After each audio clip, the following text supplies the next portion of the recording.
floods and landslides. Tropical storm conditions are already being felt, as we've said, and hurricane force winds are expected to begin early Tuesday.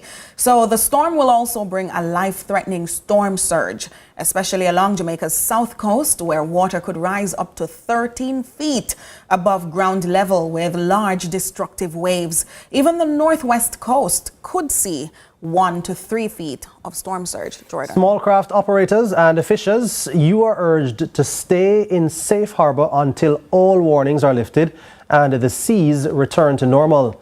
The Meteorological Service says it's closely tracking Hurricane Melissa, and Jamaicans are urged to pay close attention to official updates as this dangerous storm moves across the island. Indeed. Well, we're talking about the storm. I went home to hear howling winds, to see electrical wires dancing up in the air, and to see the real fear on faces of children. On my way back to Broadcast House, Jordan, it was a bit gloomy. The sky was still very dark gray. Winds, the winds that disappeared all this time just appeared. And those winds are strong. The driver, of course, I must commend him, because big up Alex, wherever you are right now watching us. Alex from El Shaddai decided he will not be breaching any road codes. Whether I'm late, early or not, he's not breaching any road codes. He's not going around any of the stoplights, and all the traffic signs were still on. They were still working. We had several red lights, and he said, no. 1, I'm not going to take a chance with the police. And 2, I'm just not taking a chance. He said, we're getting there safely, we're doing it right. Discipline is discipline. That's integrity. Principle is principle. That's integrity. I might have taken other chances, but him said no. But how were the winds at that point? Was it just heavy rain or was it winds? No, mainly winds. It's just the wind, because when I got here, it wasn't even raining. It wasn't raining. Right. We're going to be taking a look at a number of the areas that we've been looking at. Flat Bridge, we're talking about the Bogwalk Gorge, of course. And it's non-existent from what I, here we are. From what I last saw. That's what I was going to tell you, Jordan, that when I saw this. You're not able to identify the bridge anymore. You don't know. If you don't know, you'd think this is a lake or a pond or something. You can't see any of the infrastructure there. And that was completely expected, Nika, as we spoke yesterday. Well, you can spot that light. You see the red traffic light? That's a traffic light. Traffic light. That gives us an indication of where the road is supposed to be, but we're not able to see it at all. Yeah, but it was completely expected. And look at the debris. We've seen this without, even a hurricane or even a tropical storm. We've seen this with just heavy rains. And I've never seen this type of inundation. I mean, we don't even need to say that people shouldn't vent. How could you even dare? Well, look at it. But I don't know how you could get close. Jamaicans are daredevils sometimes. And so if your mind and the devil in your mind tells you, try Flat Bridge, go out there to view and see if you can swim. Gentle people, do not. Do not. But be persuaded by the better part of your common sense. See a gentleman there just looking on. I hope him not dive into it. But I'm saying that structure standing. Right. I mean, it's still standing up to now. The hurricane has not yet made landfall. I wonder who built it. It's require a construction plug. I mean, it's not. We're looking at it from a camera, but it doesn't look like the most solid of structures. It does not. It could also be swept away, but hopefully it stays standing. CVM's meteorologist, Javoy Sawyers, is in Montego Bay, St. James, and let's now have a look at what he has been seeing. Okay, so this is the current condition in Montego Bay, Jamaica. Melissa is about 14 miles southwest of the island. The wind has increased dramatically throughout the morning. Last night it was just about gusting tropical storm force strength. No, it is definitely tropical storm force strength. Probably gusting to hurricane force strength in some instances. It's going to get worse before it gets better. I've seen some of the fronds. There are down trees along the roadway. It's going to get a lot worse throughout the course or so today. Melissa is still moving to the northeast, to about northeast, at around 7 miles per hour, and an increase in forward motion is still expected. But yeah, I hope we're all in a safe space and bunkered down. We were in for a wild ride this morning. Okay, so this is the current condition in Montego Bay, Jamaica. Melissa is about 14 miles southwest of the island. The wind has increased dramatically throughout the morning. Jordan. Well, from what I see, seems to me that Javoy is on some hill or some incline. Well, we know how down. Montego Bay is. We know how St. James is generally, but Right. Montego Bay. And then maybe he's staying somewhere at Top Road, perhaps. I'm not sure exactly where he is. Right. He But can see the highway, so. oh, he can see the highway. Okay, so he's it's high elevation, so I know he's somewhere safe. Right. But we're going to be seeing other areas of Kingston. I think we're going to be seeing Crossroads coming up soon. There we are. So based on what we can see, I'm trying to see if that's flooding. That's water, is that flooding taking place just at that intersection? I'm wondering. Oh, well, no, the it's police not- are out. It's not flooding. It's not flooding. But okay. there is precipitation. There are people on the road. Yeah. Still, there's Look that. to the hillsides. Yeah. Almost non-existent, right? Right. At this stage. People are still traversing the roadways. I hope those are first responders, emergency workers, sort of thing. Or and not probably- just people trying to get videos to send to their social media pages. Or probably there are people who are in the transport service, some of them. Right. Looking to see if I see the red plates. Should be a telltale sign. I hope they'd have those. But we've been talking about the vulnerable communities, and Andre Jebinson, instead of staying in and hunkering down like the authorities have said, Yeah. he was roaming one of the troublesome communities, New Haven in St. Andrew, this morning at about 4 in the morning, I believe it was, or so on. And it's a community known for flooding. So let's take a look at what Andre Jebinson saw.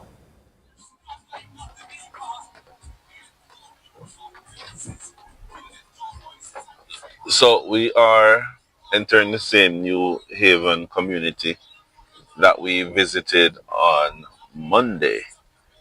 The reason residents are always complaining that their community floods once they get heavy or persistent rain that, similar to what they've been getting over the past few hours associated with Hurricane Melissa. So they were experiencing discomfort because over the years they have had to leave their communities. They've had to evacuate their communities even when there isn't a hurricane, simply because the gully that runs behind their homes gets flooded easily because it's congested with plastic bottles, shrubs, and some of those plants that thrive in the type of water that is in the stream or in the gully. Now, they were always complaining, like they did on Monday, that the authorities have essentially neglected the gully. And by the authorities, they're talking about their Member of Parliament and the National Works Agency. But, when they showed me the gully Monday morning, one of the things I noticed is that, part of the problem that they're having is self-imposed, because the bottles obviously get in there because they dispose of the bottles in the gullies. But it's a real challenge for the residents. And they were showing me this morning, Monday morning rather, that sometimes the situation gets as bad as 3 feet or 4 feet of water, which naturally seeps into their homes and make their habitat, not suitable for a couple days. And one of the things about this, a lot of the structures down here, is that they're made of materials that are inferior to block and steel. So some of them are zinc dwelling, some of them are board dwelling. So the resistance to water and the elements is not necessarily very high. So we're driving through now. Granted, it's, what time is it? 4:30. And Melissa is a little distance out, so they still have a few more hours before they feel the full impact of Melissa. So I did promise them that I would check back later on in the day to see if their situation had worsened. It has not so far, but like I said, it's still early days, because Melissa is still a little distance out. And we're driving through now, we're not seeing any major situation. The only thing that I have seen so far, I think I just drove over an electric wire on the ground, and then there we see just a small limb falling off a tree. So look at this. So someone is here at a shop. The shop is still open. I guess he's getting some supplies. And in here is where they took me this morning, based on where the main.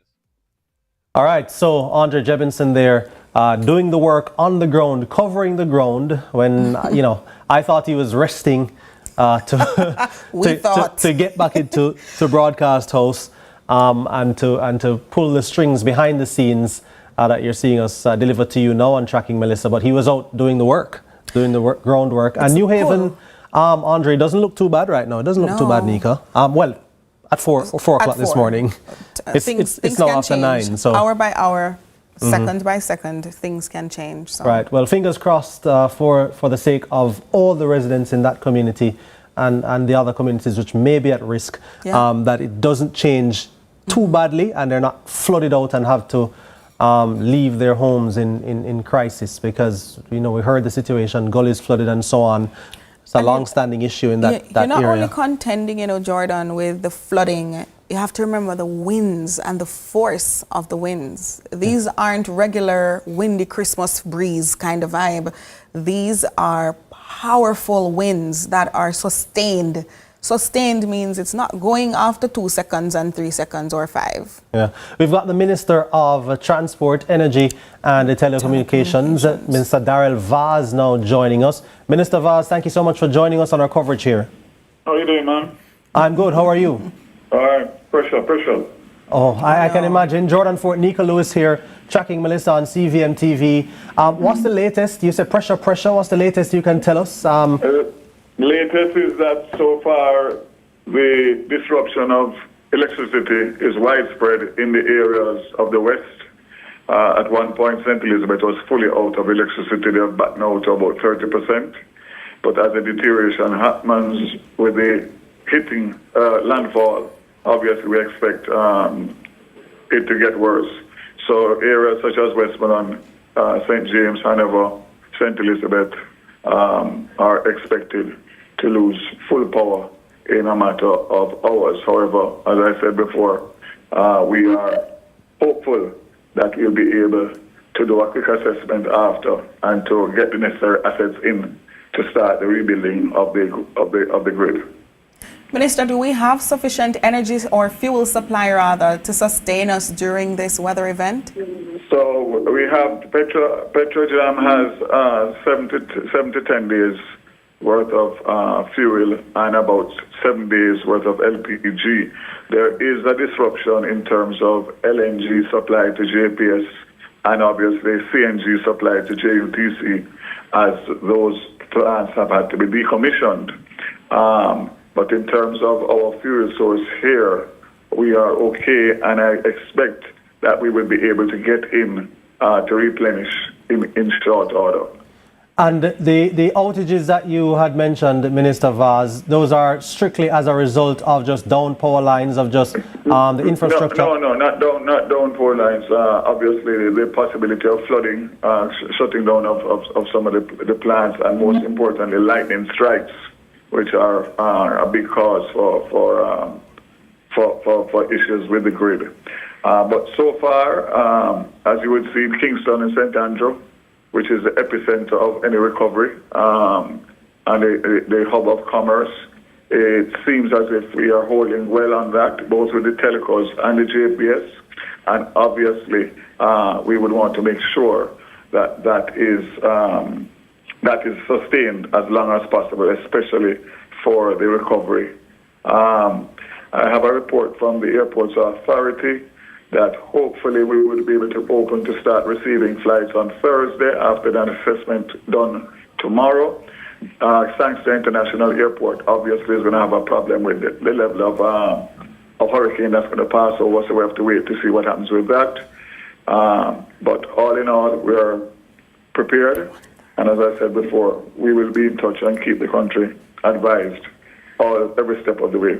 We're actually going to do a press conference now early at 9:30 at ODPEM so that we can all get home and stay safe for the next 3 hours until the hurricane passes over Jamaica.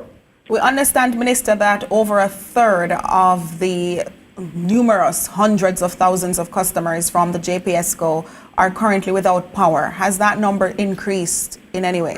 That number would have decreased since this morning, based on the report that I got, based on the fact that they've been able to get back a portion of St. What's the number? Back. I haven't got the numbers as yet, but as soon as I get them, they will be made public. Let's talk about your constituents. How are they faring? Not well, because obviously hilly and low-lying areas and hills, but thankfully, obviously, we are not as bad as the western end of the island. But obviously, the infrastructure damage and personal damage to people's houses and livelihood is going to be a reality with the amount of rain that is expected for the entire island.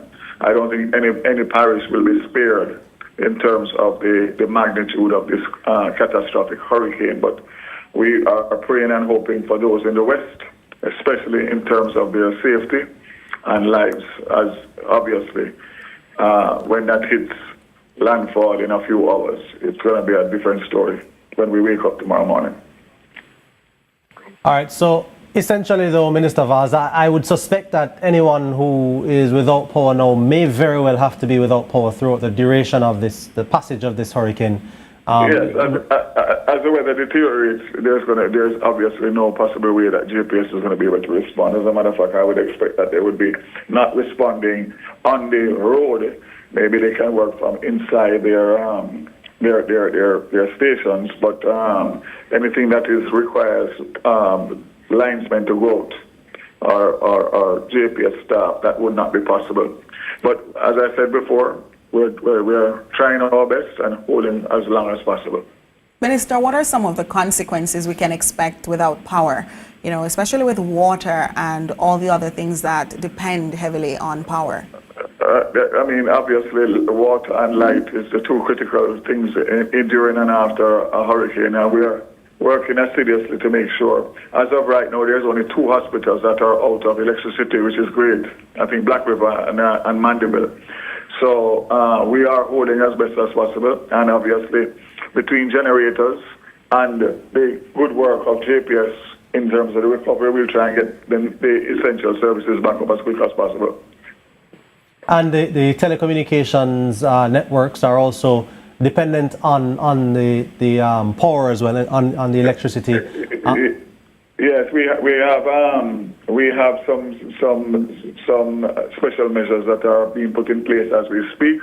I signed some licenses this morning for additional spectrum and offering for both Flow and Digicel to give them even that much more flexibility in terms of the recovery efforts.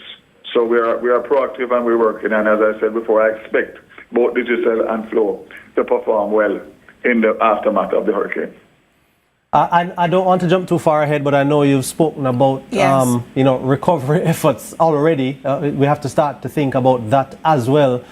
Transport, obviously, one of the other ministries under your portfolio. In terms of mobilizing transport, public transport, especially in the case that we may need to do so quickly after the passage of this hurricane, what are you looking at?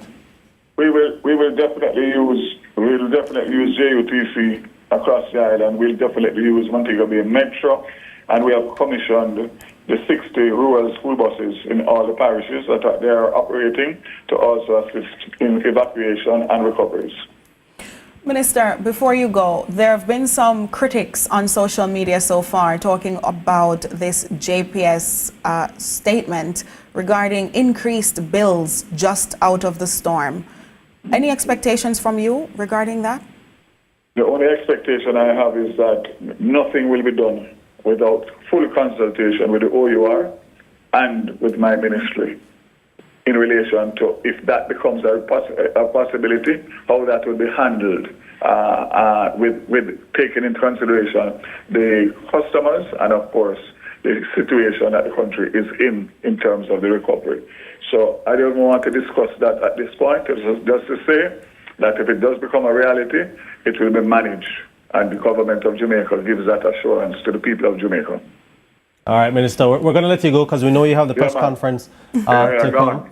Keep safe. God bless Jamaica. All right, thank you so much, Minister Darrell Vaz there, the Minister of Transport, Energy and Telecommunications. Giselle Mills, of course, has been doing a lot of work, has been doing a lot of coverage for us, and we're going to be hearing from her shortly, Nika. Yes. But very critical and very important conversation with Minister Vaz there, because, of course, the first thing everybody's going to worry about is now Power. the power. And power has started to go out. You heard him say that in the West, power had already started to go out. Several people are without power, and that number is only going to go up further, obviously, because, the JPS will not be able to respond to these power outages. Not only that, to protect lives and to prevent fires and all those things, and because there are some areas that you may not necessarily see the broken power lines or whatever, you may not have that yet, but along the stretch, because I think they work along the grid work. Right. So how they operate, it would indicate that you may not have immediate disturbances around you,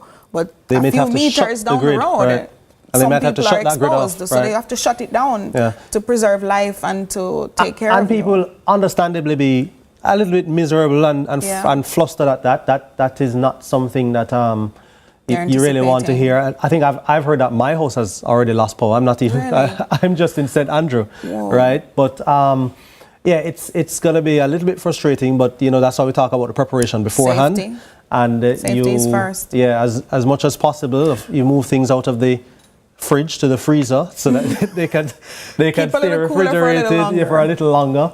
And I mean, you should not have been packing things up with raw meat anyway in the hurricane season. Some of us are allergic to tin food.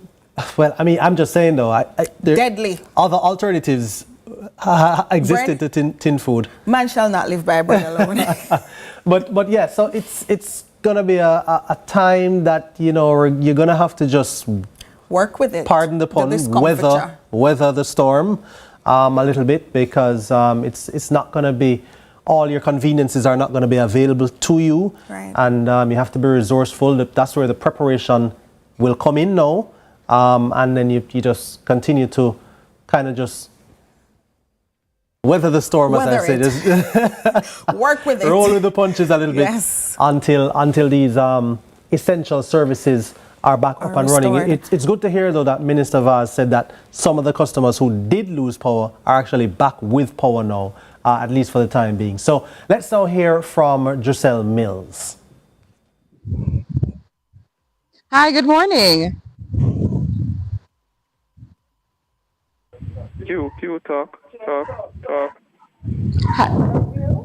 Hello, Jill. Tell us what's happening where you are now, Giselle. All right, so it's a lot of heavy winds. The rain is just coming in. It's just a little patter, but as of last night, it has been heavy. You can hear the wind howling. You can see the activities outside. Trees are going left, trees are going right. So it seems to be picking up. Where exactly are you standing right now, Giselle? I'm standing at home actually Which is? in Kingston, Zady Gardens. Okay, so the conditions have not worsened to the point where you cannot stand outside, obviously, because we're seeing you there, and the wind is. I can see that the wind is picking up. But what's the power situation like? Are there any power lines down? Are there any power outages? So last night I heard quite a few transformers, bursting, but otherwise I haven't lost internet or light as yet.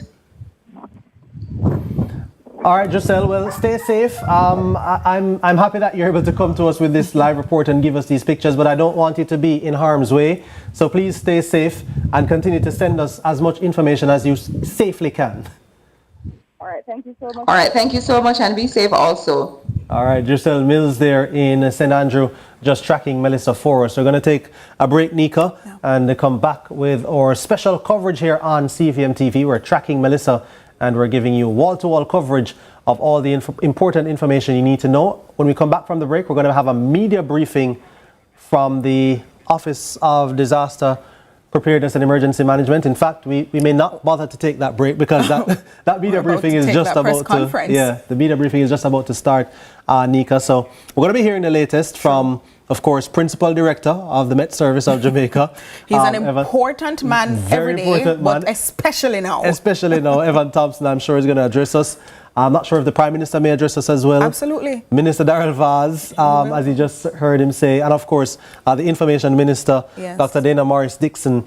I'm sure we'll all be, ODPEM as well. They'll all be in attendance and telling us the key things we need to know, because now is the time when we're going to need to know what the state agencies are doing. Now is the time, indeed. Indeed, now is the time. So now let's give you that media briefing. Thank you all for tuning in. I thank the members in the diaspora for also tuning in and helping us to get the message to your families back home in Jamaica. So this morning we're going to have a quick briefing, and so I'm going to start with Evan Thompson. I need to acknowledge some others who are in the room. I want to acknowledge the head of ODPEM, Mr. Richard Thompson, who is here, and also the permanent secretary in the Ministry of Local Government and Community Development, Marsha Henry Martin, and they've all been here overnight. I also want to acknowledge the members of the media who are here. They have been here consistently with us. We want to thank them. They're here sleeping on cots. That's how committed they are to getting the news and the information to you, and I'm very grateful to them and thank them. I know it's difficult being away from your families, but know that we are grateful to you. Another person that I need to thank are the caterers. There are a lot of people here in the emergency center, and they need to be fed. And I want to thank the mothers team that's working to provide food. They bring breakfast, lunch, and they try to bring dinner too. And everybody who is in the emergency center is fed. We cannot do this without them, so I just wanted to acknowledge them also. So let's get started with the man of the moment, Evan Thompson. Thank you very much, Minister. And the lady of the moment is Hurricane Melissa. And we'll be hearing a lot about Hurricane Melissa today because there has been no significant change in terms of the magnitude of this system, the strength of its winds. Our satellite imagery will just give you a good picture of what is really happening out there over the waters and even over the land, because Hurricane Melissa, a Category 5 hurricane, continues to barrel its way. Well, not barrel its way because it's still moving pretty slowly, but moving toward the southwestern coastline of Jamaica. We are starting to experience quite a few of the impacts of this system because we have been experiencing rainfall over much of the island, especially in the west and the south of the country. We've been having some periods of heavy rainfall, mostly moderate rainfall. There have also been gusts of wind and some sustained strong winds over sections of the island. The gusts, of course, going well into tropical storm force as we went through them. It is still moving toward the north-northeast. So it is moving closer and closer to the coastline of Jamaica. I mentioned that it has been moving slowly, but it has been moving a little bit faster than it was previously, because it's now moving at 11 kilometers per hour. That's just about 7 miles per hour.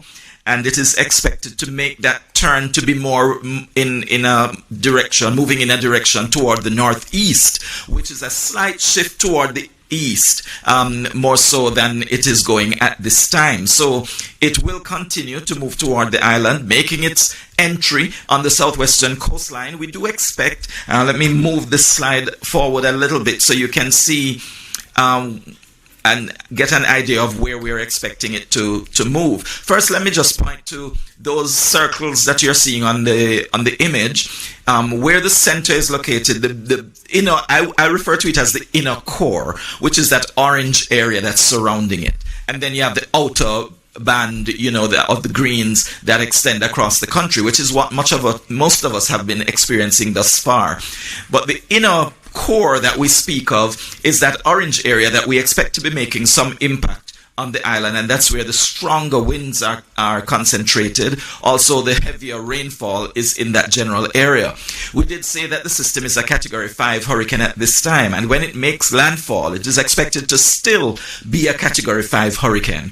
That means it will cause catastrophic damage, life-threatening damage. There is very little that can stop a Category 5 hurricane, and regardless of the where you are in the parish of Westmoreland or St. Elizabeth, if you are under the impact of those Category 5 hurricane force winds, you will be having significant difficulty even with infrastructure that's in the area. So ensure that you are in the strongest area that you can. The recommendation from the Hurricane Center is that you would have as many walls between yourself and the outside as you can, because it is important to reinforce yourself and to ensure that you are not left vulnerable to this system.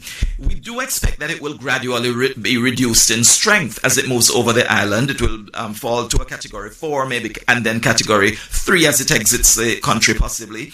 But in the meantime, when it makes landfall, which is expected, as you can see in this image here, to be somewhere near parity in western St. Elizabeth, that's somewhat to the east of Black River. So it will most likely make landfall in the western part of St. Elizabeth rather than in the eastern part of Westmoreland. And then it will continue moving toward the northeast. That is the direction of movement that is expected. It will continue over the northern part of St. Elizabeth and then move into southern Trelawney. And the exit is expected to be somewhere in Trelawney rather than in St. Ann. It would be most likely in the eastern end of Trelawney rather than St. Ann, where it makes its exit from the island of Jamaica. Here we see the area, this area of orange shows the outer bands of this system, where we are expecting to be experiencing impacts. Heavy rainfall right across the length and breadth of Jamaica. Also strong winds across the island.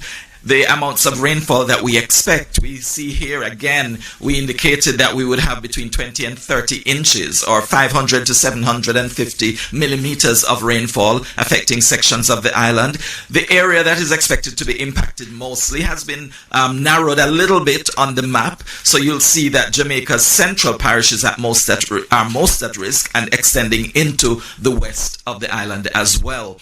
And then some slightly lower figures are expected for the rest of the island, but still significant rainfall. 12 to 16 inches, 300 to 400 millimeters is nothing to scoff at. It's still a lot of rainfall, still expected to produce significant flooding. You might be saying that this system doesn't seem to be packing much of a punch because what you've been experiencing outside doesn't seem to be worthy of all the hurrah that we're creating about the system. But the truth is, it is still some distance away from the coast, expected to move closer and then move across the island, and that means that the impacts are going to be significantly greater than you've already been experiencing.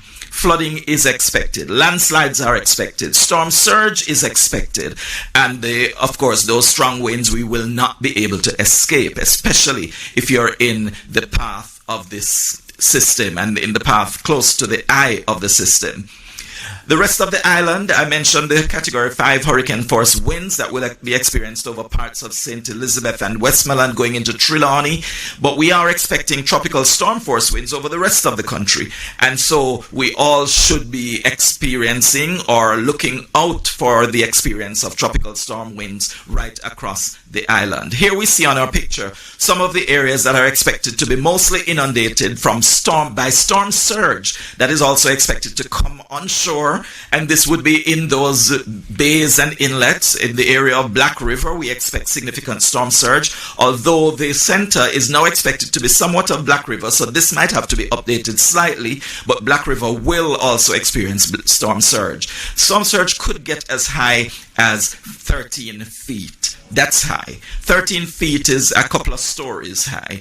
And so you need to be very much prepared for that kind of activity if you're in any of those bays or inlets along the coast of St. Elizabeth in particular, and even going into Clarendon. So those traditional areas of storm surge impact, like Portland Cottage, Rocky Point, those are areas that, because of the geography, we are expecting still to experience some amount of storm surge in those areas, although probably not as significant as we would have in St. Elizabeth along the coast.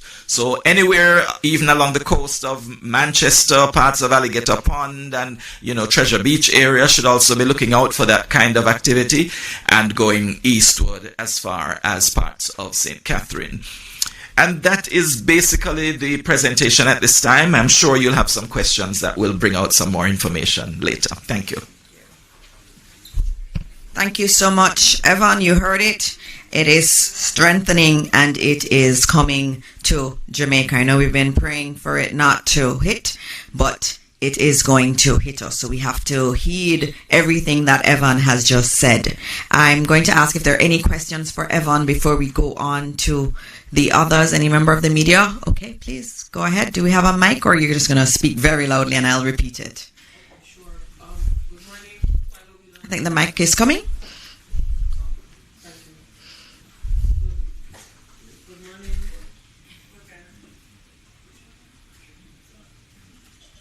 Mike.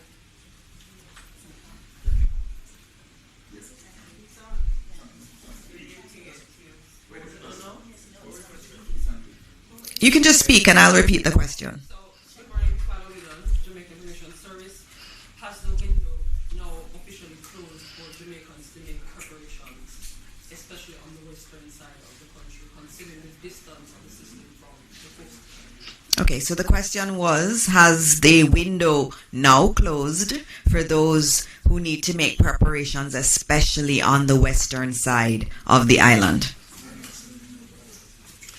We're very close. Thanks for the question, JIS.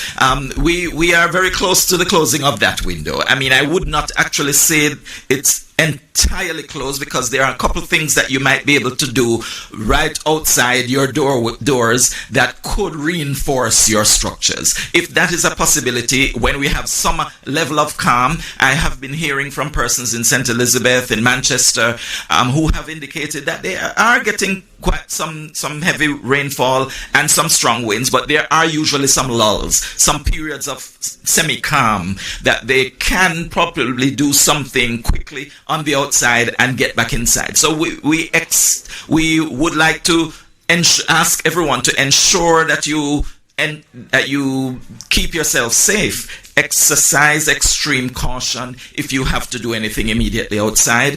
But of course, as the system moves any closer, we will start to experience the eye wall of the system moving onshore, and then the eye will make its impact. And we do expect that that will occur by midday today. So during the latter part of this morning, after 11 o'clock, I would say let's not take any chances on the outside. Let's make sure that we are on the inside, so as this system makes its way here, we're not destroyed ourselves. Apart from the structures outside, we have to make sure that we save our own lives. Thank you. Thank you very much, Evan. We're going to now move to Minister Darrell Vaz, who is our Minister of Energy, Telecoms and Transportation.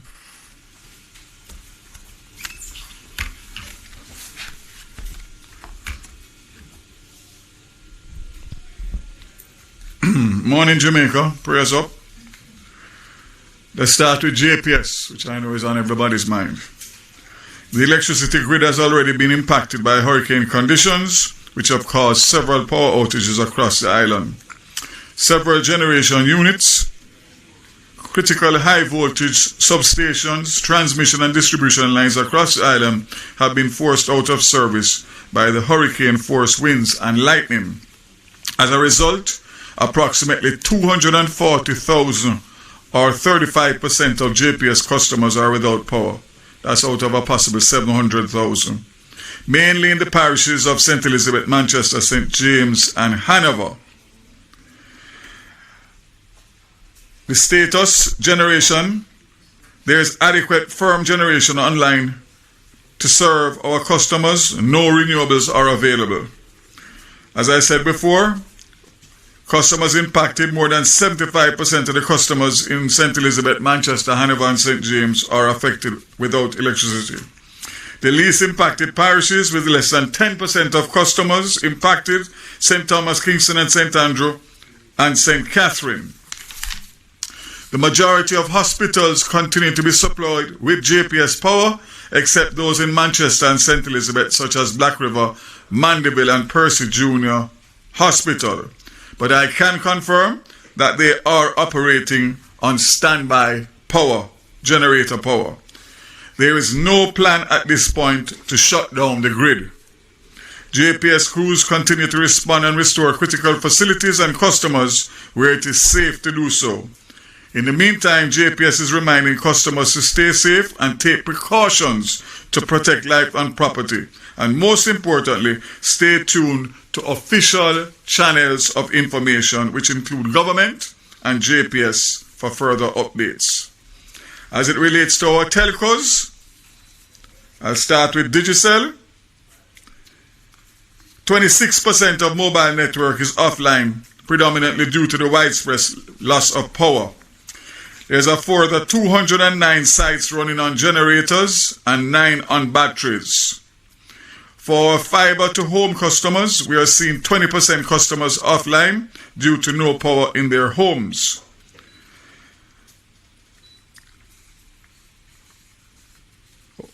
As we see the most impacted areas, we will work with our crews to focus on those areas first. Even if commercial power is still to be restored, we will keep generators fueled and gas the sites back to keep them up and running. They are also confirming that also in aid in recovery, we are working with the SMA to increase our spectrum bandwidth channels, as we know from our experience from Hurricane Beryl that the mobile infrastructure will be recovered much quicker than the fixed.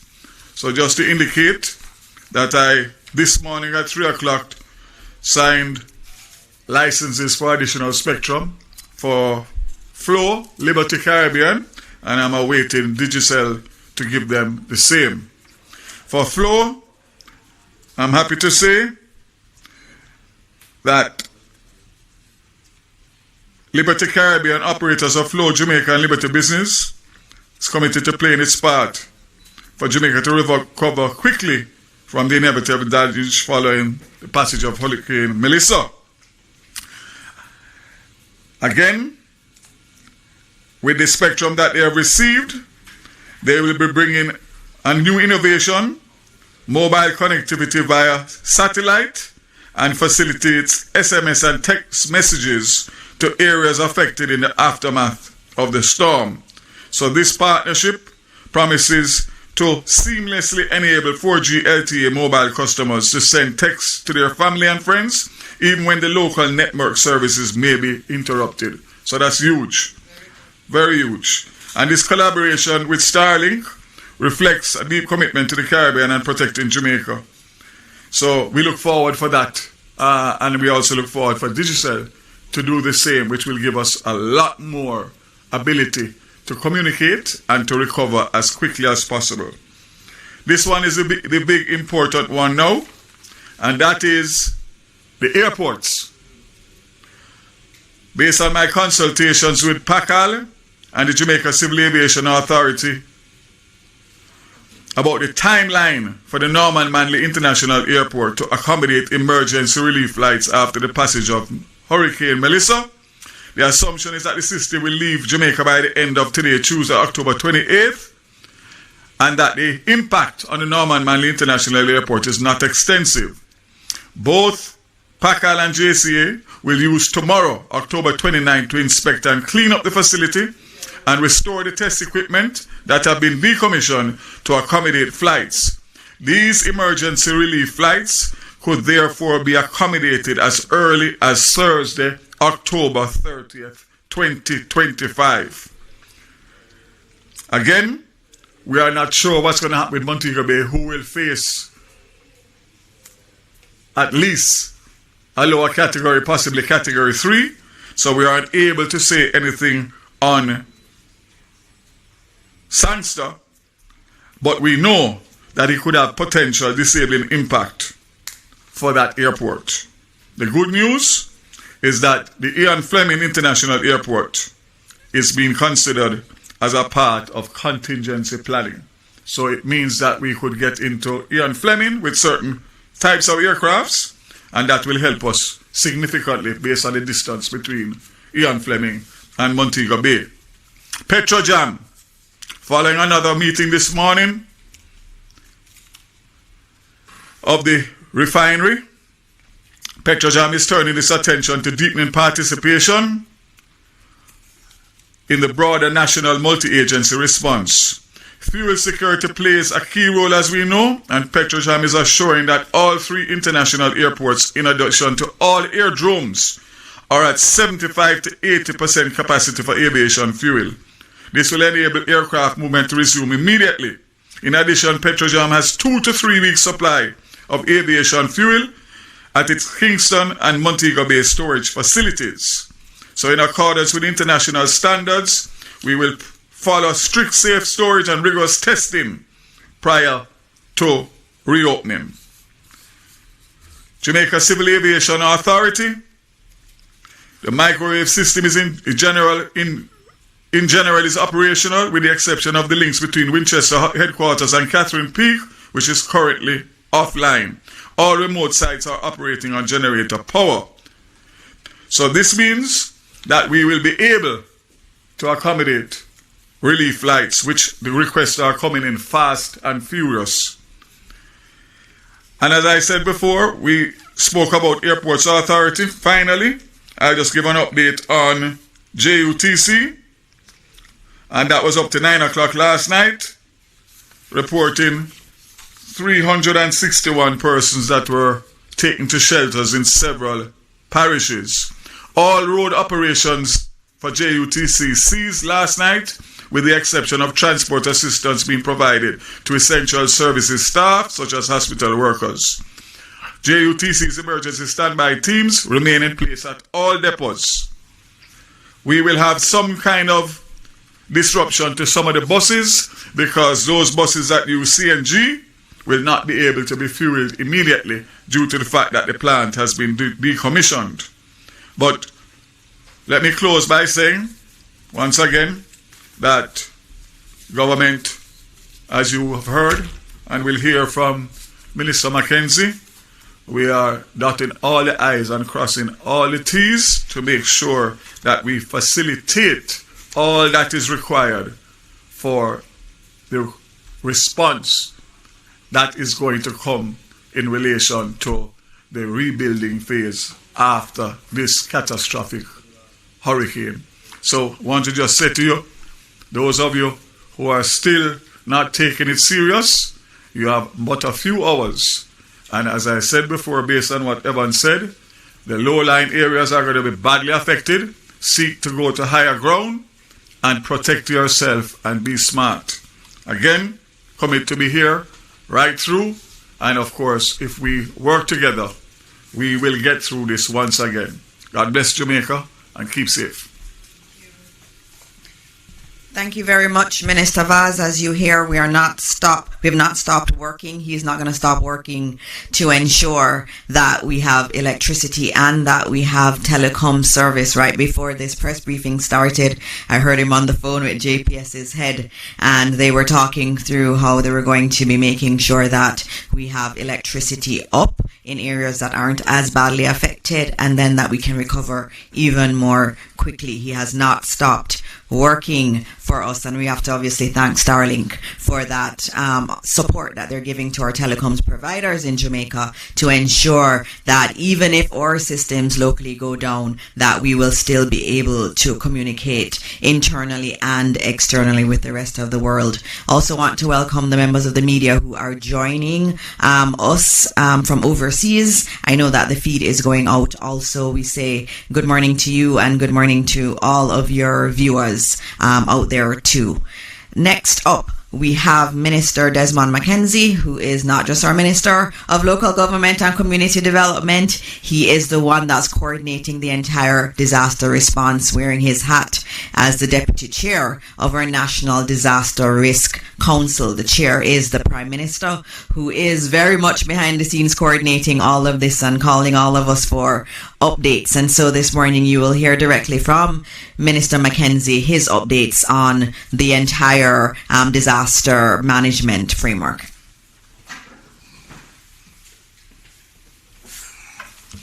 Thank you, Minister Dixon. Again, let me commend you on the sterling job that you've been doing in presiding over these very important press briefing. Minister Vaz, Evan Thompson, my PS Director General Acting, other support staff, and I want to acknowledge the team. The Jamaica Fire Brigade and the JDF was very active last night, responding to a number of calls to assist residents in sections of the corporate area. I want to, first of all, give an update on the state of shelters. Again, I want to repeat that all of the 800 and odd shelters are open. The numbers that I have presently speak to, of the 800 shelters, 382 shelters are occupied so far, with a total of persons within these shelters of almost 6,000 persons. Just to give you a rundown of the numbers in Kingston and St. Andrew, there are 45 shelters which are open with 581 persons. In Clarendon, 39 shelters with a accommodation of over 865 in Clarendon. Westmoreland, 33 shelters open with over 500 persons. St. Mary, 27 shelters with over 500 persons. St. Catherine, 27 shelters, 394 persons. Portmore, 8 shelters, 74 persons. St. Thomas, 18 shelters, 609 persons. Manchester, 23, 135. St. Anne, I see here 18 shelters open, but 0. There seems to be no one in any shelters in St. Anne. We'll check on those numbers. And over 19 shelters are open with over 261 persons. St. James, 30 shelters, 209 persons. Trelawney, 10 shelters, 313. Portland, 59 shelters, 541. St. Elizabeth, 26 shelters, 289. Now, St. Elizabeth is of concern because I am understanding that we are getting calls before we came on here of persons in St. Elizabeth asking for transportation to be sent into various communities to transport persons out of those areas. As Minister Vaz have said, it is going to be difficult. I have given instructions to the ADPEM director and to the team to advise the disaster coordinators and the members of parliament and the mayors wherever transportation is needed and they can get those transportation, they should do everything that is possible to provide the transportation to take the people out. But the system that we have had, as Minister Vaz said, those systems have been put on hold now because of the closeness of the system. So I would urge persons who can move to do so, and the mayors and the CEOs and the councillors and the members of parliament to do everything that is possible to assist those persons in moving. The impact of Melissa is being felt. Evan gave full details.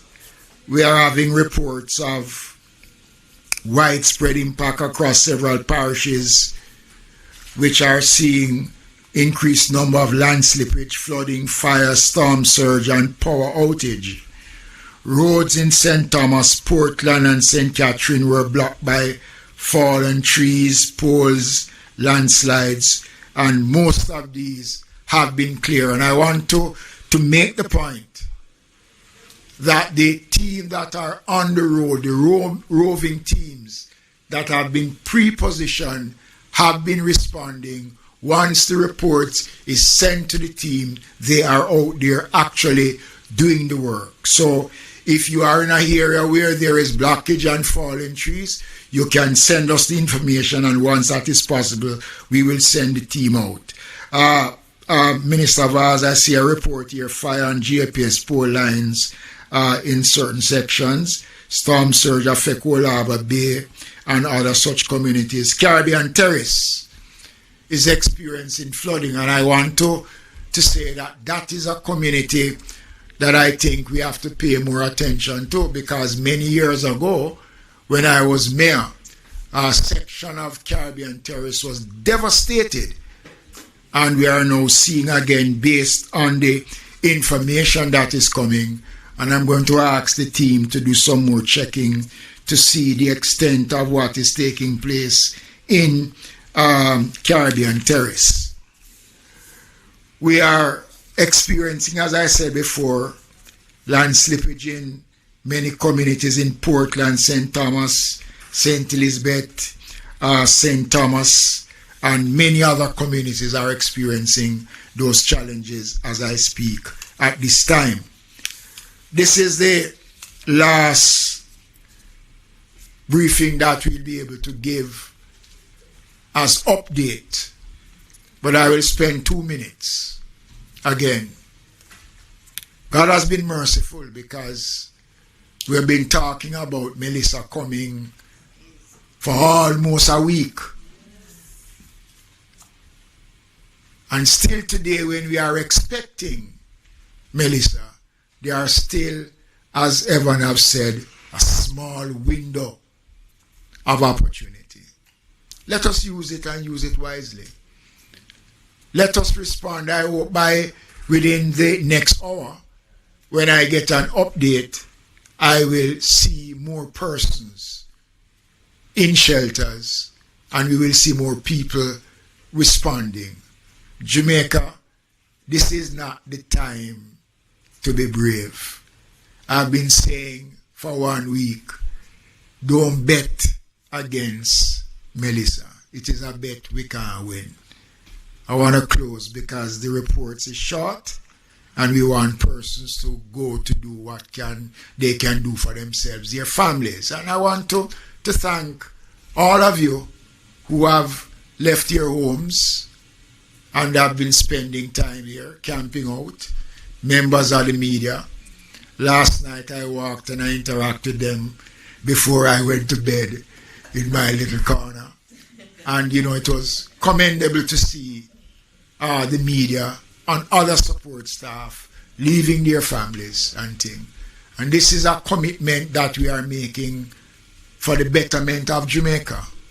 Already we have started, as I said from yesterday, to look at how we're going to map our recovery. We have to start to look at that. We can't wait until Melissa's come to start to say how we are going to prepare ourselves for the recovery.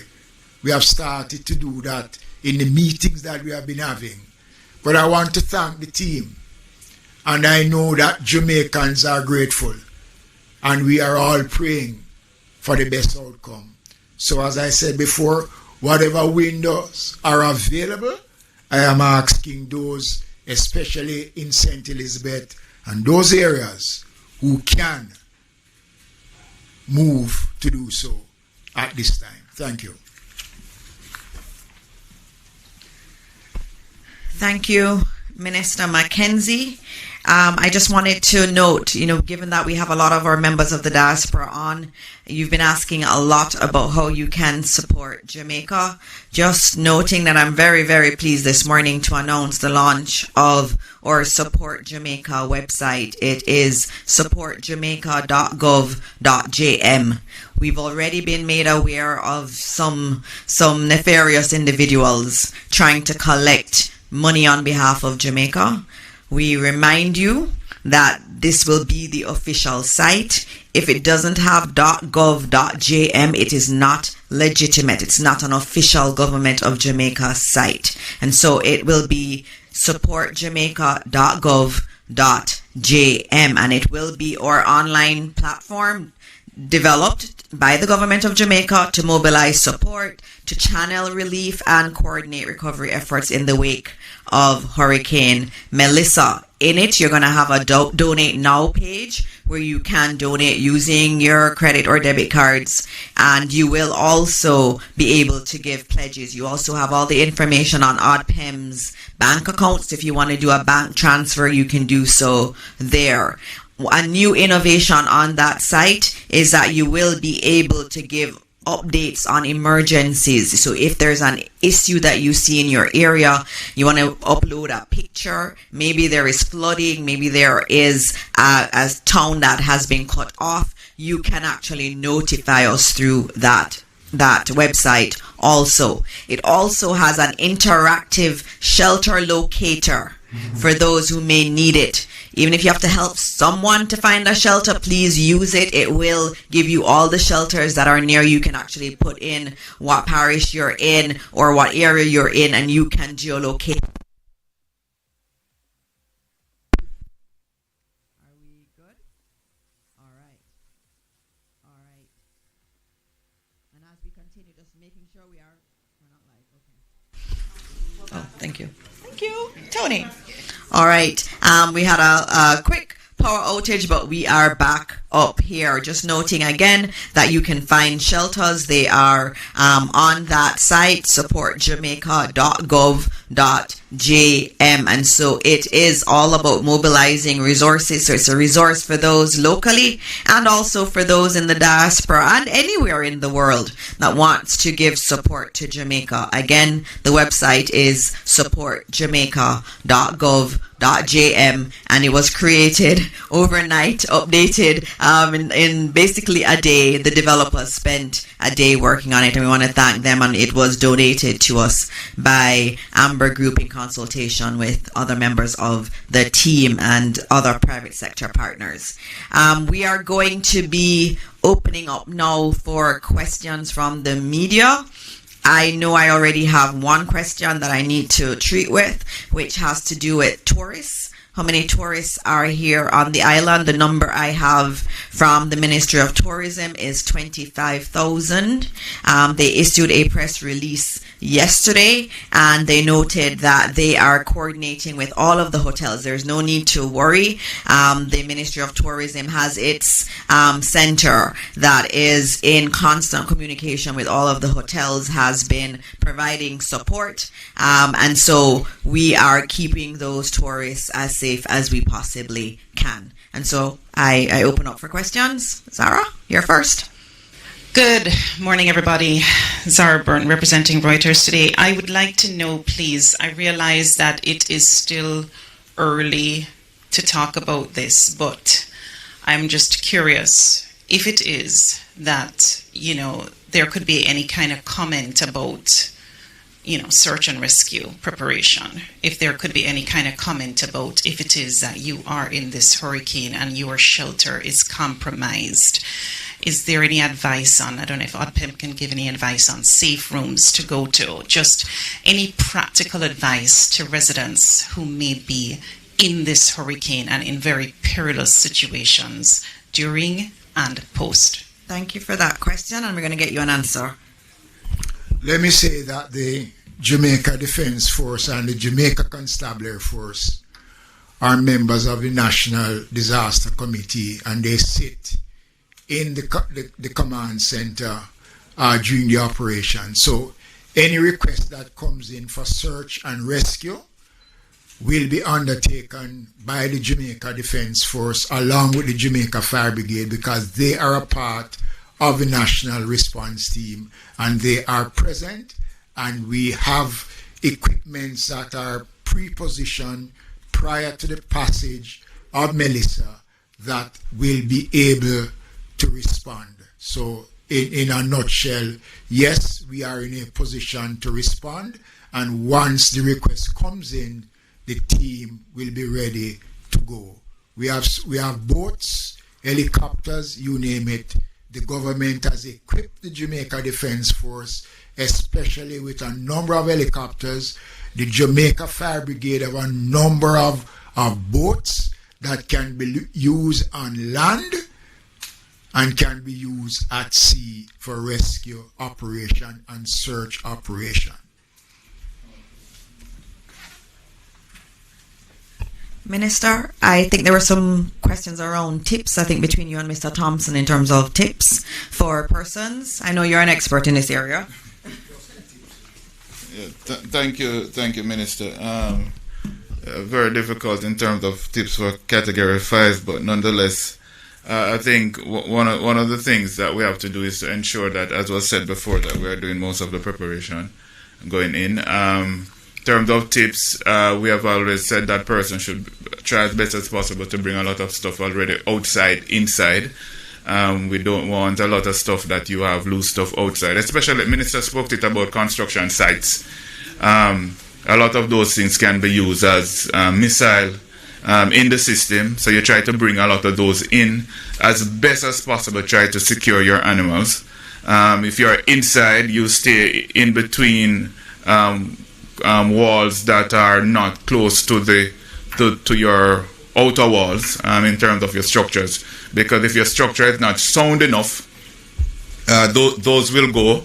A little bit better, I think, for persons who have multi-story facility. If your roof goes, you can go on the lower part of your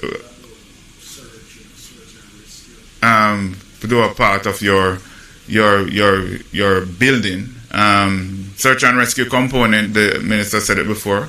The teams are out there, but what we are saying in terms of tips as well, which was said before, and I will enforce it again, get into the shelters, because in terms of search and rescue, we can't do search and rescue in the heights of a system. Persons need to get away from the coastline, away from low-lying areas that are prone to flooding, and ensure that you are in safe, elevated areas to ensure that you are safe from all the dangers of coastal waters and riverine waters. And as best as possible, ensure that on the inside of your property, you're staying in between double walls. So if your outer wall goes, you're a little bit protected, and stay downstairs if you have a multi-story facility. Thank you. Okay, thank you, Mr. Thompson. Thank you, Minister Mackenzie. I think we're going to go to nationwide news now. Yes. Good morning, everyone. Mahiri Stewart, Nationwide News. Question for Minister Vaz. You oversee the energy, telecoms, and transport portfolio. Have you been receiving any reports of vandalism in any of those three sectors?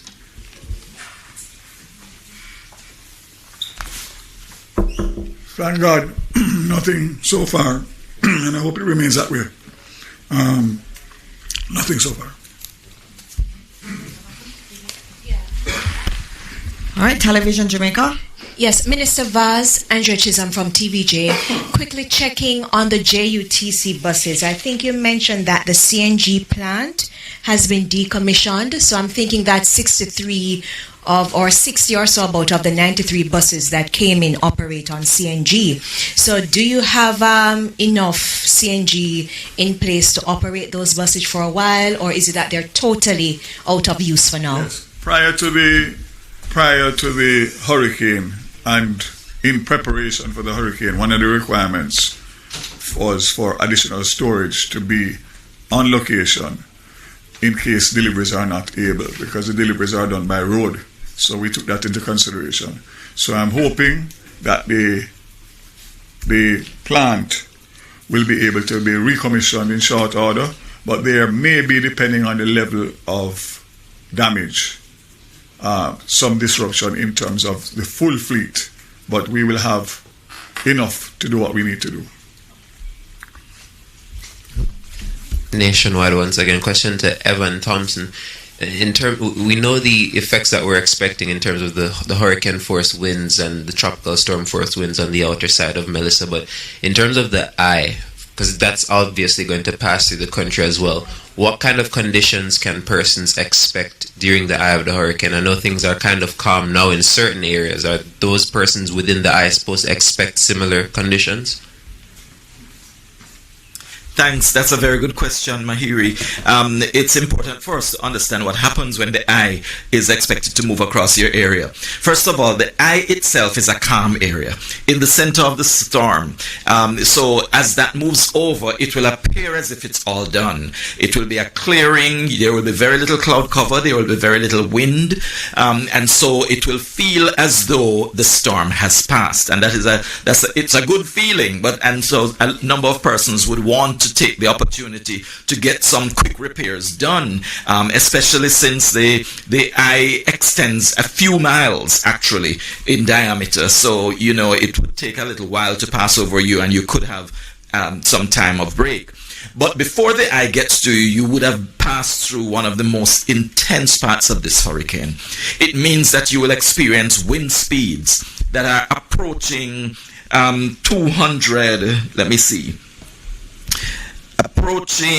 300 kilometers per hour.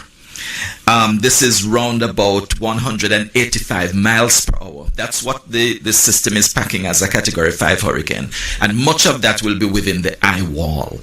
In that eye wall, which is that area that surrounds the eye, you will have that most intense wind speeds, but also the most torrential downpours of rainfall. So that area will pass from the coast right across as the eye moves. Of course, that is the protective area for the eye that moves along with it, all the way from the southwest of Jamaica to the north central part of the island. So you will experience those intense conditions before the calm. And then after that calm, you experience it once again, unfortunately, and the winds will be from the opposite direction. So if it was coming to you from the east, it will now come to you from the west after the eye. If it was from the north, it will come from the south after the eye passes. It's always from the opposite direction after the eye passes, and you have to prepare yourself for that.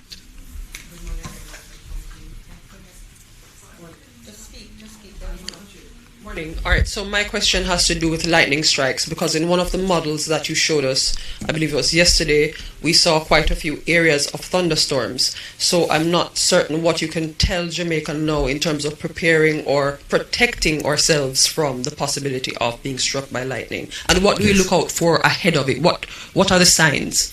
Yes, lightning frequently occurs during the thunderstorms. Of course, it does occur during thunderstorms, and thunderstorms will be part of that intense area of the shower activity. We don't expect anyone to be outside, really. So that should, of course, protect you from the lightning strikes to a large extent. Of course, there will be some impact. It will affect electricity supply. It could also be the cause of fires. And so it's important that that is also monitored. I'm sure the fire brigade is alert to that, that there could be fires that are generated because of the lightning strike. So that is one of those hazards that actually accompanies hurricanes as well. we don't talk much about tornadoes either, but actually we do have small tornadoes that develop in hurricanes, and that is something that people need to also be aware of. Whenever hurricanes move over, generally you have those smaller scale cyclonic events that are tornadic. Well, tornadoes develop within these systems, and that could also be a source of danger for residents as the system passes over. They don't last very long for our area, but they are a real possibility. Not just a possibility, they actually occur and have occurred in Jamaica in the past. Possible for particular parishes more so than others, considering where this system is projected to travel? I believe in most cases when you have those events, it would be in the lower lands, in the flatter lands, and not so much in the hilly terrain. However, we should be prepared. I mean, in the larger scale of things, we're dealing with a hurricane with huge winds, massive winds, but at the same time, you could have the resultant effect of additional with the smaller scale events taking place within it. Thank you. Another quick question to Mr. Mackenzie. You were clear, Mr. Thompson. Thank you. Very quickly, Minister, you mentioned that the JDF and JCF were responding to calls in the corporate area. Just trying to get some details on that. Is it that persons were now evacuating or any flooding or anything? No, not anything major. Just assistance that was required of them, and they have responded as they would normally do. Because remember now, the command center carries every critical area of government that forms a part of our disaster response mechanism. So once the information is fed into the command center, we will go out to see what is required in terms of why a request was made. And that was why the team was out. And we have roving teams on the road that is driving around. So when they pick up anything on the road, they will act, and they will call in and give central the information, and we will log those information, because we use the information after to see what took place and how best to address and to see how we can prevent. Yes. And question from Nationwide: Have you been updated in terms of the readiness and the preparation for places such as prisons, children's homes, and homes for old persons? Well, as I said before, the security forces sit on the National Committee. So everything security-wise, and we don't discuss the security aspects of the prisons and the operations of the police and the military, because that is confined. And you know why that has to be confined. The Ministry of Labour and Social Security, we work with all the ministries are involved. So children homes and the infirmaries and everything is taken care of in the general scheme of things and planning. And inspections are done to these facilities to ensure that they are up to standard. Ask you one more question. Could you just comment on why it is that at first we were facing a multi-day event, and now you're saying by this evening it will go? Could you just at least address that little thing? All right, we're going to have to, this has to be the last question, because we do have to get the teams who need to get home safely. And so this is the last question. And I think you had answered it, Evan, before, but come. Yes, this event has been multiple days that we've been experiencing it. This passing of the passage of the eye across the island will not be a full day. However, the entire event, we've been experiencing this for over a week, and this is part of the system that has been impacting us. It has been for a few days already, and will continue for another few days, because after the eye passes, we will have another maybe 2 days before we actually see a clearing. All right? Thank you. All right. Thank you very much. So we are at the end of this press conference. Just reminding everyone that if you want to support, we have international media that's streaming this live. If you want to support Jamaica, please go to supportjamaica.gov.jm. We're already receiving reports of flooding in St. Elizabeth.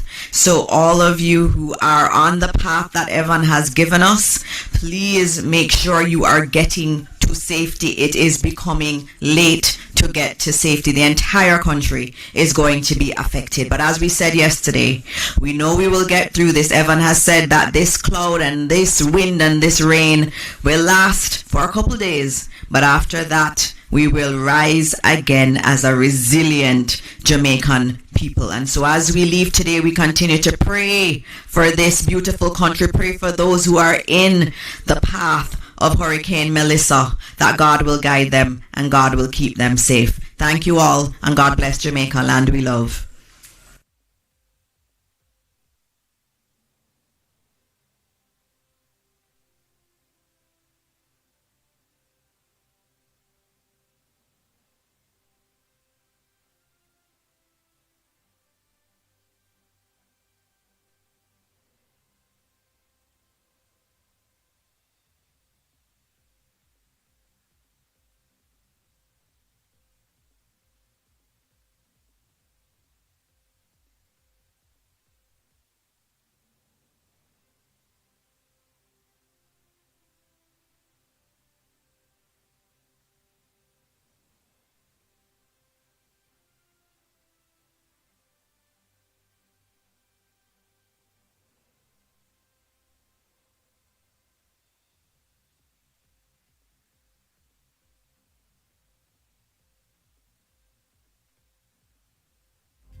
All right, so welcome back to Tracking Melissa. This is CVM TV's special coverage of Hurricane Melissa, and you just heard the latest, the very latest, from the main stakeholders, the key stakeholders in this particular tracking of Melissa from the Office of Disaster Preparedness and Emergency Management, ODPEM. We heard from the Minister Darrell Vaz, who we had on earlier, just before he went into that media briefing. We heard from Desmond McKenzie as well, Minister of Local Government. And that's obviously another key area in this whole affair. You also heard from the Information Minister, Dana Morris Dixon, as well as Evan Thompson, the Principal Director of the Met Service of Jamaica. A question was asked of Evan just towards the end about the eye, yes, but one of the questions was about why is it that there was talk of this thing lingering and moving so slowly across the island and days of this kind of tropical storm to hurricane effect. And now we're saying that once it makes landfall by midday, that it would be exiting the island by, this evening, into the evening. And, I think that, so it's twofold, I guess, and I think that's what Evan was explaining. Really and truly, the conditions will last. The storm, the worst of the storm would have passed, but remember, the conditions have already started. Yes. Some places are taking a battering right now. Still be in place. Exactly. But the hurricane warning would have precipitated. Exactly. But then we're still going to have some after effects as well. I mean, the showers, I'm sure, will continue for quite a while after and the dare storm has I actually say, passed. Jordan, if we're thinking about it only because, you know, many of us haven't yet lost anything major, haven't faced the brunt of it yet, what we have to be mindful of, if you are living in a particular location and you've lost your roof, for example, when the rains and the winds continue, you're not going to be wondering, oh, so it's no longer a hurricane and whatever. You're still thinking, I'm discomforted. I can't stay here with my children or my elderly relatives. I'm going to have to find higher ground or safety. Yeah. So it's all about having some amount of sensitivity to the needs and the implications of others, because it's going to impact many people in different ways. All right, yeah, we want to talk about the eye, that particular thing. I mean, I think it's been, you know, spoken about a lot, but it bears reiterating, Nika, because some people don't necessarily understand how the eye operates. So let's listen to what Evan was talking about, how the eye of the storm operates.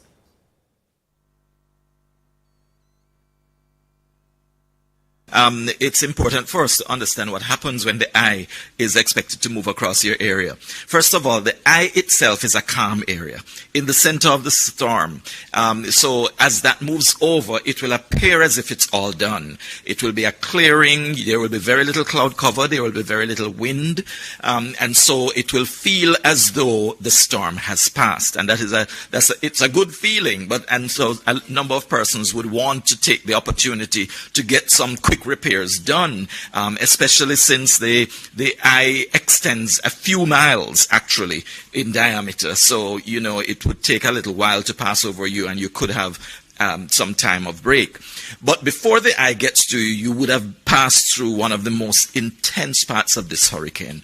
It means that you will experience wind speeds that are approaching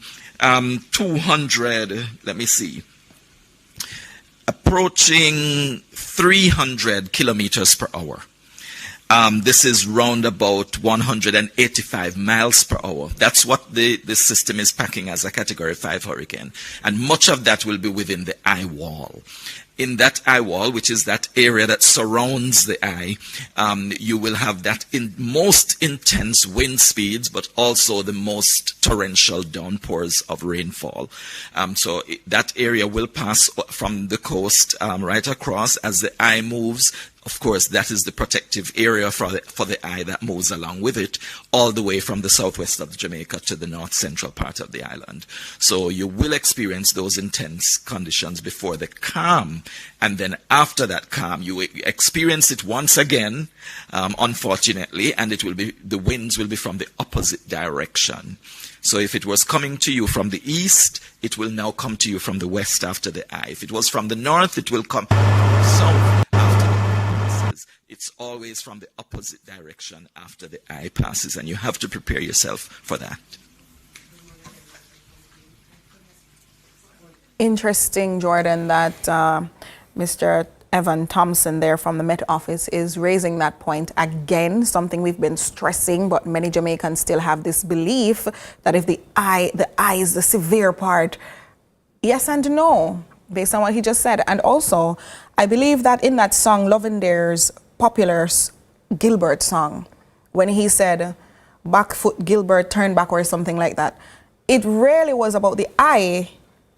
And you can look at the monitor or you can look at your screen and you'll be seeing the eye of the storm. You see that beautiful, crisp, clear sky and then that wall of puffy clouds. Yes, that's the eye wall.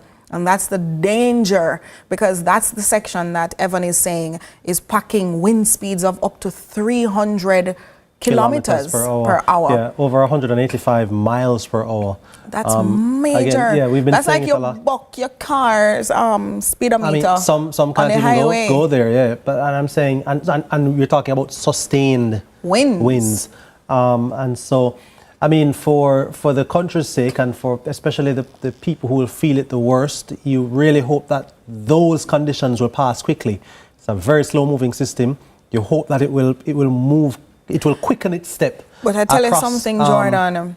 While we're here talking about hoping that it will quicken its steps. Many Jamaicans have been calling off my phone, asking, so Nika, like when storm pass now? And I say, storm pass? We haven't seen the storm yet. Hadn't made landfall It's not on land yet. So perhaps what they've seen is that they've gotten some wind and some rains from the outer bands, and it has calmed a little bit before the actual landfall, and they have thought that the storm had actually come and passed. Pseudo peace. But let me tell you who else other than my family is now in Trelawney. Dr. Darian Henry. You remember him, journalist here at CVM TV, turned principal, and now Dr. Darian Henry, principal of the Montego Bay Community College. He's now traversing sections of my beautiful parish. I hope it's still there when I get back. Trelawney. Darian. Good morning, Nika. Good morning. Good morning. I am not traversing. I can tell you I'm in the safe confines of my house because the weather has deteriorated badly for the last few hours. And as you rightly say, we haven't gotten the full brunt of it just yet. So I'm not traversing. I am making sure that I am in the confines of somewhere that is very, very safe to ensure that life and limb are actually saved. So just one bit of clarification. Dr. Henry, so you're inside, but you're able to see through the window. Can you describe what you're seeing? Well, more than just see through the window, I've been in touch with many of my colleagues. Many of them, some are as far back as Luana in St. Elizabeth, to the south, and to Negril in the west, and so on. And pretty much everyone is experiencing a significant deterioration in weather. The wind speeds have picked up significantly, at least for the last several hours. The rains have also been inundating many parts of Western Jamaica, as far as that I've been able to pick up. Nika, I know I know you're a native of Trelawney. Indeed. And I've been in my community's WhatsApp group, and I can tell you that there is tremendous amount of fear and trepidation, but I know that many residents in the parish across north and southern sections of the parish, they have made as much preparations as they can in the circumstances. The truth is we have never experienced a massive system of this magnitude, so this will be a true test of whether or not our preparations are really bringing to bear. Well, I know it hasn't made landfall yet, Dr. Henry, but something you just said stood out because you're saying that we've never experienced a system of this magnitude, and that we've heard that so many times now. But the fact that we can have this communication going on and an impending Category 5 mega monster storm, one of the worst in the history, or perhaps the worst in the history of this country. They say it's probably one of the biggest storms to ever make landfall ever, and we still have connectivity. Of course, I know the conditions you're experiencing are a lot different from what we're experiencing in Kingston and St. Andrew, but again, that's just a testament to how much we've advanced, and hopefully it's a sign of how quickly we'll be able to recover. It's a good point that you're making. I covered Hurricane Ivan and many other hurricanes, but Ivan, I think, is a standout system, although it, basically brushed the southern coastline of Jamaica. And I think it was flow went down at the time, and digital stood the test of time. But I think that those companies have done a lot of homework. The technology that they use to refine and define the systems, they have also improved significantly. But the truth is, a small island, relatively, to experience maximum winds of up to 185 miles per hour, that has never been experienced. I think one company uses fiber optics. They're building out their fiber optic network and all of that. Another company uses a legacy system, an online legacy system. Those are going to be put to the test, really and truly. It is true that now we're able to talk, and it's good to at least communicate with other parts of the country and so on. But later on, and I really have to commend you guys as well to keep the information out, keep the information flowing, and really encouraging persons who are in harm's way to really and truly get out of harm's way, because this thing is not joking any at all. In fact, this morning at my own place, I had to make sure to reinforce my shutters and so on, just to make sure, because this system will not be playing. I'm telling you, it's not going to be playing. Dr. Henry, how have you prepared your students at the college for the days ahead? I knew that question was coming. We do have a critical incident disaster management plan as a college. We have been monitoring the system for the last 2 weeks, and so we entered emergency mode last week, Wednesday. All our systems went online by Thursday. We're able to shut down the college, both at Alice Elmire and also at SOAM in Westmoreland. So for Thursday and Friday, we had online virtual learning. But the report I was getting from my VP for academics is that like half the students really and truly were actually engaged, but at least there was significant engagement across the college network and so on. So we were prepared really and truly for the eventualities as of now. I was getting some feedback that, some persons wanted to continue teaching yesterday, but I had to remind everybody that all schools are closed and all attention now is really preparing your families and properties and so on, just to make sure that we can ride out the storm. Yeah, and I think that's something that a lot of people are worried about. Yes. You being the principal of an institution, people are worried about the loss of learning time. I know Dr. Dana Morris-Dixon, even as she addressed the media briefing, Nika, she is probably in the back of her mind worried about the period of that loss of time that the kids will have in school and so on, and trying as best to mitigate that and to actually have a system in place to ensure that it's we're in a technological age. Truly. And that the information can be disseminated, the kids can still be doing work and so on. And I'm sure that's at the forefront of your mind as well, Dr. Henry. Yes, we had the ravages of COVID-19, and I can tell you we were just about recovering, because the truth is the effects of COVID-19 is still being felt in the system, and we see it among many of our students, their behavior patterns, their learning patterns, and their assessment patterns as well.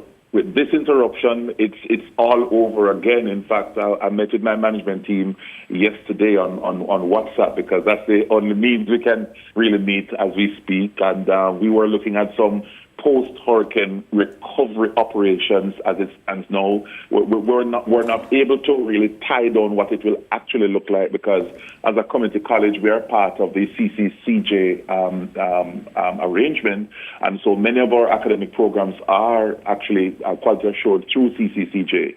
So there's going to be some amount of reset.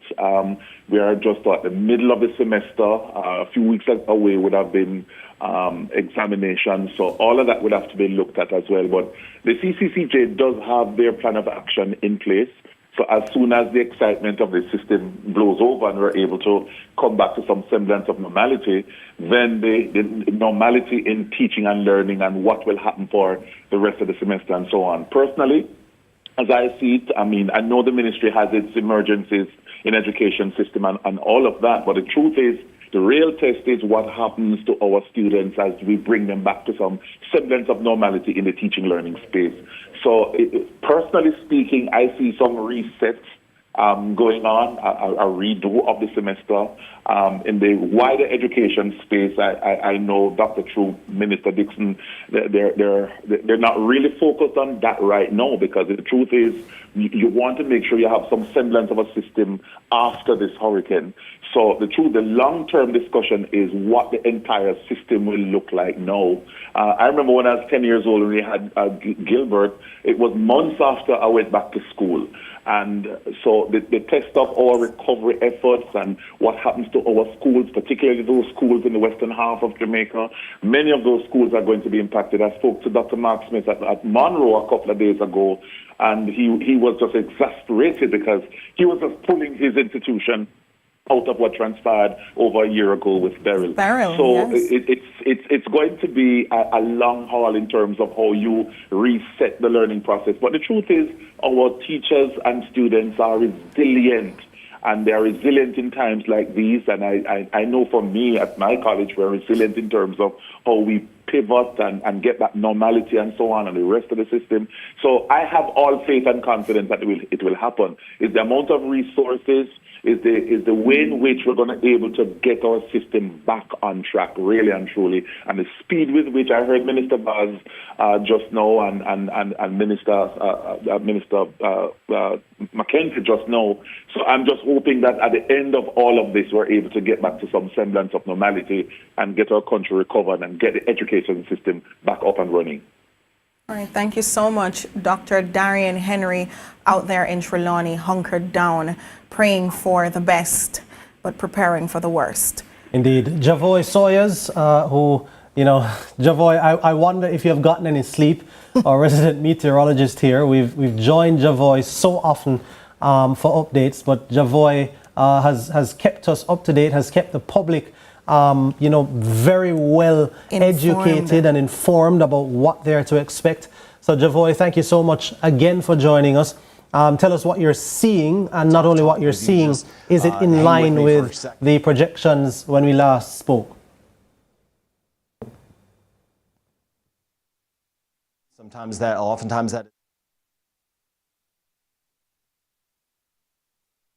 stuff like that, because Javoy seems to be muted. Could you unmute for us? Yourself, your family. All right, so yeah, having some audio issues with Javoy, but problems, interested to hear what Javoy has for us, because again, all still these, out west. yeah, and all these projections have been made, and you just want to know if it's in line with what is happening in reality, and of course, we did hear a time of about midday being given for landfall. We want to know if that projection is still on. Javoy? I'm here. Fantastic. So I was saying, you know, is what you're seeing now, what the forecasts are showing, is it matching with the current reality? Just about. The system was expected to move towards the northeast. It did that through the night last night. It pushed further into the southwestern section of the island. Just about making landfall now. Forward speed has increased somewhat, but still a bit slow. The top wind speeds are about 185 miles per hour, which should be impacting much of the southwest sections of St. Elizabeth at this moment. At wind speeds of that magnitude and the forward speed of the hurricane, I'm sad to say Black River and Treasure Beach bearing the brunt of that right now. Where I am, the wind is gusty, hurricane force strength at times, tropical storm force strength most of the times. But it's expected to get worse on my side before it gets better. Javoy, where are you? I don't know. It seems like you're in some kind of a tower. You seem very elevated. Where are you? Yeah, I'm at the Sangster Tower. I am an ATC by profession as well. So I decided to leave with my host. I didn't feel safe. And the safest spot I could think of was at work in the tower. I have connectivity. I have light. The best place to keep everybody else informed. What does an air traffic controller do in a time like this, Mr. Sawyers? Well, we still have persons manning the tower. We have to be ready once the system leaves the area to resume ATC operations as soon as possible. But the airports are closed. The only flight in our airspace now is the only flight close to the island now is the Hurricane Hunters in and out of the hurricane. Yeah, you know, that's an interesting phrase, Hurricane Hunters, Javoy, and I've been scrolling on social media. I've seen a lot of them from overseas talking about flying into the hurricane. Can you just explain that process? I don't know if I mean, I've seen them show videos and so on. I don't know if the layman kind of has an idea in their head of what flying into a hurricane entails. Well, you have two different aircraft that do the flying into the hurricane. One is a reconnaissance aircraft. Another one is a smaller, more nimble aircraft. What they do is they penetrate the hurricane center and they drop instruments in the eye of the hurricane that measures parameters like the wind speed, the central pressure, the temperature of the eye. All of this is plugged into mathematical instruments that calculate and give the forecast of what the storm is doing based on the current atmospheric conditions. So in the process of flying through the eye, they measure the wind speed as they approach the eye, the wind direction. They try to find the center of the system by extrapolating the winds around a fixed point, and then penetrate the eye before dropping drop zones in the center of the hurricane. Mr. Sawyers, you mentioned penetrating the eye, entering the eye, all of that. Is there someone in an aircraft entering the eye of the hurricane, or is it just a drone type device? No, it's an aircraft with people in it. Like I said, it's built to withstand certain flexes and certain wind speeds up to a point. We saw yesterday that they had to come out of the hurricane because turbulence was too high. But they have been in and out of the hurricane through the period, keeping all the weather persons informed about the current conditions and the forecast about the hurricane. Yeah, so Javo, you mentioned that they measure certain things. You mentioned the pressure. And explain that to me, because I think you're saying that, you know, I've seen people say that how low the pressure is. Something about, I think it's measured in millibars or something like that. It is. And then you're talking about the dryness as well. Like, what does all that mean? I know you talk about temperatures and warmer temperatures being good for hurricanes to develop. But talk about the dryness. And the pressure being lower, meaning that it's a more powerful storm. All right, so imagine you're pulling liquid through a straw, right? That straw is the column of atmosphere. When you pull the liquid out of the straw, you're creating a low pressure at the bottom of the straw that creates that suction for more fluid liquid to come up through the straw. Pretty much the same thing in the atmosphere. The atmosphere has lifting that reduces the pressure at the surface. And the pressure reduction at the surface causes more wind, more air to rush into the center of the system.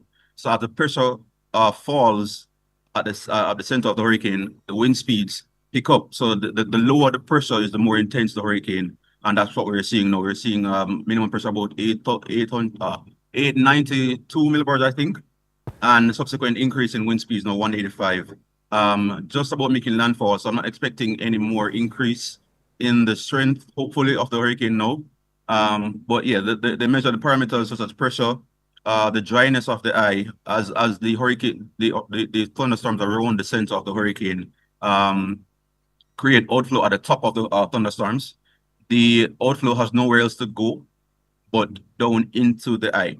And when air sinks in the eye, it compresses, because based on, if you go up a hill, you experience a popping of the air, right? So air pressure is lowest the higher you go, right? So when you descend down the hill, air pressure increases. So when that air at the top of the hurricane descends down into the eye, it's compressed, and by compressing it, it then warms. We're looking. The eye tends to be warm and cloud free. So Javoy, what we're looking at on camera now is actually the aircraft utilized during Hurricane Milton, I believe this is, that showed, and Milton was a Category 3 storm, and it shows the hurricane hunters as we're describing them. These hunters were in this craft, and we're looking inside the craft. We're looking at the the exterior of the craft. We're also seeing that it's really cloudy inside the eye, and what we would have seen is some of the activities that would have taken place within the craft during their trek to the eye of the storm. Certainly that's no feat for the ill-experienced or inexperienced. You have to be highly trained for that. Definitely not. And you have to have some nerve or some calmness about you. Because we've been on aircraft and we've experienced some level of turbulence. And even though you know that it's safe and is expected and this is normal, you can imagine being in extreme turbulence during flying through a hurricane. Right. So where do these aircraft take off from? Do they just take off just like a commercial aircraft, or do they have special takeoff areas? Normally they tend to come in to the closest possible port to the hurricane system. I think they took off from Manly when the hurricane was towards the southeast. They try not to have too much fuel, because then that determines how heavy the aircraft is. But they take off from airports around close to the hurricane center, just to be in proximity if they need to return and come back. You can imagine if they're taking off from far distances, how long it would take them to get into the hurricane to measure anything in time for an update. Yeah. Go ahead. No, I just wanted to get from Javoy, as we come back to Melissa and come back to whether projections are meeting up with reality. Are we still looking at midday for landfall? We want to establish some key timelines now. Well, I'm looking at landfall just about now. The ice should be encroaching on the southwest coast now. Okay. Areas in Black River should have either just about finishing the first half of the eye wall and entering into the eye now. Based on radar that I'm looking in front of me, the eye does seem to be moving across southwestern coastline just about now. Okay, so landfall about 10:53, so a little bit, so within the window, maybe a little bit earlier than expected. Yes. And you're looking at the hurricane conditions are the worst conditions to be affecting the island for how long? We can expect the eye has just come ashore, and that took some time from this morning. So another 6 hours or so before the eye makes it to the other end of the island, across Trelawney coastline in Trelawney St. and thereabout. But then the impacts behind the eye after it exits the country should last well into the night, into the early tomorrow morning on Wednesday. 6 hours. 6 hours of what sort of conditions across these different parishes? Well, most definitely tropical storm conditions will persist for that 6 hours. The hurricane conditions may be quicker than that because, as I said, it's a very small radius of hurricane of 185 miles per hour wind speeds around the eye. You're not expecting 6 hours of 185 miles per hour winds, but certainly 6 hours of tropical storm force conditions to hurricane conditions to begin to continue lashing the island. Well, most of the west and central areas of the island. I understand Kingston is pretty much the opposite of this. Well, not the opposite, but not as intense in Kingston and other eastern areas. But you can expect the rainfall to continue across much of the eastern parishes, and not out of the question thunderstorms that may have embedded heavy thunder showers and squalls with strong gusty winds at time across eastern parishes. Well, we're in studio, and I can tell you, ever so often we hear the battering that the building is taking, and this is a very sturdy building, one of the most solid in Kingston, and it's taking a battering. Every time I look at Jordan, I hear something like something is slapping the building, and it's the wind. Yeah, and also we can expect a few branches to come loose and probably hit the structures that you are in. When I had to leave my home to come to the tower, I was cognizant of the gusts and the wind and the branches that a few branches were fell across the roadway on my way here, and even now I'm seeing a few fronds break off the palm trees on the highway. The palm trees are resilient, so I'm not expecting them to fall over, but other trees with a wider spread to catch more of the wind, they will uproot as the soil is pretty much saturated at this point. And as firstly, well, this is going to be a two-part question, Javoy.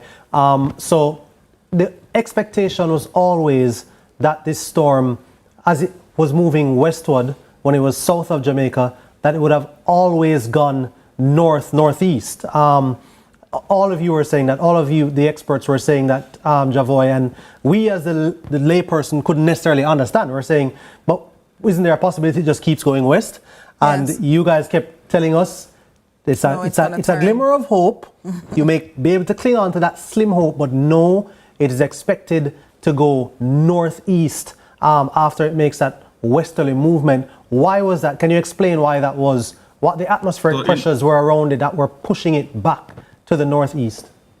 So initially, when the system was just a tropical storm or a tropical wave to the southeast, it didn't have a defined center for any of the mathematical models to latch on to give accurate forecasts. The models were giving forecasts based on where they suspect the center to develop. So the forecast spread was initially wide from anywhere curving north into Hispaniola to continuing west into Nicaragua, Honduras. But the moment the system developed a well-defined center, the models latched on. The models knew that the high pressure over the Eastern Caribbean and as well the Western Caribbean would battle for control of directing the hurricane. The hurricane is basically a leaf in a stream. the main steering flows or the pressure systems around it. Two high pressure systems, can imagine the hurricane being in the middle of two gears, one rotating one direction, the other direction. So in between you have opposing wind directions, so that the hurricane was wobbling in between the two. We always knew that that high pressure system would break down, and the cold fronts from the US at this time of the year they're pretty much standard. We once they appear on our models, we know that tropical systems will follow the cold front northward. The timing of the cold front north was always an issue.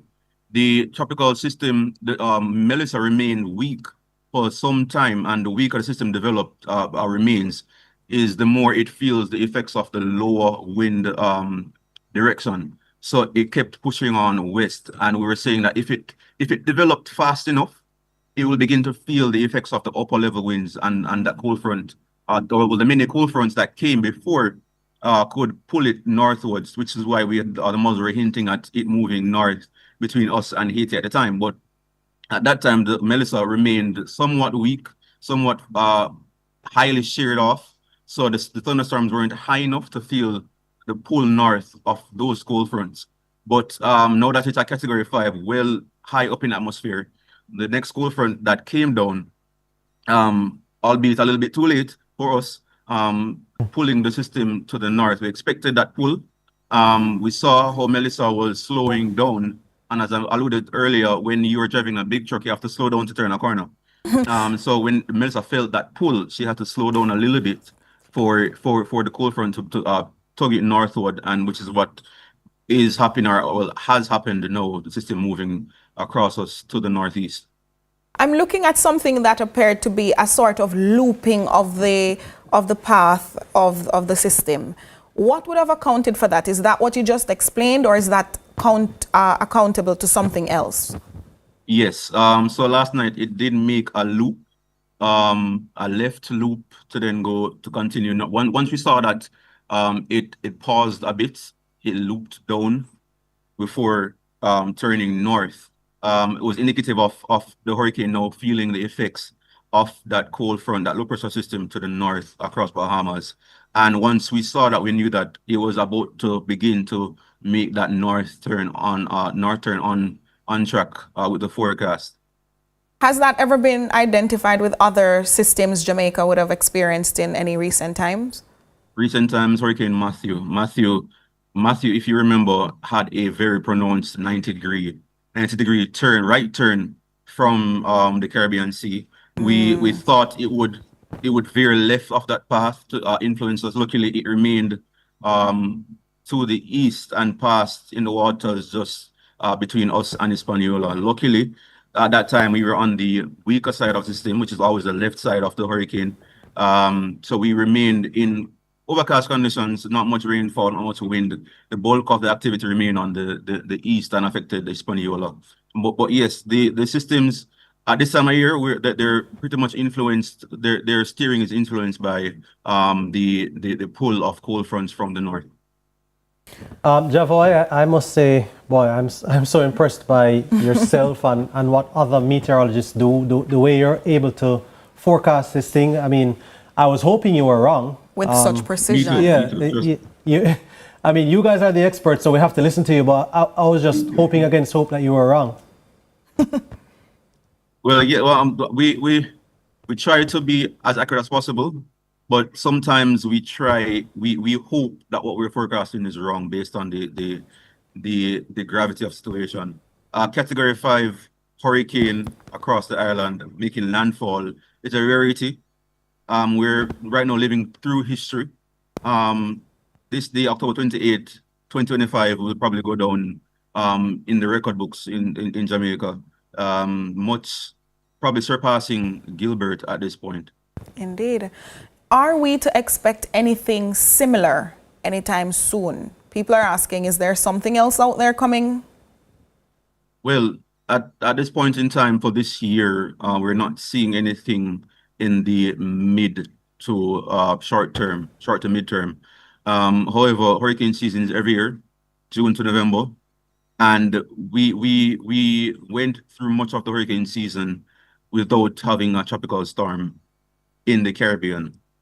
This is the first system to enter the Caribbean, and it's so developed into the most powerful hurricane that the Caribbean probably has ever seen. Second to Wilma and all those others, but one of the strongest hurricane the Caribbean has ever seen. And it just goes to say that doesn't matter the 6 months in the hurricane season, it only takes one hurricane, one storm to make landfall and devastate a nation. How do we utilize the information that we would have gleaned from these historic events to prepare, so to speak, to train, develop, prepare, and overcome for future? Well, we know that the most damaging effects of a hurricane is the wind and the rainfall, and the disasters that come from those. So what we can do is mitigate against them. We can't really stop a hurricane. We can mitigate against the effects. Proper drain cleaning to mitigate against the flooding. I'm sorry, the tower is kind of rocking a bit. But yeah, the wind aspect, stronger building codes, secure roofs, build in such a way that you don't allow wind to get under roofing. I think I've seen buildings where the roof is curved in such a way that it prevents wind from getting underneath it. So just mitigating against the effects of systems like this, because we can expect more frequent hurricanes and more strong storms in our region in coming years. Okay, Javoy, are you gonna, when we hang up from you, are you going to come down from the tower? Or I'm starting to get nervous for you, because you said the tower is rocking.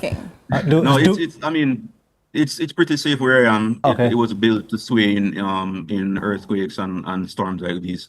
I'm pretty safe where I am. Okay, I was worrying for your safety just now, Javoy, because when you looked around and you said, "Well, I'm sorry, the tower is shaking," but also I guess it goes hand in hand, being an air traffic controller and a meteorologist. But being a meteorologist is not necessarily a prerequisite, though, is it? Or does it just not help? Necessarily? No, okay. not necessarily. It helps, and much of the subject material on the way of becoming an ATC has met involved. Javoy, I was thinking before we segued from the tropical storm hunters or the hurricane hunters, when we were talking about that and we were looking at the videos, you mentioned that they would have had to utilize less fuel to get into the eye of the storm in some cases, because it could make the aircraft heavier and all of that. And then I was there thinking, is it that they enter the eye more than once? Do they do it? Several pass through the eye during a single flight. They crisscross from the hurricane's outer bands into the center to measure as they go parameters leading into the eye.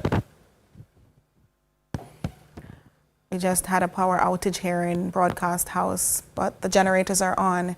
So that's it for Javoy Sawyers, or meteorologist, all the way out there in Montego Bay, St. James. Thank him so much, and all the others. But right now we're up on a break. Do stay with us for more as we track Melissa.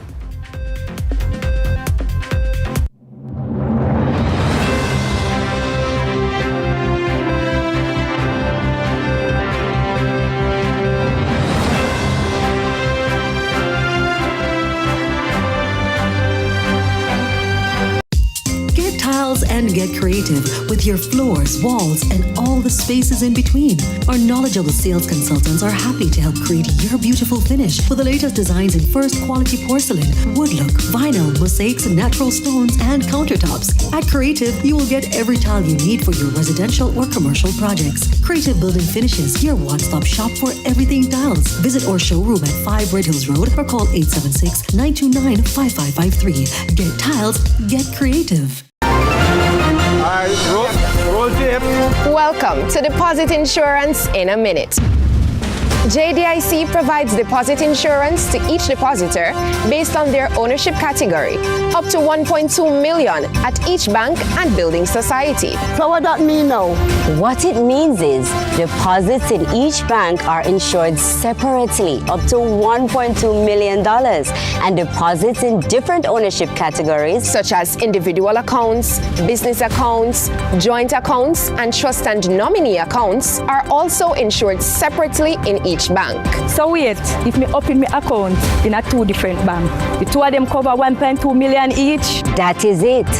Even if you plan for open 2 different categories of accounts, like 1 individual and 1 business account in the same bank, JDIC insures them separately under the deposit insurance scheme. That's how deposit insurance works. JDIC, protecting deposits for you and me.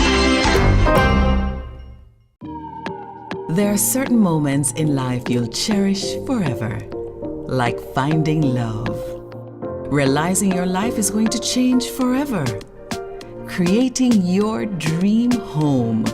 These are your great moments, and helping you to achieve them is ours.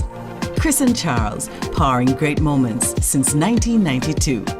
When you think loans, think Chris and Charles.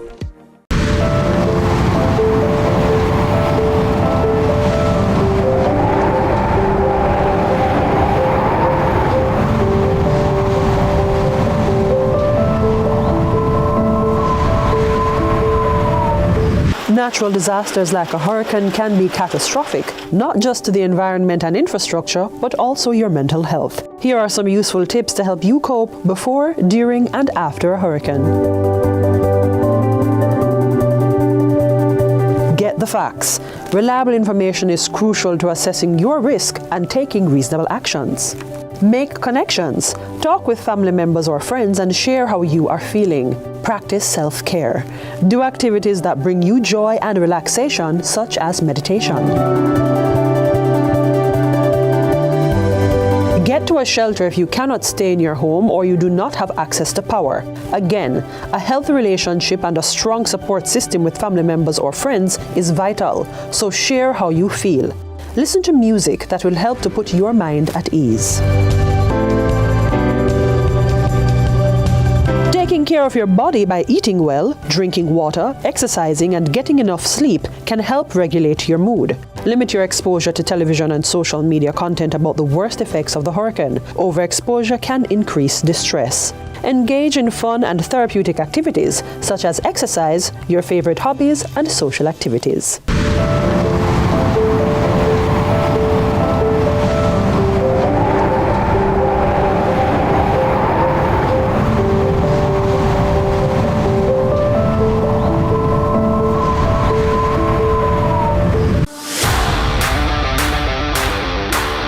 It's time! Welcome to High School Pitchside. We have another fascinating episode for you.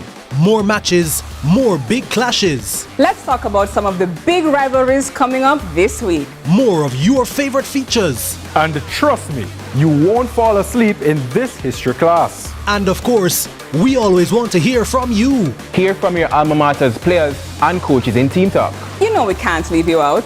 So send us your messages on social media and watch us react on FanView. And you know we love a good little debate, right, Gio? We've got you covered all season long on High School Pitchside. High School Pitchside, your ultimate guide to all things schoolboy football, Thursdays at 8 p.m. on CVM TV.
Let's delve deep into the issues.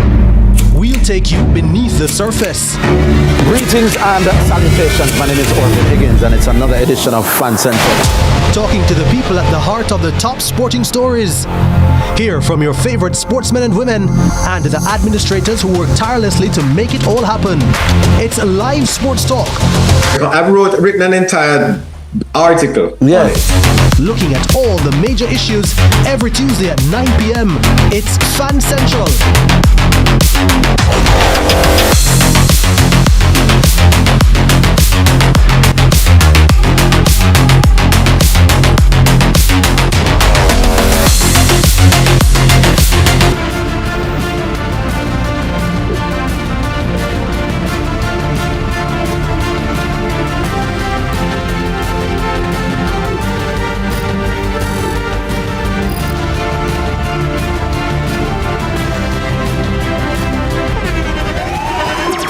The internationally acclaimed On Stage with Winford Williams. At a new time, Saturdays at 8 p.m. on CVM TV. So much more than entertainment.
Millions of people are attacked by harmful mouth bacteria.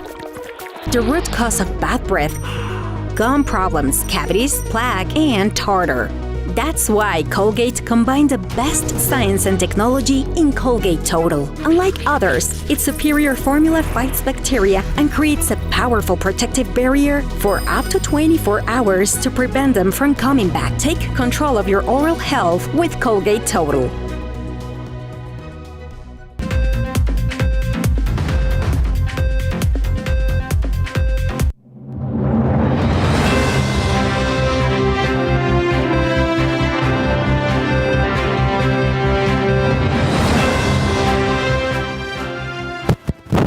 Back to Tracking Melissa at CVM's special coverage, bringing you all the very latest as the country braces for the impact of Hurricane Melissa. We spoke with our meteorologist Javoy Sawyers, who told us that landfall was just about the time when we were speaking to him, just before 11 a.m. In the southwestern end of the island. So if you're in Kingston and St. Andrew, you're probably not feeling the worst. You definitely aren't feeling the worst effects, but you definitely would be feeling increased winds, increased rainfall. But I know that the people in the southern or the western end, and even those to the northwest as well, are also feeling the effects. I've been scrolling through social media, just looking at some of the videos, and we're going to be showing you some of those videos as well across the island. These are submissions. St. Elizabeth. Junction St. Elizabeth. I understand that this is, and this parish, of course, of St. Elizabeth. Look at that coconut tree. Yeah, this is expected to be one of the worst affected by this system. And viewers, let's not forget, it was only just over a year ago that Beryl battered the Breadbasket parish. Okay, so this is, we're hearing the sounds as well, or producer has given us, and our audio engineer has given us the nut sound on this, and so we can hear just how powerful those winds are, and these aren't the worst of the winds yet that we're seeing on screen. Again, Junction St. Elizabeth, the parish of St. Elizabeth, expected to be badly affected. There's a path, and you see the trajectory, and you're looking the hurricane literally cutting through the southwest of the island through St. Elizabeth, and then going northeast, and expected to exit somewhere in St. Anne, between St. Anne and Trelawney.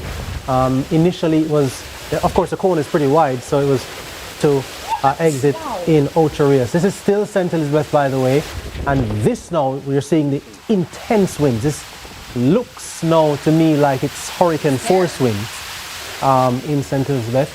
Of course, you know, we're using the eye test, but sustained winds expected to get up to as much as 185 miles per hour. Those conditions won't continue throughout the 6-hour period or so that we expect the hurricane to be on land. But yeah, this is still in St. Elizabeth.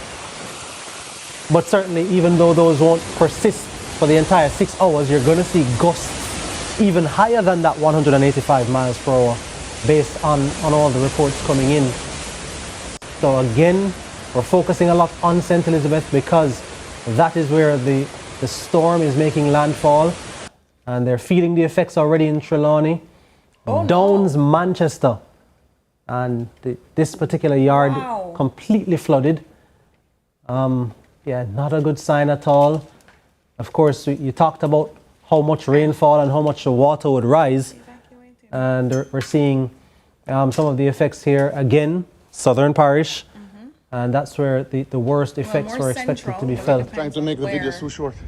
Well, I don't see anything beyond that other than a tree down there. Skyline Drive, That's minor. Upper St. Andrew, Right here, yeah. Jacks Hill, and you're talking about landslides now. That's the damages. And it's just a matter of time for it. we thank all our viewers for these submissions. Keep them coming. So, of course, the landslide causing blocked roadways, which is always to be expected in these hilly areas. And all across St. Andrew, I'm sure a lot of the hilly areas would see landslides, trees coming down and so on, and blocking roadways. And that's why, again, you know, you're really just advised not to venture out unless you absolutely have to.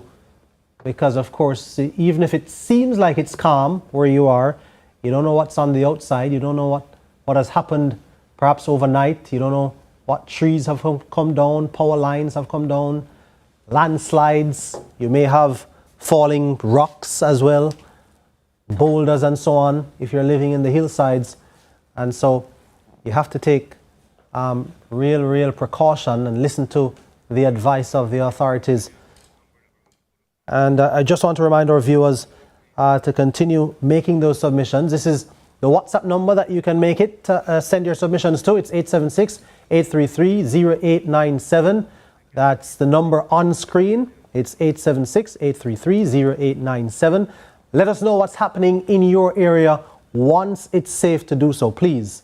Once it is safe to do so, tag us, or you can send your updates via DMs. We're on all major social media platforms, CVM Television, so just look for us and you can send them to us there as well. Indeed. We looked at those video footage and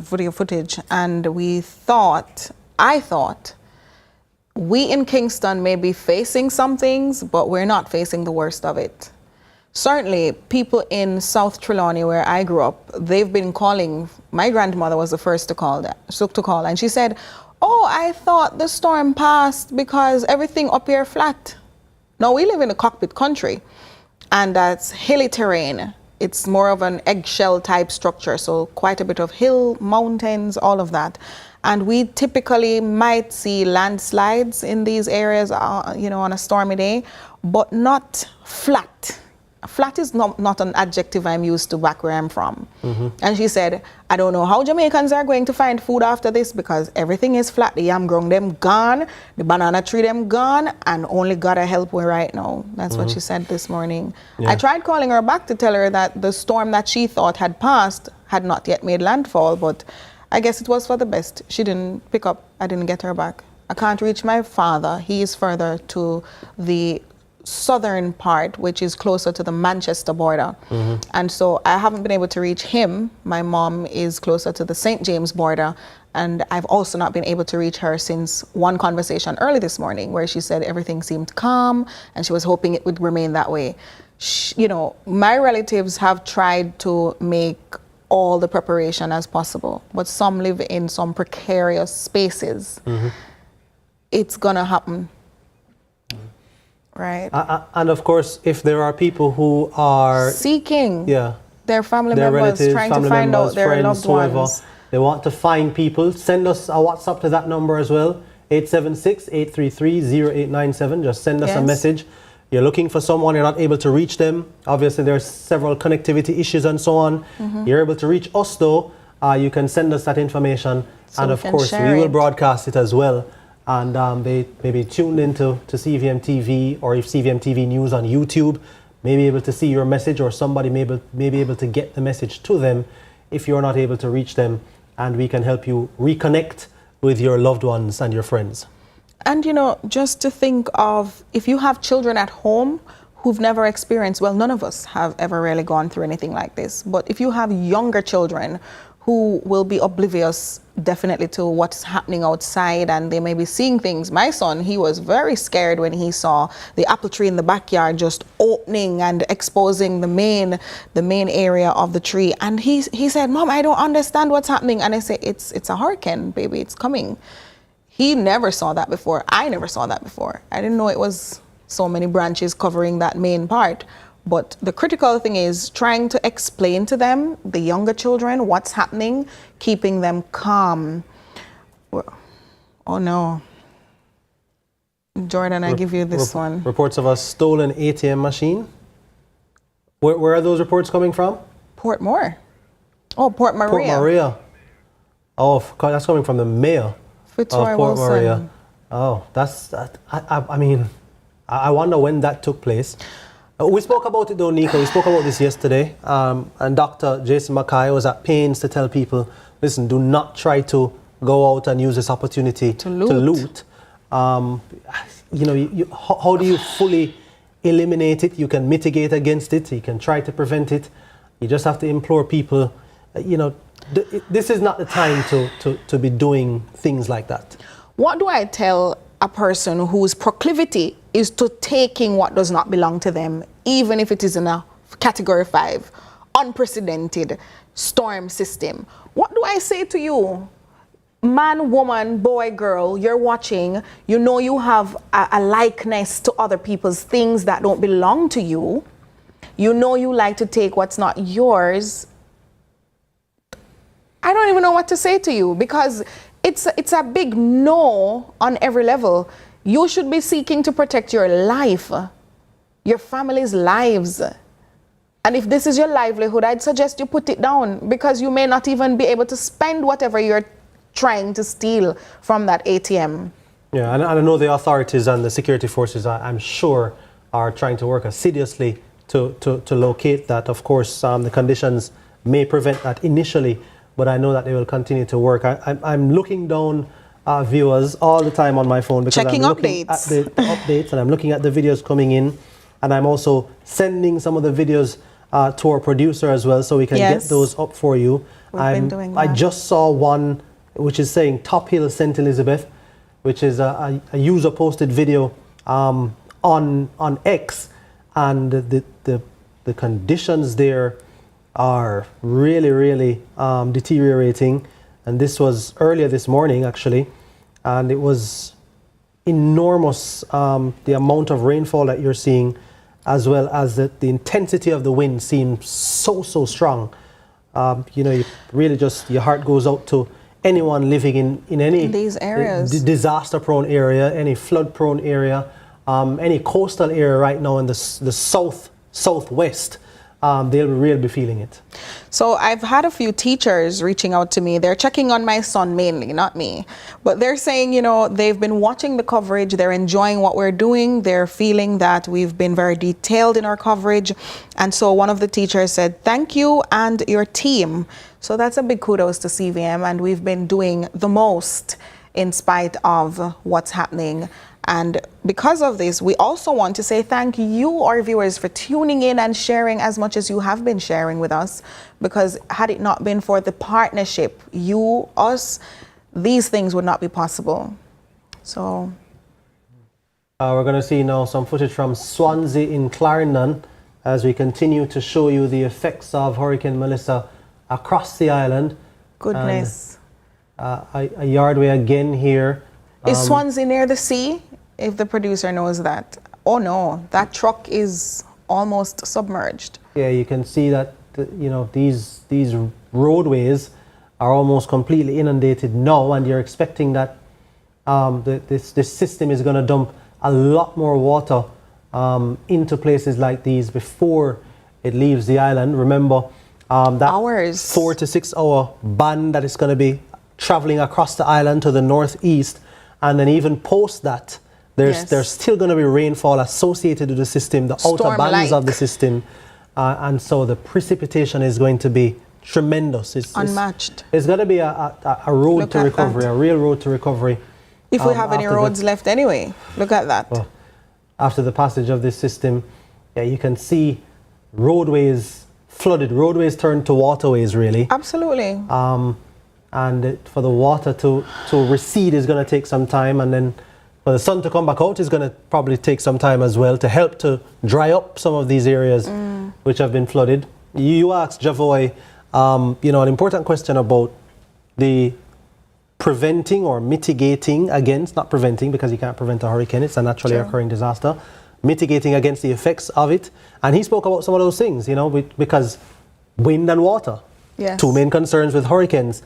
How do you build structures that are more resistant to the strong force of sustained winds, and something as simple as making sure the drainage is good in especially in built up areas, and the gullies and the stormwater are consistently cleaned on a schedule, and not just waiting for an impending hurricane, not just wait to the last minute prepping and hoping that the water and the wind will and it's really last minute, Nika, because we got a lot of time with this hurricane. At least 2 weeks, I think. When you heard that it was a system out in the Atlantic, you know, we heard the projections. People brushed it aside, baby, and people said, well, you know, Jamaica could be in line to get some effects of this system. At the time, it was still just a system. We heard Javoy mention that. It was still pretty weak at the time. And then you heard tropical storm, and it was to have made landfall from last week. And then people were still kind of brushing it aside. Oh, tropical storm. Then they said by the time it hits Jamaica, it will be a hurricane. And then they were saying category 1. And it's not until we started hearing between category 3 and 5 when people really started to get serious. And when I say people, I don't just mean us, I mean even the authorities in terms of drain cleaning and so on. When we spoke to Mayor Leon Thomas from Portmore yesterday, he said they were still doing last minute drain cleaning, and they had heavy equipment, backhoes and so on out there in the communities, in some of the major drains, removing silt and garbage and all the other debris that had been collected in those. Old fridge, old stove, crocus bags. I don't know if they call that here. They call it that, right? Crocus bag. Yeah, they do. Okay. And you just wonder if and when we will learn the lesson of ensuring that we are more aware that these things, when you throw something... We might learn it now. I hope so. Having seen the effects. When you throw a piece of trash into a gully, don't think that piece of trash is gone from you. It's gone from your hand, but you may very well feel the effects of that in some way or another. The blocked gully is probably going to affect either your yard or somebody who you know down the road or so on. The flooding, when it gets backed up, it comes back to you. It's people just can't necessarily see the delayed effects of these things because it doesn't happen immediately. But yeah, we're talking about... Trash is something that when you give it away, it might just come right back to you, especially if you didn't dispose of it in the proper way. And that's why we're talking about the resistance, but a lot of it comes down to us, members of the public. And if we as members of the public must play our part in helping to ensure that the country is a lot more hurricane resistant as well. We can't just leave it and say, oh, the authorities need to do this, MP needs to do this, council needs to do this. Personal responsibility. This is in Black River. Oh no. JPS Operations Office in Black River. Goodness. Wow. That was an office? Wow. I fail to believe this. Did we know what it looks like? Did we know what it looked like prior to this? So it's lost because sections of the roof. I'm sure they must have taken measures to mitigate against this sort of thing. Look at that. Well, I mean, they are in the area that's going to be hardest hit. That's Black River.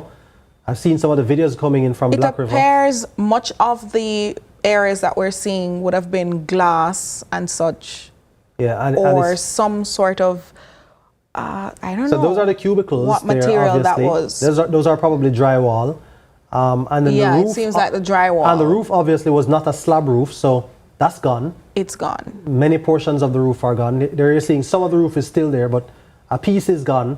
And then of course when and walls are already or doors are already blown in, and so water flooding is coming now in. Very likely to take place. Yeah. I'm not seeing any computers or major electronic devices. I'm hoping those were put into a safer zone and that this damage was at least foreseen in some way based on the structure. Goodness, look at that utility pole. It is barely hanging on. That's right outside Black River, viewers. Look at it doing the dance. What is that? That's still just outside the JPSCO's office. Yeah, and by the way, Nika, look at those power lines. You were asking if that JPS office was functional. I'm being told a piece of zinc is up there too, you know. It was fully functional after burial, and it was concrete. There was a concrete structure as well. My goodness. So, look at the debris just beyond the gate, the JPSCO gate, right there. Yeah. Is that? It looks to me like a tree came down or something. But even on that power line that you see barely hanging on, yes, you can see a piece of zinc. That's what I was saying. That has flown from wherever. Which means roofs are gone. That probably was on somebody's roof. And look how high that has gone. And I see a house right across that seems to be taking quite the battering. Another piece of zinc, another sheet of zinc just beneath that utility pole that's hanging on by sheer lines. Yeah. On the grace, as many people would say, of God. I know that the JPS had commissioned the changing out of a number of the poles to the concrete poles. And I mean, you look around and you still see a lot of the wooden, is that wooden? Is it wooden ones? Which always to me seem a lot more frail than the solid concrete ones. But obviously there's still a lot of the old poles. So I think it's 3 types that I've seen so far. In my early days, I would see a lot more of the wooden ones. And then there was the introduction of the cement type ones. Then we saw in sections of central Jamaica, like in Manchester, where they had the metallic ones. And I heard those wrapped like candy cane around each other during burial. So I'm really hoping that we can reconsider how we approach these utility poles in future. And do we even need utility poles? Can we not opt for other methods of, those extra wires and all of that above ground? Can we not try to find ways to put them beneath the ground? We had asked JPS that during burial, and they had said it would have been a costly procedure. But sometimes you are... And I'm sure a lengthy one as well. Well, to try to do it across the island. The tropic conditions are not going to get better. We're talking about climate change. Things are not going to likely just improve overnight. We have to make some tough decisions. So... Yeah. Well, Curlin Brown has been traversing between St. Anne and St. Mary. She's back in St. Anne. She's in Ocho Rios. We want to hear the latest from the Garden Parish. Curlin, what do you have for us? We're here at the Ocho Rios High School in St. Anne. It's one of the designated shelters for persons who have to seek safe places while this Hurricane Melissa makes its way to Jamaica. Now, one person said to me, "I'm here to stay alive," and that's quite compelling. She also described Hurricane Melissa as a silly, she says, because, and it's stubborn also. And she says it's crazy, but she's happy that she's at a place where there are other persons. We saw a couple families, including children. There's a 1-year-old child, 1 year and 1 month old actually. There's a 2-year-old as well. We saw a 9-year-old and also a 12-year-old. These persons are trying to make the best of what's going on around them, happy to be out of their homes. Some persons from as far as Parry Town, they say whenever it rains heavily, that area is definitely going to encounter serious flooding, and they're not taking any chances. That is encouraging. We saw one man just singing away. I must show what he was doing here. He says he's just making the best of what's going on around him. This is Curlin Brown here reporting for CVM News, but I leave you with what this gentleman had in lyrics and why he told us why he's actually here at the shelter. At the Ocho Rios High School, one of the shelters. What's your name? Joseph Garden. What are you concerned about most as we see the rain coming down heavily right here? Yeah, I watched this from last night till this morning. And this time is very serious. Serious one of those things, yeah. But I witnessed Gilbert in the day, you know. September the 12th, I witnessed Gilbert, 12th of September 1988. How you compare what's happening now to then? Well, we have to see this one here come first and then we can match it with Gilbert, you know. I can't say this one bad about I witnessed Gilbert. Gilbert is the service time I witnessed. Some persons have been saying this is just so confusing. You think that way too? Yeah, this time is nagging, very nagging. So, very nagging bad. So that's witnesses we see it come to, then I can match it and say, this one bad and Gilbert. Nagging, what do you mean? It bring the rain on and off, on and off. And yes, it's confusing you? Confusing everybody. We waited last night and don't see it. This time coming will take us 1 week now, 1 week hard now, 1 week. You have never seen anything like this? No, first one is witnessing. I'm 64 years old now. This is the first one I witnessed now. Not getting so. What's your name? Joseph Garden. And you're here? I go to the school here, you know. You have been to this? School here, go to the school here for the junior secondary. So you're seeing persons come and go, right or here, they're staying? They come and go right here. No, I mean in terms of persons seeking shelter. Yeah. Have they been coming in? They're coming in. Some they say they live on the hills, so they don't take no check from this town here. What's your name? Joseph Gordon. Mr. Gordon, thank you. I live in Ocho too now. I live on the hill up here too, you know. So you come down? Yeah, and my son live where the scheme. He said to me, but he did a brand new house. So I'm telling you, say, the brand new house that don't stay. Because he Gilbert take off a lot of house stuff. We're pretty. So you come to the school because it's safe for here? Yeah, so safe for. Yeah, man. All right, thanks. Thank you, Mr. Gordon. Okay, have a nice day, miss. Mr. Gordon not playing any games with this storm. In Yeah. fact, Melissa is nagging. Concerned man says Melissa is nagging. Melissa sounds like a troubled woman.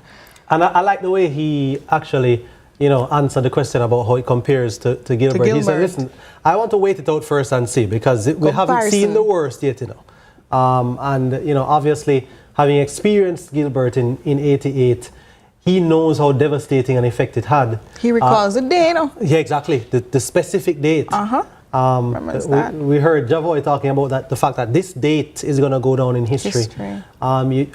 You're here, you sit and you wonder how it will be remembered. Obviously, Gilbert, 37 years later, for people who weren't even born then. Wow, Jordan. Still people being you. Me being one of those people, but I'm just saying, people who weren't born then still hearing of just the devastation of Gilbert, and then now it's gone down in folklore, essentially. True. It's almost a part of Jamaican culture. You think Gilbert was somebody, a prominent Jamaican, prominent or figure. a prominent person who visited Jamaica who was not very well liked in Jamaica. He was a king. And was, the leveler. Songs were made about Gilbert and so on.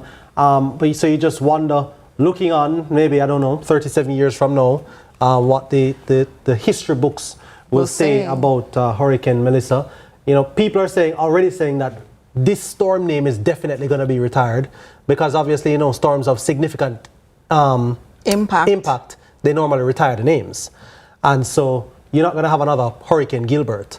Or Melissa at this point. Maybe you're not going to have another Hurricane Melissa.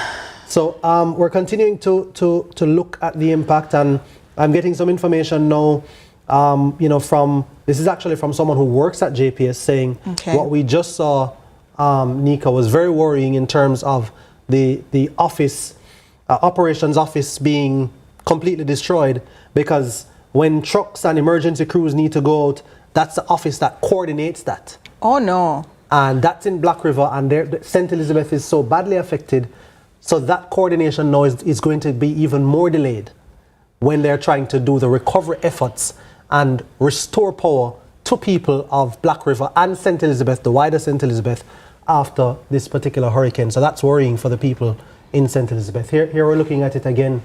For viewers who may not have seen this, this is the JPS, Jamaica Public Service Operations Center. Operations Center in Black River, St. Elizabeth, completely destroyed by the effects of Hurricane Melissa. And it's worrying because this is the office that does the coordination of the crews and the teams when they need to go out and restore power and so on, check, make the necessary fixes that they need to do. And it's going to be a long road again. It really pains me to say it for St. Elizabeth, because the effects they felt from Beryl were, I mean, tremendous. Some people were still feeling, some people still are feeling the effects from Beryl in St. Elizabeth. The power took months to be restored for some people in St. Elizabeth, and now to have this, just as they're going back to some amount of normalcy, is a bit devastating. We're going to show you where the system is now. You're seeing that in the inset. Now we're showing you full page. So yeah, that's St. Elizabeth on the border of Westmoreland, thereabout. Westmoreland to the west of the system, but St. Elizabeth really feeling it. And Treasure Beach, all those communities. Yeah, all the coastal communities. So it's still feeling it. And of course, the outer bands, you see that wide cone. So remember, the line you're seeing in the middle is the most likely path that it will take, the projected most likely path. Yes. But it's a wide cone, so it can go either way, left or right, east or west of that particular red line or pink line. And you know, the effects will be felt. Again, you're talking about the central parishes, you're talking about Western obviously parishes. the southwest feeling it now, then the northwest also feeling it, some of it as well, western parish in terms of Westmoreland, and then northeast to feel it as it exits the island. And of course, even southeast, us here in Kingston and St. Andrew, we're going to be feeling the effects of that as well as it passes through the island and makes its exit in about 4 or 5 hours. This is from Parity. Parity. This is where? Westmoreland or St. Elizabeth? St. Elizabeth. Yes. And of course, the system is currently going through St. Elizabeth. And so Look we at see... the waters. Yeah, we see the... All right, okay, so this is from yesterday, actually. So we're just giving you this as a reference point. Yes. As to where the system is now. I'm pretty sure if we check back in with Parity right now, that's not what we'll be seeing. Yeah. Water levels must have risen significantly since then, yes. And I'm not sure if that structure out in the sea, is that the famous Rest Pelican Bar of sorts? It looks that way. But I've visited Treasure Beach many times on brighter days, and I remember the strip of hotels because I'm familiar with most of the hoteliers there, and that stretch going from Treasure Beach Hotel straight back down to Jake's and then Sunset and beyond, all of that area is just beautiful, you know, sand and beach and boat tours and all of that happens. I don't want to imagine what they're feeling right now. You know, that they're alive is great. that they will have to pick up those pieces and try and figure out how to recalibrate and start again. I don't think they're excited about that at all. Well, I'm sure our reporter Omari Wilson, who is in St. Elizabeth, has been speaking with the people there in terms of trying to assess and so on. I'm sure Omari is also ensuring that he's safe. And staying indoors as much as possible, and so that not taking any risk, but he's, I'm sure, going to give us the important bits of information. And just commending our team again, because these are young people who have families too, senior people who have families too, and they've taken this job knowing what it will entail, and they do it with pride to say, I'm going to deliver world-class reportage for the rest of this period and beyond. And so we're commending their families for sharing them with us, and vice versa. Right now, we talk about prepping for the hurricane. I know that people have been reaching out to me.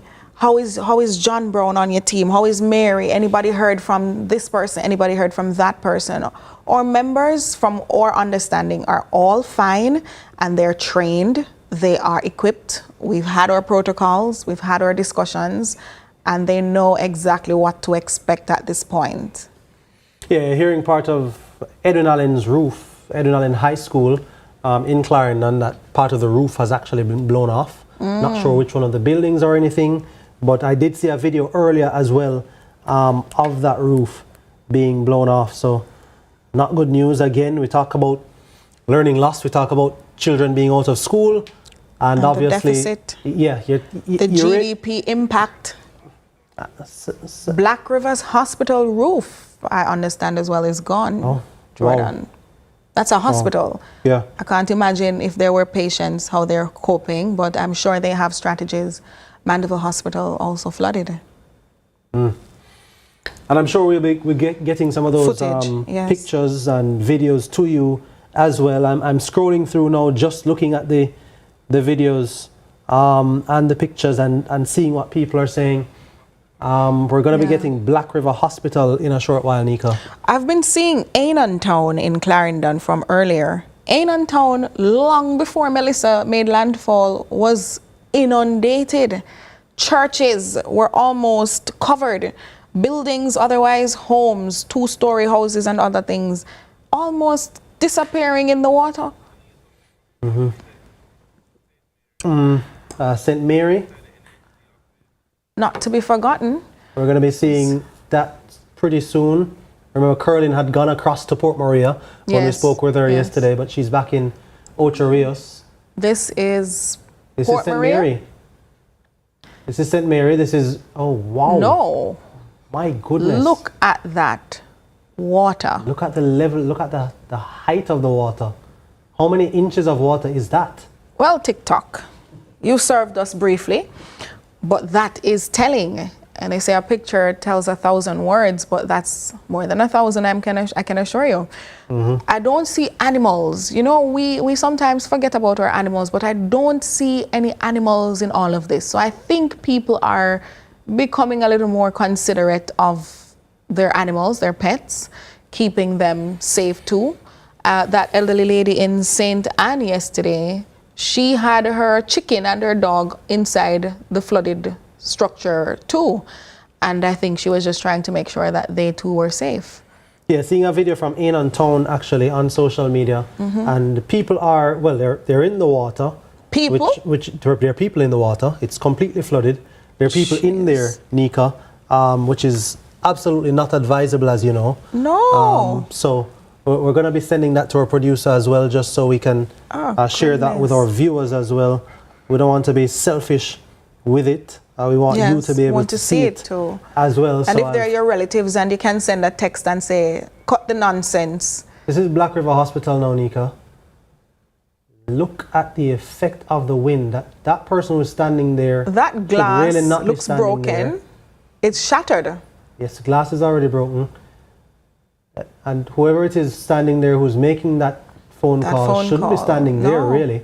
I mean, even the person who is recording shouldn't be standing there. And that's where we always say, send us your videos, but please do not put yourself in harm's way in sending the videos. You can send Look it at to the us power safely. lines coming down. And there are, And there are cars in the parking lot. Yeah. Vehicles are out there. Look inside the hospital. Yeah, the water has come all the way in. The wind has carried all the water all the way in. Emergency workers, the doctors and the nurses, all seemingly terrified by what they're seeing outside. That is now entering.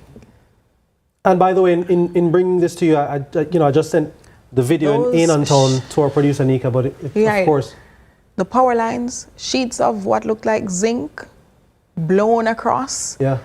You can hardly see what's happening outside beyond this close range shot. Yeah, maybe we're probably seeing about 15 feet. If so much. If so much.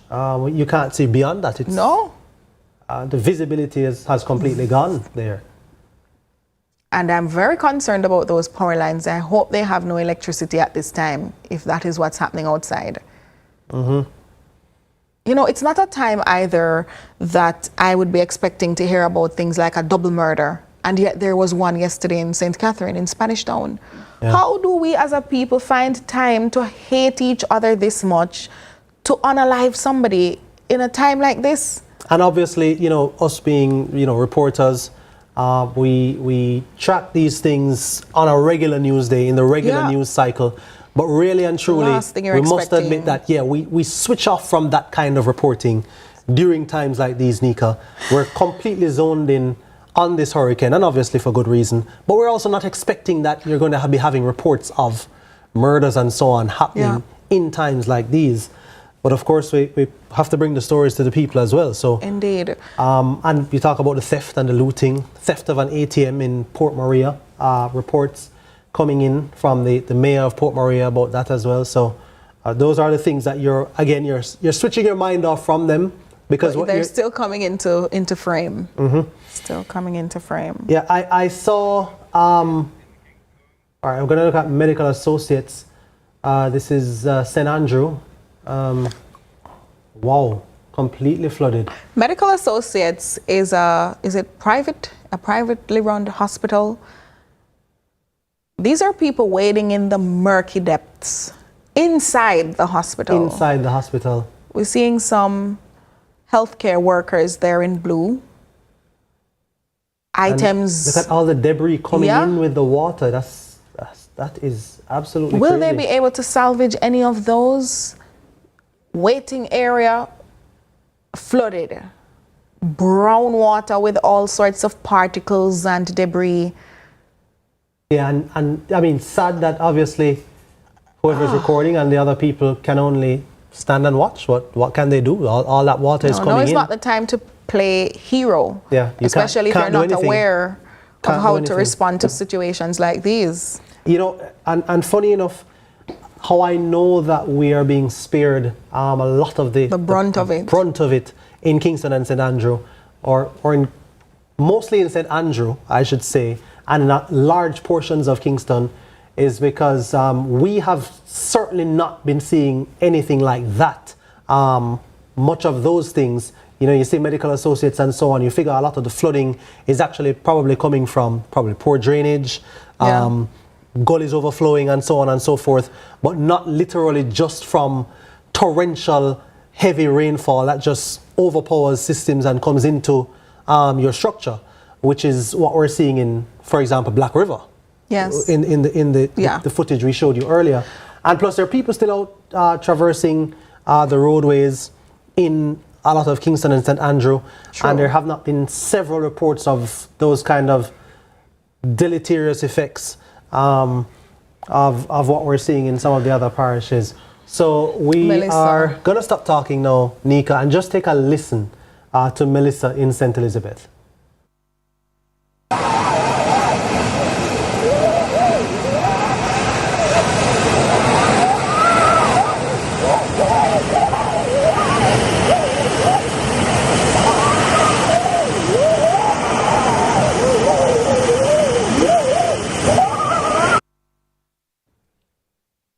A whistling sound. Did you hear that? Yeah, I had to kind of adjust the IFB just a little bit. I saw that. It was the whistling. You can imagine being inside a structure and hearing that outside and not knowing what aspect of your life or livelihood is being taken away with it.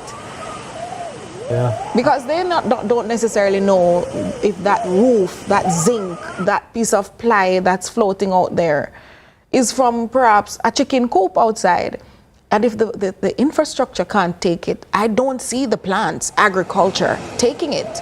Yeah. The scallion, the cabbage, the thyme, the pumpkin, the melon, not taking it.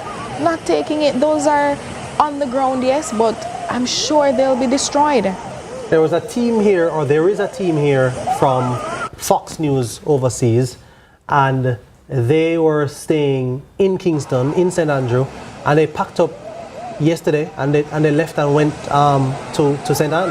I gather they're saying nothing much happening here in Kingston. Let's go to the heart of the problem. So they're tracking, they're trying to figure out where best to cover from, and when they were sending their reports back from Kingston, it almost made it look like there was nothing happening.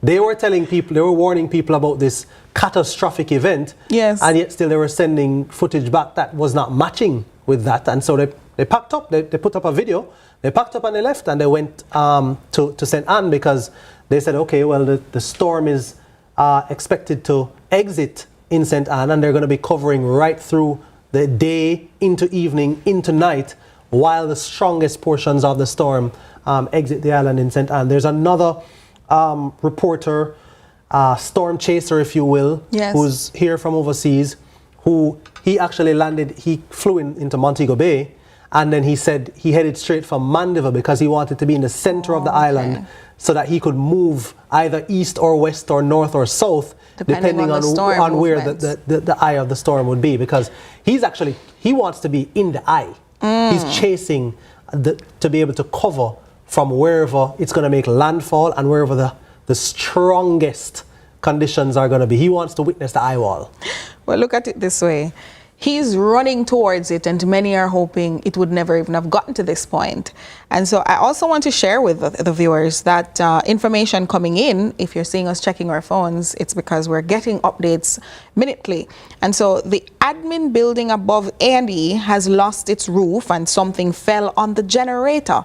So they are without power. This is at a particular hospital that is, it says about 75 patients are on the upper floors, and this is in Black River, at the Black River Hospital. Just reminding you that the admin building above A&E has lost its roof and something fell on the generator, so they're now without power. Generator not usable. About 75 patients are on upper floors, and the Ministry of Health is reportedly trying to get response teams and JPS workers to see how best they can rectify what's happening there. Wow, and so the backup system is there, which is a generator. But something fell on it. Something fell on the generator, and no, that the backup needs a backup. Wow. Well, we look forward to hearing from the Ministry of Health and Wellness for any further updates, because and the JPS, if possible. And the JPS as well, because this is a serious issue. Of course, we heard Minister Tufton speak about the importance of having the hospitals functional and essentially, I wouldn't say hurricane proof, but ready to handle whatever effects of the hurricane were about to unfold. And so we're still waiting to hear from the minister and his team as to how they are addressing this issue. The admin building above the Accident and Emergency Center has lost its roof at the Black River Hospital, and something fell on the generator, so they are now without power. Mm-hmm. Yeah. I can see many things spiraling off that, because depending on the nature of the cases and the patients who are currently there, they could see some people requiring transfer if no help is forthcoming otherwise. Yes. So, I mean, you're battling several things. You're trying to protect your own life. You're sending out first responders to try to protect others' lives. And then in the institution that you are trying to cater to people who may be ill, saving lives. Yeah, you're literally saving lives. And in the institution that you're trying to save those lives, you're now facing another issue in terms of the hurricane damaging portions of the building. and now you have to put your own life at risk. Because I think that was also the footage we saw where they, wow. We have more footage though, Jordan. This one from Clarendon. Trout Hall in Clarendon. So we'll be showing the viewers that, oh wow, this is Trout Hall. Looks like Trout River. I've never been there, but this, if I didn't know better, I'd think this was just a riverbed. And yet, look at the houses. See it there? Straight down Esco that gone, you know. Yeah, man, that gone straight down Esco.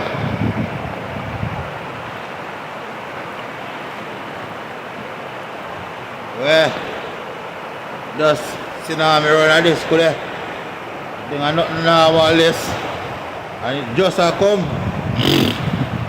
Just a come, could it? Go. It a sweep. Hey, girl Melissa, make your bad, sir.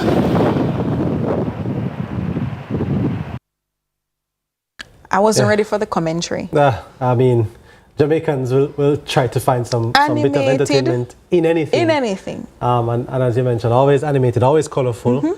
Thankfully, not too colorful. Absolutely. I was a little cringing a while ago. We have to keep the color to a certain level. But one of the issues, obviously, and what they tell you with flooded roadways and so on, and not trying to cross and not trying to drive in them as well. Yeah. Obviously, you don't know what the undercurrent is like. True. So how easily you can be swept off your feet, or your vehicle can be lifted and swept away. But also, you don't know what debris is in that water. You can't see. You saw some of the debris just come up a while ago and it hit the rock.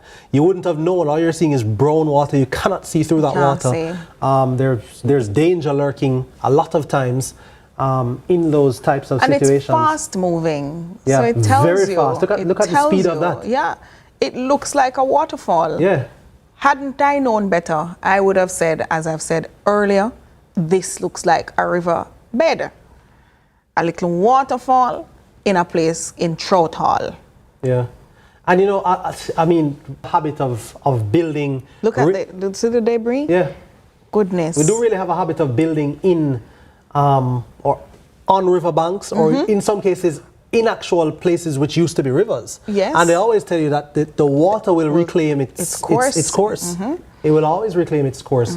So it may be dry for years upon years, decades, and you build there and there's a severe weather event and here comes a river coming to reclaim its course. And I believe that's why, in terms of the municipalities and the work they do, it's extremely important that you follow the proper protocols. Don't try to flout the legislature or try to get around and pay off a little thing here and there.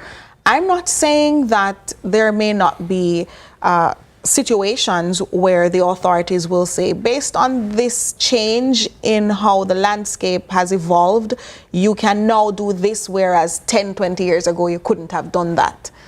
But when they tell you you can only build a 2-story house, don't put up a 5-story house.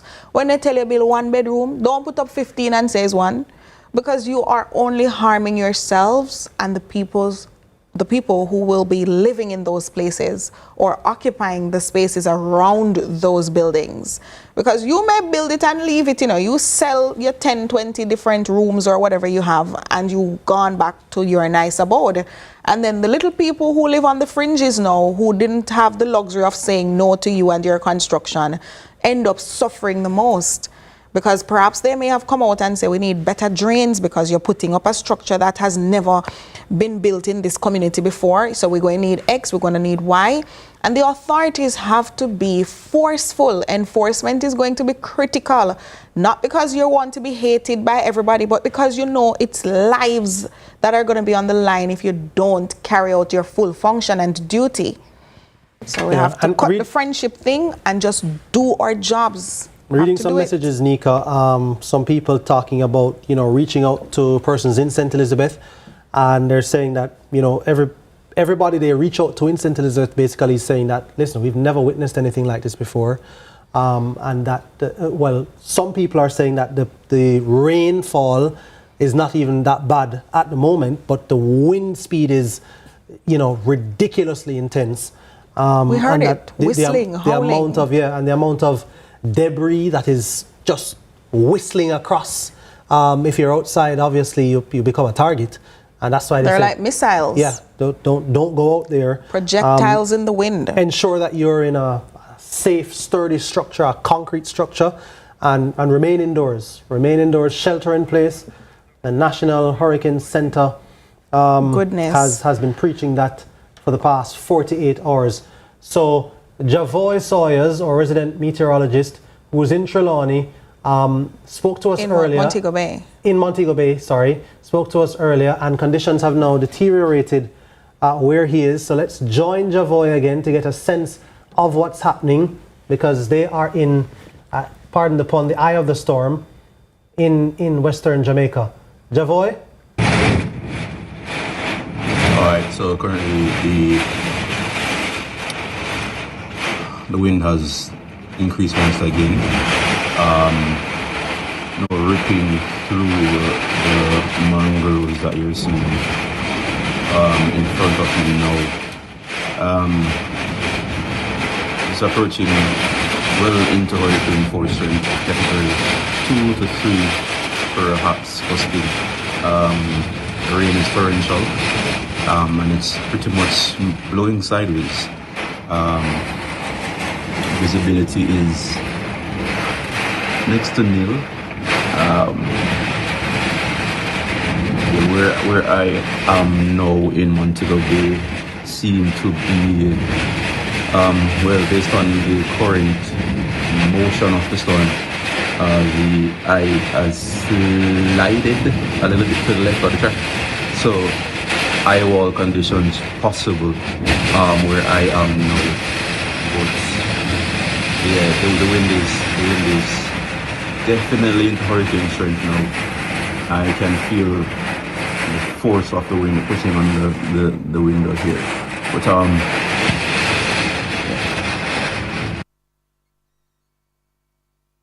very telling. Yeah. Javoy said he could feel the force of the wind pushing against the structure he's in. Javoy sounds very calm. He has a calm demeanor. He's way up in the air because he's in a tower. Yeah. Air traffic controllers are all the way up there. All the way up there. And so he's used to this as well. Plus, he's also a meteorologist, which is a bonus. Which means he knows exactly what to expect. But even he sounds like, wow, this is serious now. Absolutely. And so if you want to take heed from anybody, take heed from Javoy Sawyers, because he knows what to expect. We're going to be taking a break, but we're going to be leaving you with this particular comment from X Sneaker. X. Let's see, the X comment should be there any minute now. This is Dapper Boy Troy. TD says, CVM have Jordan for to give pre-match analysis on Melissa, and I respect it. Go Jordan. Well, Jordan is one of your friends that you tell to send a message? I never quite looked at it as pre-match analysis. Pre-match? But listen. Which sport is this? Sport is a microcosm of life. Hurricane tracking? Boy, this sport is football, cricket, basketball, track and field, cycling, swimming, everything in one. A lot of swimming, by the way, based on the water that we've seen. Swimming. Can you swim? A lot of track and field, yes, I can. Oh, I thought it was just the bus can swim. No, but I mean, that's interesting. That's a funny comment. It but is. it also brings me back in mind of something I've always said. I said sport is really a microcosm of life. Sport is life, right? And the artist will say that too. Right. Art is mimetic. Art imitates life. Life imitates art. Sport imitates life. Mimesis. Life imitates sport. And, whereas Melissa is a serious event, a hurricane is a serious event, sometimes you can find some bits of comic relief in there. Thank you for that comment. This is Jamaica. Of course, we're going to find comic relief. Absolutely. We make comic relief. We take a break. Do stay with us as we continue to track Melissa.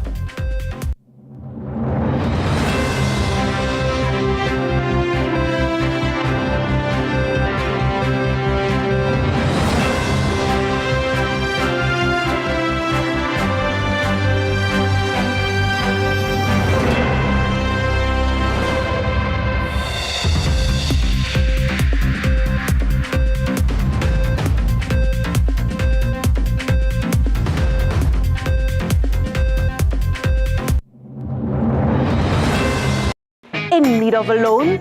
AIM Financial is the place to go. We have loans from $20,000 to $3.3 million. Get a loan to pay school or college tuition, medical expenses, bills, fix up your house, buy furniture and appliances, repair or buy a car. And when you're done, take a vacation loan. AIM has a loan for any purpose. Call AIM today. You won't find a better deal elsewhere.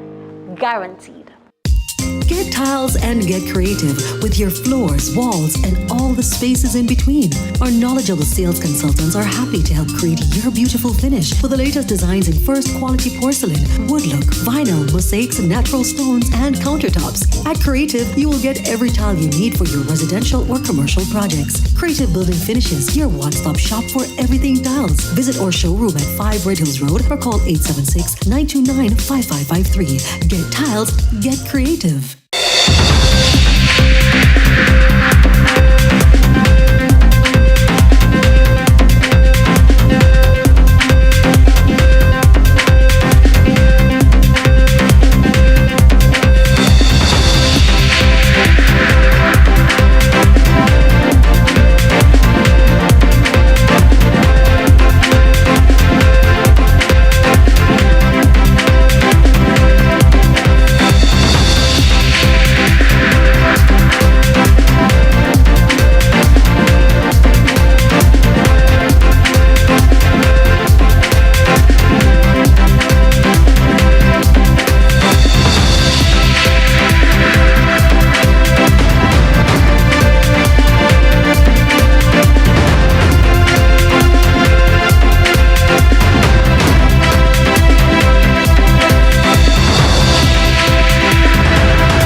There are certain moments in life you'll cherish forever, like finding love, realizing your life is going to change forever, creating your dream home. These are your great moments, and helping you to achieve them is ours. Chris and Charles, powering great moments since 1992. When you think loans, think Chris and Charles.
Every day starts with care. Care that's always close. Supermed family of pharmacies is where you go for everything you need. From your morning routine to life's biggest moments. Supermed family of pharmacies is always by your side. Whether it's prescriptions or household essentials, trust the care that's close to home. Super happy, super healthy, Supermed.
Need to estimate your duty?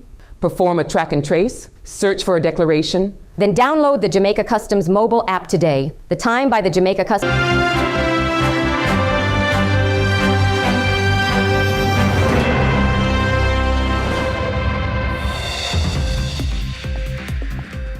Tracking Melissa here at CVM TV means that we have to be extremely meticulous, and we have been doing just that.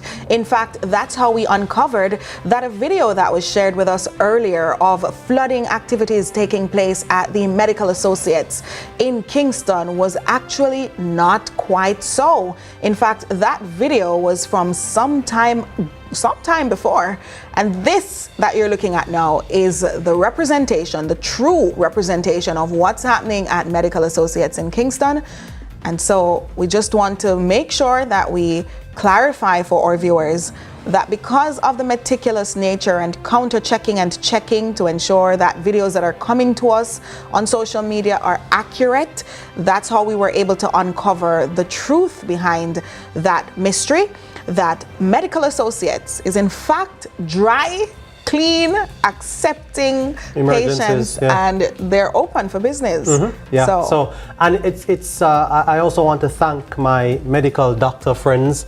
I'm not going to say her name because I'm not sure she wants to be identified. Yeah, but you know, she sent me a message right away and said, well, you need to do that, and we checked it out right away. Absolutely. And our producer has been working assiduously just to check the veracity of what's sent to us. Absolutely. Because in this time, it's a time of great mischief as well, and people will deliberately spread misinformation. All right. So as we continue to track this Jordan, hurricane, Nika, I lined up this talking point for you, because I said to myself, we've been talking about climate change and climate resilience and all of the things that could have triggered a monster storm like Melissa. What we haven't quite heard is the spiritual take on Melissa. And there was a video that I saw recently on social media in which an American pastor, female, was opining on the matter from a spiritual context. And she went far enough to say that because Jamaica is now in the throes of considering a repealing of the Obia Act of the 1800s, that is in part why the region is taking on such a battering from storms like Melissa, because she's saying Jamaicans, the churches in Jamaica need to rise up, because if you do that, you could go down a path like Haiti. And then we always used to hear people every now and again, some critics here in Jamaica would say, you know why Haiti got through so much suffering is because they do this and it's because they do that. And so this is what some in the spiritual community have been saying. Yeah, and you know that people are going to ascribe their own theories whenever these things are happening. Obviously, you know, the scientists and the experts are not going to listen to that. They're only going to go by what evidence they can substantiate. Logic. Yeah, logic but also what they can substantiate through evidence, scientific evidence. We talk about verifying, we talk about checking, and they are evidence-based in what they do. So obviously they'll sweep that under the carpet. But I guess people's beliefs really become who they are. They see the world as who they are, not what it is really. And so I'm not surprised that people are ascribing some kind of spiritual meaning to all of this. But then you'd have to go back in history now and start talk about the spiritual meaning of all the other catastrophic events that we've endured as a nation, because there have been plenty throughout history. And so I guess you would have to tell me what accounted for those. Well, Port Royal had one. They had a take on Port Royal too. And so there's so many things that Jamaicans will theorize. All right, so Black River is an area we've been focusing on. And the other thing about Black River too as well is there's a Black River Safari. Yes, I've been on it. You've been there? No, I've never been there. What? I'm afraid Farm? I'm afraid of Crocs. But you wear Crocs. Here we are looking at footage again from Black River. Of course, as we said, this system is pelting the western end, southwest. It has gone northwest as well, because portions, I guess the more southern portions of St. James, where that's St. James we're looking at? No, this is actually St. Elizabeth. But St. James is also feeling the effect. Is that a market district? This is Black River. Oh. You also spoke to us about Trelawney as well. Yeah. So we know that the northwest is actually feeling this as well. We saw Javoy's video talking about the deterioration of conditions in Montego Bay, and he has an excellent vantage point. So wow, look at the force of those winds. That star-looking structure is about to go. Yeah, that most of it has already gone. That utility pole and whatever that other structure beside it is, look like it's interesting that they're still standing. Yeah, but I mean the roof in the forefront of the shot. The main roof here, the silver one. Yeah, that looks like zinc to me, but it looks solid. It looks solid. It's not going anywhere anytime soon. It was well built. So Melissa is going to have to try again at that one. I'm looking at the latest update here. Well, 24 minutes ago from the X page of the National Hurricane Center, and it said Melissa makes landfall in southwestern Jamaica near New Hope as a powerful Category 5 hurricane. We were hoping it would have been a Category 4. Yeah, indeed. And it says the keynotes, Category 5, Melissa makes landfall in Jamaica, one of the most powerful hurricane landfalls on record in the Atlantic Basin. Melissa has made landfall in southwestern Jamaica near New Hope with estimated maximum sustained winds of 185 miles per hour or 295 kilometers per hour, and an estimated minimum central pressure of 892 millibars, 26.34 inches. This is extremely dangerous and life-threatening. It's a life-threatening situation. Do not leave your shelter as the eye passes over, as winds will quickly and rapidly increase on the other side of the eye. Residents should remain in place through the passage of the life-threatening conditions. To protect yourselves from wind, the best thing you can do is put as many walls as possible between you and the outside. It says an interior room without windows, ideally one where you can also avoid falling trees, is the safest place you can be in a building. You can cover yourself with a mattress and wear a helmet for added protection. The next position update will be provided with the immediate advisory at 2 p.m. Eastern Time. So that's from the National Hurricane Center. One of the important things, and I saw one of the storm chasers say this as well, when he came to Jamaica, when he got to his place of stay, the first thing he did was he mapped out what would be his safe room. And that's what the National Hurricane Center is talking about. Identify one. Right. It says to protect yourself from wind, the best thing you can do is put as many walls as possible between you and the outside. So his safe room is a closet, because they're saying ideally there should be no windows. So there's a wall on the outside, there's a bedroom wall, and then there's the closet wall, and they're all concrete. So he's saying that's 3 walls in. And then he can close the closet and there are no windows in there. So, and he already has the mattress and so on to try to protect himself. Maybe he has a helmet as well. The National Hurricane Center says for added protection you can have a helmet. So this is all in case of a serious emergency, Nika, where perhaps you've lost your roof and now the winds and the water has started to come in. You're open to the elements. And so you have to have identified a safe space within your home where there are several walls between you and the outside and there are no windows, so that you can protect yourself. I think at this point, Jamaicans are going to have to start being very serious and intentional about hurricane mitigation and strategizing, you know, as individuals. So it can't just be, I want to live somewhere, so I'm going to catch on a gully bank. I want to live somewhere, so I'm going to build a house in the gully. I want to live somewhere, so I'm going to go into the riverbed. It can no longer be that, Jamaicans. It's no longer whether you're pink, yellow, purple, blue, orange, green. It's all now about life preservation. And if you want to have a continued generation, then you're going to have to start thinking about those things. And it might be hard to buy a house, but there are ways to go around that and to earn an honest location, a safe location that you can erect a structure.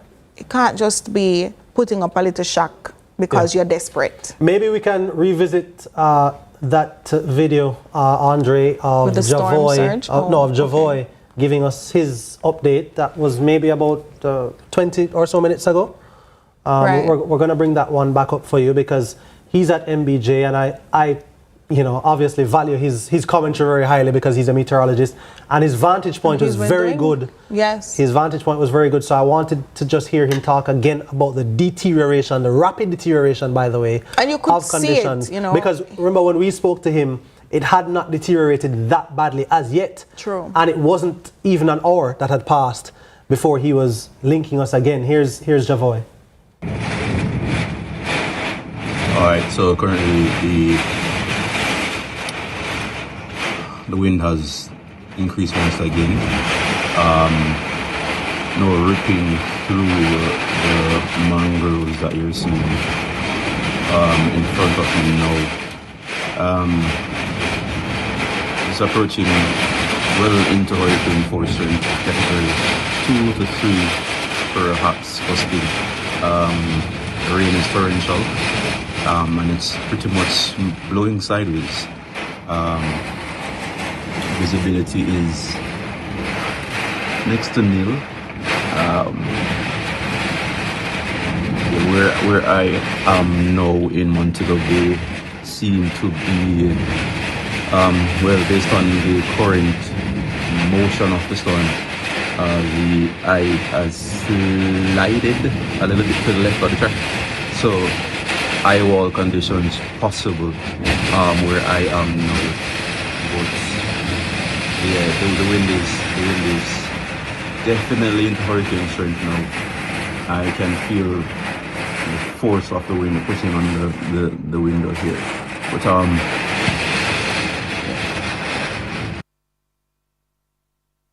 yeah, Javoy Sawyers, our resident meteorologist, giving us his update from Montego Bay as Hurricane Melissa intensifies across the western end of the island. Of course, as he mentioned, it goes from tropical storm conditions in terms of the wind speeds and so on into hurricane conditions, and it gradually builds up as the eye wall moves closer to the area.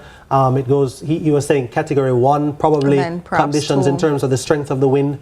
Then it would move rapidly to 2, 3, 4 and then 5, which is that if that over 160 miles per hour. In fact, as high as 185 miles per hour. But Jordan, if we just saw that video and saw the wind and the rain just attacking the structure, if that is a category 1 or 2, I shudder to see the category 3, 4, and 5. Yeah, exactly. And that's what we've been warned about so much. And, you know, as we spoke to Javoy, and I didn't ask him this, but I noticed that in his, and I must give credit to him and to the principal director of the Met Service of Jamaica as well, Evan Thompson, that in their pronouncements and in all their bulletins and in all their reporting is that they've almost given us this kind of sober reality check.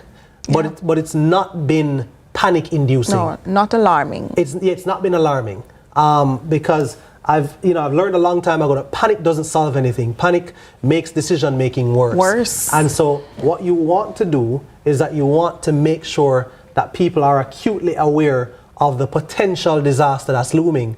What you don't want to do is you don't want people to go into full-on panic mode. True. Because then they start making illogical decisions. Absolutely. Your brain can't function at optimal capacity when you're panicking.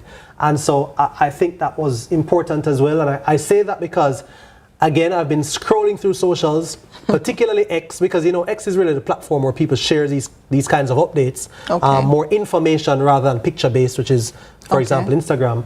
And some of the foreign outlets or reporters from foreign outlets, the harbingers of doom, seemingly. Seemingly. You would think Jamaica doesn't exist after this. So, but I thought it was important because people were really starting to buy into the fear. And it's not that you should not be fearful. Absolutely. What there should be is an appropriate healthy fear. skepticism is natural.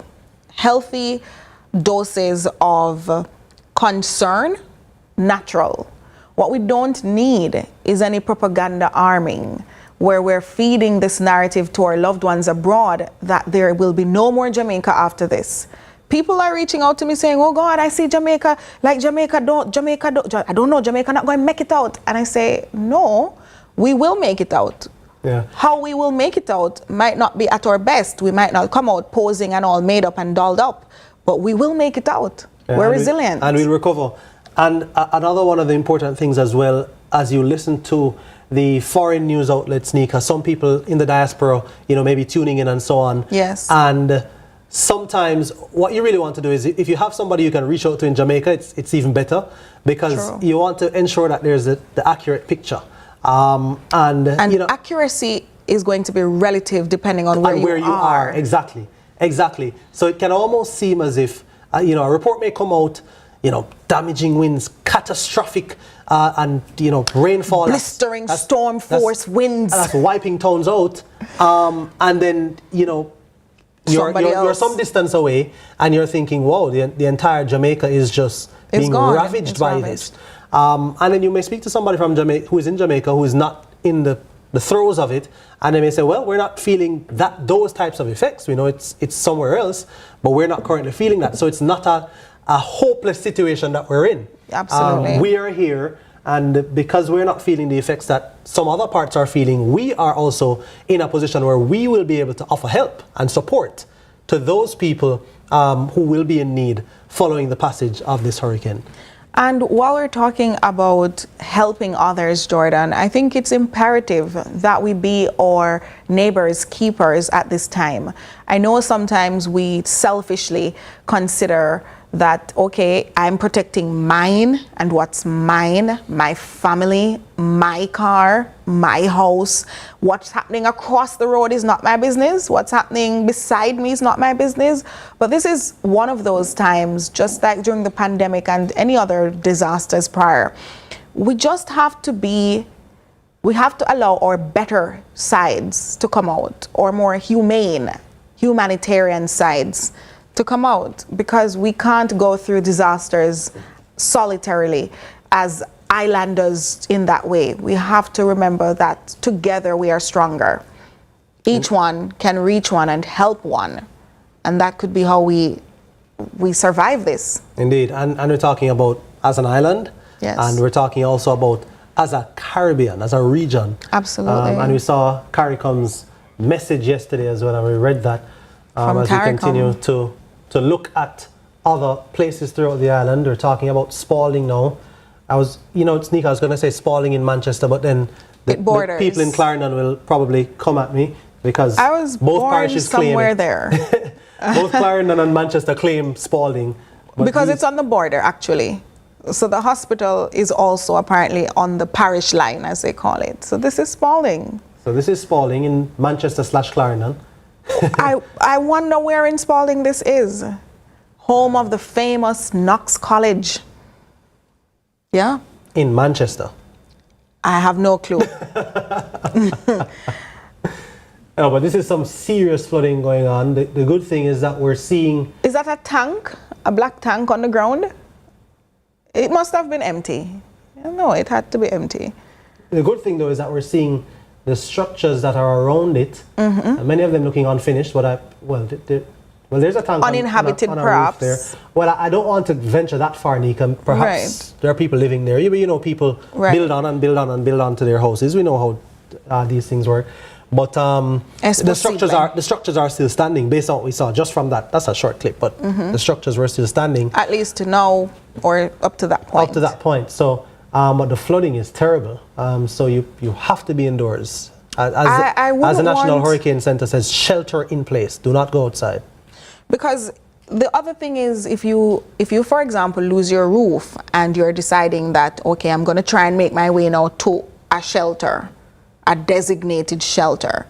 You, depending on how far you are and the obstacles and the obstacle course that Jordan would have to come commentate on, it's unreal that you're likely to get there alive or in one piece. You could probably get there, yes, but in pieces.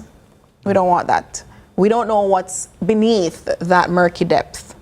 Yeah. So, as we said, it was about, I'd say, less than an hour ago that the hurricane was said to have made landfall in the southwestern coast of Jamaica, and she's ripping Black River apart, and we want to get some more footage of that, just to show you the kind of effects that this hurricane is having.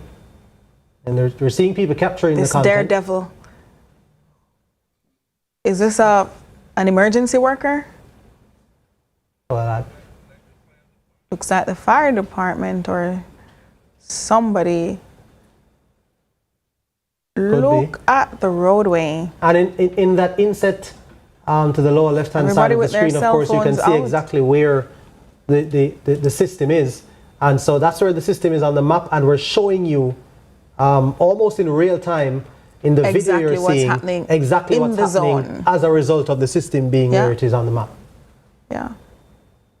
Yeah, so you see that they have to be kind those of look like several bobbing homes. and weaving. Those homes have completely been ripped apart, completely been taken down. And then you're seeing the top of some homes there, which are barely which look hanging to be zinc. on. Yeah, that one at the blue and yellow structure, barely hanging on. It looks like a dress, a skirt. It's just lifting and dancing. And the visibility almost completely waning, gone. Yeah. We haven't really seen anything like that. Yeah. Earlier, I remember, and I see my siblings trying to reach me. One, of course, is currently at a hospital in Trelawney. That's where she works. And I can only imagine, because the sea is so close, it's across the road from the police station, the hospital. So I'm really hoping that they are well. I had reached out earlier during the break, but she wanted to call me back. I'm on air.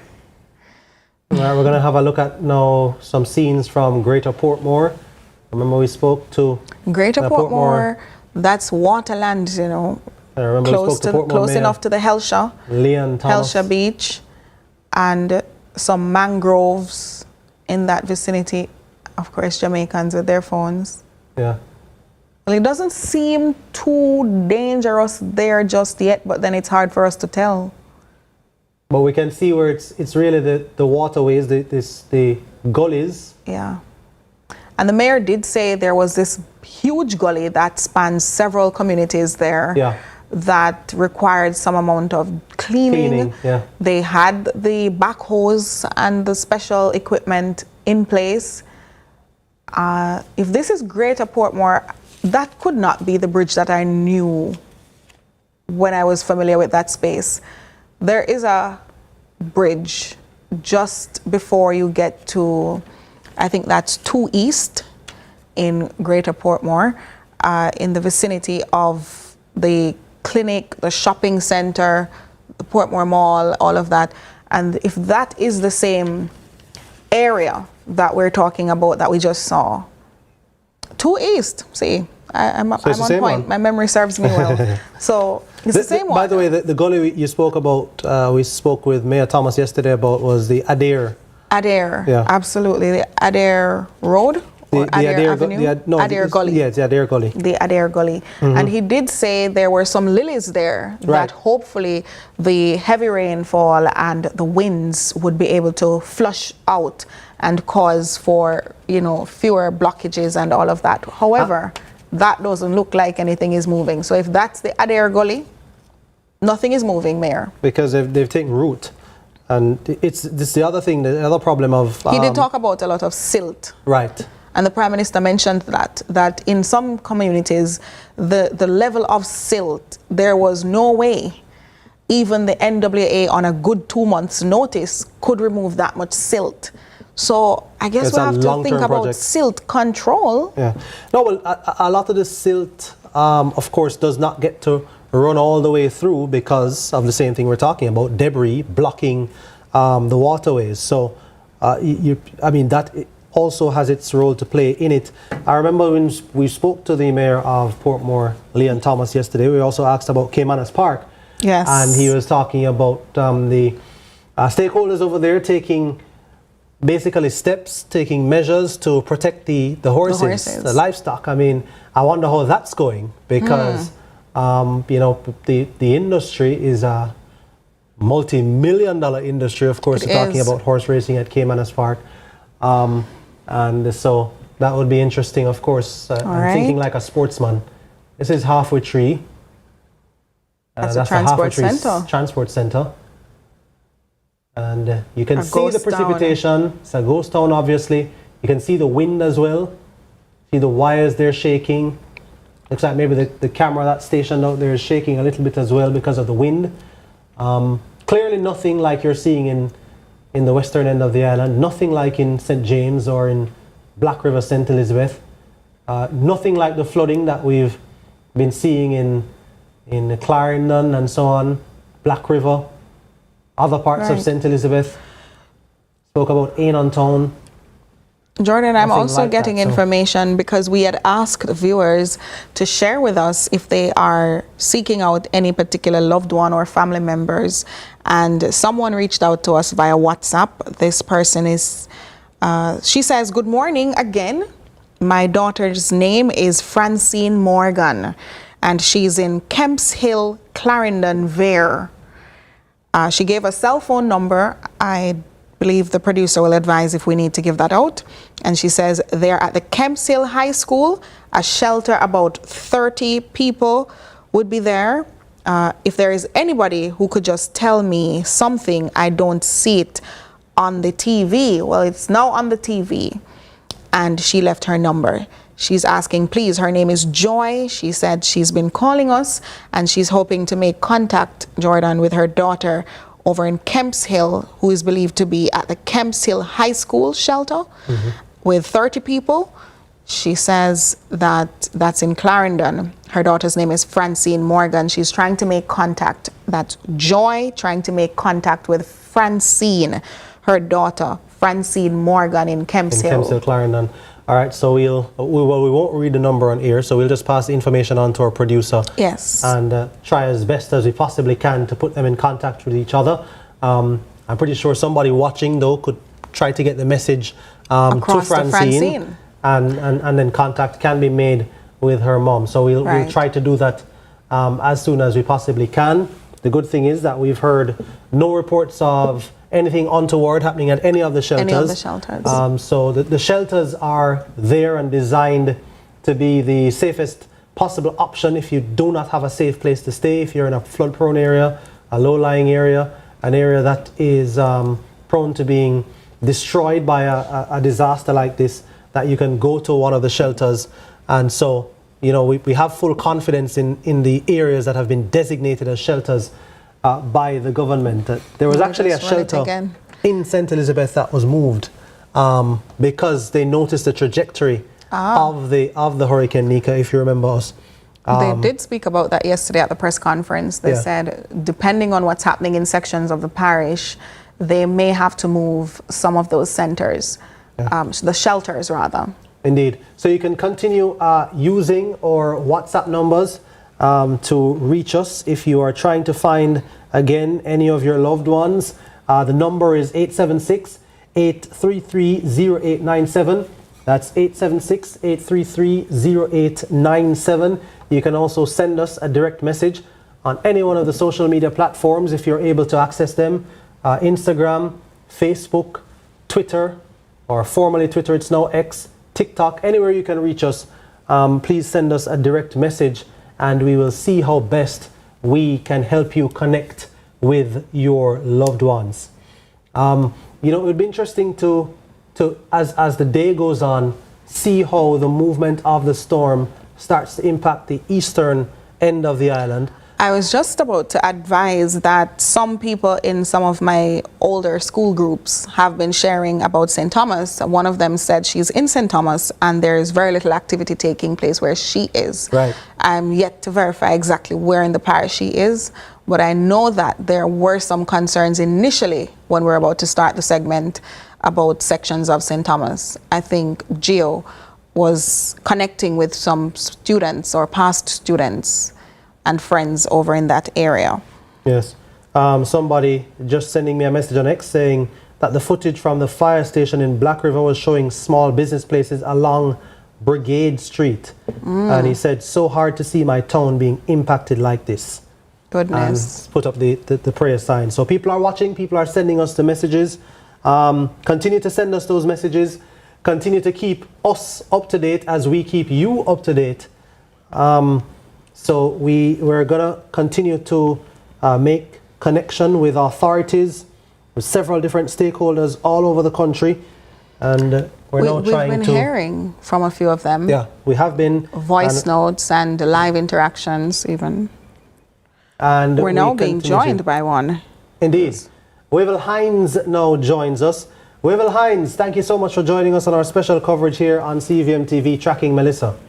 Yeah, thanks for having me and thanks to your colleague and, of course, the audience. Yeah, Jordan Fort Nika Lewis here. Yes. Wavell, I'm used to speaking to you in a different capacity because I'm always calling you in a sport-related capacity. But what can you tell us about what's happening in your constituency? North Clarendon, especially in North Clarendon is under the weather, as you know. The Indian Town area, which is the major flood-prone area in the constituency, of course, from about 1, 2 o'clock this morning has been flooded. The river came over.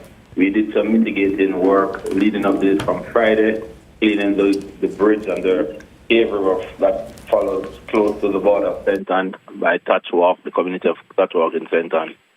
But that didn't matter. So I got phone calls from my constituents. Councillor Delroy Dawson have updated me, and a lot of the citizens have been flooded. They have had to be taken from where they are evacuated and taken to safer spaces. Also in the Boghole area, Anderson Town Boghole area, where it's a farming community, and that has been totally flooded. They have been marooned. Citizens are fine, but the farms are gone.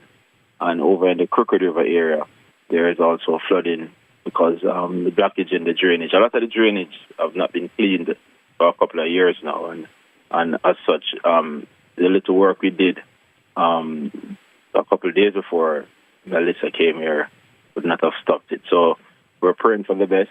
Persons have lost their roofs. Persons have lost their property. Their livestock has gone. There's a lot of different loss and danger to our citizens, but they are holding strong. We are resilient people, and we are doing our best. There are a couple of shelters that are up. I may use this opportunity to say the Margans Forest Primary School is a shelter. It's operationalized. So is the Anderson Town Primary School. So is the Indian Town Primary School.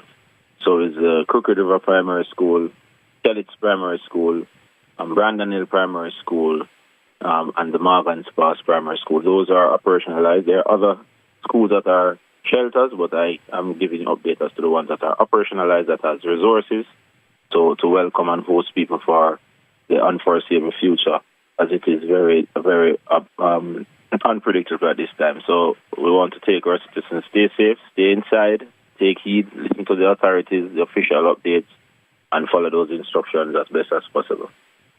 Okay, we will, in terms of right now, what are have you ascertained what the conditions are right now in terms of wind and rain? Well, it's very windy, very windy. The rain has been going on and off, but the wind has been consistent. And as such, as I mentioned earlier, persons have lost their roofs to their homes and to their chicken coop and all the different things that they may have in their space. Trees are down, a lot of roads are blocked, and as you can imagine, so there's not a lot of movement possible because you may want to leave, but then because of the blockage, you're unable to. A couple of light poles are down in the Macaw area. Close to John's Hall, light poles have been down for the last maybe 18 hours. And in other areas, they have lost light because trees are falling on poles and on wires, and it is just untenable, and it is unfortunate. But again, we pray for our people, and we ask them to stay strong, and where you can help, but without putting yourself in danger, because we're in the middle of the hurricane. Well, chicken coops, MP Hines, and so I'm gathering that the constituency comprises of what exactly? Describe your constituency for us. Well, my constituency is, as it is called, North Clarendon, the very north of Clarendon, but at the border in the very south of St. Anne. And we're smacked in the middle of the country. And where the monument for the dead center of the country is in my constituency of North Clarendon, in the Bullet Mountains. So it is mainly a farming community, a farming constituency, and one with a very hilly terrain. So you can understand when the waters are coming down, if the drainage are not good and the systems are not good in terms of the rivers and the sinkholes are not clean and clear, then it will be very difficult for the water to pass by and not create any havoc as it makes its way to the lower land. So it is, I would say, very difficult for my people. It is very difficult to accept in terms of leaving from a safer space to get here, and it is very difficult to leave given the terrain. Our roads are non-existent. We had none before the hurricane. I cannot imagine what it would look like when the hurricane would have passed. We have no roads. We have pathways, we have waterways, we have trench roads. We have no roads. Absolutely none. So I'm very, very scared about that as well. You mentioned sinkholes. That's not a common feature in every community or constituency. So how do you advise your constituents who may be watching us now and thinking, let me try and venture out if something happens further later on into the evening? No, it is unwise to do so. We would have sent out notices. We would have gone through the communities, notifying persons where we know that the water would always be of flooding. We would have encourage those citizens to take shelter where the official shelters are. But at this stage, we do not encourage anyone to go outside where we know there are sinkholes. We do not encourage anyone to try and navigate those treacherous water because there are moving objects in the water as well.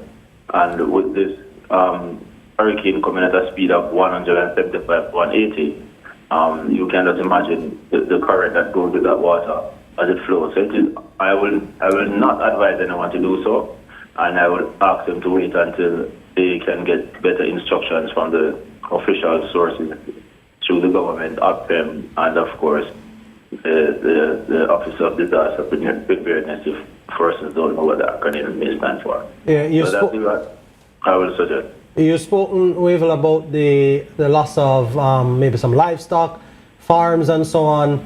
People have lost their roofs. You have not had any reports of loss of life or any reports of any major injuries?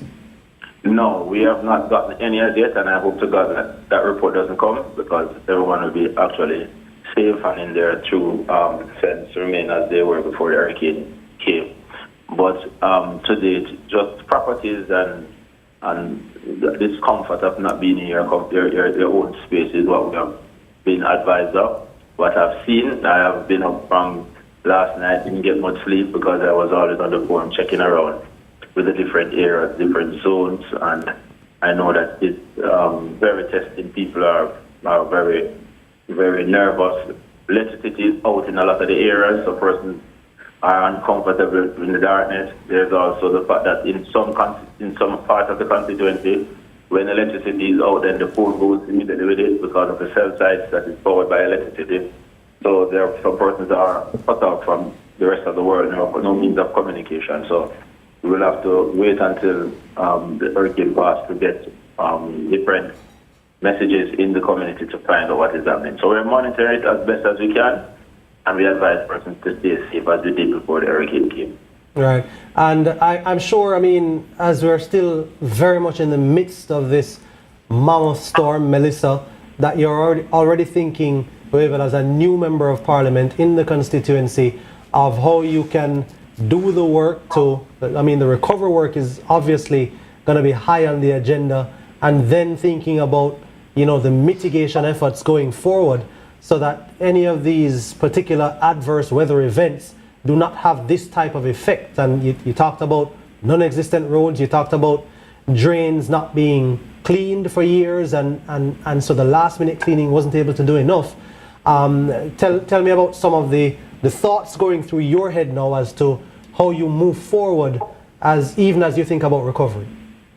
Well, first we'll have to start with the human being. So we start with the social to deal with the immediate needs of the persons who are there, the community members, and deal with the persons who are in the most needed position and situation. And then we'll have to deal with the infrastructure that affects those persons' life, quality of life.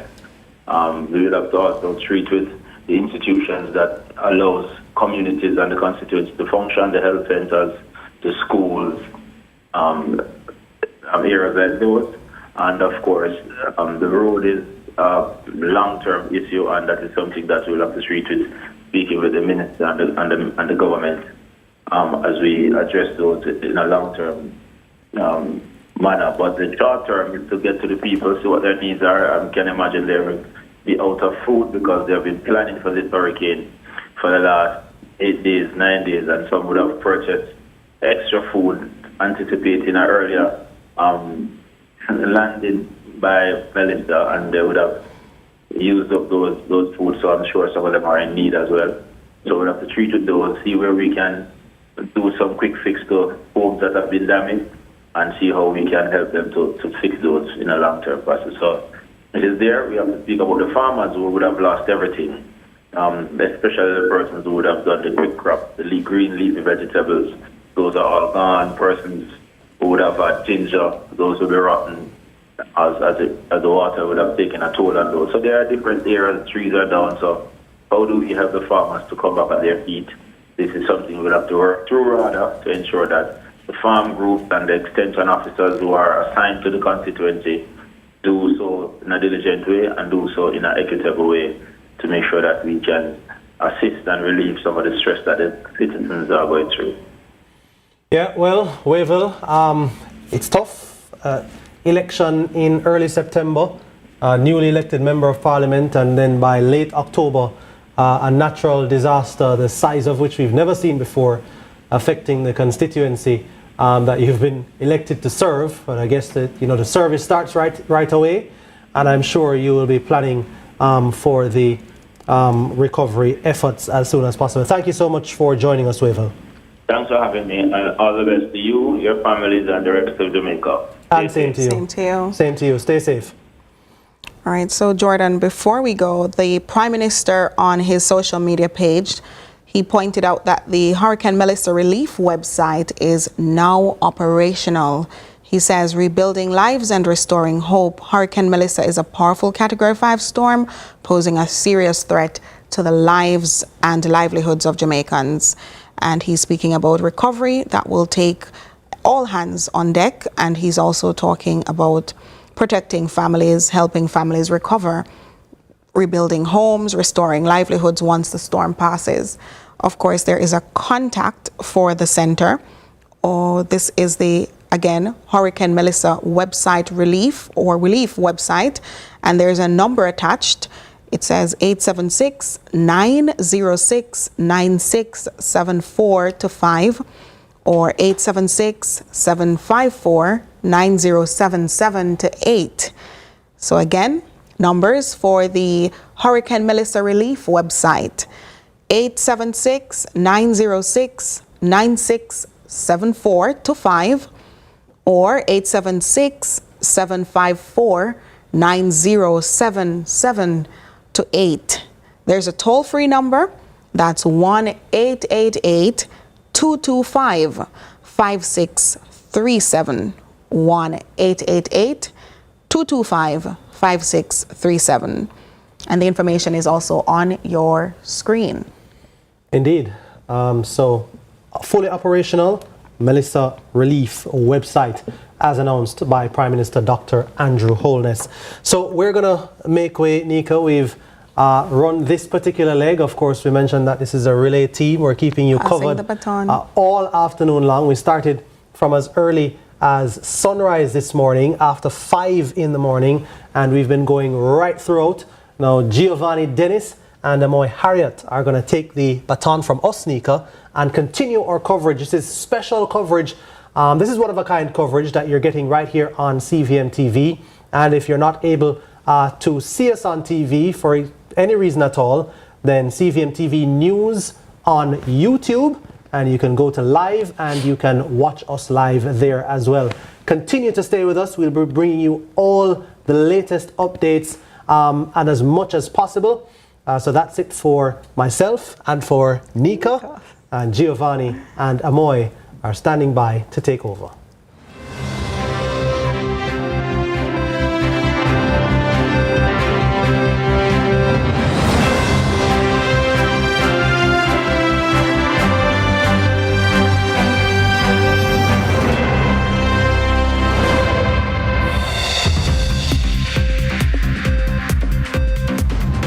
Jamaica's unemployment rate has fallen to 3.3%, down from 13.2% in 2016. Our government's continued focus on job creation is delivering real results. We are building Jamaica. The Time by The Office. Power in great moments. If you have financial needs, Chris and Charles will fix them for you. Power in great moments since 1992. Oh, we have it all. Power in great moments. Relax, you got Chris and Charles. Oh, we have it all. When you think loans, think Chris and Charles.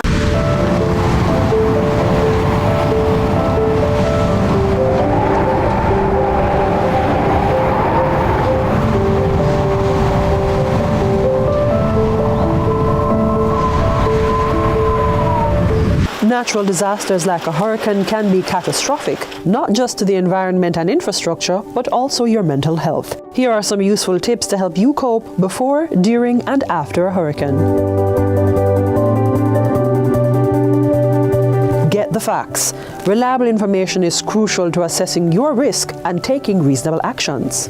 Make connections. Talk with family members or friends and share how you are feeling. Practice self-care. Do activities that bring you joy and relaxation, such as meditation. Get to a shelter if you cannot stay in your home or you do not have access to power. Again, a healthy relationship and a strong support system with family members or friends is vital, so share how you feel. Listen to music that will help to put your mind at ease. Taking care of your body by eating well, drinking water, exercising, and getting enough sleep can help regulate your mood. Limit your exposure to television and social media content about the worst effects of the hurricane. Overexposure can increase distress. Engage in fun and therapeutic activities, such as exercise, your favorite hobbies, and social activities.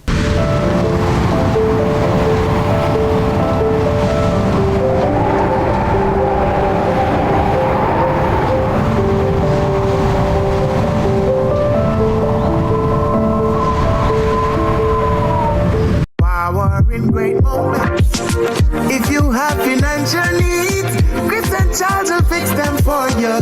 Powering great moments since 1992. Oh, we have it all. Powering great moments. Relax, you got Chris and Charles. Oh, we have it all. When you think alone, think Chris and Charles. It's time. Welcome to High School Pitchside. We have another fascinating episode for you. More matches, more big clashes. Let's talk about some of the big rivalries coming up this week. More of your favorite features. And trust me, you won't fall asleep in this history class. And of course, we always want to hear from you. Hear from your alma mater's players and coaches in Team Talk. You know we can't leave you out. So send us your messages on social media and watch us react on FanView. And you know we love a good little debate, right, Gio? We've got you covered all season long on High School Pitchside. High School Pitchside, your ultimate guide to all things schoolboy football, Thursdays at 8 p.m. on CVM TV.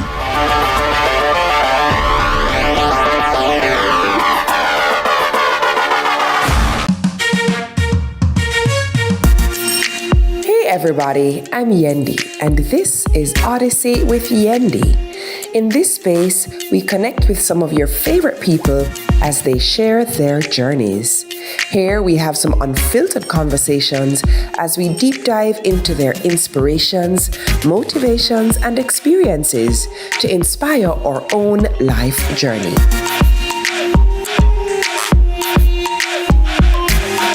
Odyssey with Yendi, brought to you by Grace, Singer, and IslandNet Services.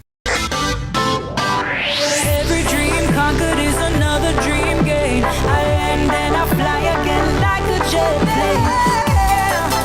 Headed straight in your direction. 'Cause I'm wiser, one step closer. I'm winning 'cause I work so hard. And the music is a play, and the people that I say we are my show tonight. Oh, what a feeling!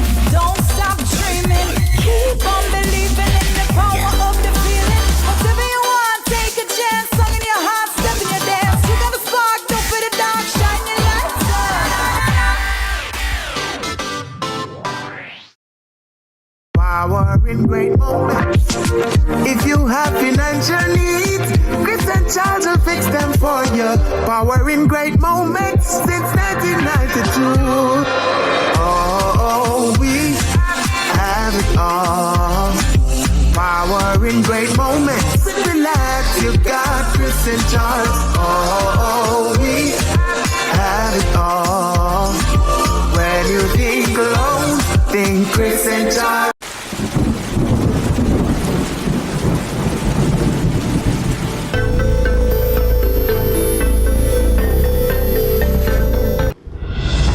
We are in the hurricane season, and it's important to be prepared for anything that can happen. A big part of that is having conversations with your children about the hurricane season and what to expect. Counseling psychologist Jody Lee is here to walk us through the process. We start with the definition of what the hurricane is. Then you go into what are some of the features of a hurricane, what are some of the things that you might experience during a hurricane. So flooding, depending on where you are, consistent rain, heavy downpours, lightning, thunder, and you get from them how they would feel about those things. Try to reassure them that we are handling the situation, and so by handling it means we have a family safety plan.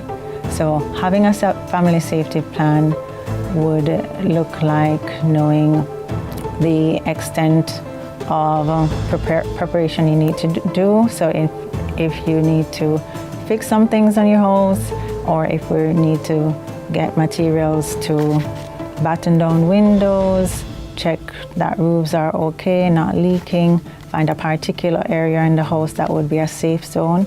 So finding things that we will need to put into a safety plan. So, the basics, water, canned food, making sure that our documents are sealed. So you would go through that entire process with them and you involve them as much as possible. But what we want them to know, it's okay if you are worried, but there are things that we can do to make sure that you are safe. And so, one of those is to make sure that we are tuning into the radio and listening to the broadcast from reputable news sources. But with that also, you need to be careful as to how much you allow them to get that information. So it's important to maybe filter the information through yourself first.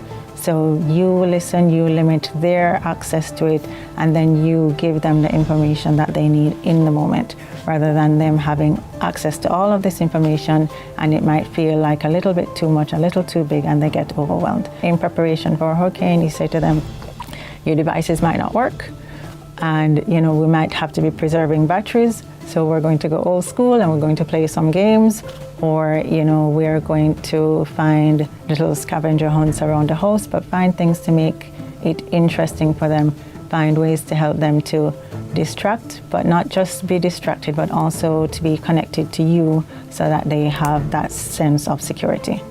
The other thing to recognize with children, particularly the younger ones, is that their anxiety might come out through repetition. Try not to be irritated. Try not to think, all right, they're not listening and they're not paying attention. This is them trying to get security for themselves. This is them trying to make sure that the answer doesn't change, so that means things are going to be okay. It is also important to have all your emergency numbers of government agencies, families, and friends that you can reach out to. It's best to place these at a position where the entire family is able to see them, or have the numbers on speed dial so you can make contact easily.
The following program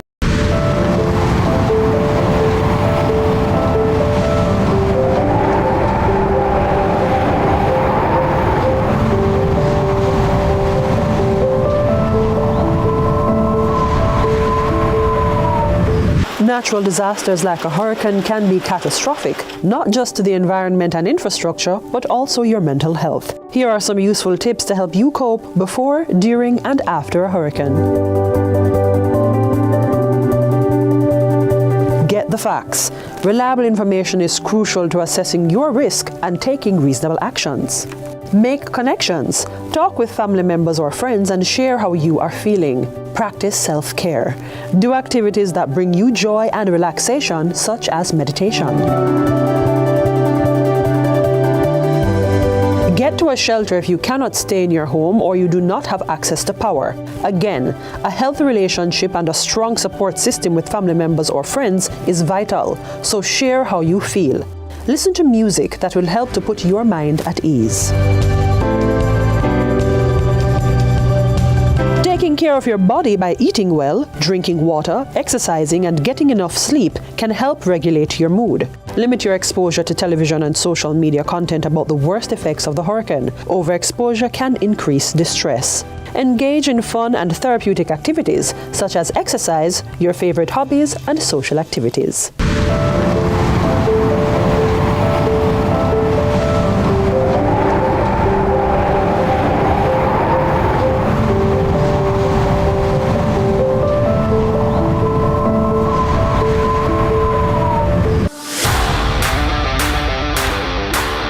It's time! Welcome to High School Pitchside. We have another fascinating episode for you. More matches, more big clashes. Let's talk about some of the big rivalries coming up this week. More of your favorite features. And trust me, you won't fall asleep in this history class. And of course, we always want to hear from you. Hear from your alma mater's players and coaches in Team Talk. You know we can't leave you out. So send us your messages on social media and watch us react on FanView. And you know we love a good little debate, right, Gio? We've got you covered all season long on High School Pitchside. High School Pitchside, your ultimate guide to all things schoolboy football, Thursdays at 8 p.m. on CVM TV.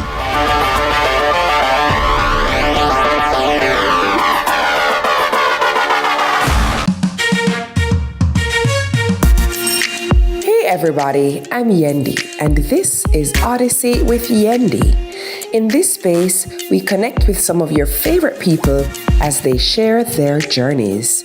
Here we have some unfiltered conversations as we deep dive into their inspirations, motivations, and experiences to inspire our own life journey.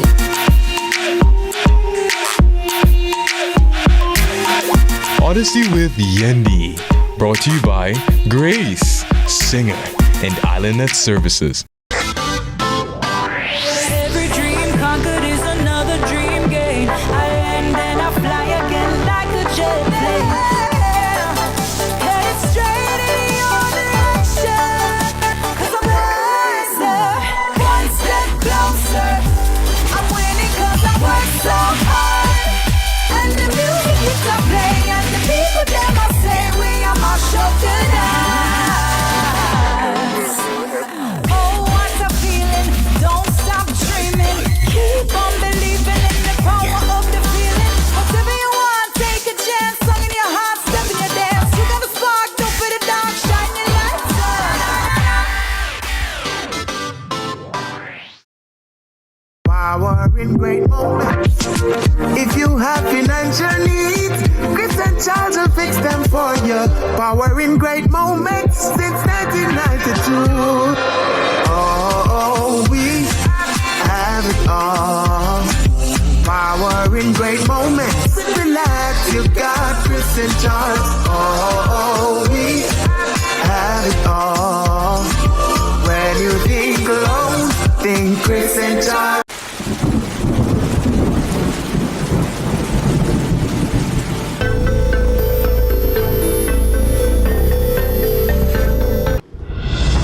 We are in the hurricane season, and it's important to be prepared for anything that can happen. A big part of that is having conversations with your children about the hurricane season and what to expect. Counseling psychologist Jody Lee is here to walk us through the process. You start with the definition of what the hurricane is. Then you go into what are some of the features of a hurricane, what are some of the things that you might experience during a hurricane. So flooding, depending on where you are, consistent rain, heavy downpours, lightning, thunder, and you get from them how they would feel about those things. Try to reassure them that we are handling the situation, and so by handling it means we have a family safety plan.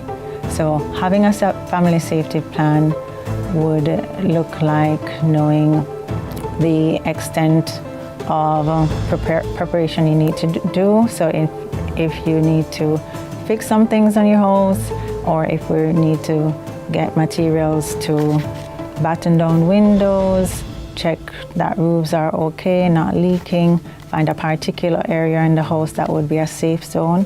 So finding things that we will need to put into a safety plan. So, the basics, water, canned food, making sure that our documents are sealed. So you would go through that entire process with them, and you involve them as much as possible. But what we want them to know is okay if you are worried, but there are things that we can do to make sure that you are safe. And so, one of those is to make sure that we are tuning into the radio and listening to the broadcast from reputable news sources. But with that also, you need to be careful as to how much you allow them to get that information.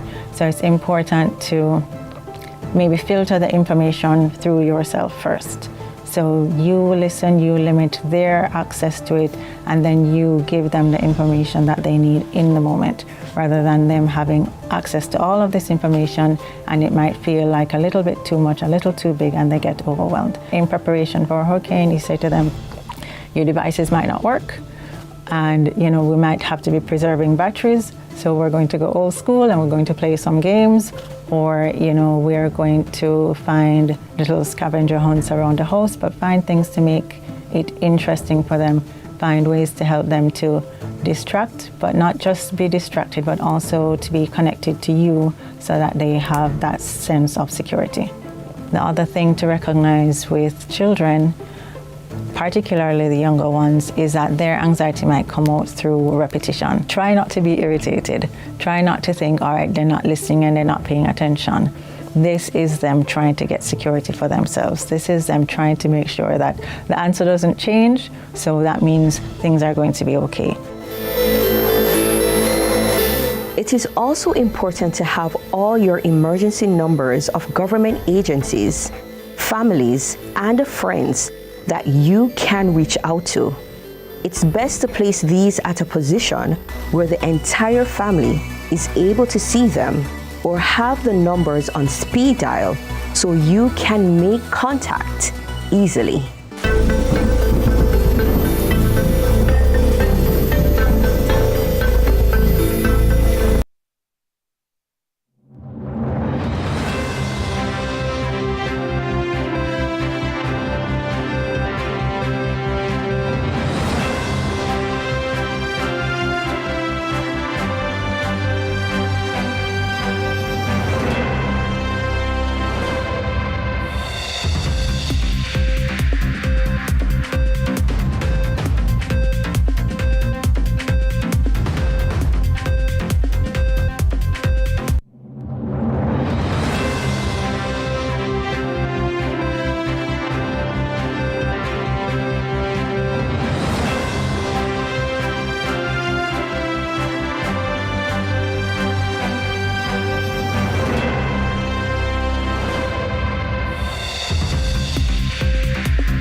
Good evening and well, good afternoon and welcome to Tracking Melissa, CVM's special coverage where we are tracking Category 5 Melissa that has just made landfall in Jamaica. Of course, we begin with news that there is currently a rescue mission underway by firefighters in Ward Avenue. I'm Giovanni Dennis and this is my co-host. I'm Harriet. Now, we have been with you here on CVM TV since about 5:50 this morning, and of course we will be with you until 10 o'clock tonight. We have on the line the Commissioner of the Jamaica Fire Brigade, Stuart Beckford, but before we go to him, we just want to share with you these images coming out of Manchester, Ward Avenue in Mandeville specifically. Let's look at what's happening there. You can imagine. Yeah, everybody get out of the house now. Mandeville. What are the name again? Gibson Close, Ward Avenue. Gibson Close, Ward Avenue. Look, water to roof height. Fireman up here to rescue work. People get trapped in a house. Yeah, don't buy me cover now. Yeah, see? Yes, man. Everybody in that. Oh, everybody. The next house, the back of the cinema. A tree house down there. And the ground about this one next house, they can't even see. Yeah, man, you can't see. You can imagine. Oh, you are. We move out 360 them fans. Yeah, all right. Everybody get out of the house now. Right now at Ward Avenue in Mandeville, Manchester.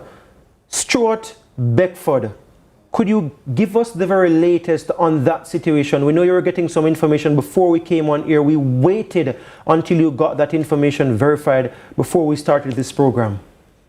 Yes, good afternoon, Giovanni, and good afternoon to your viewers. We have had a serious situation in the Manchester area with Ward Avenue. We had to rescue 7 persons from a few houses in that area. We managed to get them and took them to the nearby shelter. And so thankfully those persons are safe. But what you saw there in Mandeville is something that is not only area that is being impacted by significant flooding. As we speak, there is a section in front of the hospital there that is not possible. It's difficult right now to access certain areas in Mandeville, in the town of Mandeville, because of the flooding that is taking place there. This is something that we are seeing also in other parishes, and it's a significant concern to us right now because it is impeding our ability to respond to some of the emergency calls that we are getting. The reality is that it is difficult to commit firefighters and firefighting equipment and apparatus in these kind of condition that now exist in parishes such as Manchester, St. Elizabeth.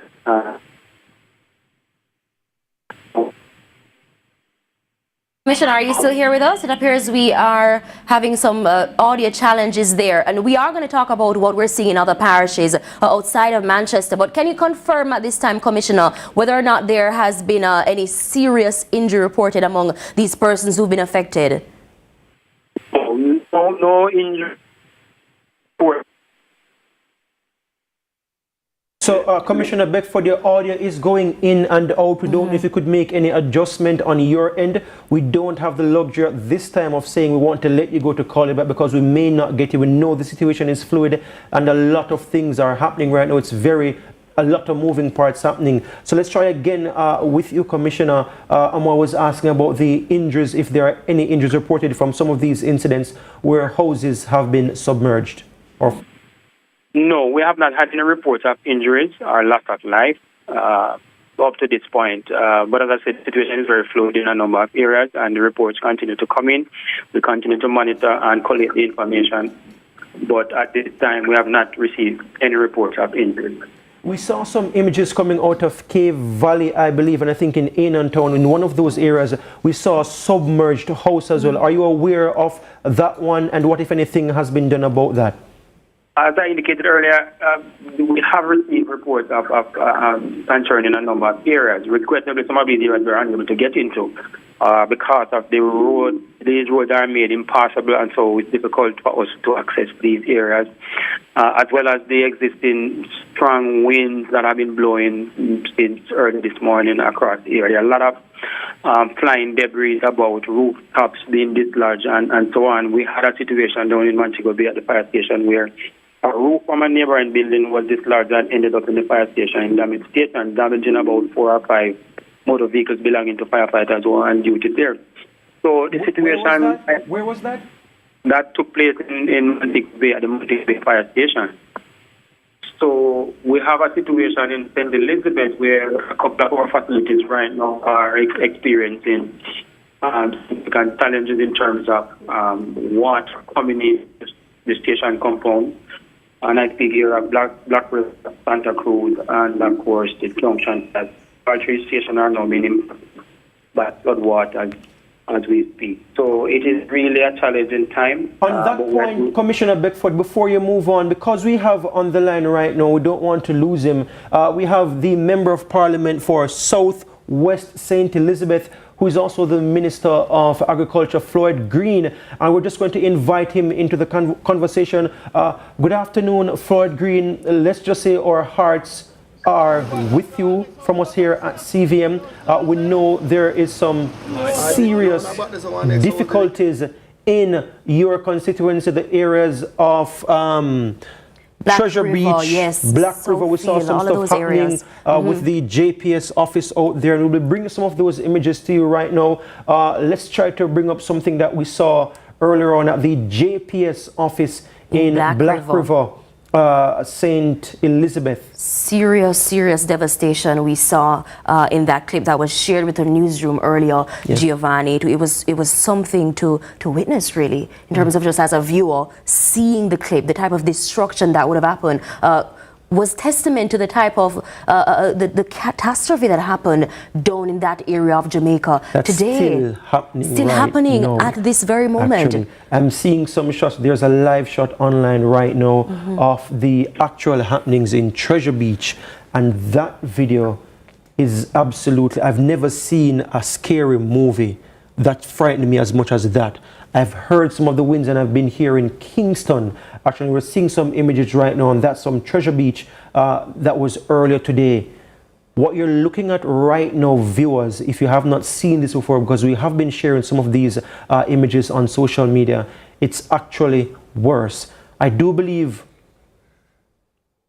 and that's St. Elizabeth, that's an area of Treasure Beach in St. Elizabeth, I believe. Let's go now to Floyd Green. These areas that we're showing right now on screen, these are various images from different parts of St. Elizabeth, some of them directly in your constituency. You would have more ears on the ground. You know what's happening from your people there. What's the very latest in terms of what you're getting from your constituency? Yeah, so it's very clear that we've suffered a devastating blow. Unfortunately, it is still ongoing. We are still in the midst of Hurricane Melissa, and as such, I just want to urge people to take care, not to try to venture out, to ensure that they are focused on protecting their lives. Based on all the reports that I have gotten thus far, significant damage to property across the entire constituency, from Great Bay all the way through Treasure Beach, all the way down into Black River. I think a number of people have seen the images from Black River. That is exactly what our viewers are seeing on screen now, Minister. Yes, that is JPS office in Black River. The town of Black River, the capital, you know, Black River is our parish capital, and a number of our historic buildings seem to have suffered from Hurricane Melissa. Clearly, my main concern now is that the rains and winds continue. We are not out of the woods yet. We have a number of communities that have seen rising water levels. I've gotten a number of reports in relation to communities being virtually cut off because the water has risen so high that people are unable to get in or out of them. Clearly, we've Which raised communities do these include? Does that list include MP Green? communities like Big Woods, parts of Park Lee, that's in the mountainside area. I've also heard in terms of damage, significant damage to the middle quarters, Lancewood communities, parts of Brompton, Crawford. To be honest, based on the reports, the preliminary reports that I have gotten, it does appear that no community in Southwest St. Elizabeth has missed the wrath of Hurricane Melissa. So we understand. I'm sorry. Go ahead, Amoy. Go ahead, Giovanni. We understand the damage to infrastructure, the destruction in some instances. We also saw some images. I think of the Black River Market. You can correct me if I'm wrong, but a market in the parish as well. I'm not entirely sure if it was Black River that we saw. I believe it was that one. And I saw the stalls there pretty much just caving in. In terms of injuries to persons, have you heard about any harm to anyone so far? So thankfully, we haven't gotten any reports of injuries or deaths so far. Clearly, we are monitoring that. I know that the hospital has been, it has been challenging. Thankfully, some preparatory steps were taken in relation to relocating some of the persons from the hospital, but the hospital has suffered some damage, and I know the Ministry of Health team is working to see what can be done. Again, part of the challenge is that this is ongoing.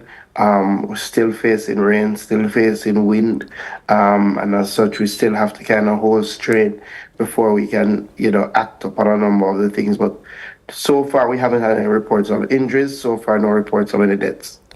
Minister, we know that Treasure Beach is one of those areas in the parish that, residents were urged to evacuate that space. Are you able to confirm at this time whether there remains a large number of residents still in Treasure Beach while all of this chaos is going on? Some residents did evacuate, and normally Treasure Beach takes into account a number of different bays, Great Bay down to Calabash Bay, down to Billy's Bay, Frenchman Bay. We did see some people answer that call when we sent out the buses to take them out. Some people I know have also relocated with family, but there are some people who are still there. Hard to give you numbers, but it was a mixed bag when we went into the communities in relation to evacuation. Clearly also getting a lot of reports of damage in the Parity area. Parity is another coastal community. We did have a number of people who relocated from Parity to the shelter. As you can imagine now, one of the challenges is that a lot of the electricity system is down and the utilities, so it's a little difficult. I just want to bring to the attention of our viewers who may not be familiar with St. Elizabeth and the names of specific areas. Parity, that general area, if you think about the Pelican Bar, the world famous Pelican Bar, that's the general area where Pelican Bar is. And we saw some images coming out of St. Elizabeth yesterday showing the storm surges affecting Pelican Bar out there. We don't know what's happening with it right now at the moment, so we won't speculate on that. But that's the general area. For example, I can tell you that in Great Bay, all of the shops that operated by the sea, we had a couple of bars, a couple of restaurants.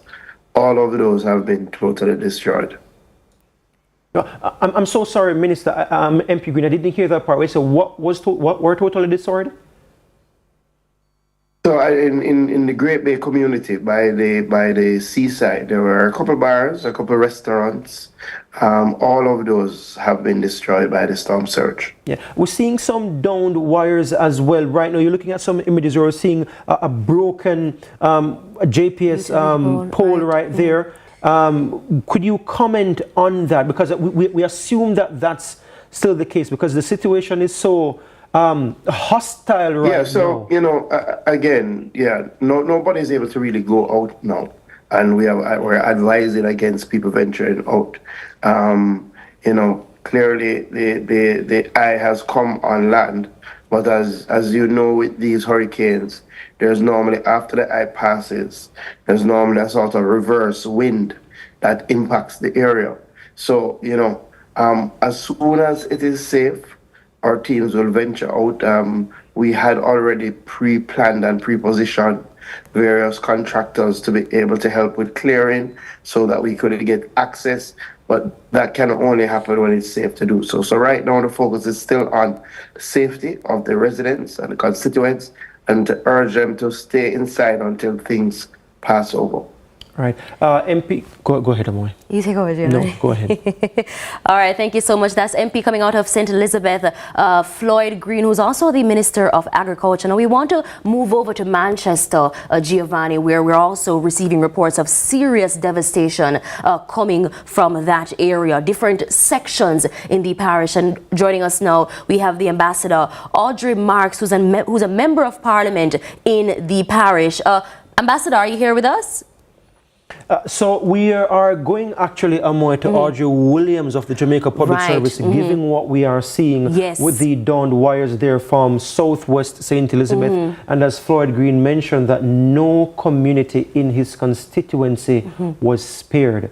We do hope that most persons are safe though, even though we're seeing the destruction there and people are staying inside, given what we are seeing with the live wires. We are at the moment trying to get Audrey Williams, the public relations manager, media and public relations manager at the Jamaica Public Service. She told us this morning on CVM's Sunrise that more than a third of the grid was out of power. About 5 parishes where 50% was out of power. Audrey Williams, thank you so much for joining us here on Tracking Melissa. What's the latest on that number? This morning it was 240,000 customers. Of these over 700,000, what's the latest at the moment? Okay, so the number has gone up, and we're now at over 470,000 customers that are out of supply. The vast majority of them are in Western Jamaica. I was hearing a little bit of the clip just before I came on about, you know, constituencies in St. Elizabeth. Pretty much between the far west, Westmoreland, I'm going to list the parishes for you where the vast majority, and when I say vast majority, I mean anywhere between 97 and 99% of the customers are out of supply. And those parishes are Trelawney, Manchester, Westmoreland, St. Mary, St. Anne, St. James, Hanover, and St. Elizabeth. Clarendon is also heavily out. It's probably about 94%. I'm going by memory with that one. Over to the east, Portland, what we're seeing is about 80% of the customers are out. St. Catherine has fared better than most, 61% out. Kingston and St. Andrew, not as bad as the rest, roughly 45% of those customers are out. The best faring parish is St. Thomas at 4.3% of the customers out. So St. Thomas really has been spared in a very big way. We did pull out Portmore, even though it's a part of St. Catherine, just to be clear that while St. Catherine does have 61% out, Portmore itself as a community is really very small. 4.2% of the customers are out. So Portmore is actually doing very well as well in the midst of that St. Catherine scenario. And of course, we are in touch with our critical partners. We're in touch with essential services and telecoms and all our other partners. But at the moment, we are having quite a challenge. However, notwithstanding the vast significance of this challenge, we are insisting that in as much as we can return customers to supply, we will do so. So we are still saying that. We said that this morning, and that commitment has not changed. There are obviously instances where we won't be able to return supply, either because of safety reasons, because there are some very, very high winds and heavy rains in some areas, or because the infrastructure has been damaged to the point where it's not a matter of just sending somebody to do something in an hour or so. It's a matter of really rolling in some new equipment and sort of rebuilding in a real way.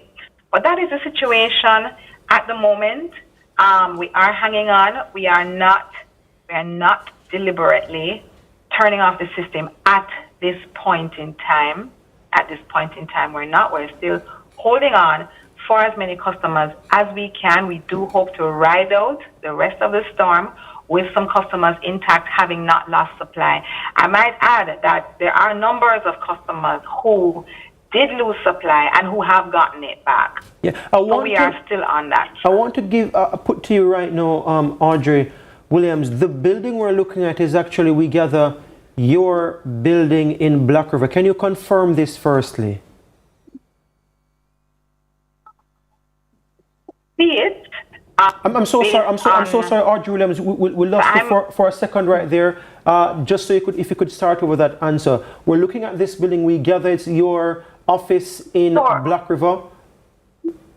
Can you confirm?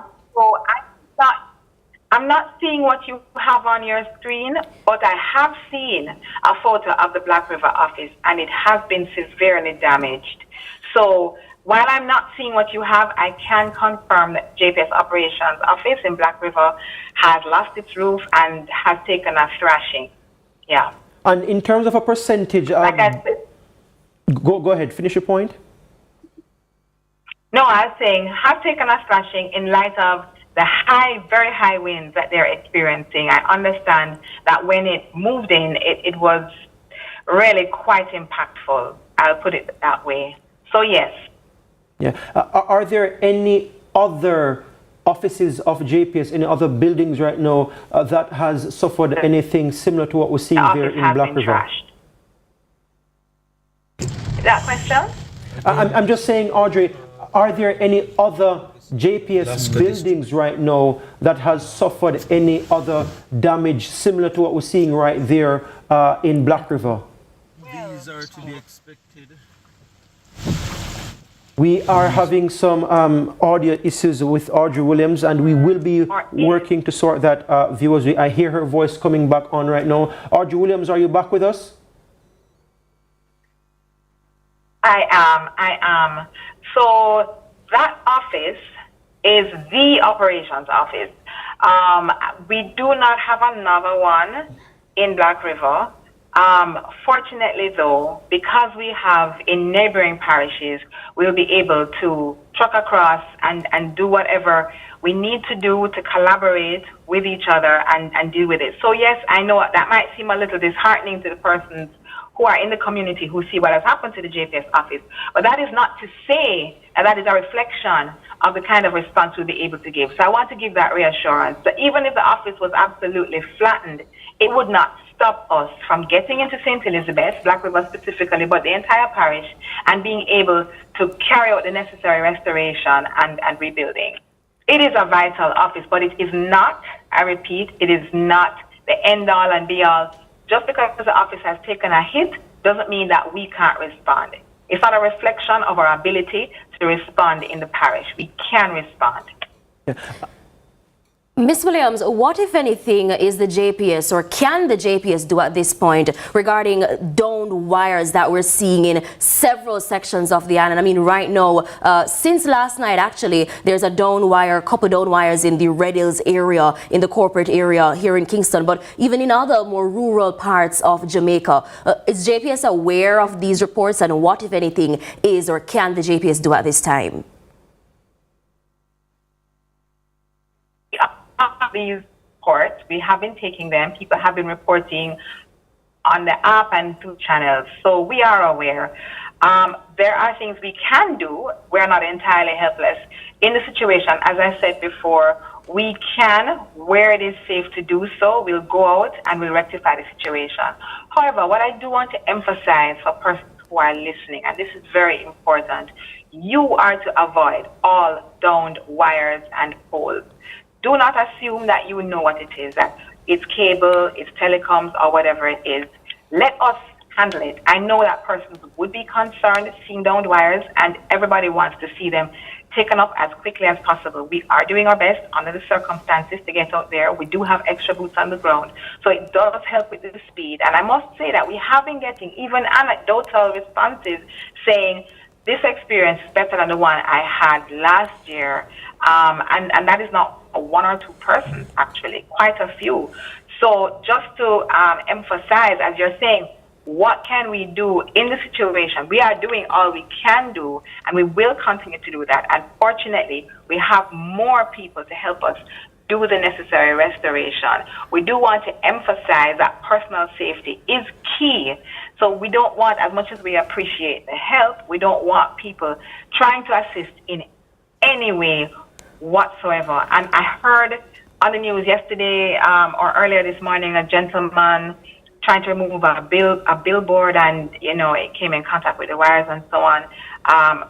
We just want to emphasize at this time as well, because I know that when the winds are raging, it is very tempting sometimes to go outside and try and make some kind of a quick fix in your situation.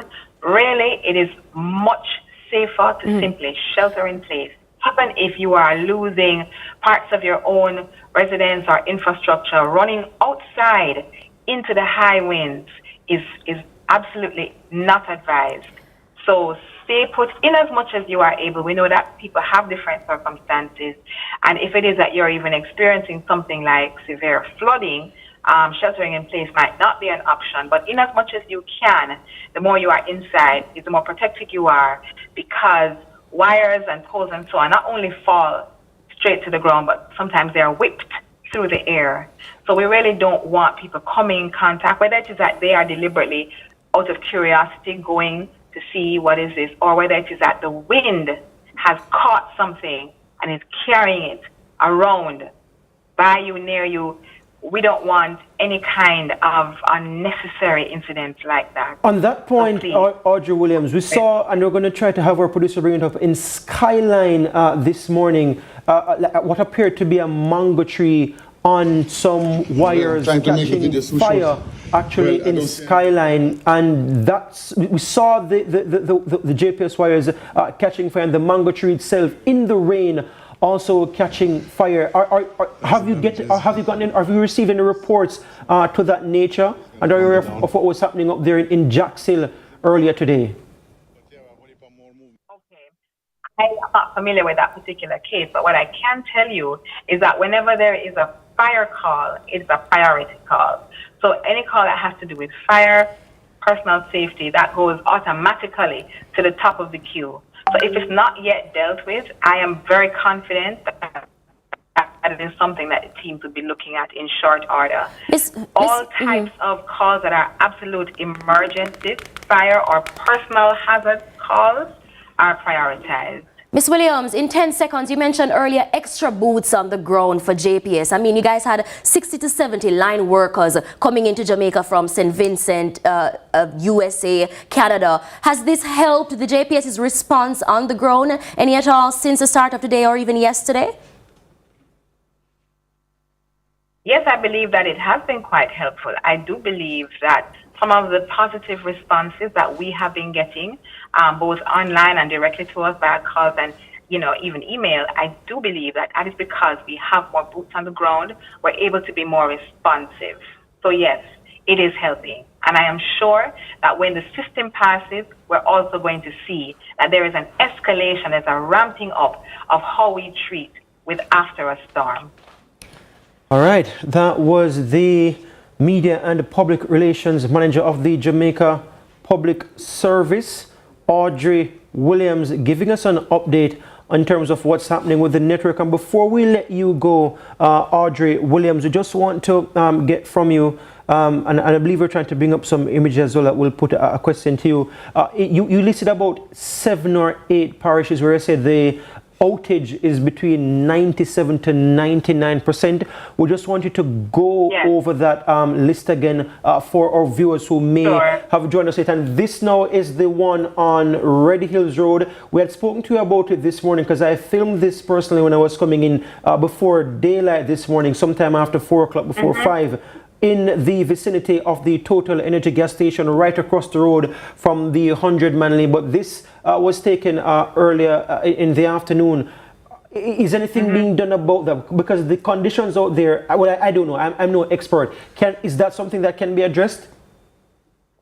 Well, we've certainly shared it with the team, so I know that that is something that will be, if it hasn't yet been addressed, that it will be. You're talking about, I'm not seeing the image, but you're speaking to a line that's on the ground. Am I right? Yes, and there are some tires, I believe, that residents may have put there quite sensibly, and garbage bins to just kind of block the road, and so persons will use the gas station as a kind of way around that. Got you. Yes, absolutely. Yes, we have shared that information with the team. I did get that. Thank you very much. And so I know that they will be addressing the matter. Yeah, I've sent you as well that video that I verified that was taken in Jacksonville this morning. You can see the fire sparking from the mango tree. You can have a look at that and see what, if anything, can be done, given that Kingston is not facing the kinds of weather effects that St. Elizabeth is facing at the moment. So I wanted for you to go over those parishes, though, and to give us in terms of a percentage of your customers that are out of electricity right now, just before we let you go. Sure, certainly. So these parishes, I'll list them again. They range from 97 to 99.9% out of supply. And they are Trelawney, Manchester, Westmoreland, St. Mary, St. Anne, St. James, Hanover, and St. Elizabeth. Clarendon is also heavily out, but it's not as high as that 97 to 99%. Okay, so it would be easier perhaps for you to tell me the communities that aren't in the 90s right now, the parishes, I'm sorry, that are not in the 90s right now, because I'm counting about 9 there that you just said. How many parishes is that? Did you just list? Yes, 8. Clarendon will be 9.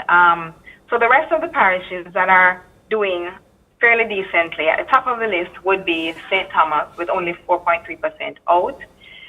Kingston and St. Andrew at about 45% out. St. Catherine at about 61% out. And Portland roughly 80% out.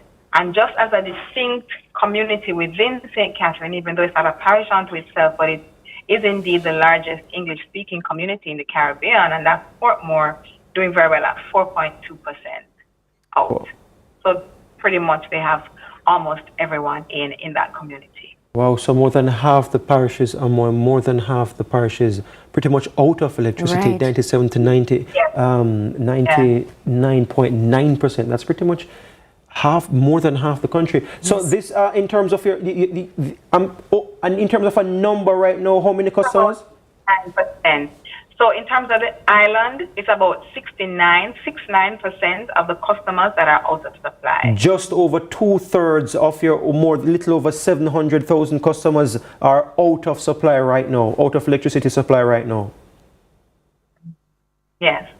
Audrey Williams, we want to thank you so much for this update that you've given us. We hope you will come back to us a little bit later on when we do another update, just to give us exactly what's happening and where we are with the grid and your network right now.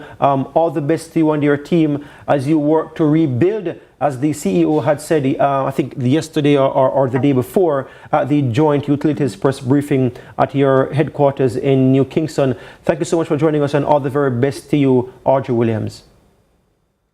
Thank you for having me. All the best. All right. And we head to a quick break. We'll have more on the other side.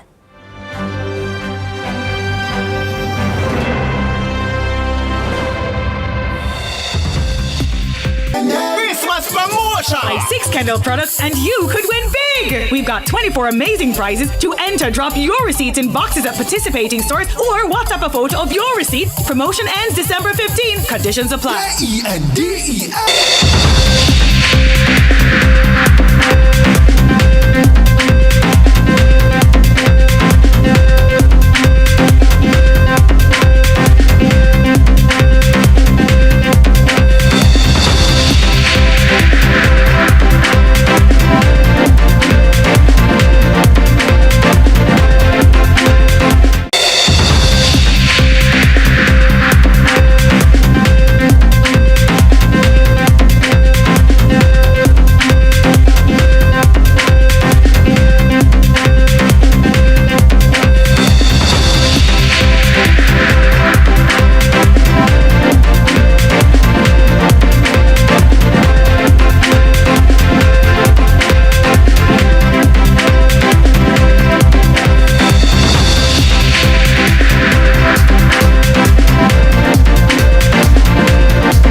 the internationally acclaimed On Stage with Winford Williams. At a new time, Saturdays at 8 p.m. on CVM TV. So much more than entertainment. Just give me Christmas promotion! Buy 6 Kendall products and you could win big! We've got 24 amazing prizes. To enter, drop your receipts in boxes at participating stores or WhatsApp a photo of your receipt. Promotion ends December 15. Conditions apply. E-N-D-E. Rum skull. You want to do it at the start of at the top of the That's in there? Mm-hmm. Yeah.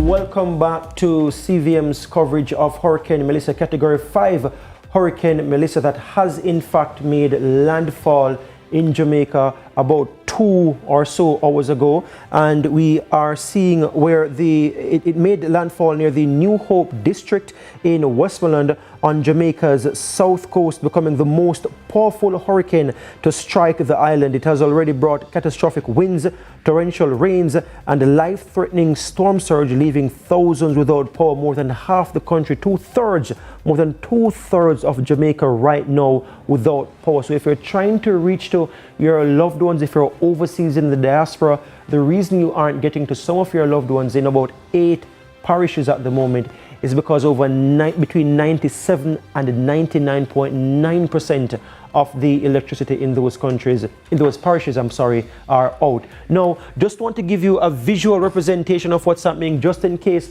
you aren't following it on anything online. This is what we have been using. This is the Zoom Earth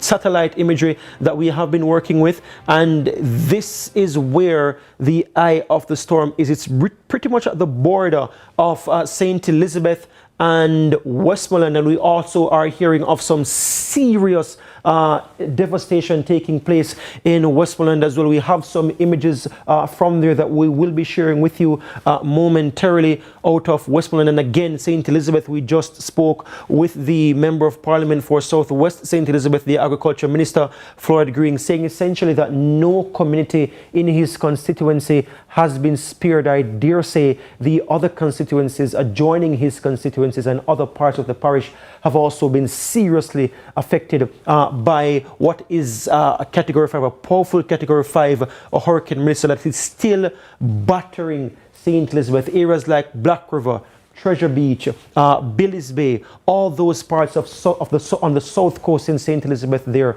seriously impacted by what's happening with the eye of Category 5 Melissa making landfall right now in the parish. And it's still, as you can see right here, the forecast is for it to go over parts of Trelawney, bordering the northeastern parts of St. Anne as well. So we are not out of the woods yet. It is very difficult right now. We already have seen firefighters out in Manchester removing people from houses that are submerged. There are other houses submerged, and as Stuart Beckford said to us earlier, that there are some communities that are simply cut off from the fire brigade. They cannot get to those communities to be able to help them. I am receiving something right now from a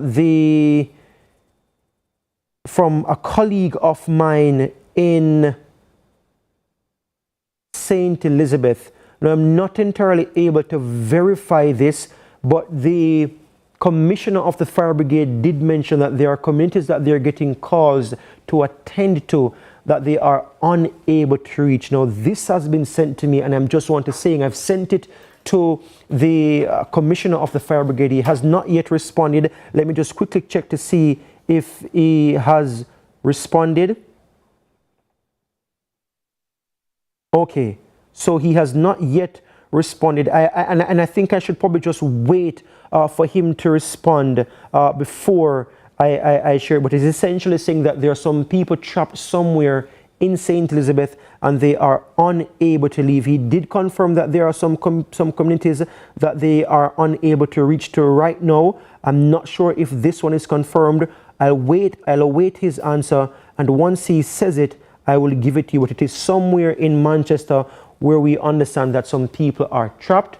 I won't share the details just yet until we get some confirmation. But as we continue the program, we will be getting some information from Clarendon. But there was a robbery of an ATM machine in St. Mary, in Highgate, St. Mary. And we just want to bring up that ATM that our colleague Curlin Brown, who is out there in St. Mary border, traversing both St. Mary and St. Anne with our correspondent Kirk Hall right now.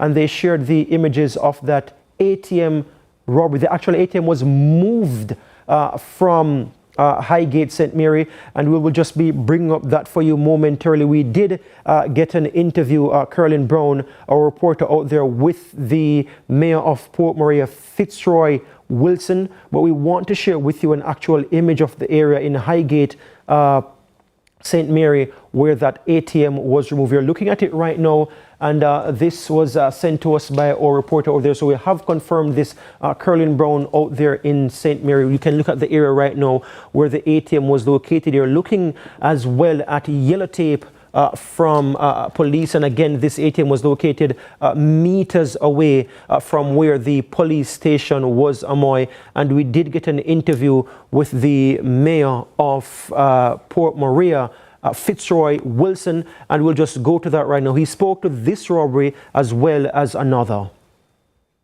We have down in Bosco confirmed that ATM machine being stolen in somewhere there in St. Mary. What have you heard, Sam? And again, viewers, this is live TV, so you will see some of this. You will see these technical issues from time to time. The information we're getting is cutting edge. Thinking of looting during this time that we're going through.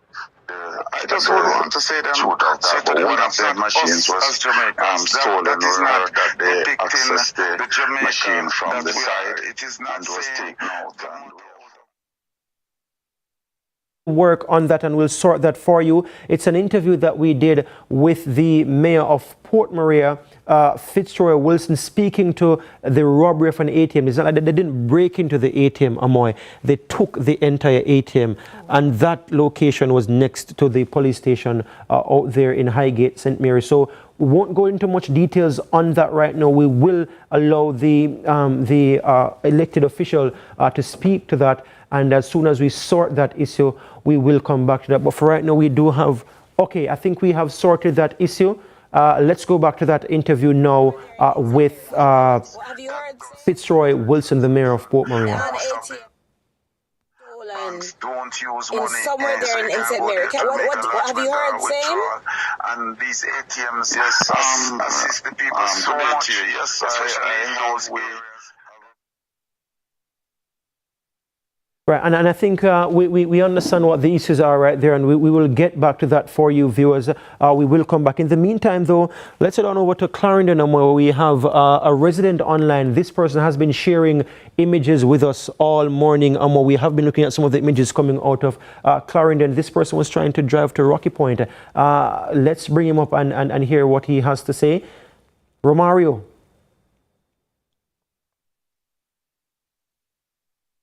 All right, so this is someone, again, viewers, I know him personally. Just for a full declaration, I did put up on my personal WhatsApp status to persons to share images with us if it is safe for them to do so. All right, so let's now go back, before we go to Romario, let's try and go back to the interview with Fitzroy Wilson, the mayor of Port Antonio. An ATM machine being stolen in somewhere there in St. Mary. What have you heard? Same? Yes, good day to you. Yes, we have reported that, a report that in Highgate town, the town of Highgate, maybe some meters away from the police station on the main street there, that I think it is a Scotia machine. I'm not sure as to the truth of that, but one of the machines was stolen. We heard that they accessed the machine from the side and was taken out, and we have confirmed that by the superintendent of police. I spoke with him for an update earlier on, and he has confirmed. And also there's another business that was broken into down in Boscobel in the western side of the parish, and huge loss by this business person who would have been a bar, restaurant, and liquor store. So they have wiped out maybe majority or all of his stock from that establishment. What do you want to say to persons who may be thinking of looting during this unfortunate incident time that we're going through? I just would want to say to them, that's not us as Jamaicans. That is not depicting the Jamaica that we are. It is not saying the motto out of many one people. It is time now for us to collaborate and to be our brother's keeper and to really just rally around, because we are up against something that we have never seen in Jamaica before.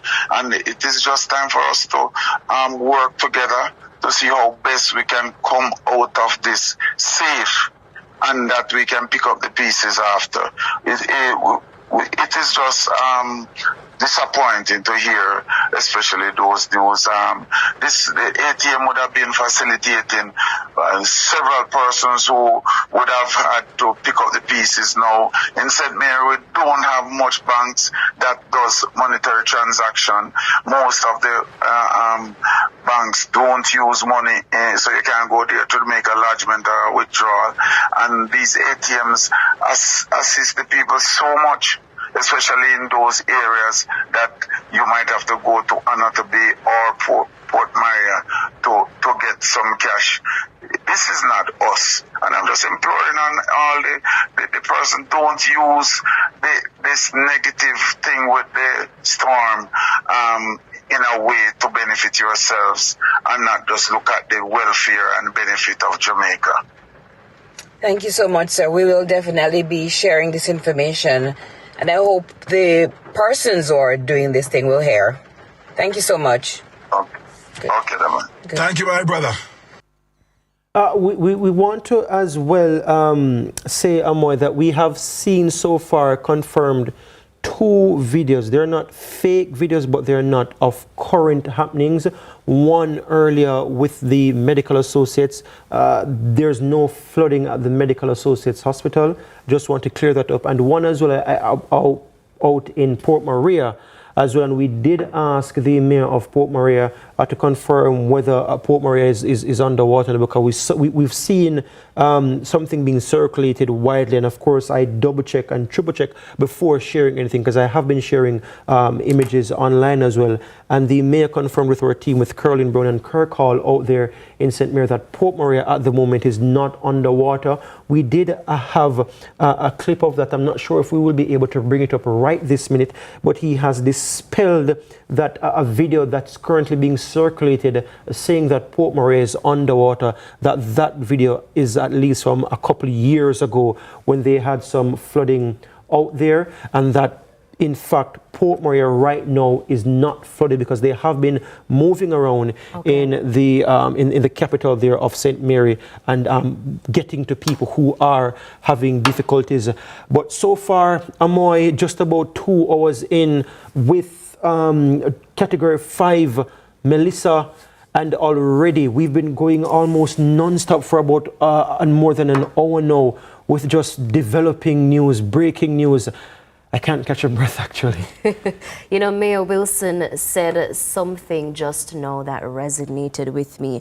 We're up against something we've never seen before. And throughout the course of the program this evening, we're going to be sharing with our viewers some of the images, the footage that we've received this afternoon of the level of devastation. I know we right here in Kingston, the rain a fall outside and the wind and the breeze a blow, but we're not really seeing. This is the fire that we were speaking about earlier in Jackson. Yes. And again, if any of the members from JPS are watching, this is what's happening. This is what was happening in Jackson earlier this morning. And again, this was filmed by somebody close to us. I can reveal a member of our team.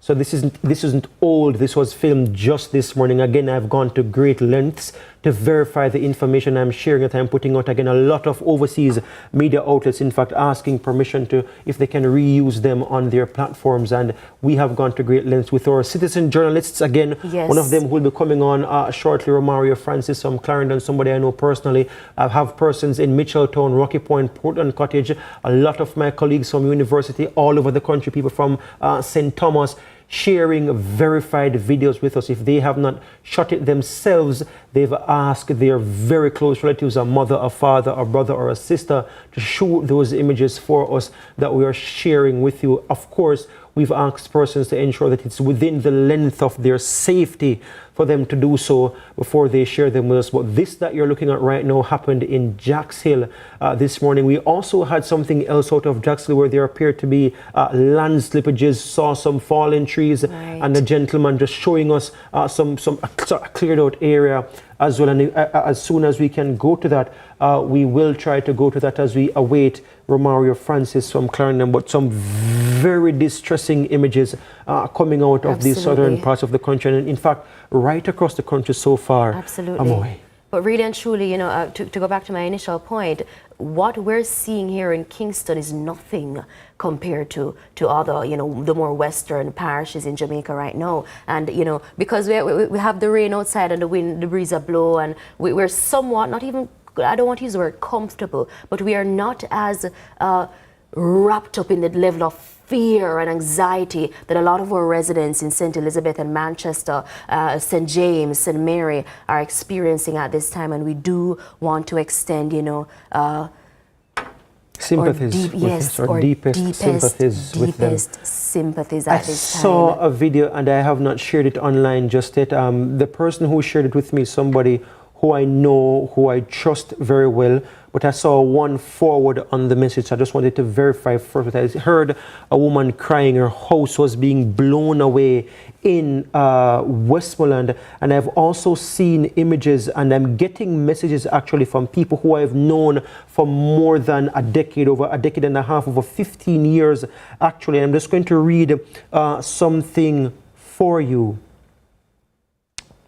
This colleague is saying to me that they're getting messages from their friends who live in Westmoreland. Lots of people have lost their roofs in Savannah Lamar. It's very windy, trees are going down, roofs are also going. We have some images as well coming out of Savannah Lamar, out of different areas in Westmoreland. Hopefully we can get to some of those. But again, this is from people who are in Westmoreland. I saw a video that this same person sent to me, and I asked them to check to verify. I heard a woman crying, saying that her house is being destroyed. She wasn't certain if her young baby was still inside, but the another person beside her said, yes, man, we did get out the young child. I have not shared this video online because it appeared to have already been shared, and I just don't want to share anything that's second hand. But that's very worrying there. But it wouldn't be surprising, given that the eye of the storm, as we're seeing now on our images from Zoom Earth, roofs being lifted off. This is the hospital in Savannah Lamar, Amoy. The actual roof just went just now. Wow. That is absolutely devastating. And as I saw an image shared by a colleague of mine earlier of the scene at the Black River Hospital. You know, this specific facility has been a concern, especially for residents in St. Elizabeth. We or viewers, if you guys have been with us the past 24 hours, you would have heard a hotelier out at Treasure Beach sharing that concern of a Black River, and we are seeing images of Black River sustaining major damage. The first floor at Black River, the health minister told us, was evacuated because it's flood prone. Persons were at the top, and some people were relocated from the Black River Hospital. Again, I saw a video, and I did share that video online because I did verify it, that someone was stuck in a vehicle outside the Black River Hospital, and persons were inside wanting to go to help, but they could not because of how forceful the wind was. And even though they were inside close to the door, it got so powerful, the wind and the rain coming in, that they had to step back on the inside, and the glass was broken on the car out there.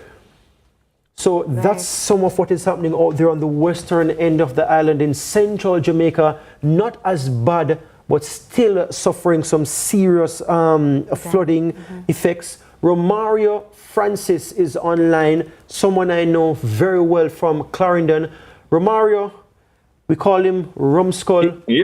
How are things going out there right now? Where are you and what's happening? Pretty much it's kind of intense. It's on and off. We have some trees that toppled over, like guango tree. Some house roof have been lifted, like my neighbors. But apart from that, it's kind of it's on and off. It's not consistent. I don't know if this is you sharing live images with us, because I want to hear, I prefer to hear you. I'd much rather you go closer inside where you can pick up your Wi-Fi. Do you still have Wi-Fi or internet at home? Yes. Yes, I'd much rather you stay inside and probably put the camera on you so we can hear you.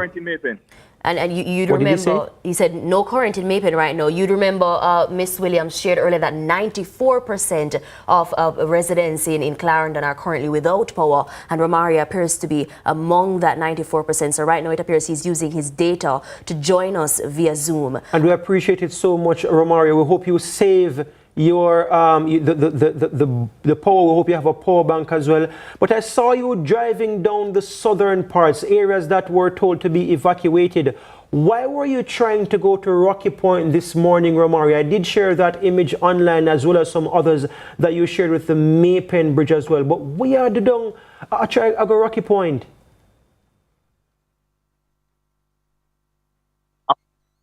I was going to pick up a sibling, that's why. Did you get to... My sister got stuck down there, so I had to went down there, you know?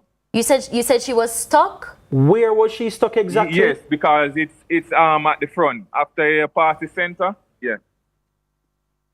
But the waters was very high down. Yeah. Again, viewers... Close to the center. We are in a live, fluid situation. 94% of people in Clarendon are without power, including our guest who we have online now, Romario Francis. He is without power, but he continues to share with us live images coming outside his house. He has shared with us some that we have used on our social media as well. I've used some of them on my personal social media, Giovanni R. Dennis on X. You see him driving through Maypen, the Maypen Bridge. We saw the Rio Minho rising, Romario. Is it that it has overflown its banks the last time you saw it?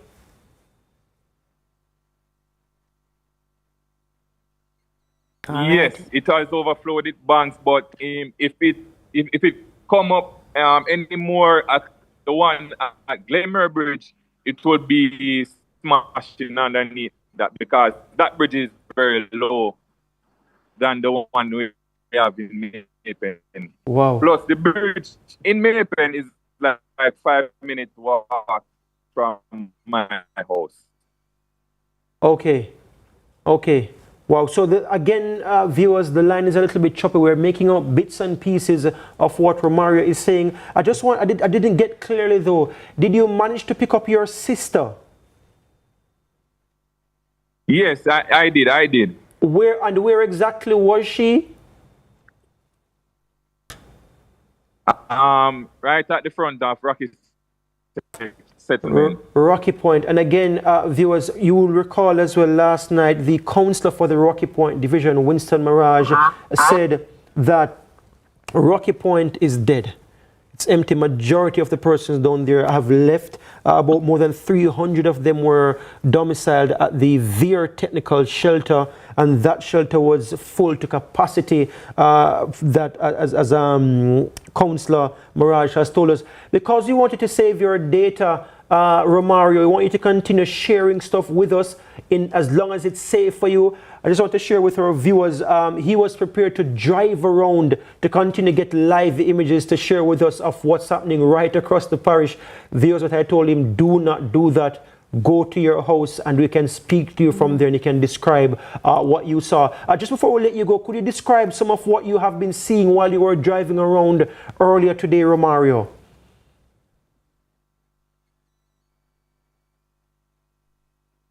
Again, crazy so for me, it was crazy. First time, so much water on the land, you know, but it's okay so far. I think the latter part of the parish, the western side of the country, got it more than us. Right, the southeast because end. Yeah. Here is not very consistent than the rain. But I think like the Westmoreland, the Mobay, the Hanover, getting it more than us here in Central. And I should say to our viewers as well, Romario has also been kind enough to share a lot of what's happening out in Hanover, Westmoreland. He's the one we got some of the images from. Romario, thank you so much. You're doing an excellent job as a citizen journalist. Jamaica thanks you. The international community as well thanks you. A lot of our friends from the United Kingdom, journalists from Al Jazeera, News 5, Sky News, all over the world have been using some of the images that you have shared with us. We want to thank you for that. We ask you to stay safe, stay inside, please. And if it's not necessary, do not leave your house. But again, continue to communicate with us and share what's happening, and we will continue to share that with Jamaica. Romario Francis, their viewers coming to us from Clarendon. All right, I want to. We're going to take a break with you. I'm getting something again verified. This is actually a relative of mine stuck somewhere. But we will take a break and we'll make an appeal to the fire brigade and the emergency responders when we come back. But we're taking a short break right now here on Tracking Melissa on CVM TV. We're giving you live and comprehensive rolling coverage.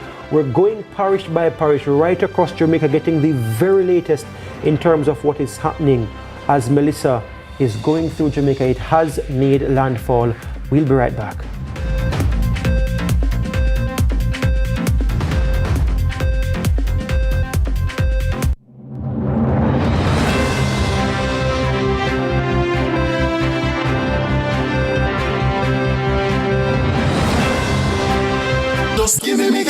Christmas promotion! Buy 6 Kendall products and you could win big! We've got 24 amazing prizes to enter. Drop your receipts in boxes at participating stores or WhatsApp a photo of your receipt. Promotion ends December 15. Conditions apply. E-N-D-E.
the internationally acclaimed On Stage with Winfred Williams. At a new time, Saturdays at 8 p.m. on CVM TV. So much more than entertainment.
This is Nadine Sutherland, cause we triumphant, because we not stay down, we not go down. Stop one like we are, cause we triumphant. Yeah, this is Nadine Sutherland. Big it up, Rockers TV with Urchin.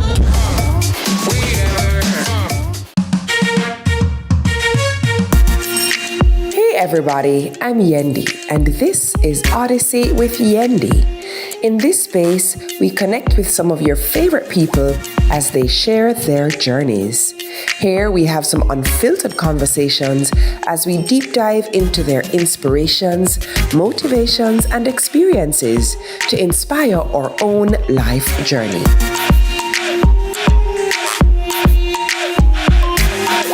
Odyssey with Yendi, brought to you by Grace, Singer, and IslandNet Services. Where it all begins. The quest to become great. Inspired by those who went before them, these four boys dream of playing in the ISSA schoolboy football competitions. Will you score this for Casey? Will you score? It's a shot, it's a goal! And it's a shot, and it's a goal! And Casey has won the Manning Cup, and they will play Clarendon College in the Olivia Shield.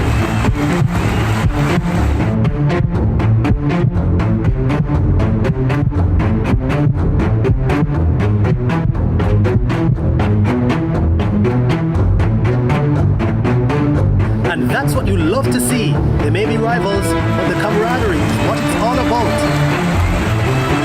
Can't wait for the final. When the bus the man, I want to watch my son up play finals on CVM, you know. But mums, you can't watch it on CVM website, man. Boy, my son score, my son score, my son score, my son score. Greatness begins here.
the internationally acclaimed On Stage with Winfred Williams. At a new time, Saturdays at 8 p.m. on CVM TV. So much more than entertainment.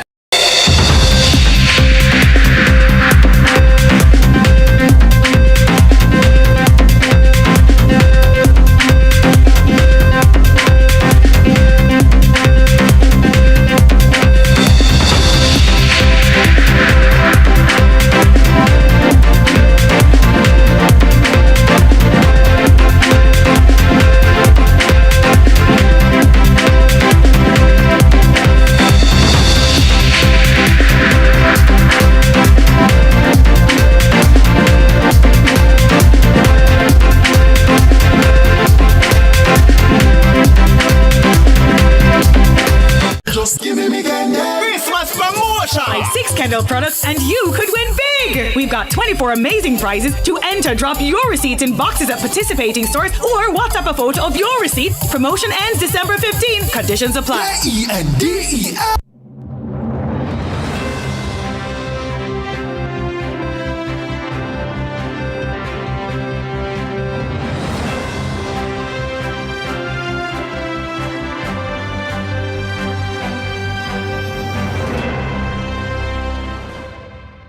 Welcome back to CVM's special coverage of Hurricane Melissa, tracking Melissa, the Category 5 system, which has now made landfall in Jamaica.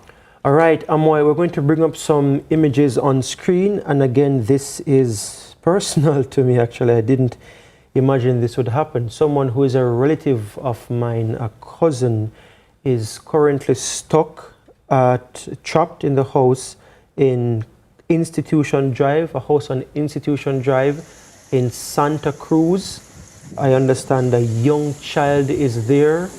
He's about 10 minutes from the Santa Cruz Fire Department. I mean, looking there, I can understand why it would be difficult for fire department officials to even drive there. The roads inundated.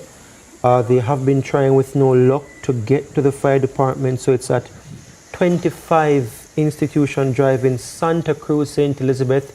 I have shared the information with the Commissioner of the Fire Brigade. I'm hoping that something can be done. I'm seeing poles down, JPS poles, they're appearing to be halfway down. I'm seeing some right there, so I know that will be tricky and challenging. That was sent to us, and this was, again, this is something I've verified, although I haven't spoken to that cousin. I'm actually now currently speaking to his brother who is in the United Kingdom and able to get to me. Listeners and viewers will recall that 99.9% of power is out in St. Elizabeth. They have been trying to get the local fire department, no luck. Wow. Sankofa, we ask that you, as much as you can, please go up to the top of the roof if you can stand on some stuff. I know you probably can't hear me. The brother of Matunda Mokulu, who is a former acting public defender. The child, I'm told right now, is 2 years old. Because the power situation is as it is in St. Elizabeth, we may not be able to get Sankofa directly to speak with him. I don't know what's the latest that Matunda heard, but I will try to check back with them in a few minutes as we stand by to go to the Minister of Water, Environment and Climate Change, Matthew Samuda. But before we go to him, we just want to update our viewers. If you're just joining us, welcome back to Tracking Melissa, CVM's coverage of Hurricane Category 5 Hurricane Melissa, which has made landfall in Jamaica, pretty much the border of Westmoreland and St. Elizabeth. The south coast there at the moment, some devastating winds. We've seen the roofs of hospitals being lifted off, hearing of roofs in Westmoreland and Hanover being lifted off as well. We've seen some of those images we've shared online, and the situation is getting worse. My colleague Amoa will be speaking with Matthew Samuda momentarily. I gather from Matunda Makulu that nothing has changed. I'm seeing as well that the commissioner of the fire brigade was just calling me. I'll actually go offset and just call him back and have Amoy lead this interview. But this is where the hurricane is, viewers. If you're joining us out there in the diaspora, this is where the eye of the hurricane is right now. And just as a reminder, you may see me looking at my phone.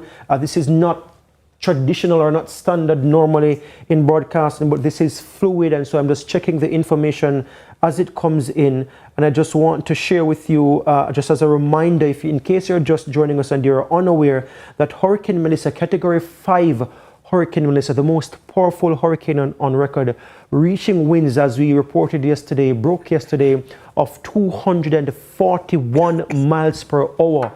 Hurricane hunters, we shared some of those videos as well, who normally go into the eye of the storm, eye of some of the most powerful hurricanes, with planes designed to withstand Category 5 winds in hurricanes, said they had to leave quickly.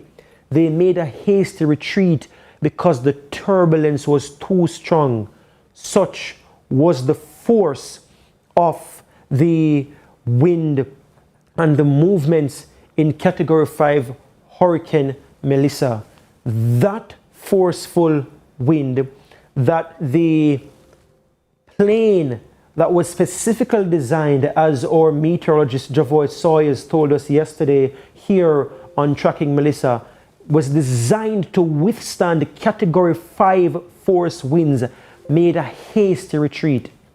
It is the most dangerous hurricane that hurricane hunters have experienced since they have begun doing this and going into the eye. 1980 was the last one, and I think in 1989, don't quote me, but there were two in the 1980s, 1980 I think around 1987. I don't remember the names of those hurricanes, and one I think in the 2000s, around about 2001.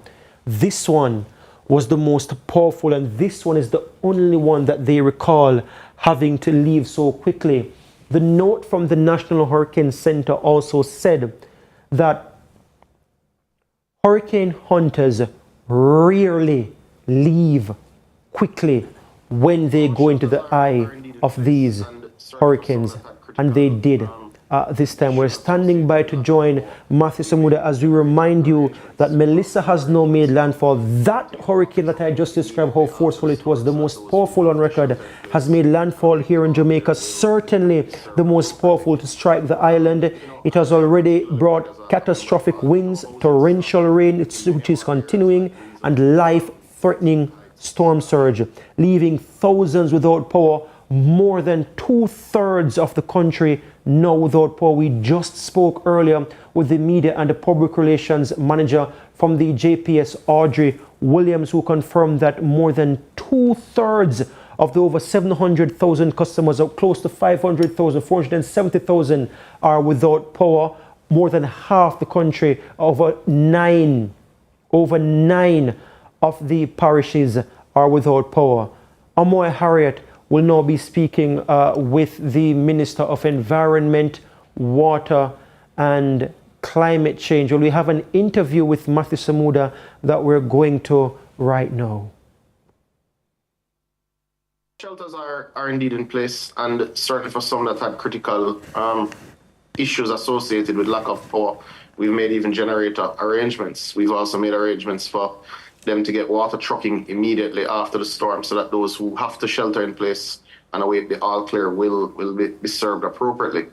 But I am particularly worried as a member of Parliament. Our housing stock in many of our areas like Windsor, Mansfield Heights, Shaw Park Heights, sections of Beecher Town, Steertown, it's just not at the state to manage anything near a Category 5. So we do expect significant damage.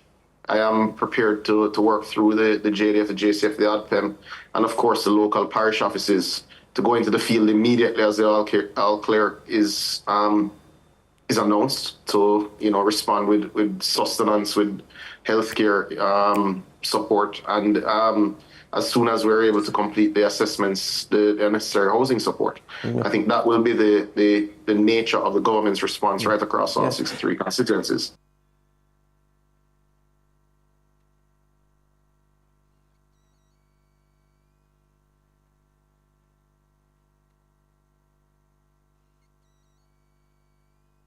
All right, so that was an interview done by our newsroom with the Minister of Environment, Water, who also has a responsibility for climate change, Matthew Samuda, who's also the Member of Parliament for Northeast St. Anne. Now, government agencies, ministries right now are deployed on the ground trying to respond to the effects and the impact that we're seeing right across the island from Hurricane Melissa, which has now made landfall in Jamaica. Now, our newsroom reached out to the Executive Director of the National Solid Waste Management Authority, NSWMA, Audley Gordon, earlier, who shared with us that him and his team were going across the corporate area, trying to address the matter of fallen trees that were reported in some sections of Kingston and St. Andrew. And he shared this report with us.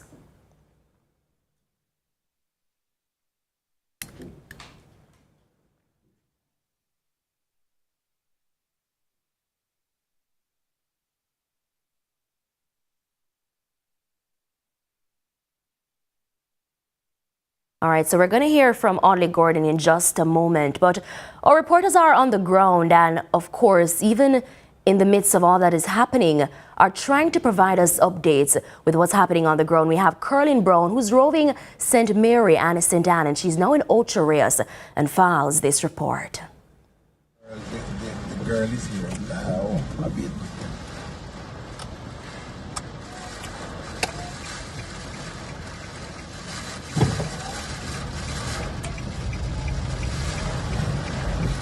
Kirk, where are we exactly? What's the name of this? This is the street heading into Ocho Rios town. What's it called? Pineapple. This is Pineapple Road, and just as we were driving through, the rain just came down suddenly. We passed 3 women out saying that they were trying to get into town to get something for the house. One of them said she actually had a baby and she wanted to get some food. That does not even seem possible at this hour. And the rain came down, and so they actually turned back. We're just scouting the area. Of course, no one inside except for 3 ladies we passed. We actually did pass some men. It seemed like they were at a bar, a small joint. I don't know.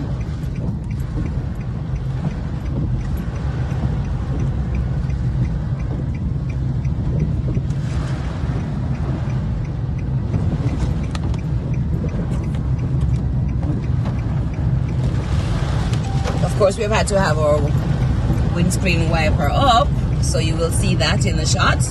That's because the rain is coming down heavily.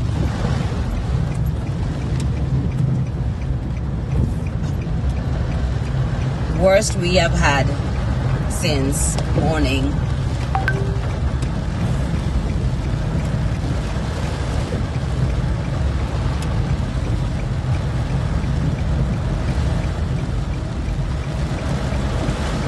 Gentleman we just passed by seemed like someone of unsound mind who is on the street. Some gentlemen here now, I'm not sure where they're from. Well, they went to get supplies.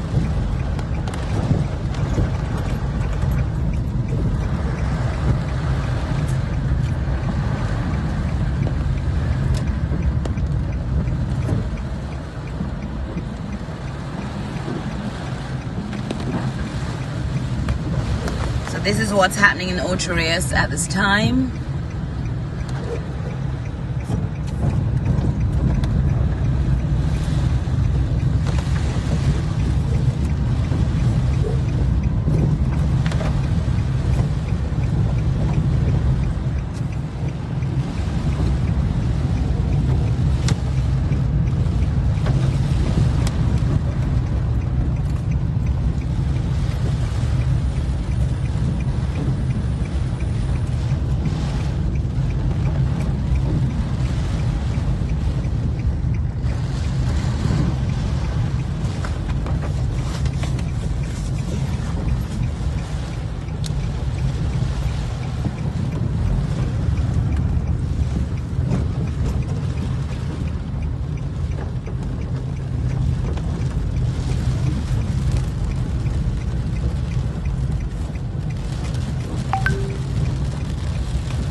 gonna make a quick check-in at the police station. Ochorea's police station.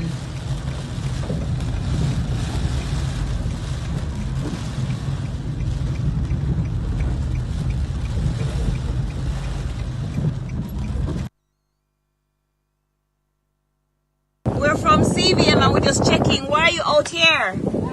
Huh? You're going home? All right.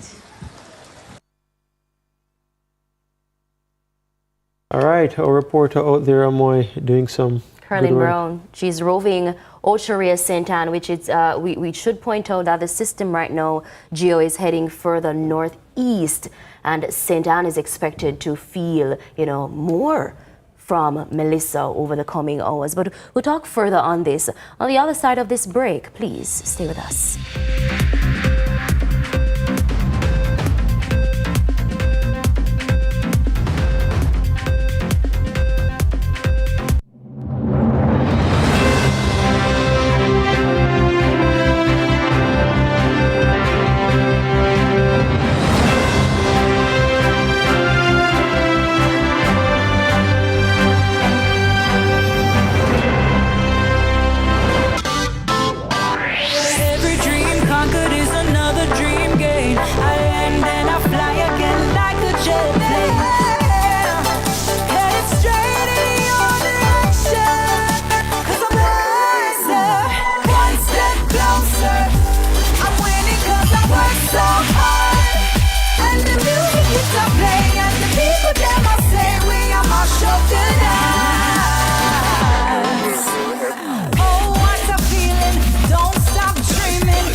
CVM, But mums, you can't watch it on CVM website, man.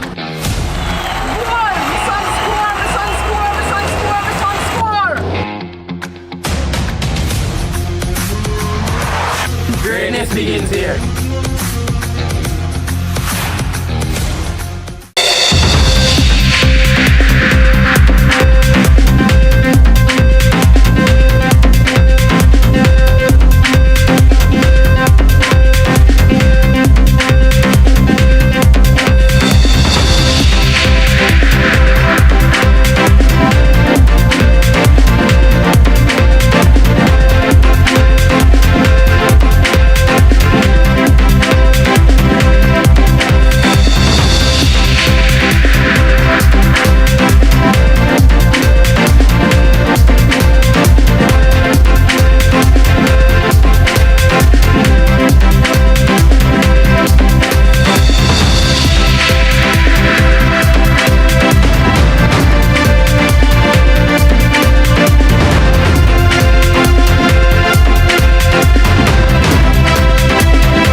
the internationally acclaimed On Stage with Winfred Williams. At a new time, Saturdays at 8 p.m. on CVM TV. So much more than entertainment.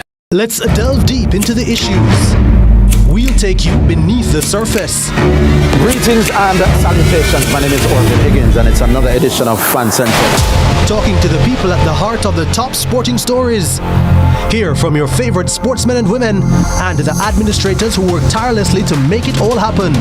It's a live sports talk. I've written an entire article. Yes. Looking at all the major issues every Tuesday at 9 p.m. It's Fan Central.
It's time. Welcome to High School Pitchside. We have another fascinating episode for you.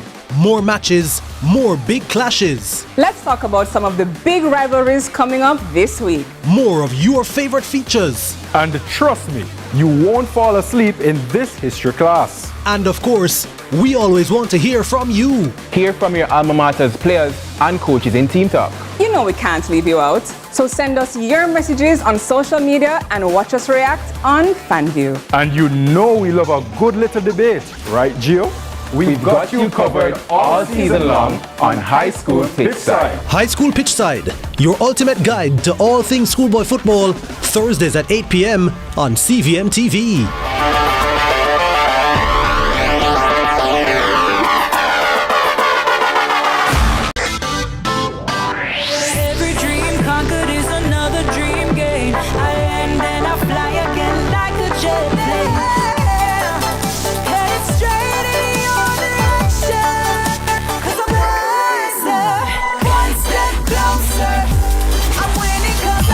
So hard, and the music keeps on playing, and the people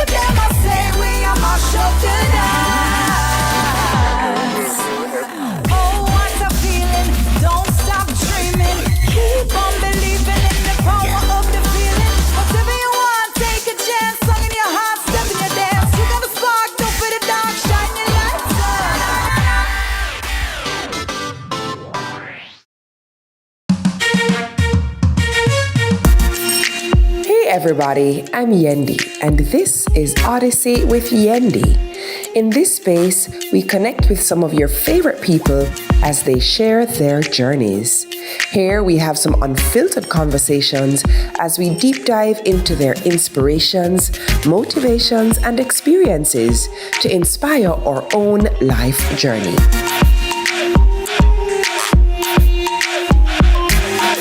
Odyssey with Yendi. Brought to you by Grace, Singer, and Islandnet Services. Let's delve deep into the issues. We'll take you beneath the surface. Greetings and salutations. My name is Orville Higgins, and it's another edition of Fan Central. Talking to the people at the heart of the top sporting stories. Hear from your favorite sportsmen and women and the administrators who work tirelessly to make it all happen. It's live sports talk. I've written an entire article. Yeah. Looking at all the major issues every Tuesday at 9 p.m. It's Fan Central.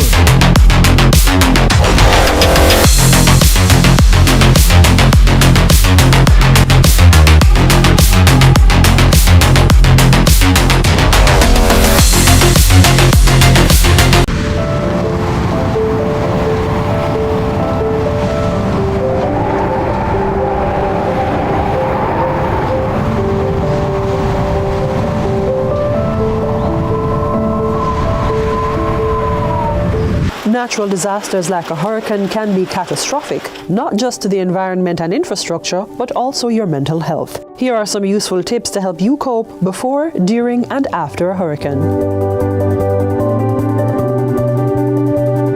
Get the facts. Reliable information is crucial to assessing your risk and taking reasonable actions.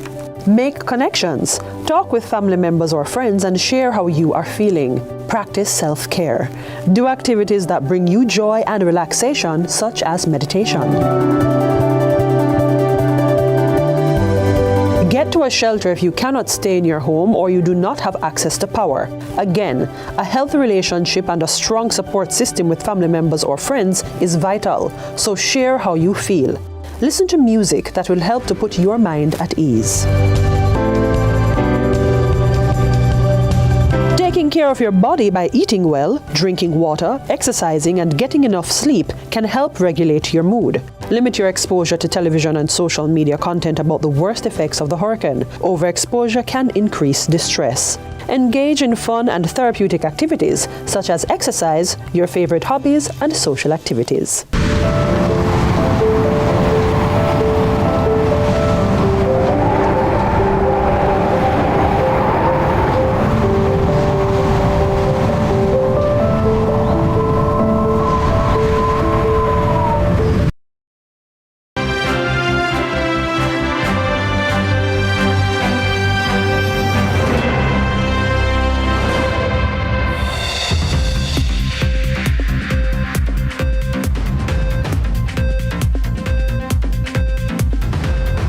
Welcome back to Tracking Melissa, CVM's live and rolling coverage of Hurricane Melissa currently impacting the entire island. Some sections worse than some. We've seen devastating stuff.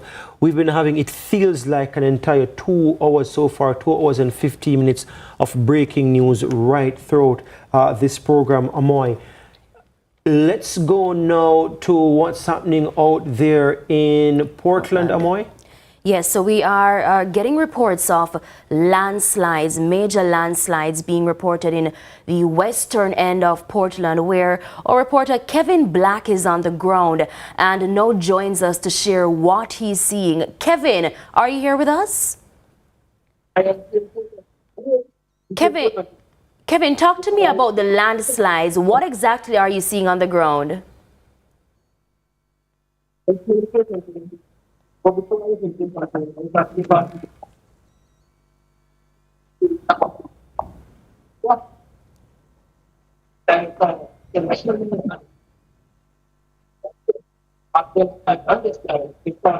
Viewers, you will appreciate this is a live and fluid situation. We can see Kevin there, we can see him clearly. He's out in the field.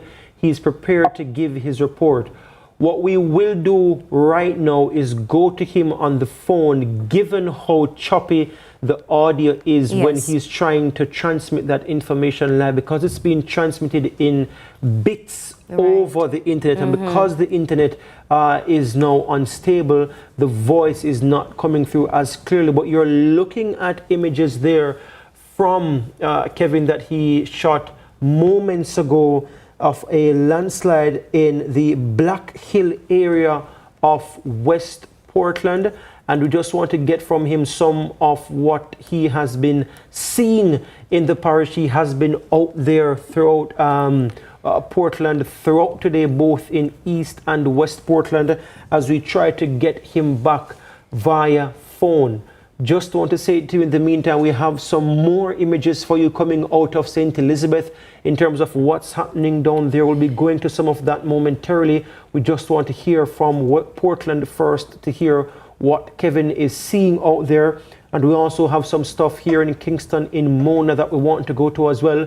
We will be sharing those with you momentarily, and we will also be getting an update from the fire brigade in terms of how they are responding to some of these situations right across the country, as well as the situation that we highlighted here on CVM TV, first reported on what's happening on Institution Drive with a man and his 2-year-old stuck inside a house as they try to respond to what's happening there. So we have all of that coming for you, but we are just trying to bring back online our reporter out there in Portland, Kevin Black. Kevin, are you with us now?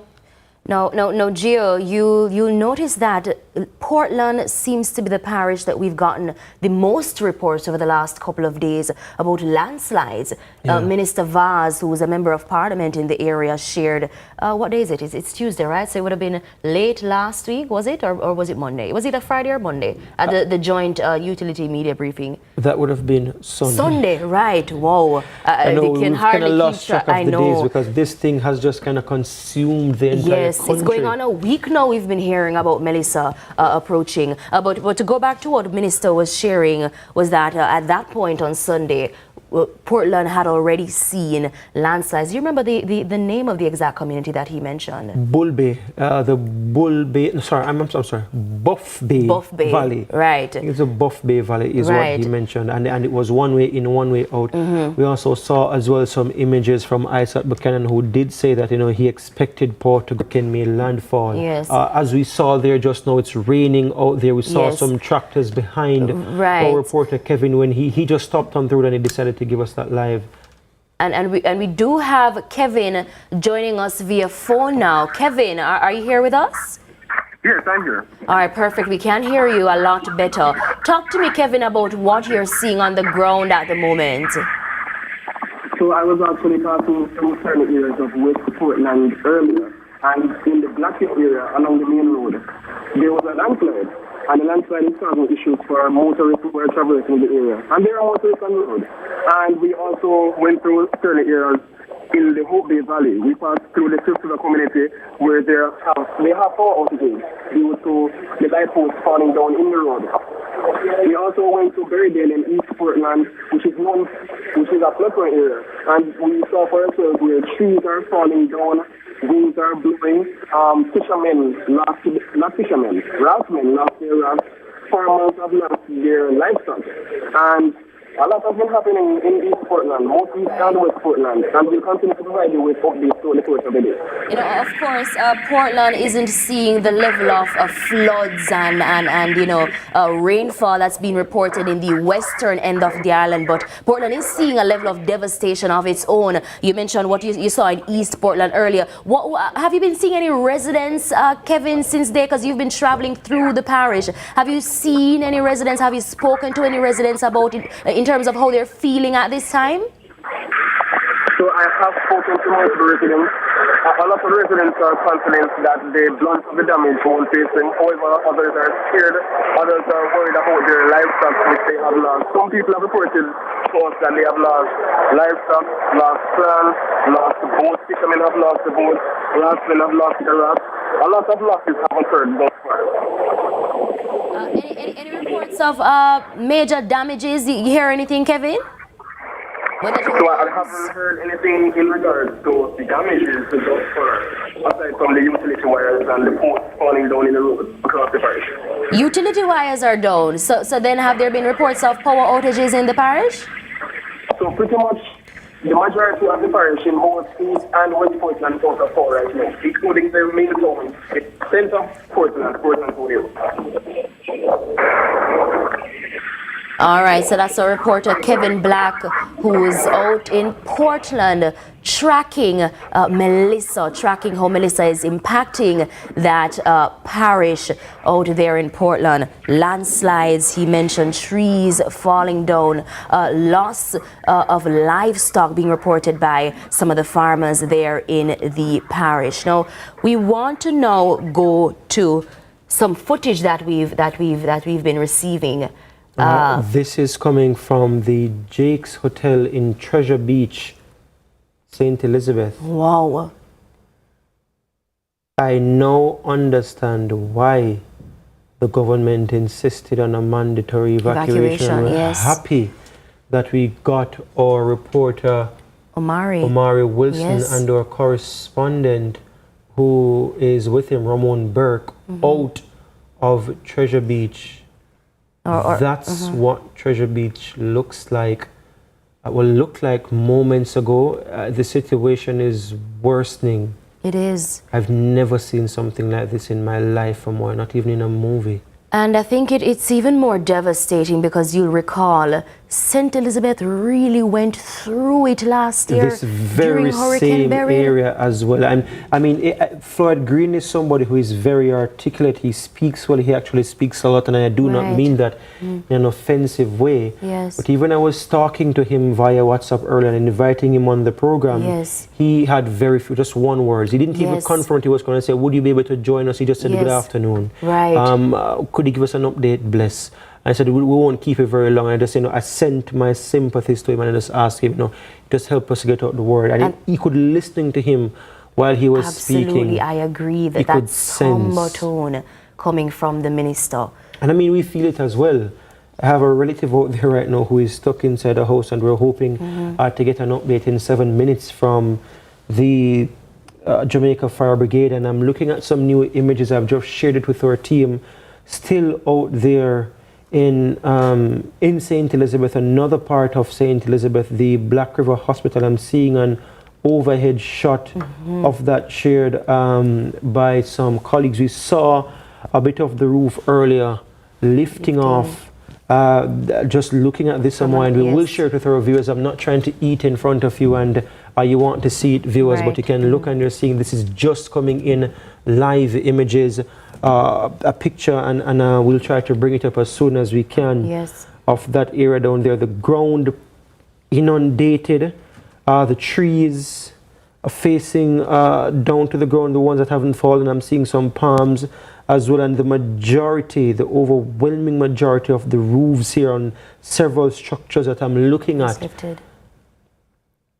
And we did talk about this earlier in the program, Gio, the concerns that a lot of persons in the parish had where the Black River Hospital was concerned. And it appears that, the measure that the health ministry would have implemented, which is to have the first floor evacuated using the second floor, that appears to not have saved or spared the hospital in terms of the wrath of Hurricane Melissa. It still sustained major damage. If you remember, Jason Hensel told us, I think yesterday or the day before when we spoke with him, that that he was going to recommend, he was recommending to the government, to the health minister when he spoke with him, to I think Daryl Vaz, he had said, that they evacuate the Black River Hospital because he believed based on his assessment that he could not stand up to it. And we do hope those people who were staying at the at that hospital that they're okay.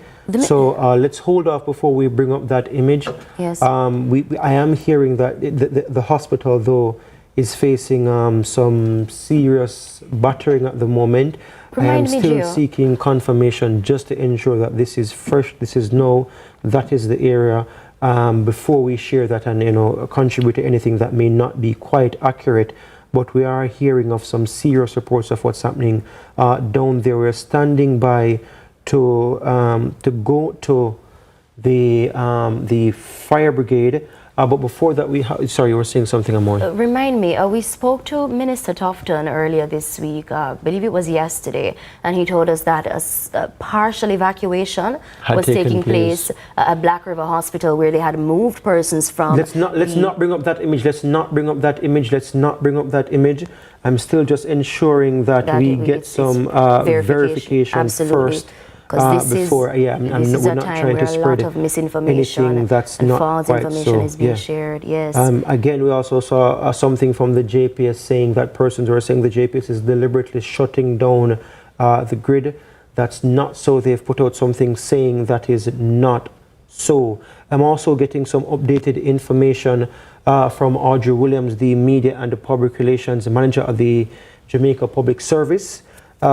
It's 685,000 customers that they have on the grid, and it's close to over 500,000 now without power. I think 470,000 was what we brought up on screen when she was speaking earlier. I know she had said something over 400,000, but we brought up over 470,000. So, and I guess it's worsening as minute by minute. We are standing by to hear from Stuart Beckford, the commissioner of the Jamaica Fire Brigade, and just to say that he did make contact with my relative, and I will just declare that so as not to pretend that that is not so. A relative of mine, a cousin, Sankofa, he is stuck at 25 Institution Drive in Santa Cruz. Water is rising. I'm seeing some wires as well from JPS poles, not fully down, but tilting over, leaning over at perhaps a 45-degree angle. He did make contact with him. That's the commissioner of the fire brigade. He said he made contact with him. He said that the line was choppy, and he lost contact while he was speaking with him, and he's trying to get back to him. But again, that's expected. 99% electricity out. We imagine as well the telecommunications service, the cell service would be affected as well. At this particular era, listeners, viewers, you may see me on my phone. I promise you, I'm not doing this lightly. I'm not doing this idly. I'm trying to get information as they're coming in. I'm also communicating with teams in terms of what we're doing and coordinating everything here. So we're just ensuring that we're putting out the correct information, and also standing by to hear from the commissioner of the fire brigade, Stuart Beckford. He did share with us, we did share with you, and I just want to replay those images from out of Manchester Ward Avenue, where our rescue operation was taking place. We have an update, and he did share with us as well, but just to kind of bring it back home to our viewers who may not have seen these images from Ward Avenue, where the fire brigade was rescuing family members. About 7 people we gather at a house in Ward Avenue that was submerged.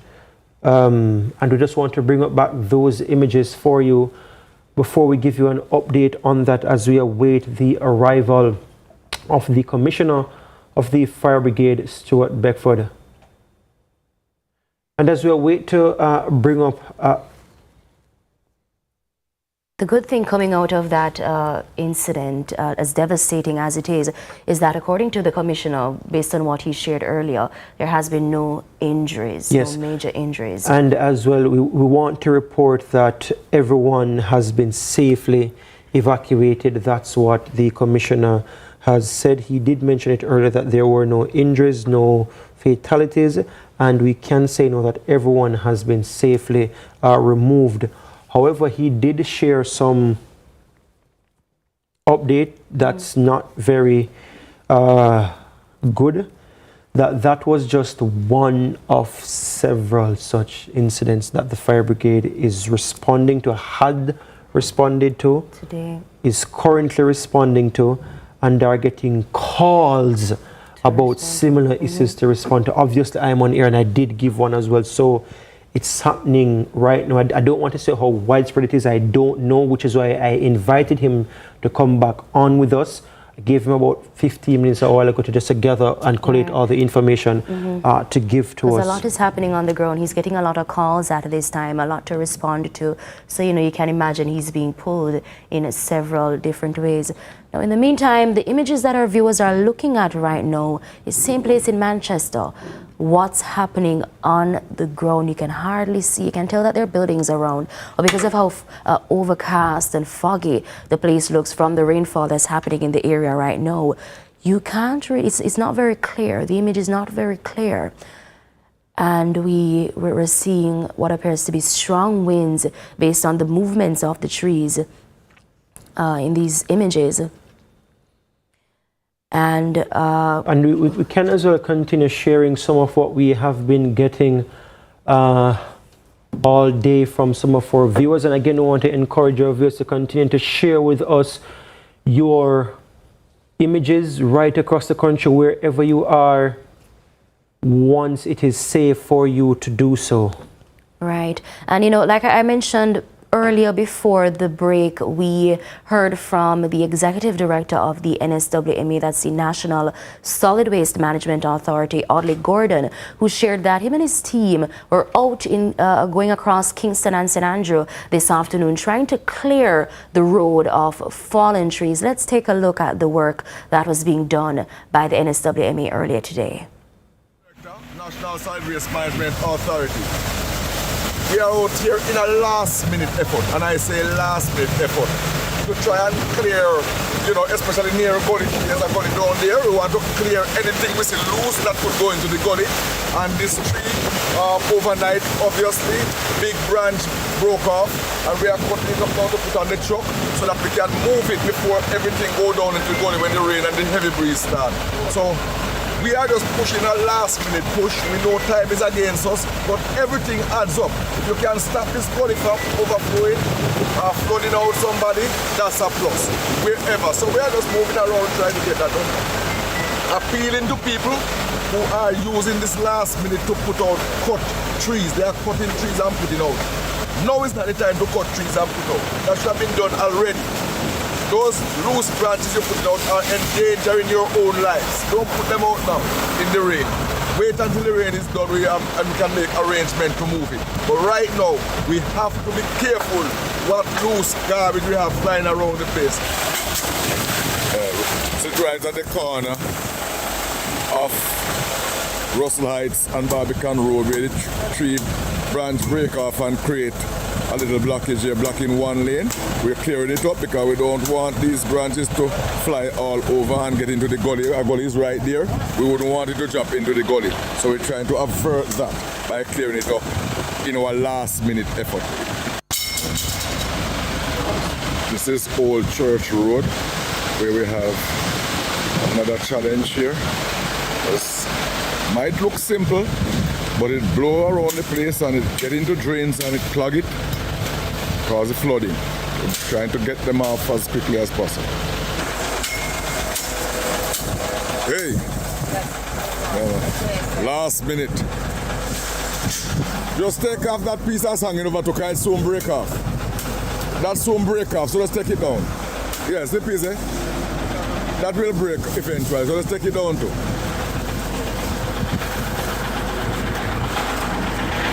Yes, just the last minute, really last minute.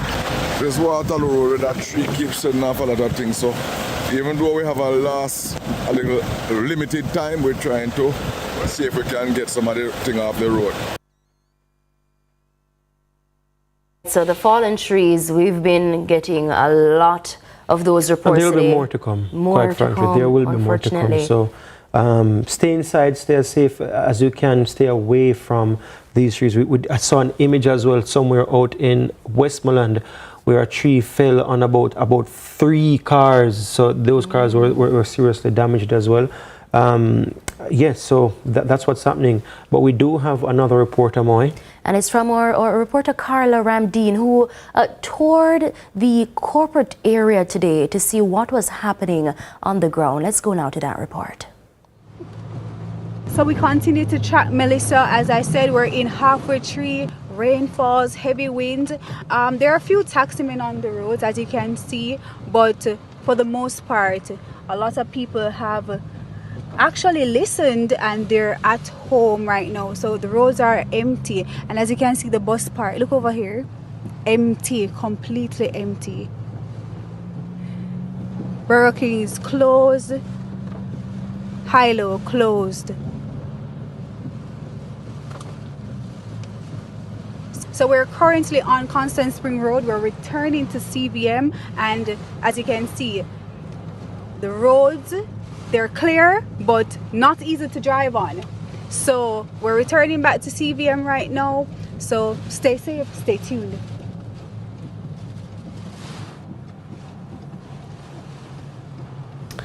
All right, thank you so much, Carla Ramdeen. She's working behind the scenes. She's working out there, our team working very hard. I just want to take this moment as well to just big up the entire CVM family. Yes. Everyone here is working hard, pulling some long hours. I did not sleep last night. I doubt many of our team members got much sleep last night. I just want to say that the Jamaica Defense Force has just sent out something to us, and we're just going to bring up that as soon as we can. But let's go first, though, to the Commissioner of the Jamaica Fire Brigade, Commissioner Stuart Beckford. Commissioner Beckford, we spoke by phone about 20 minutes ago. You were trying to make contact with my relative in Institution Drive in Santa Cruz. Could you share any updates on that? He's stuck there with his 2-year-old in rising waters, and I'm seeing electricity poles down in that area. And we're just going to try and bring up the image while you speak as well, Commissioner Beckford. Good afternoon, Joe, and good afternoon to you. We spoke earlier. I'm still trying to make contact with the team in St. Elizabeth, and in particular Santa Cruz. The last update I got from them was that the flooding which was affecting the station compound has receded. So it tells me that there is some improvement there in terms of the overall situation, which would now put them in a position to be able to respond to some of the calls that we have been getting, but we were unable to respond to because of the flooded streets in and around Santa Cruz. There have been significant flooding in some areas. I've been done 35 years in the fire brigade, and I've never seen it like this in all my 35 years. We are seeing flooding taking place in areas that we would not have seen it before. And of course, persons were forewarned based on the forecast that was presented by our Met Office and other international news media.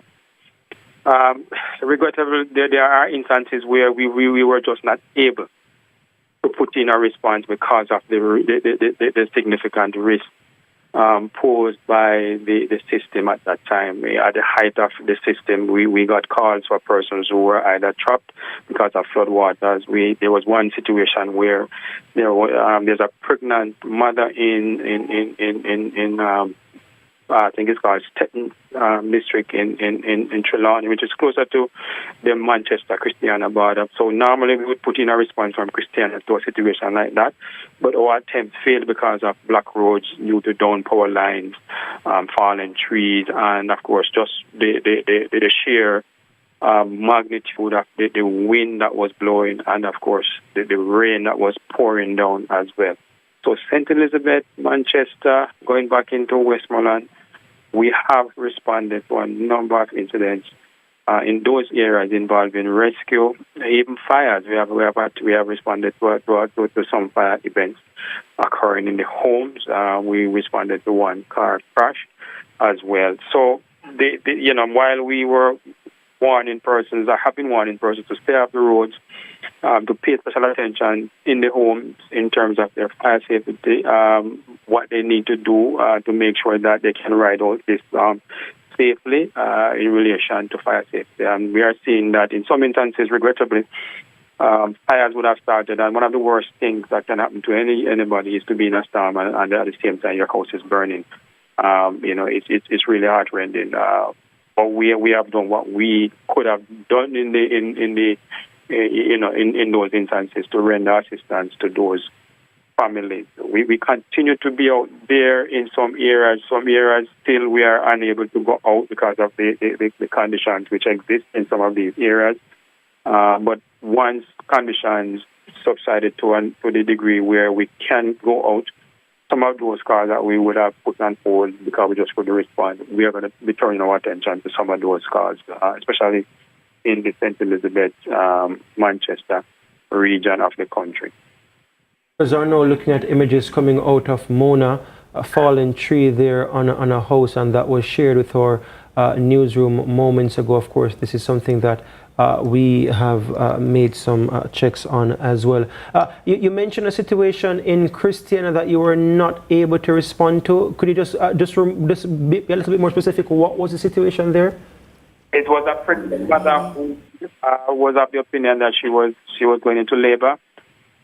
So what we try to do is to find maybe a midwife or somebody in the community who could have rendered some assistance to her, because neither us nor the police could have gone into the community because of the existing conditions. I made checks just before I came on here with you. We still have not had any feedback from the community as to whether or not she was able to get that assistance. But Gio, we have received a number of calls for pregnant mothers over the last, yesterday into today. Some, as I said, most of them we were able to respond to. The only two we were not able to respond to is the one in St. Elizabeth, which I may have not have mentioned earlier. But that one, there was some issues in relation to the address. We got a district. Commissioner Bedford, because we just want some specifics. You say you've been getting calls of a number of pregnant women going into labor. Could you be specific? What kind of number are we looking at here? Well, so far we responded to approximately 8 or 9 incidents involving pregnant women between yesterday and today. Most of those are in the St. Elizabeth. We go as far as to Trelawney, Hanover. Those are the areas that we are getting these calls from. And you and how many have you not been able to respond to? You were just telling me about one in Christiana. We were not able to respond to one in Stephen District. I think it's called in Trelawney, but it's closer to the border of Manchester. So normally, when there's an emergency in that part of the parish which requires a response, Christian in general respond to those incidents because there are a lot closer than a unit having to come from Falmouth, which is all the way to the north of the parish. And there's one incident in Elizabeth which we were not able to respond to because we could not get the correct address. And by that time, the staff have bearing down on the part, and so we still have not gotten communication that a number of these phone lines and telephone services are out. As I said, I am going to make contact with my team on the ground there in St. Elizabeth via phone, and that is one of the challenges that we are grappling with. Right, we're hoping that it may improve, and we can find a way to get online in relation to that. But for now, there is some challenges in relation as part of that telephone communication. Commissioner, earlier you mentioned some fires. What exactly are the fires that the JFB is seeing at this time in terms of the cause? Well, so these that we have been able to investigate so far. The cause is electrical in some instances. In less than I speak to the my interview with you that there are some of the things that we need to pay attention to. Now, in a couple of instances, there was nothing that the homeowners they could have done because of the electrical surges that were taking place. I don't know if you are where you are, if you have been experiencing this, but the light keeps going and coming. And what that does... I'm hearing some shaking happening right here as well, more and more, more powerful shaking happening on the outside right here in our studios. Quite frankly, Commissioner, so yeah, we here are also now being affected outside. It's getting darker. It's heavier. We saw from Carla Ramdeen just now. It's raining more persistently, more heavily here in Kingston. So the condition here is also worsening. Yes. But just to get from you as well, Commissioner, say you also said you've responded to a number of incidents of houses being submerged, persons needing to be rescued from houses. Can you give us a number or a range as well in terms of what you've been responding to so far? So in total, we would have rescued approximately 18 individuals and have those persons transported to shelters. As you pointed out, there are other calls which we would have received which we were unable to respond to. But so far, in the instances where we were able to respond, would have rescued approximately 18 persons. 7 persons were rescued. In Ward Avenue in Manchester, how many did you rescue from this property? From that property, we rescued 7. Wow, so almost half of the 18 was from this property alone, and you've responded to, and you've rescued over 18 persons. How many have you not been able to respond to? All right, so there have been a number of calls that have that data with me.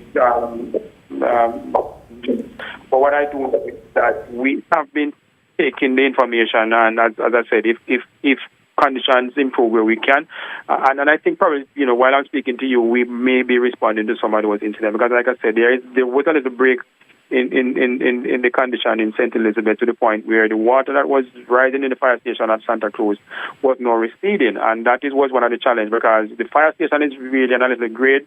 And so the main road to get out of there is in a like a little ravines where the water would pond. And so one of the time when we did our assessment, it was about 5 feet of water that we were contending with there. So there was no way we could have gone out in that, plus the strong wind that was blowing.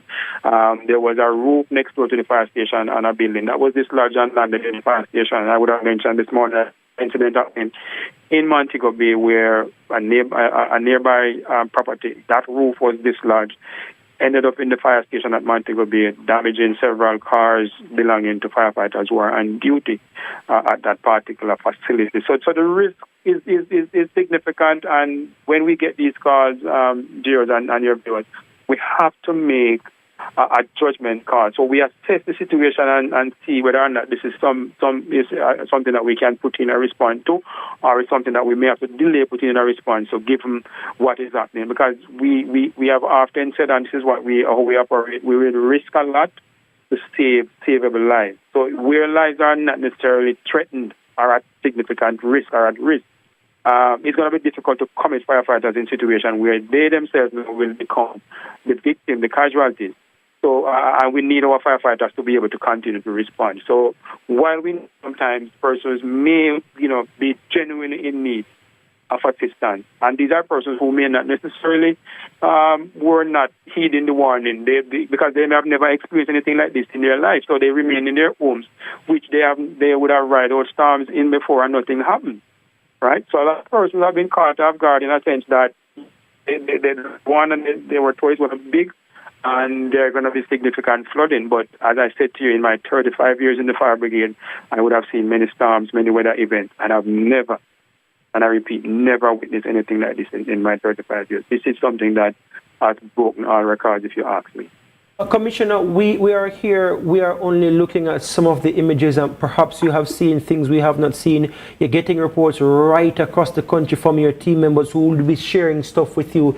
You said in your 35 years you have not seen anything like this. What exactly are you seeing? I mean, some of us, we're seeing some of the things, we're seeing how devastating it looks, but being out there on the ground, what are your officers describing to you? Because I know you're at the command center. What are you hearing? Describe for us, for our viewers, those in the diaspora as well, who may not necessarily be seeing everything on social media. Describe for them what you're hearing and seeing on the ground that you're saying is so unprecedented. So the level of flooding that we are seeing, as I said, in areas where we generally don't see flooding taking place, even when we have significant rainfall. And that is posing a significant challenge to both lives and property. You heard the member of parliament that you spoke to earlier, and Minister of Agriculture, Floyd Green, spoke about the devastation in his constituency in St. Elizabeth And it's not just his constituency alone. It's almost right over the entire parish that we are seeing roofs being dislodged, buildings some being blown down. Even Westmoreland Infirmary, we had a situation where an old building at the front of the infirmary that totally collapsed, right in the entrance to the infirmary. We saw in Santa Cruz where that infirmary was. Commissioner, I'm sorry, you're saying a lot of things, and we don't want you to say them so quickly because I know you have so much information to share. But you say a building totally collapsed. Where? It's at the infirmary in Savannah. There was an older type of property in the newer part of the infirmary, and that totally collapsed this morning. I'm so sorry, Commissioner. So you're saying it's a building connected to the infirmary in Savannah Lamar? Yes. Totally collapsed? Yeah, it collapsed. Right. Right. So it's at the front of the infirmary, and so it collapsed, blocking the entrance to the infirmary. When I last spoke to the team there was no way they could have put in a response to that. No, thankfully, no lives were lost. Nobody was injured. So one of the commitments we have made is that once the system, gives us a break, move to see how we can clear that area from the personnel at that infirmary. We had a situation at the infirmary in Santa Cruz also where that infirmary was being threatened by flood waters, and there were attempts made to move the patients to higher ground, given what was happening in Santa Cruz in terms of the rising water level that we were seeing there. So when I speak of the fact that, this is something that I've never seen in my 35 years, these are some of the things that would have caused me to make that kind of assessment and come to that conclusion that, yes, this one is something that is big. And while we are not yet out of the woods and we don't know exactly what the final outcome will be because those damage assessment will be done, I think we need to brace ourselves in relation to what will be uncovered going forward as a country in terms of the level of damage that would have been sustained by some part of the island. Very last year was bad in relation to St. Elizabeth and so on. And I think this one is worse. Commissioner, does the JFB have enough manpower on the ground right now to respond to the number of reports that you're getting? That's very important. The truth is that manpower can never be enough in situations like these. We have a cadre of firefighters, approximately 1,900. What we have done to boost our complement at our facilities, our stations, is those persons who were assigned desk jobs, they were now assigned operational duties, and that has helped to boost our complement. There are persons who have been at some of our stations since yesterday morning, 7 o'clock, and they are still there and are prepared to go on until tomorrow because, they are committed, and while they have their families who they are concerned about, they also know that they have a job and a role to play in relation to providing assistance to the people of Jamaica. So, as I said, while we could do with more, bodies, more hands, so to speak, I think the numbers that we have at the facility are sufficient to do what we have to do now. We will get some fresh people in tomorrow, as I said, once the system kind of allow for people to start to come out and come to work, on their regular shifts and so on. Commissioner, just before you go, in 30 seconds, you were making a point earlier that I want you to actually finish because I believe it's important for Jamaicans to know this at this time. You were talking about what we're seeing in terms of the frequent lights flickering. So the power goes and then it comes back less than a second later, and how this is connected to the reports of fires that the JFB is seeing right now. Talk to me about how the two are related and any appeal that you might have to Jamaicans at this time. But, it's unfortunate because nobody has any control over what is happening in terms of the wind, and because that is what is causing, what we are seeing in terms of the light. What we recommend is that once you see that light flicker, it's best you plug out, you unplug all appliances. I know sometimes, as you said, it goes and comes within a second, and maybe you're not able to get to the plug. The image that we're looking at on our screen, or you're on phone, and it seems to be some of your workers, the fire brigade here, and I don't know where, I don't know if this is in St. Elizabeth. It is in St. Elizabeth, I gather, my team is telling me, Black River, I gather, there's serious devastation across the road. I'm looking at the majority of the roofs, some completely off, others are being literally coming up, almost just waiting to be completely removed. And it's happening at the moment as we speak still. Right. So that, you know, is just what has taken place in St. Elizabeth and in Black River and other parts of the parish over the last maybe 8-9 hours and or so.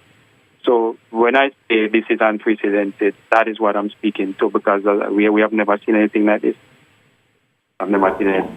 So it's really bad, and we need to brace ourselves for what the final outturn will be. I hope we don't lose anybody, and you know, if people remain in their houses, I think that is the safest place to be, as long as you're not threatened by rising flood water.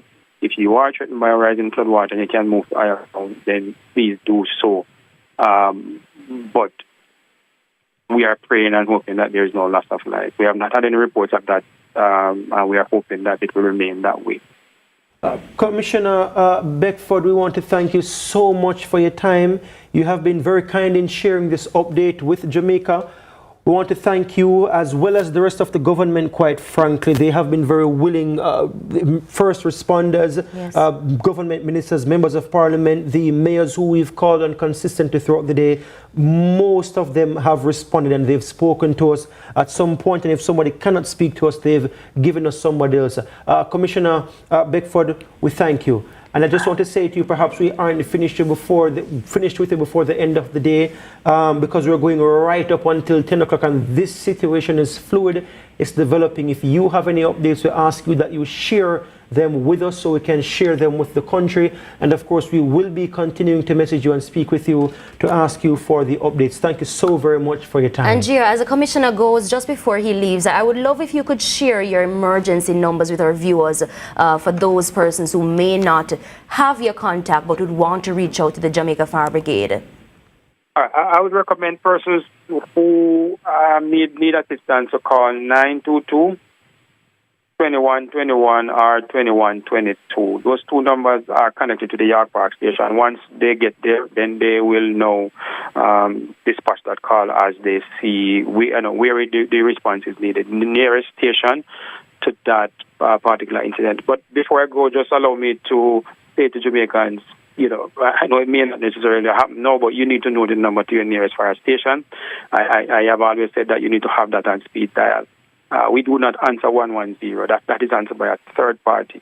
And so there may be some time lost between that third party receiving that call, processing it, and then getting it to the fire brigade and for us to put in a response. Maybe 2 or 3 minutes can be lost. So we ask the persons know the number to your nearest fire station. That will allow us to put in a prompt response, because time in an emergency is very, very essential. Let me use the opportunity before I go to thank the many men and women of the Jamaica Fire Brigade who has been out there on the front line over the last 48 hours, giving up themselves, making the sacrifice to ensure that Jamaicans are safe and that we are doing what is it that we are required to do to make sure that persons who need help do get that help. So again, I want to commend them and thank them for their effort. And I'm sure we all get through this and we'll be stronger on the other side. Very much there, Commissioner Stuart Beckford of the Jamaica Fire Brigade. There's an incident form that the Jamaica Defense Force has shared with us, and I just want to share with persons. You can get it at survey123.argis.com. We'll bring that up for you in the graphic at some point when Nika and Jordan returns, but we just want to make our viewers aware of it, and they're saying that your assistance is needed to report incidents resulting from Hurricane Melissa. this information may be provided to various government agencies as they assess the damage. And they're saying that the disclaimer is that the survey is not intended to trigger an immediate response necessarily. We just heard from Commissioner Beckford that there are incidents right now that they cannot possibly respond to. And it goes about to talk about the type of incident, the parish, the location, and there's a map where you can select what's happening, date and time of the incident. And this is very good so that people, they can track the incidents that are happening right now and respond to them. And I will just share this with our production team. But we here, Amoy, we are out of time. The 3 hours flew by. We do, though, have again something developing. Breaking news, there's a fallen tree on the Mandela. Our reporter Drusel Mills is out there. Let's go to that. Drusel. All right, so we're on the Mandela Highway where we just saw a tree being uprooted. So it's blocking off the complete area on the Mandela Highway. So it's a bit impossible at this moment. All right, so again, that's just happening. It happened. Yes. Drusel recorded it and sent it to us quickly, and we just gave it to you. So these are all developing stuff, and we'll continue to give you developing stuff as Nika Lewis and Jordan Fort are standing by to continue our coverage here on Tracking Melissa, the Category 5 system that's already barreling down on the island, creating widespread devastation across our country. Our sympathies are with everyone right now who may be experiencing the worst of this. Yes. And for those of our viewers in the diaspora, you may be trying to get to your relatives. More than 2/3 of the country, and this number is growing, over close to 500,000 of the 685,000 JPS customers are without electricity. In most parishes, it's between 97 to 99.9%, literally. So that's the situation. It's dire. Houses are losing their roofs, buildings are losing their roofs. So it's fluid, and it is in fact catastrophic and devastating already. It's not yet done. It's continuing to batter the island. I'm looking at the thing right now, and it's still close to the edge of St. Elizabeth and Westmoreland there. It's not moving much inland just yet. It's just crawling at about 7 miles per hour. We can jog probably faster than 7 miles per hour. Some of us are run faster than that. So yes, viewers, that's what's happening, and it's not done yet. The worst is not behind us just yet. Let's pray and hope that our Jamaicans continue to pull through. Hope that the shelters hold up. Hope that those of our Jamaicans who are in houses and waiting for help from the Jamaica Fire Brigade and emergency responders, that they get that help sometime soon, or that the water doesn't rise, that even if the wind is going, that the water doesn't rise too much in these houses. We're already seeing houses being submerged. And here is the number for the Jamaica Fire Brigade that Amoa will now read for you. That's 876-922-2121 or 876-922-2122. All right, so we are now handing over to Nika Lewis and Jordan Fort, who are on standby to take you up to 7 o'clock, after which Giovanni and I will return to continue our coverage of Tracking Melissa up to 10 o'clock tonight. Stay tuned to CVM TV to see it happen.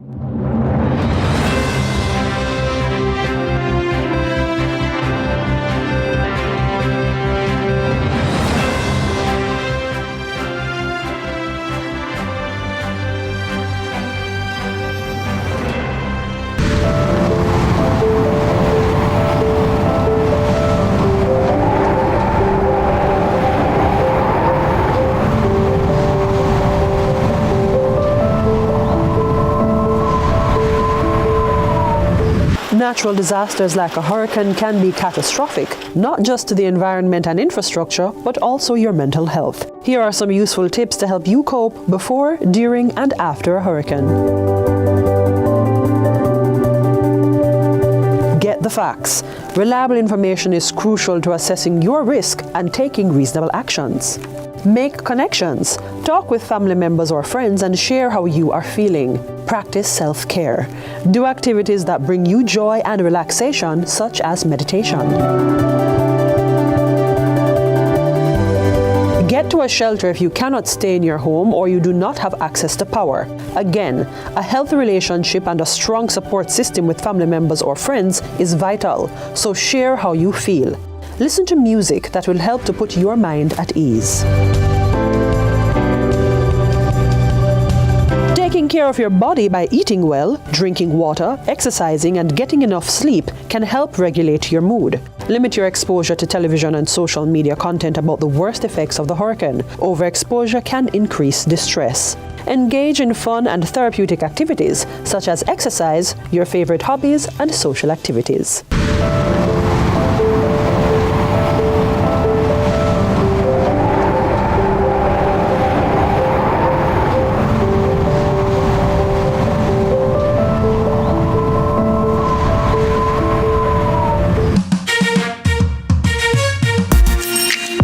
Everybody, I'm Yendi, and this is Odyssey with Yendi.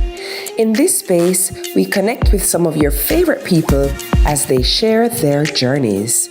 Here we have some unfiltered conversations as we deep dive into their inspirations, motivations, and experiences to inspire our own life journey.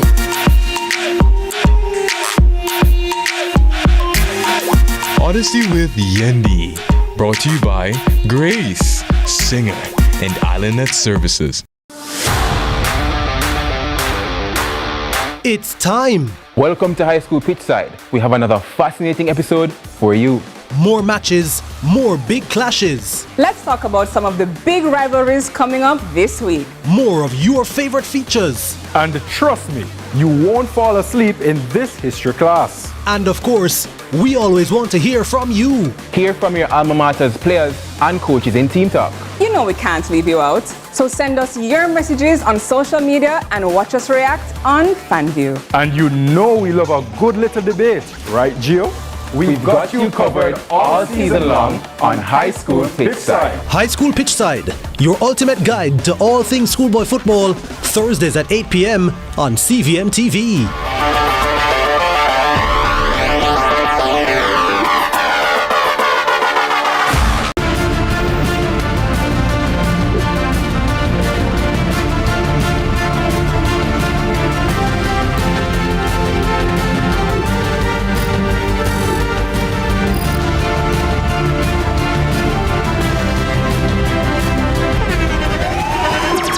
The internationally acclaimed On Stage with Winfred Williams. At a new time, Saturdays at 8 p.m. on CVM TV. So much more than entertainment.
still a Category 4 hurricane on the Saffir-Simpson scale, it is continuing to move northward, which takes it closer and closer to Jamaican waters.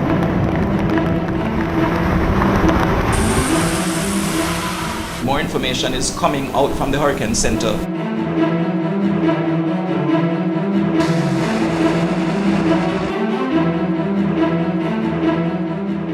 The Atlantic hurricane season runs from June 1 through to November 30. These dates historically describe the period when most tropical cyclones form in the Atlantic basin.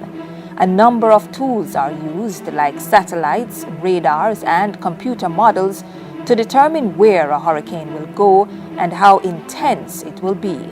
But a critical part of forecasting is done by the specially equipped NOAA aircrafts called Hurricane Hunters, which collect data through high-flying meteorological stations. That will be transmitted back to the Hurricane Center and then made available to all the region, including Jamaica.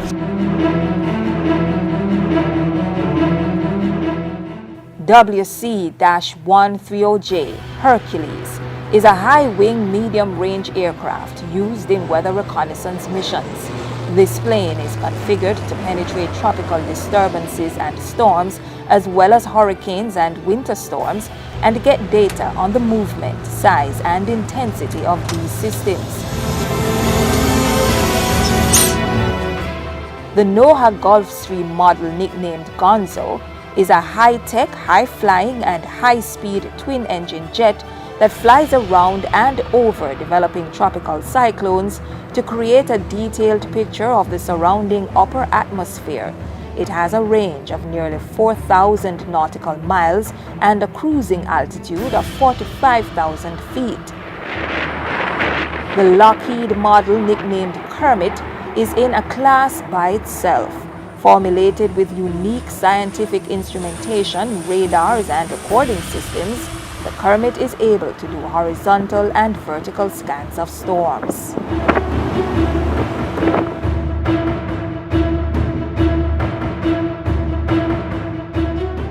So we'll have two meteorologists sit up front there. The person in the left seat is usually verifying the dropson data that we're collecting. The person on the right is helping with navigation. The station behind that is where our radar operator sits. So we've got a radar in the nose and a radar in the tail collecting data for us. This is where all of our data systems reside. And then back here is where we're actually dropping the songs. So we'll prepare one of the songs here, pass it over to that guy. He'll prepare it there just so we have a backup just in case this computer goes dead or that computer goes dead. Once the song is ready to go, close the door. Cutting through the eye wall of a hurricane, lashed by extreme winds, dazzling rain, and fierce updrafts and downdrafts before entering the calm of the storm, probing every wind and pressure change during the course of 8 to 10 hours. So why aren't these aircrafts torn apart during these flights? Well, they are generally not destroyed by strong winds while in flight. It's the sheer or sudden change in horizontal or vertical winds that can destroy an aircraft or cause its loss of control. That's why NOAA Hurricane Hunter aircraft don't fly through tornadoes, but they are always monitoring for hotspots of severe weather and shear that they can often identify on radar and avoid if it's too severe. We are always in direct communication with the National Hurricane Center. As soon as they get the information, we speak to them, they tell us what is happening, and so when we are ready to issue a warning, if we feel that we are threatened, we communicate that to the Hurricane Center. We are ready to issue a warning, what do you think? And we take that decision and they make it public to all the countries, not only in the region, but even wider than that through the internet and other means.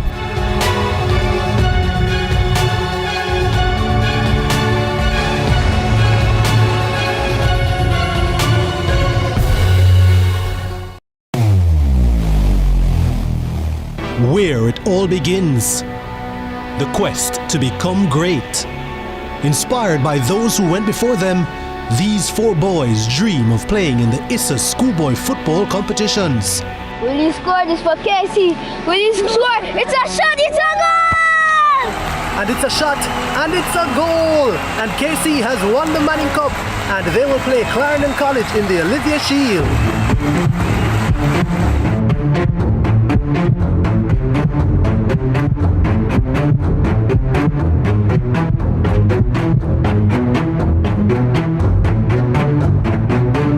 And that's what you love to see. They may be rivals, but the camaraderie is what it's all about. Can't wait for the final. When the bus the man, I want to watch my son play finals for CVM, you know. But mums, you can't watch it on CVM website, man. Score! My son score! My son score! My son score! My son score! Greatness begins here.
Natural disasters like a hurricane can be catastrophic, not just to the environment and infrastructure, but also your mental health. Here are some useful tips to help you cope before, during, and after a hurricane. Get the facts. Reliable information is crucial to assessing your risk and taking reasonable actions.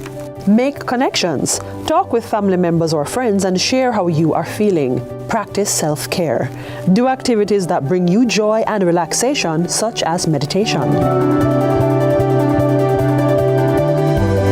Get to a shelter if you cannot stay in your home or you do not have access to power. Again, a healthy relationship and a strong support system with family members or friends is vital, so share how you feel. Listen to music that will help to put your mind at ease. Taking care of your body by eating well, drinking water, exercising, and getting enough sleep can help regulate your mood. Limit your exposure to television and social media content about the worst effects of the hurricane. Overexposure can increase distress. Engage in fun and therapeutic activities such as exercise, your favorite hobbies, and social activities.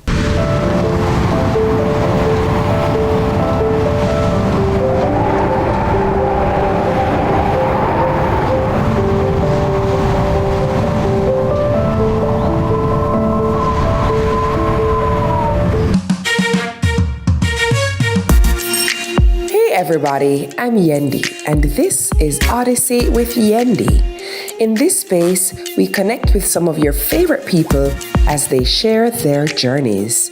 Here we have some unfiltered conversations as we deep dive into their inspirations, motivations, and experiences to inspire our own life journey.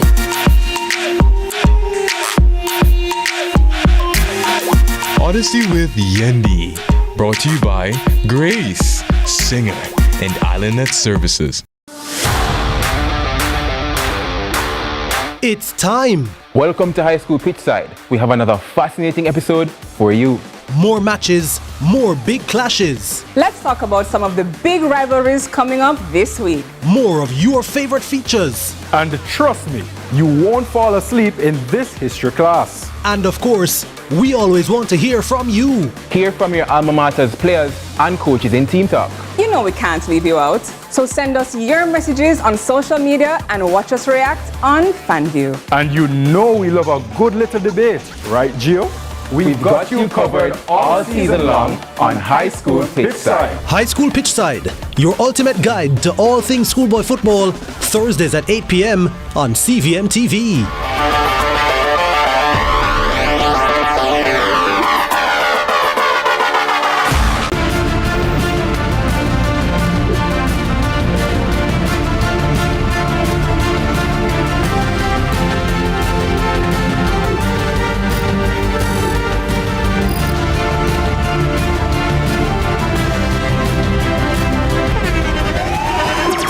The internationally acclaimed On Stage with Winfred Williams. At a new time, Saturdays at 8 p.m. on CVM TV. So much more than entertainment.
Welcome back to CVM TV's coverage. We're tracking Melissa. I'm Nika Lewis. With me is the Jordan man of sports. Fort, indeed. And I'm not doing a pre-game show or a post-game show since Melissa is now on her way to exiting the island. But of course, Nika will be taking our viewers through what has happened throughout the entire day and be giving them updates as to what is going to happen now, and they'll be hearing from all the important stakeholders. Indeed, Jordan, and behind us you'll see imagery of really what's been happening with this storm. And beyond that, we'll also be joined by Javoy. Javoy Sawyers is our in-house meteorologist. Indeed, and what we're seeing, you'll be able to see it in a short while, about Melissa's passage across the island and exactly where Melissa is now. Of course, we did speak about Nika the last time we were on, and I know Gio and Amoy spoke to it as well, is that even when you're watching this particular map and looking at Melissa's passage across the island, a lot of it, of course, is projection really, not necessarily real time, but not only that, even when the storm itself has exited the island, there will be outer bands from the storm that continue to produce rainfall. The wind would have significantly died down, but there will still be significant rainfall in some instances. And what we're seeing already, Jordan, are images from sections of Black River in St. Elizabeth that suggest the town has been ravaged. We're not creating doom and gloom, but there have been hospitals, the hospital there, roofless, several business places destroyed, homes destroyed. Well, what we're seeing looks like that, at least. We're hearing some reports, but I'm hearing the hospital is not roofless. So recalibrating that statement to say it appears that significant damage has been done. And we can't say we didn't expect it. Of course, all the forecasts pointed to the storm, this powerful storm making landfall to the southwest of the country.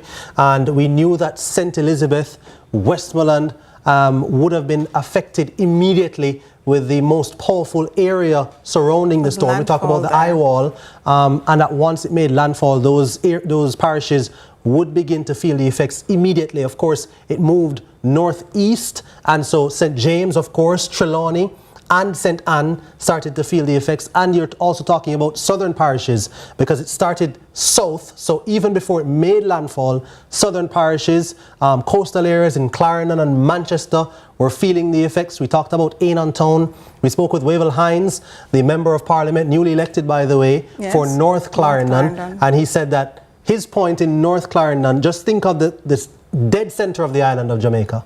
And that's it. And that's North Clarendon. That constituency North Clarendon encompasses the monument which actually identifies the dead center of Jamaica. So you have an idea where on the map North Clarendon is. Very close also, I believe, to a section of St. Elizabeth, because he was saying it borders a few other parishes to include St. Elizabeth, and that there are other areas in Clarendon that have been significantly inundated. You've seen the ravages all across social media. But then again, we remind you, not everything that you're seeing on social media is accurate. Not everything is accurate. Yeah, you have to sift through at this time, sift through the misinformation and the disinformation and malinformation as well, because there are people out there with ill intent spreading information to deliberately deceive. And guess who is not ignorant nor spreading any misinformation or malinformation, as you've put it? Our in-house meteorologist. He's joining us now. Javoy Sawyers, good evening to you. Hi, good afternoon. All right, so Javoy, you've been the man of the last, I would say, 72 plus hours, but 72 hours specifically. At this hour, what is the latest update you can tell us? I mean, you were in one of the parishes which was most significantly affected by this mammoth historic hurricane, which was Hurricane Melissa. You're in St. James. What can you tell us is the very latest? Well, as of the latest 5 o'clock, I think it was the 5 p.m. U.S. time, the center of the hurricane just about exiting, not yet fully exiting, but exiting the island, near around Falmouth or so. Wind speed now down to 145 miles per hour, and it's still moving to the northeast at about, let me see, it was about 10 miles per hour or so. So it has increased in forward speed as predicted, but we still have that onshore wind left of the center coming into the St. James Hanover area. And also the onshore flow continues to come into southern parishes and bring in those showers still across most of the island. Yeah, and I mean, as it exits, what can we expect now? I mean, some people are probably thinking, okay, it's all done, but I'm sure it will still be producing a lot of rainfall in certain areas. Though the wind may subside somewhat throughout the evening into tonight, the rain will continue, especially across the southern section of the island and as well across the northwest of the island, areas where the wind is coming onshore, that will bring in more rainfall onto ground. Even as the system continues north across to Cuba, we can still expect wind to be coming out of the north and the west, and this will cause moisture to pool across eastern sections of the island. So even after the hurricane has passed, you can still expect some showers, lingering activity in the afternoon, especially across eastern parishes. I'm sure already saturated now, so added showers will just exacerbate the flooding potential. For how long? Are we looking deep into Wednesday? How far are we looking for this precipitation to continue? Wednesday to Thursday, even as far as to the weekend, you probably will have afternoon showers prolonged across central and eastern parishes. Morning showers possible in the north and the west of the island, but in the afternoon we can expect showers to be picking up across eastern parishes. How long, Javoy, would we likely see the effects of storm surges, because we're already seeing some of that? This should last up until in the wee hours of the morning, as the center of the hurricane moves further and further away, and the wind subsides. It should be reducing the storm surge potential across south and northwestern parishes. And as people venture out now, Javoy, as they start to venture out as the hurricane exits, what should people be ensuring that they're looking out for? Because you may think the danger is clear, but there are still things that you need to be looking out for so as to not pose a risk to your life. Well, when the authorities deem it safe to leave shelters and to go back to your dwelling, look out for down power lines, puddles that may contain hidden power lines. Look out for in moving tree limbs. Look out for hidden power lines that pose the main risk and danger post-storm. Look out for flooded thoroughfares. You may not see a ditch or a precipice because it's underwater. So when traversing roadways, look out for these hidden dangers. So, Javoy, we have been tracking the system since around 7 o'clock this morning, and we wanted you to just walk us through that time lapse from 7 a.m. to this point. Okay, so even from before that, the system began pushing towards the island last night. On your screen, you're seeing where that is the future forecast of the system moving away from the island. You can see how the wind in the darker shades of reds and purples, that's the heaviest wind, pushing towards the north away from the island, and the lighter winds in the greens and the blues coming out of the west. The circles there you're seeing are called isobars. They signify areas of equal atmospheric pressure, and you see there are concentric circles that lead to the center of the system marked by the L, which means low pressure. And in the forecast, you're seeing a 972. That's the millibar amount, the pressure amount in millibars forecasted in the center of the system as it moves north, and it should go up a bit as it has been weakened somewhat by interaction with the landmass, Jamaica. So, and I remember speaking to you earlier, Javoy, and I think at the time it was about 10:53 when you said that you think that it's making landfall just about that time. Do we have like exact timelines as it went through, and when the strongest winds and strongest rains were, and then when it officially, the timeline of when it officially is to exit or has exited? So the official landfall would be the point in time when the center of the eye intersects the coastline. The 10:53 that I gave was the time when the outer edges of the eye touch the land. So you can have landfall when the eye touches land, but NHC classifies the landfall as when the center, 50% of the eye crosses land. So like I said, you may have landfall and direct impact. They're not the same thing, but they can be the same thing. You can have that direct impact when not much of the eye intersects the coastline, but you still have the brunt force of the storm coming ashore. What we had was a direct impact and a landfall, where we had the brunt force of the hurricane and more than 50% of the eye coming ashore. Experience, Javoy, because I remember at one stage I got a little bit nervous for you when the tower you were in started to sway. Of course, there were powerful winds up there, but assured us that it's built to sway like that and to move with the wind. That's a safety feature. But as you watched the storm from your vantage point, you had a very good vantage point. And, you know, as a meteorologist, I know you're looking at it through different lenses from the layman. What was the experience like for you? Well, as the hurricane, I saw the center of the system moved a bit left off the track. So I was a bit concerned to see if the center would come over Montego Bay.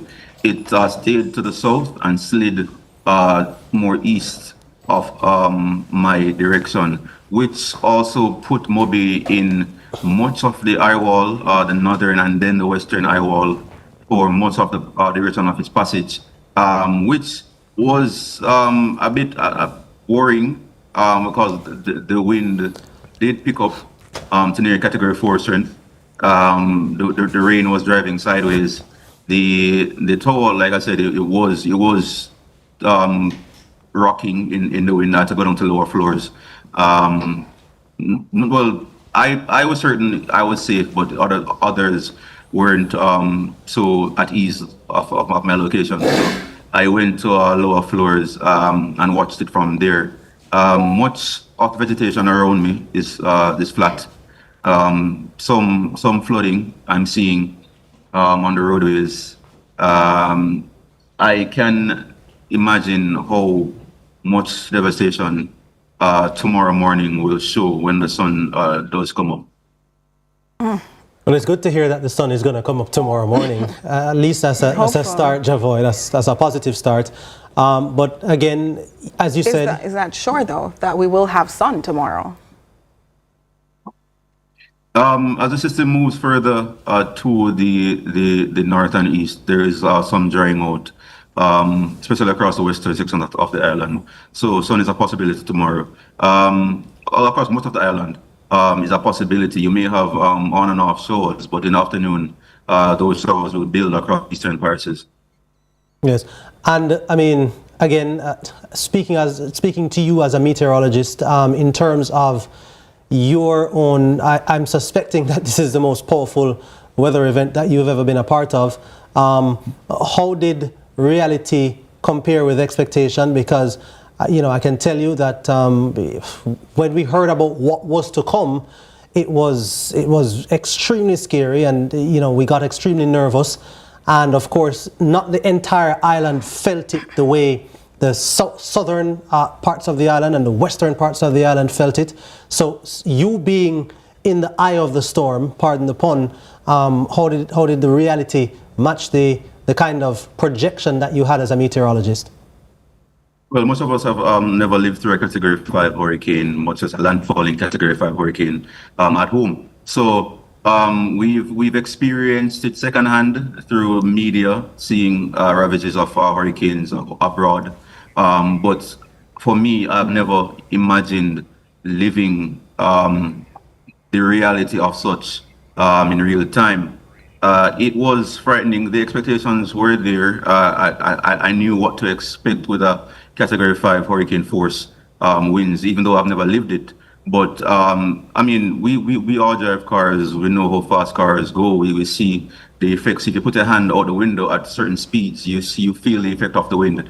Just imagine being stationary, standing, and feeling that effect of the wind passing your hand. So there was some comparison, even though it doesn't compare fully. But I expected the heavy winds. I expected the torrential showers. I just hoped that the structures that I find myself in would hold up. There were vegetation around me where I was before here that I didn't feel fully safe. I knew fruits off trees could be projectiles. There were several coconut trees around me, several tall royal palm trees, and I knew that they would either uproot or the big, you've seen royal palm trees that have really heavy fronds. So that posed a threat to me. So I felt safer elsewhere. So I left in the early morning when there was a lull in the conditions. We've heard of talks that the Norman Manley International Airport could, as early as tomorrow, Jordan, resume emergency flights out of the country at least. Have you heard any such thing, and can you confirm that? I've not heard anything yet about either airports. From my vantage point here, I can tell you that there is some flooding, some damages to equipment. So I'm not at liberty to say when operations will resume. But you can imagine St. James suffered much of the brunt. Not as much as St. Elizabeth, but we got some strong wind activity and rainfall. So I'm not sure when things will resume. Yeah, and Javoy, in terms of the, I don't know if you've been following the meteorologists from out of the United States and other parts of the world who came here because of describing what you just said. Many people have not lived through a Category 5 hurricane making landfall anywhere, and they said they just had to be a part of this historic event. Of course, it's that kind of a dissonance between the reality that people are facing and that they're going to be faced with over the next 6, 12, 18, 24 months and more. But from the storm chaser and the meteorologist point of view, I don't know how much of what they have covered you have seen and what they have uncovered that may have taught you anything at all about these types of systems. Well, it's understandable, the excitement for weather fanatics and meteorologists. This is a textbook example of a Category 5 system, and even so, surpassing textbooks. The system developed rapidly from a tropical storm to a Category 5 hurricane in record time. Some of the measurements were outstanding. The look of the system on radar imaging and satellite, it was perfection weather-wise, not perfection for those who may suffer damages and dislocation. But like I said, there is a dissonance between the excitement from weather personnel and the devastation that locals feel, because at the end of the day, they pack up and go home. We're left to pick up pieces. We're left to rebuild and live through the scars of this ravaging hurricane. We heard, Javoy, that in some sections of the parish, because we know the beaches are close by, but in some sections of the parish, we heard from MP Malahoo Fort that there were even sightings of sharks. Is that unusual for something like this? I'm not certain. I don't see the correlation between the hurricane and the sharks. I'd have to look into the relationship between that. But one thing I know about animals is that with hurricanes, they may bring some new bird species temporarily to the area, as some of them were trapped in the eye of the storm and had to ride with the hurricane all the way here. Either land somewhere for safety or ride it out to exhaustion and follow the sky. But as it relates to sharks, I'm not certain. Well, that's interesting. Yeah. That's very. I never knew that, Javoy. I never knew that the birds could travel with the storm, and that's very. So we might be seeing some foreign species of birds. It's possible. They probably won't stay for long. They were pretty much trapped in the eye of the storm. They couldn't outfly the wind, so they flew to the center of the storm, where they circled until they either find somewhere for shelter or they continue flying until exhaustion. Right. Thank you so much, Javoy Sawyers. We now go live to Odpem, where Minister of Local Government Desmond McKenzie is addressing the nation. Jamaicans who have gone to various shelters across the country. We also notice that there are communities where residents have gone and have created makeshift shelters. In most cases, we were able to get limited supplies to those persons within those shelters. I want to make the point that the shelters will remain open for as long as it is necessary for the shelters to operate. No shelters can be closed unless those instructions come from myself as the minister or from the Office of Disaster Preparedness and Emergency Management. Earlier on, there were concerns raised about a couple of schools in Clarendon that refuse to give access to the facilities that is being used as shelters. And in one case, the mayor was instructed to take whatever steps is necessary to gain access to use the facilities at the school. Let me make the point that once the shelters is designated by law as shelters, then the responsibility of the shelters is vested in the municipal corporation and the Office of Disaster Preparedness and Emergency Management. And it is the requirement of the school that once the shelters is handed over, the government, in terms of the Disaster Act, takes possession. And the commitment that is given that once the shelter is handed back to the school, it is handed in almost the same condition that the school gave the shelter to be used as. No, there can be no principal, no board chairman that can take a decision to deny access, repeat, of such an incident that has taken place. And it is something I condemn, and it is something that is not supported by the government. And I want to commend Mayor Joel Williams for the stance that he has taken and for bringing it to public attention. Just an update on the state of the electricity across the country. Up to 4 o'clock this afternoon, over 530,000 Jamaicans, representing 77.33% of JPS customers island-wide, are without electricity. Work is presently underway to restore our service, to give priorities to the critical facilities such as hospitals and water and pumping stations, weather permitting.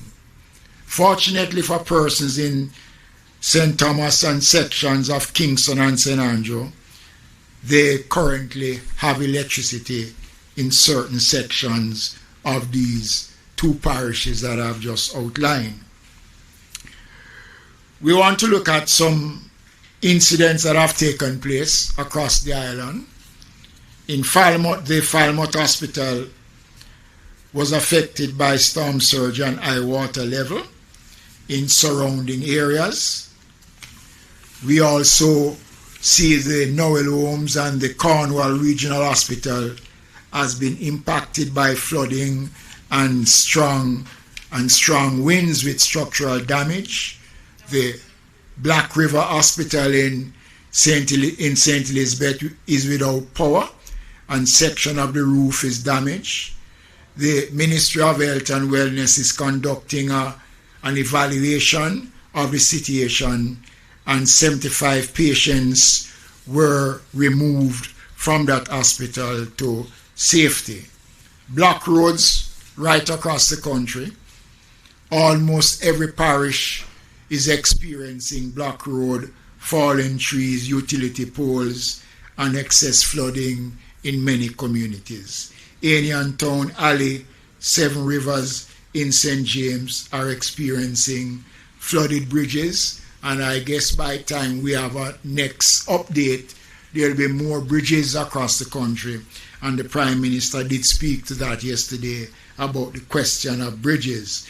We have roads flooded in Dalby in St. Thomas, Hampton Green in St. Catherine, Caledonia in Manchester, Hill Run in Spanish Town, We have block roads in Ulster Spring, Jacksontown, Trelawney, Glengoff, St. Catherine, Falmouth to Springvale in Trelawney, Kingsvale to Prospect in Hanover, Richmond to Kendall in St. Mary, and many other communities right across the country has been affected by block roads. The National Works Agency is mobilizing to clear roads which are possible to be cleared at this time. The municipal corporations are out doing their own assessment in areas that is conducive for that to be done.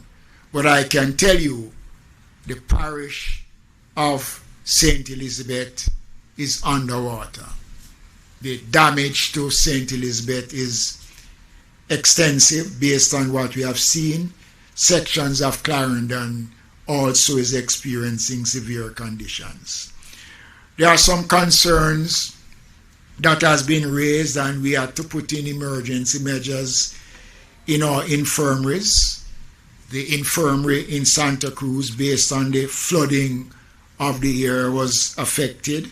50 residents had to be relocated to a different section of the facility.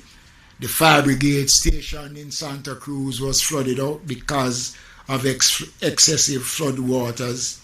And the Ministry of Local Government, through the Board of Supervision, has been monitoring all infirmaries across the country to ensure that our residents in these infirmaries are in good condition. The communication system is holding up in some areas, but in some parishes the systems are down because of the intensity of the weather system that is presently taking place. Ladies and gentlemen, Mr. Brown told you that the system is still with us. We have reports coming out of Black River of a number of families being trapped in their homes. And it was difficult for the rescue team to get there. We are getting stories, and I don't want to say it publicly before we can confirm it, that there may be a situation that we don't want to happen, but I'm not prepared to say that until we get the full details. But I know at least 3 families were marooned at home and was having difficulty because persons to undertake the rescue could not venture out at the time because of the conditions that exist. And we are hoping and praying that the situation will ease so that some attempts can be made to get to those persons. Just want to advise the public: fallen trees, fallen electrical poles and lines, urging people to stay away. Do not make contact with fallen wires anywhere at all. It is in everybody's interest, especially in the parishes where the system is cooling down, not to take this for granted. We're still not out of the woods. And as soon as the situation presents itself, the team will be out on the road to start the assessment and to make available to the various communities the necessary relief supplies that is required to start the recovery process. We are on standby. Everything is ready. We are just waiting for the system to pass and for some level of calm to come back to the system. Jamaica has gone through what I can call one of its worst period. Our infrastructure has been severely compromised. St. Elizabeth is the breadbasket of the country, and that has taken a beating. The entire Jamaica has felt the brunt of Melissa. So this is just an update as to what has taken place so far, and I am hoping that by tomorrow we'll be able to give a much more detailed update and to be more specific with some of the information that we are providing. Thank you. So I'm hoping if there are any questions. Zara Burton, representing Reuters. Question, please, Minister. Can you talk about the families that were marooned a little bit more? There were different posts. I remember there was one in particular where I saw Mountainside, I believe it was, I want to say it was St. Elizabeth, and I was trying to help the person to contact somebody here at ODPEM to get help. Can you at least let us know, because I got an update on Twitter from somebody else saying it looks like they may be getting help. Did they actually get help? That one. As I said before, there was 4 babies. The rescue team made an attempt. They made an attempt. Right, and based on the attempt that was made, some assistance was offered, but I can't give the full details because, as I said before, this happened in the middle of the system, which would have made it impossible. It would have put the lives of those who would have attempted the rescue. But based on the information that we are gathering, is that that family has been taken care of. It has been taken. Yes, that yes, family, yes, meaning that they were rescued. Right. Yes. Okay. All right. So you're talking about the other ones that were marooned. There were some others that were not helped. Which was not possible for help to reach them. And we have to understand, and I want the public to understand, that it is going to be difficult during the passage of Melissa today, when the parish of St. Elizabeth was under severe pressure with water as high as my waist.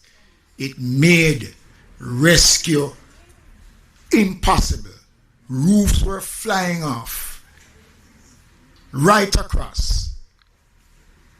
So, we are hoping for the best for those persons. And included in one of those homes was a firefighter who went to offer assistance and got caught and could not get out. So we are hoping for the best. And as I said before, we are waiting on the thing to settle before we can speak more wholesomely to what has taken place.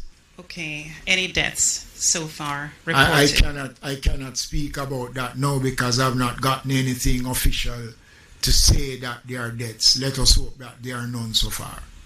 Okay. Any damage assessment at this point preliminarily? It is not possible to do any assessment at all on damage because nobody right now can go to do any assessment. As I said earlier on, once we are given the window of opportunity, then our first priority is to get relief supply to the hundreds of Jamaicans, the thousands of Jamaicans who at this time do not know what their fate is. That is our first priority, is to get relief supplies to those who are in need, and then the assessment will come after. Relief supplies. I know this morning there was an announcement about the 30th of October, this Thursday, being the date that Norman Manley International Airport would be able maybe to accept flights in for relief. Is that still on track? I can only speak from this platform that the Office of Disaster Preparedness and the Ministry of Labor and Social Security has food packages which are ready. Once the window is open, we will move. Mr. Thompson just spoke to the measures, the discussions that we've been having in meetings, making preparations to deal with those items that are coming in. Minister Vaz is not here, but the air closed. All our airports are closed, and until we are given the go-ahead before the airports can be reopened. So I can't speak to the question of relief supplies coming into the country at this time. Yeah. Question, Minister. Mahir Stewart, Nationwide News. After this morning's press briefing, you had informed some of us that a disaster coordinator in Westmoreland, Marcy and Campbell Carr, had suffered a stroke while responding to a matter. Is there any information you can give in terms of what happened to her and how is she right now? Well, she was in the hospital and she was awaiting to do a number of tests. I understand that the test has been done. And she's stabilized, but she's still in the hospital. And again, I want to offer, prayers to her and to thank her and to say to her family, we really appreciate the circumstances and wish her all the best and a speedy recovery. Right, and you were also saying that despite that incident, persons that were still seeking to report disasters in Westmoreland were able to do so. They were able to do so. And again, I want to commend the team between Westmoreland, Clarendon, and St. Elizabeth.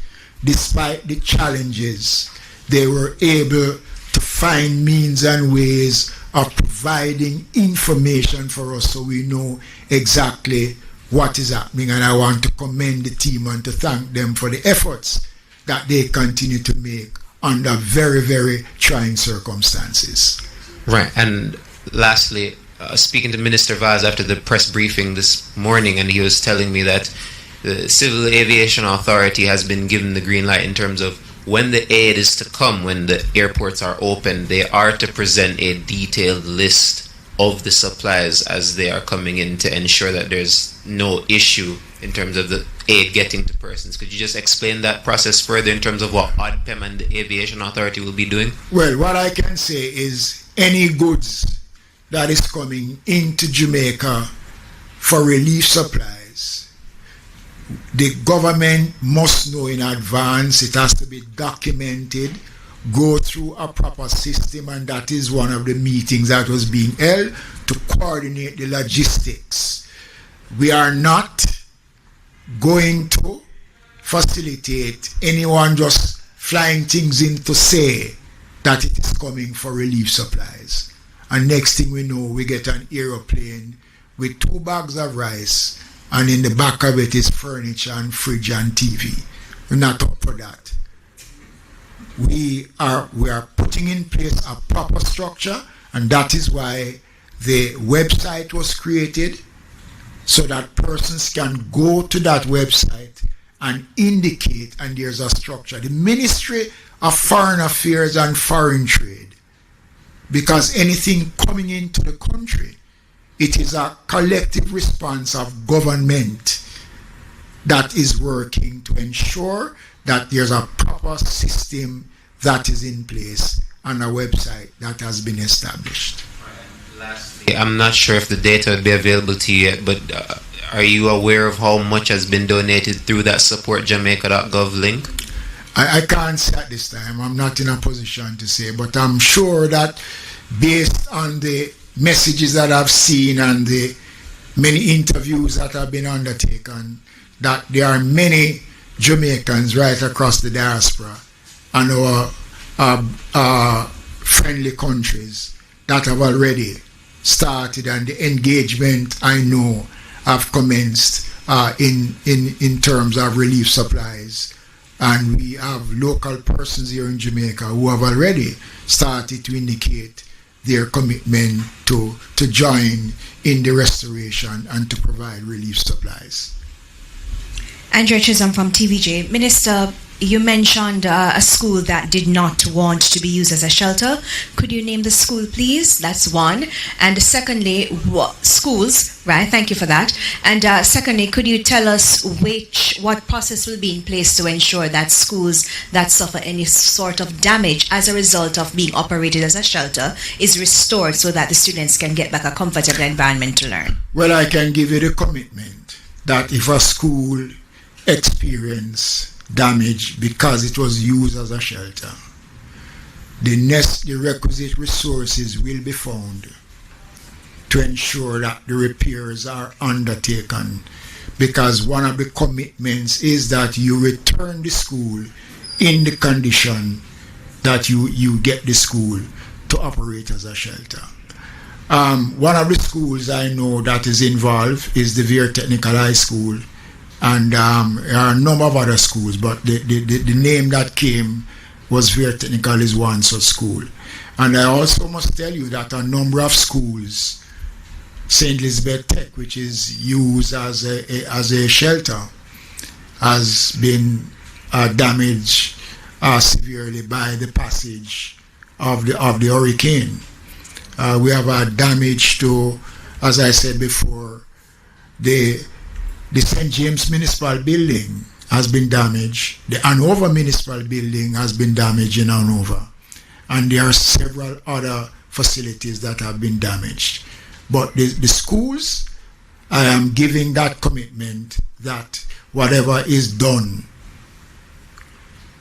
the schools will be ready to be reopened once we can identify that that was caused because of persons who use the facility during the period.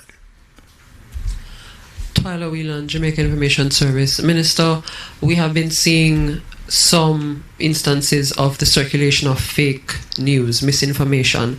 I'm kindly asking for an appeal to the public to be very careful about the news sources and what they're sharing, because especially international media may not be able to tell the difference, and we've seen some publishings that are just incorrect. You know, I've been talking about the misinformation for more than 5 days now. Almost, I think today is the only day I didn't speak about the misinformation. It is real, and it can affect the reputation of the country, and it can also divert persons who are willing to give. They might be giving to account. And I believe that persons who are giving assistance to the government must use the official support Jamaica.gov.jm, support Jamaica.gov.jm. There is no other website that has been established for funds or any kind of support. And I want to urge those who are sitting in their little corners and trying to deprive the country of the full benefit of those who are willing to give, to put aside their greed and consider the plight of the thousands of Jamaicans tonight who don't have a roof over their head, who don't know where they're going to get the next meal to eat. To have some conscience and remember that a lot of women are out there suffering, mothers, they are fathers too. So I want to echo your appeal by asking persons to stick to the official organization, which is the ODPEM, our website, the Office of the Prime Minister, the Ministry of Local Government.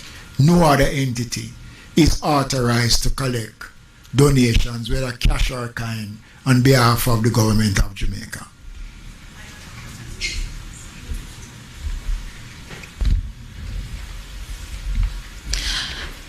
Zara Burton again. My questions are for Mr. Thompson, please. I would want you, if you can, to give us, in addition to the Mountainside Rescue, if you could tell us how ODPEM has deployed resources, whether it's JDF, JCF, what kind of reports were you getting through the storm, even if you weren't able to help? What kind of reports were you getting through the storm? How were you able to help in other situations?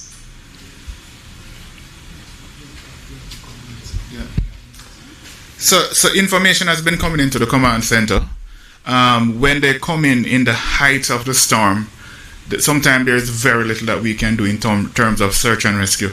You've heard Minister echo that on many occasions in terms of persons moving early where they can, because it is very difficult for our emergency first responders to get to persons in the height of the storm, like some of the incident that we have received.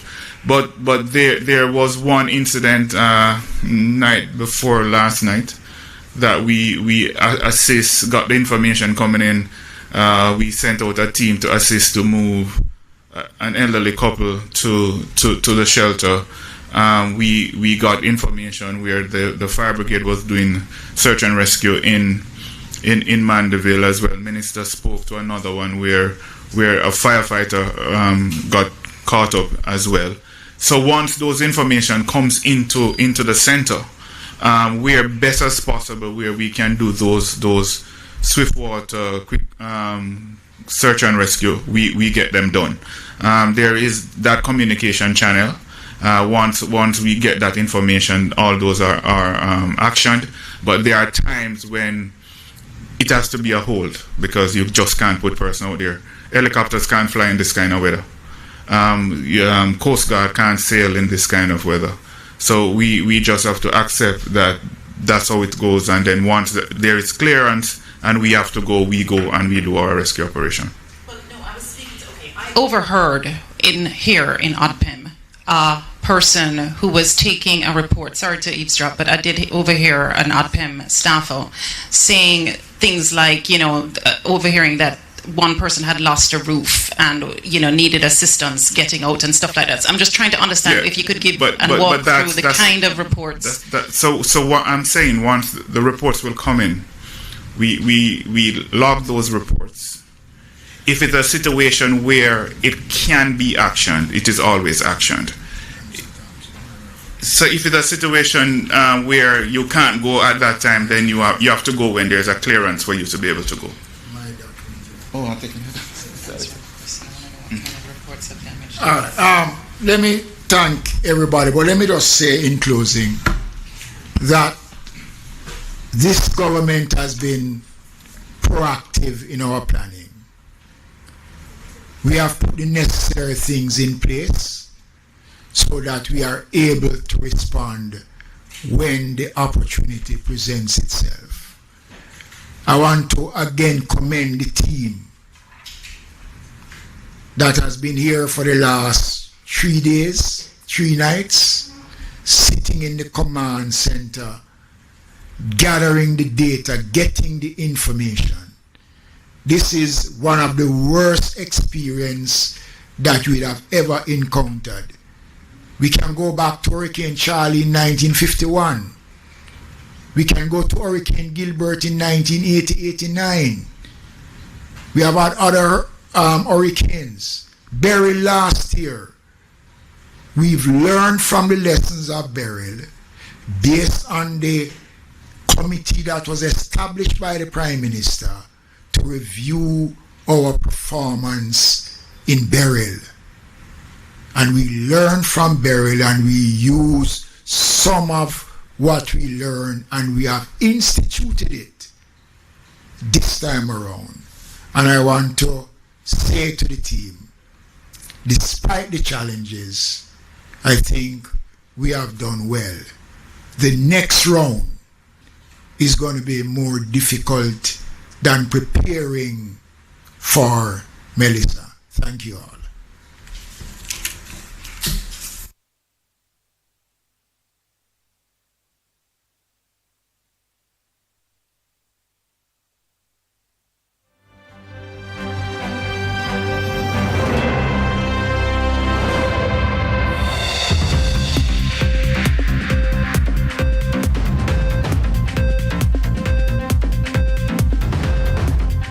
All right, so Minister of Local Government Desmond McKenzie addressing the nation from the Office of Disaster Preparedness and Emergency Management, ODPIM, after the passage, mostly, after the exit of Hurricane Melissa. Now, he said something very important, is that really and truly, this is really a preliminary kind of briefing. Some of the questions that our colleagues in the media were asking, he was not able to answer. Now it's still too fresh. There's still several communities, several parishes which are just completely inundated with water. Teams aren't able to go in and make the assessment just yet. So I know we're kind of anxious to find out what the damage is but there's no way that can be done now, and that we won't be able to ascertain that to the extent that we really want to for maybe another week or a few weeks, it may be even. So that is important. But he did say, though, Nika, and as we expect that as tomorrow comes, and if we see the sun come back out, as Javoy said, it should be coming back out, and some of the water begins to recede, then we will start to really see some of the damage, because we haven't really seen it yet. We've seen lots of water, we've seen places with roofs blown off, but there's so many things hidden that we're not able to see because it's just floodwaters. Absolutely. And then once the so-called dust settles, or the water settles, so to speak, we will start to be able to kind of have an anecdotal assessment with the eye of what the damage is, and then the experts can go in and start to assess the cost of repairing said damage. You know, it's interesting that he said the efforts post-Melissa will perhaps be even greater than they had to input pre-Melissa. And we've been speaking about it while we were encountering the storm. However, I believe, Jordan, that at this point, people are really going to see what goes into rebuilding a nation, because that's what's going to happen. We have to rebuild. All right. One of the other key points he mentioned was schools. He said schools, multiple in Clarendon, that had refused to open their gates to operate as shelters. He spoke very strongly, against it. I'm sure he was condemning it, the minister, because those schools apparently had been predetermined as shelters, or as available for use as shelters, and they decided not to open their gates. And one of the schools, he said, was very technical. That I wonder how the ministry will address going forward. But I believe at some point in our discussions today, we would have said there was an incident at Very Technical, or was it not Very Technical? We spoke of Kemps Hill. We spoke of Kemps Hill. We spoke of Edwin Allen losing part of the roof as well. I was just in Clarendon. Those are the schools we referred to in Clarendon. Right. He also mentioned reports of families getting stuck in their homes in Black River, in St. Elizabeth. We saw a lot of the footage, a lot of the pictures from St. Elizabeth, and we know how strongly impacted they were by this storm, and so that is to be expected. Small businesses. Someone was pointing out that several of the buildings we were looking at, where we saw the dancing utility pole and the zinc roof and the zinc just blowing all over, those little buildings were actually small businesses along a particular main road in Black River that have been ravaged. Yes, and so that's not a surprise that he got reports of people getting stuck in their homes. There was a firefighter, actually, who went out and tried to rescue someone and got trapped out there.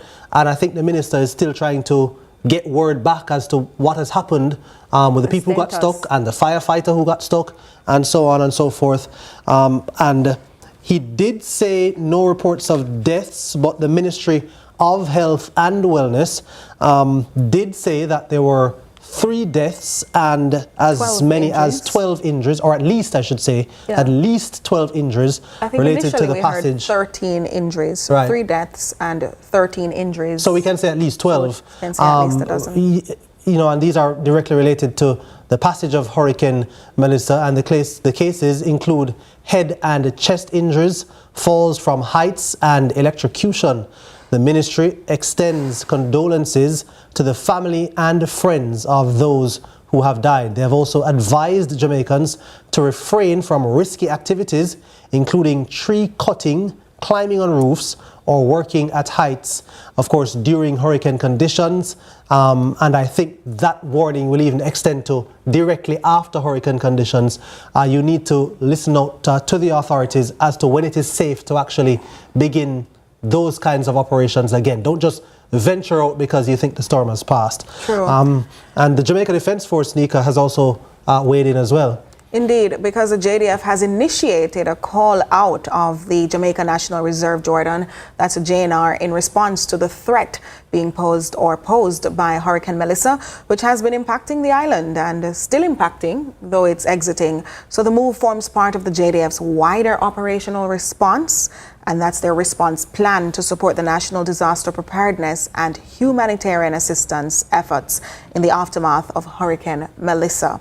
So with the storm system already bringing sustained winds, flash flooding and storm surges across most of the country, JNR personnel are being mobilized to assist in relief operations, search and rescue, logistics support, and the security of high-risk areas in coordination with the Office of Disaster Preparedness and Emergency Management, ODPEM, and other government agencies, Jordan. Yes, indeed, and that's going to be very important. And again, as we're saying, I'm sure initial efforts are going to be made now. Yes. But, even in Kingston and St. Andrew, in Kingston and St. Andrew, we're still experiencing heavy winds. And rainfall. And rainfall right now. And I'm sure other parishes are still experiencing a lot of rainfall as well. We did also get an update from Portland. So we've been talking about eastern parishes because we know the damage that has been done in the west. But let's hear that update from Portland.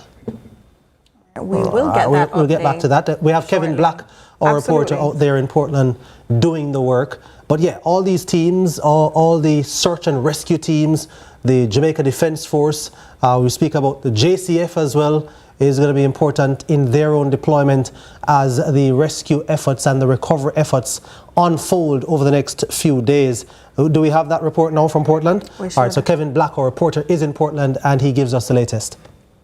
Still in East Portland, and this time we're in Berrydale in front of the Rio Grande, and as you can see behind me, the water level is significantly higher than it was before Hurricane Melissa made its arrival to Jamaica. Now several raft captains who operate in the Rio Grande told us that their rafts have been washed away, and the only remaining rafts are this one and that one over there. Now CVM News will continue to provide you with updates throughout the course of the day, reporting live from the Rio Grande in the rain. Please stay safe. I am Kevin Black reporting for CVM News. Now back to you in studio.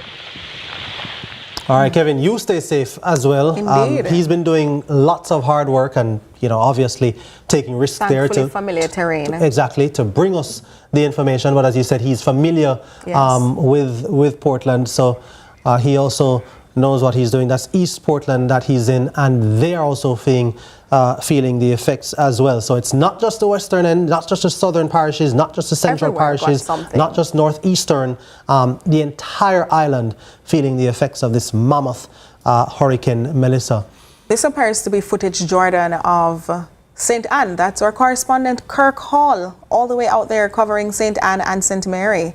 I see him looking at what appeared to be a fallen tree. Is that on a building or close to a building? It looks like it has fallen over on the building. Kirk is opting people to assist by chopping down this tree from causing any further damage, or is it blocking some pathway? All right, let's see.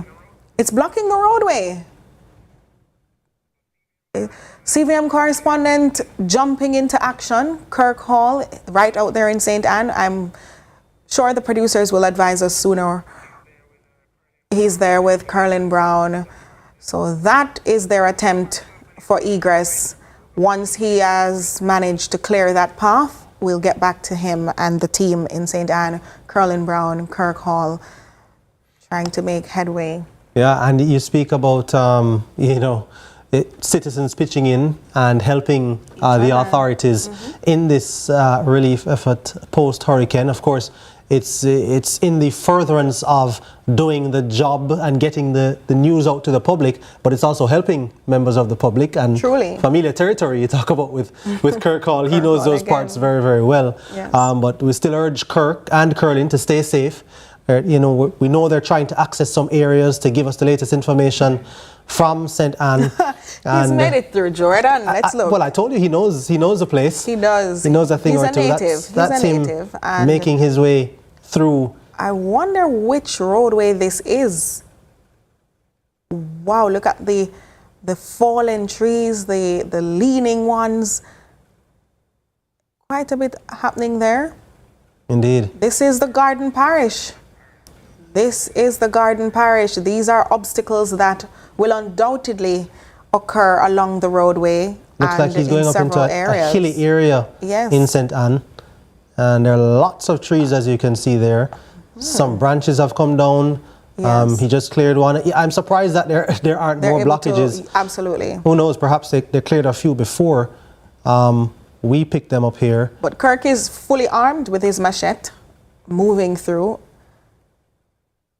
Yeah, and there looks like to be a breakaway, and now they've come up on another blockage. And This is another obstacle. Not surprised at all, Nika. None whatsoever. No surprises there. But good work from Kirk Hall, our correspondent in St. Anne. Good work from Carolyn Brown, who's been covering that parish and also venturing into St. Mary as well, and covering that for us. So I hope they continue to be safe, and I know that they will continue to bring us the highest level of reporting as we continue to track Melissa. We do have some more footage for you. We're trying to cover as much of the island as possible. Of course, we're giving you the main areas which were hit, the worst affected areas first, but we're giving you the information as we get it from all parts of the country. Of note, we really would want to see footage from St. James, from Westmoreland, Hanover, Trelawney, St. Anne we've seen a bit of, but what's happening over there in Trelawney, what's happening out there in Westmoreland, Hanover, St. James. Yeah, and I think the possibility is that at this time St. James may still be taking somewhat of a little bit of a beating from this weather system, even though the system has all but exited the island now. But remember, it's going to be, as Javoy said, en route out. Right, there are going to be rains and so on, torrential rainfall, perhaps over the next 24, 48, and even more going into the weekend. Perhaps we may have showers across some parishes, so it may be difficult to kind of assess what has happened in St. James so far. But as you said, we have seen the devastating effects in St. Elizabeth. We've seen it in some parts of Manchester and Clarendon, and now we've gotten an update from St. Anne as well as Portland. Should have some more of that for you, trying to ascertain where exactly this is. This is St. Mary. That car looks like it may or may not make it. Oh, well, there are other vehicles out there. This community appears, I don't want to cast any conclusion or anything conclusive about this, but it appears that sections of these communities may be marooned. I bet the owner was anticipating maybe falling trees or something. So there is a tarpaulin on the screen, on the windshield, but there you have flooding. Yeah, it was... Pimento Walk, I understand, Jordan. It was difficult for... In Ocho Rios. Okay, so it was difficult for me to figure out what I was looking at initially. Yeah. Initially I wondered, how did that car get there? Then I realized that's actually a yard that the cars were parked in, because we saw cars parked over the other side as well. But it's just that the flooding has, turned it almost into somewhat a river. So, yeah, a lot of people will be assessing their own personal damage as well. I know they're probably anxious to just open their doors, open their grills, and perhaps people who may have barricaded themselves inside the house just to protect themselves from the storm, I know will be just itching to get outside, to try to ascertain what has happened with some of their property, especially their motor vehicles. Something I learned when in my early days in school about hurricanes and the aftermath of a hurricane, we were always advised not to rush out in the aftermath of a hurricane to go and assess the damage, because there may still be projectiles and other things being taken about. And in the case of extreme flooding, you really don't know what lurks beneath. So you may not want to venture out there as eager as you would like to be, or as eager as you are. And generally speaking, you open your door and you're probably looking down at the water below. What you're not looking at is up, where, as you said, a branch may have been dislodged and just hanging on and just waiting to fall or so on. So the danger still lurks. So as you said, you want to give that a little bit of time. Whatever has happened has already happened. You can't change that now. Truly. So it doesn't make sense to rush out just to see what has happened with my car. What has become, what has become of the fowl coop, as Wavell was talking about over there, or the kennel, or whatever it is in the yard that you may think that you have lost. Just allow things to calm down a bit. Maybe allow the sun to come out tomorrow morning, and then you can perhaps start to venture out and assess some of the damage that may have been done to your property. If you're in areas as well where the saturation of the soil becomes a problem, you may not just want to step out onto a flat porch or whatever. Some people step from their verandas straight onto the dirt or the soil, and you don't want to just step because you don't know how loose the soil might be, and you might just end up slipping away with it. Mm-hmm. So caution must be exercised. Yeah, just trying to look at some of the other reports coming in. Of course, we talked about that fallen tree. We saw Giselle Mills covering that for us.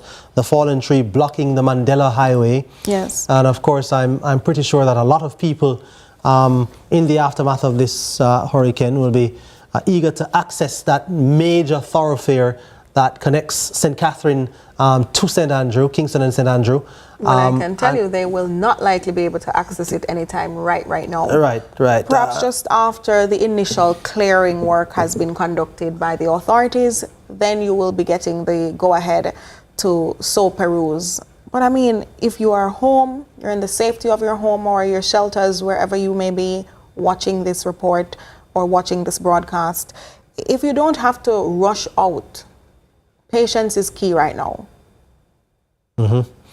Yeah, the last update I'm seeing is that Melissa is now north of Jamaica, so has lost a little bit of the intensity and gone down to Category 4.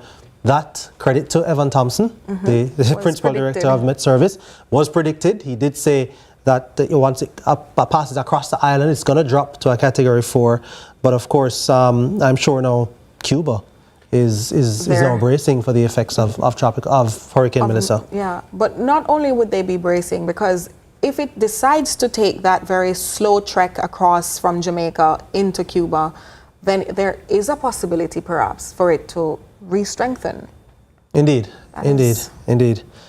So other islands, Turks and Caicos, I think they mentioned Haiti, being part of the Hispaniola block right there with Dom Rep. The Bahamas also is also going to be under watch and perhaps warning in the coming days, depending on if the system continues along the trajectory that they had originally highlighted for it.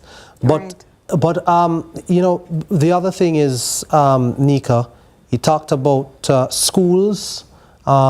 The Minister of Education, I'm sure, Dr. Dana Morris-Dixon, she was engulfed with really the information side of her ministry, and in the coming days now, I'm sure it's the portfolio now is the responsibility is going to shift to that education side of it. In coming days. Certainly, we have to take into consideration the devastation that we've seen across the country, and even if we as individuals have not been impacted, Jordan, it is sensitivity that is required, humanity.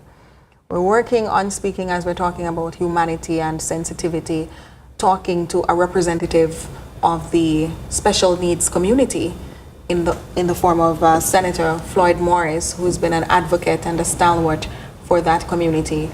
Certainly he has promised to share his thoughts and understanding about how the members of the special needs community here in Jamaica have fared coming out of Melissa. I am absolutely, I would be thrilled to be joined by him and really want to hear what he has to say. Dr. Floyd Morris, are you hearing us? Hello, good afternoon. Us on our special coverage here. Yes, I'm hearing you loud and clear, Dr. Morris. Are you hearing me? Yes, I'm hearing you loud. Oh, fantastic. Thank you so much for joining us on our special coverage tracking Hurricane Melissa. We're particularly interested to hear your point of view, Dr. Morris, because we have not had any representatives of the community of people with disabilities, living with disabilities, and their own experiences throughout this hurricane. So I want to hear that from you now.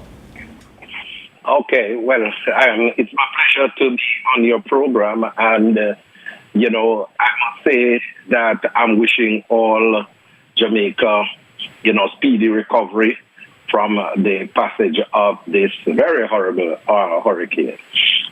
The community of persons with disabilities are definitely in survival mode because, they are one of the most vulnerable communities, and they would be trying now to see how they can, one, secure themselves and their property, two, to make sure that those who do not have the means and the resources, to find shelter or be among family or friends where they can get the necessary support during this time. One of the things that you have to be cognizant of and is that persons with disabilities don't have a lot of disposable income to buy and store food. Most of them survive on a day-to-day basis, and so this is a particularly challenging time for most of these individuals. And so I am making a personal appeal to those who are handling the disaster mitigation program to make sure that they are involved at every level to provide the necessary food support and so forth for them whilst they are going through these difficult times. Would you perhaps, Dr. Morris, have any idea as to the number of persons living with disabilities in shelters across the country? No, I wouldn't have that information because, as you know, the government has opened up approximately 800 shelters, and they said that some 300 and odd shelters are occupied with about 7,000 individuals. We don't know. We haven't gotten a disaggregation of the data to suggest how many of those individuals are persons with disabilities. But what we want to see is to make sure that once these individuals are in the shelter, they are given the requisite support, because their needs are different from most other individuals. Take, for example, a deaf person who is going to be in a shelter is going to have communication challenges, and you don't have a lot of people out there in the rural areas or out there in the community that speak sign language, so they will have to deploy creative ways in order to communicate with those persons, either by writing or, some form of creative measure to communicate with these individuals. Likewise, there has to be sensitivities where women with disabilities are concerned in terms of usage of bathrooms, etc. There has to be heightened sensitivity. You might have individuals who are out there who are autistic, and they come into the shelter and people don't know how to relate to these individuals because of their behavior patterns, and they might want to be aggressive to them. There has to be a level of sensitivity out there at this point in time in terms of relating to these individuals. Is it that people understand disabilities and the unique needs of people living with disabilities even before a disaster strikes? Well, you know that there are certain deeply entrenched negative attitudes and so forth towards persons with disabilities in the society. And so this is happening on a day-to-day basis in our country. So when you find a situation of a natural disaster, it's likely that that behavioral pattern would transfer over into the various centers that they would have. And that is why it is very important for those who are managing the relief centers to exercise due care and sensitivity where persons with disabilities are concerned. Yeah, I don't want to necessarily talk about already strained resources in terms of what the government may or may not have to work with. But as we move forward, though, we're now at the point where the hurricane, we're seeing the back of the hurricane, and we're now moving into that recovery relief portion of the efforts that will be made. How important is it now, Dr. Morris, that we really do, as you've mentioned, deploy persons who are there who have an understanding of the specific needs of the persons with disabilities, somebody catering to them, because, you're talking about relief efforts, you're talking about getting food and other supplies to people who may be marooned and so on. There may be persons with disabilities who perhaps don't even have the support to be able to call for help. Well, one of the things that we are known for, we have a very active church community. And so the government is going to have to rely on the church community to assist with the disaster efforts so that a degree of fairness is brought into the process and to make sure that it is the needy and not the greedy that receive the benefit. And so they will have to prioritize, as you mentioned, the scarce and limited resources that government have. They will have to make sure they prioritize who gets the benefit at least first. So you would want to make sure that your vulnerable community, like persons with disabilities, your senior citizens, make sure that those individuals have some form of food and shelter at this time, to take them through the difficult moments that we are going to experience in the upcoming days.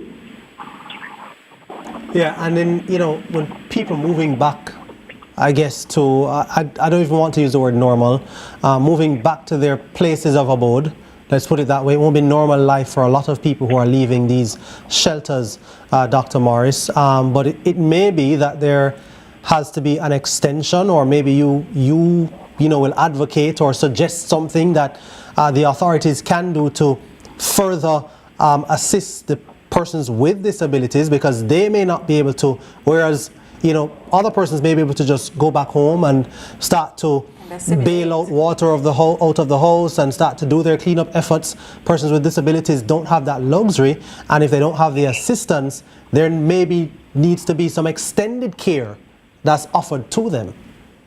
Yes, and I mean, you're very right, and that is why the Ministry of Labor and Social Security, that I know very much instrumental in giving support to persons with disabilities. And again, we have to call upon the church community, who I know will be out there. I know of ADRA, the Adventist Disaster Relief Agency, that they will be out there giving support. I know that the Red Cross will be out there.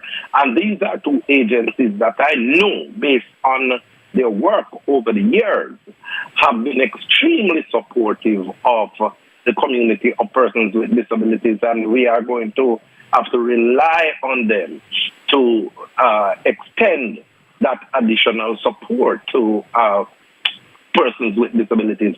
And also, notwithstanding all the challenges and the difficulties and the bad things that we hear of Jamaica from time to time, there is still that sense of community where people would rally around their senior citizens and persons with disabilities. And I am making that appeal to the community members now to make sure that during this difficult time they give as much support to persons with disabilities and the senior citizens.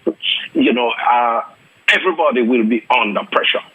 But this is when we become our brothers and sister keepers during these difficult moments, and make sure that you look out for the most vulnerable, the most marginalized, and give them the support. Where were you throughout the passage of the hurricane, Dr. Morris? Well, I'm in Kingston. You know, that's where I live, basically, although I have my connections and family connections in St. Mary, you know. So, but I figured fairly well in the hurricane thus far. No, I don't have any major complaints. Dr. Morris, before you go, I want to ask you about the aspect of your shadow portfolio that handles sustainable living or sustainable housing as well. Do you think now more than ever there is need for that sort of emphasis in how government is responding to the nation and construction? Well, definitely we're going to have to look seriously at how our building systems work in Jamaica, the approval processes for construction. You know, we see a lot of flooding taking place and we hear of the complaints, how it is that buildings are being designed without the necessary drainage systems in place, you know, how we construct the houses and the type of roofing systems that are there, because, you know, as I monitored social media before I got cut off, you know, we were getting a lot of indication of people losing roofs and so forth across the country. And we have to now make sure that we enforce the building systems, make sure that people design their roof, if they are going to be going with zinc or so, that it's designed in a particular way that it can withstand up to a Category 5 hurricane, because this hurricane is indeed unprecedented, you know. And we're going to have to look at how it is we accelerate the social housing program in this country, because prior to the hurricane, you know, we saw images of Jamaican brothers and sisters living in some very decrepit conditions, and they were exposed to the element today. And we have to make sure that instead of just being able to build 30 or so houses, social houses on an annual basis for the most marginalized, we have to look at how we can build far more of those to cater to those vulnerable citizens that are out there. Their circumstances are different, but we have to make sure that we cater to them. I understand, based on data, that we have a demand for about 8,000 social houses, and we have to make sure that we design a mechanism to reach those individuals, because when natural disasters strike like that of Melissa, our own Jamaican brothers and sisters are being exposed and are at danger, and we have to cater to their needs as well. All right, thank you so much for sparing the time to talk to us about some very important issues, and especially as it relates to persons living with disabilities. Dr. Floyd Morris, your input has been invaluable. Thank you very much, and I just hope that all Jamaicans will continue to be safe and supportive of their brothers and sisters as we go into recovery mode. Thank you. Indeed, continue to stay safe. All right, Dr. Floyd Morris, some important points being made, Nika, and as well, kudos to you for also initiating this discussion behind the scenes as well. But, you know, I just wondered, as we discussed it, when you talked about persons living with disabilities being in shelters, and now, you know, how equipped are these shelters even to handle the kind of diversity of these types of cases? And that is definitely something I think we need to look forward to. The facilities and the infrastructure, for one, needs to be in place, and then you really do need to have personnel in place who understand to support how to, interact with these people. They may not necessarily be at every single shelter, but at least they need to be reachable to be able to communicate.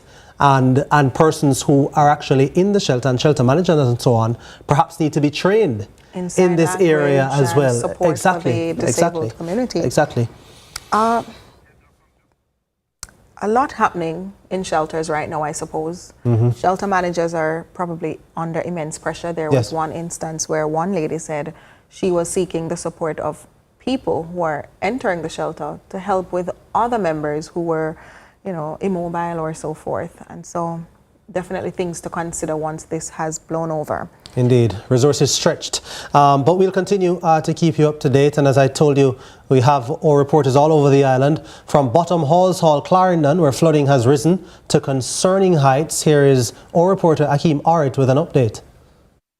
Thank you so much from studio. Now I'm here in Bottom House of Clarendon, where, as you can see, the water is already rising. The water is almost at my knee.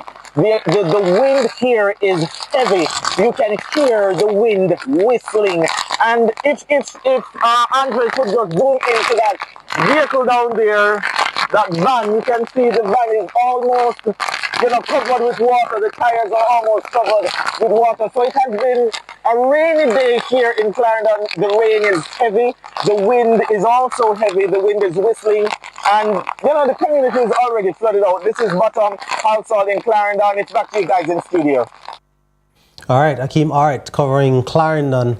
And we see some of the effects. We see the water is not receding, or has not receded yet. Or not rapidly, at least. At least it's very slowly. And that goes back to some of what we talked about, Nika.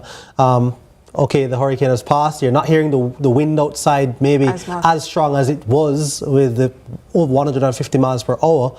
Akeem was saying there was still strong wind there. But there is still significant flooding in goodness. those This is areas. the New Apostolic Church International. This is somewhere in St. Catherine? Swansea, Clarendon, Swansea, Clarendon. CVM has received reports that persons in Swansea, Clarendon, specifically in the vicinity of the New Apostolic Church International, are seeing the need to evacuate their homes at this stage. So, and it's obvious why.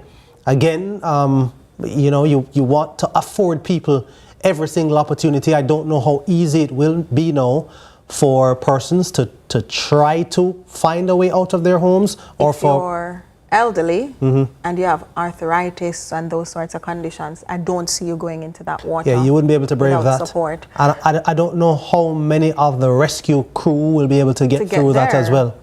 I don't see how many of the vehicles could get into that community at this point. Yeah, of course, they have their ways, but I just don't see it. And we have to be mindful that even though there are helicopters and you can have helicopter rescues, that might not be possible depending on where those are coming from and heading to. Indeed. Resources stretched. We now have a South Clarendon roundup coming from, again, Akeem Arit, our reporter on the ground. So much from you know, this is a roundup of South Clarendon for today. And what can I say? It has been a really rough day here in the parish. We would have seen where the winds, they are heavy winds. Also where houses were flooded out in South Clarendon, especially those in the Bottom House community. And you would have noticed something rather weird or strange here in South Clarendon. You would have noticed miners on the road, which is a call for concern. A lot of miners too. We would have also gone to the Ali Bridge, where the flood gauge one is at 6 and the other is at 4, which means the water level there is rising. We cannot even see a bridge in Ali. We are now in Portland Cottage, and the roads, they are becoming impassable here. Roads are submerging, and we also saw where utility poles, they were coming down. We'd have seen cable wires too on the ground. So there are heavy winds, there are heavy rains here in South Clarendon, and for the persons we passed on the road, we asked them why were they on the road, and they told us that they're just watching and enjoying the rain of Hurricane Melissa. So as we continue to monitor Hurricane Melissa here in South Clarendon, that is the roundup for today. I am Akeem Orange for CVM News. It's back to you guys in studio. Comprehensive reporting from Akeem there in Clarendon. I'm looking at Akeem and I'm thinking this is home territory for Akeem. He's raised, born, bred, raised in this community, this country, this parish, but now he's going there with fresh lens, fresh perspective, seeing this real devastation must be hard for him. Because Indeed. While he's trying to maintain his professional posture, he's a child of that soil, and it must be heartbreaking. Yeah, and as much as he knows the terrain and he knows the area, some of it would actually look new. Yeah. Just because of how much flooding has taken place, just because of how much damage to property has taken place. He probably, it would be interesting to hear from Akeem, what he thought going to certain places and thinking, wow, that's not how I left it. Exactly. This used to be a house. Right. That was a sign that I saw earlier heading into this community, and now we can hardly see the signs. Mm-hmm. And I feel like we haven't, I know we spoke about Ainan Town and so on. I feel like we haven't really spoken a lot about the devastation in Clarendon because, of course, we've been focused on St. Elizabeth, but we're seeing a lot of the aftermath of Hurricane Melissa in the parish of Clarendon. Good to see, I guess, some young people there who are still in good spirits. Yeah. I don't want them to venture into danger, though, and venture into any murky waters. Hopefully we'll have the Mayor of Maypen after this break, though, Williams. Nika, to help us understand some of what has happened in Clarendon. Thanks.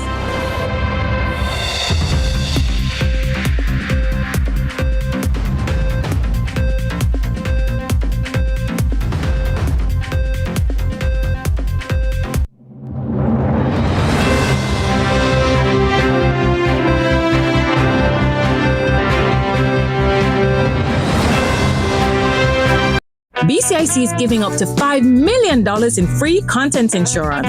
We've developed a free online calculator. So anybody in Jamaica, any homeowner can go on to BCIC online. You don't even have to be a BCIC customer, and it will give you a building value. When you update your home's rebuilding cost with our online calculator, you'll get $5 million in free content insurance and up to 12 months to pay your premium. If you're not insured, go get it now. Better to be safe than sorry. Millions of people are attacked by harmful mouth bacteria. The root cause of bad breath, gum problems, cavities, plaque, and tartar. That's why Colgate combined the best science and technology in Colgate Total. Unlike others, its superior formula fights bacteria and creates a powerful protective barrier for up to 24 hours to prevent them from coming back. Take control of your oral health with Colgate Total.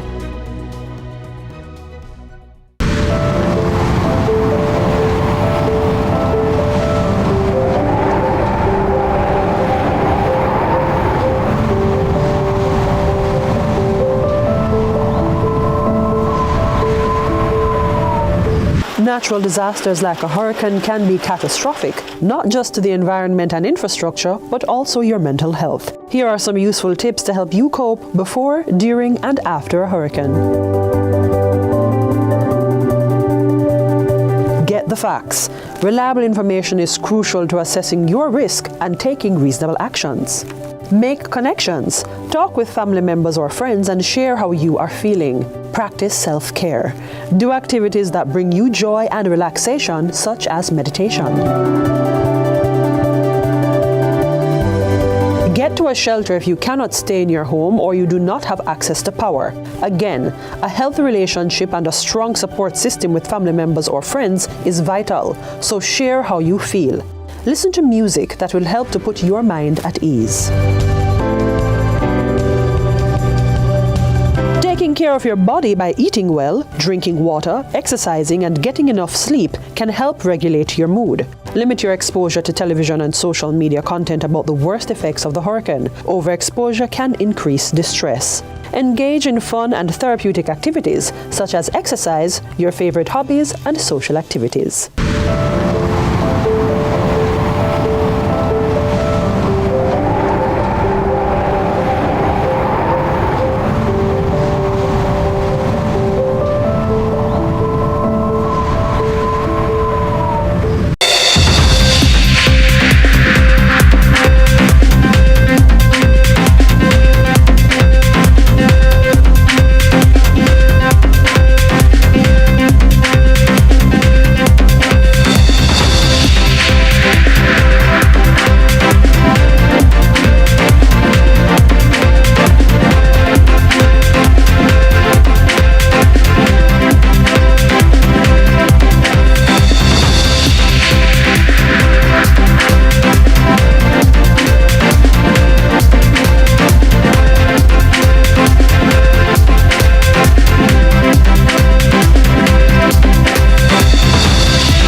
Jamaica's unemployment rate has fallen to 3.3%, down from 13.2% in 2016. Our government's continued focus on job creation is delivering real results. We are building Jamaica. The time by the Office of the Prime Minister is...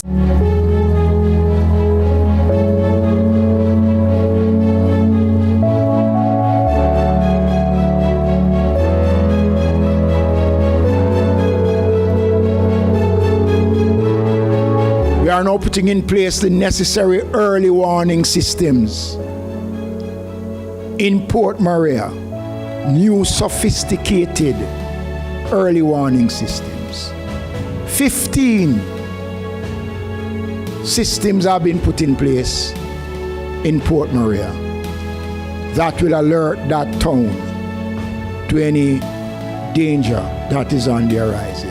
The two telecommunication firms in the country confirmed their commitments to work with the ADPEM to provide a messaging system for Jamaicans on their phones. You'll be able to get live notices on your phone. We would have already put in place all the necessary radios in their various locations.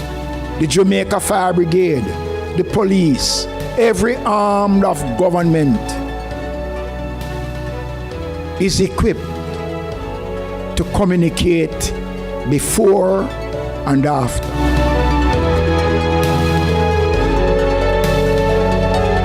Our shelters will be fully activated, and all that is required is for us to hope and pray that we are spared any major disaster this year. Throughout this program, the ADPEM seeks to ensure a constant stream of emergency supplies, inclusive of relief items, emergency response supply items. These readily available response to emergencies and disasters such as flooding and earthquake.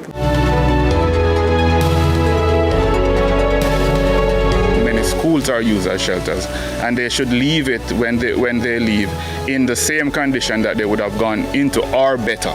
So we take care of the facilities and ensure that we are leaving the schools in proper condition for our children who use it on a regular basis. In terms of taking care of our school plant, we have had, some experiences, negative experiences over the years, but we know that it is not the general desire of persons to destroy what is here. We just want to remind you, however, that we need our plant to be available for our children after the disaster would have passed. So if you do come, we are of course expecting that you are going to treat it as you would treat your own home. It would be unfortunate if the shelter managers are forced to evict anyone for violating the protocols that is set. And let me be frank with you right now, it's time now we become more responsible. So I am expecting that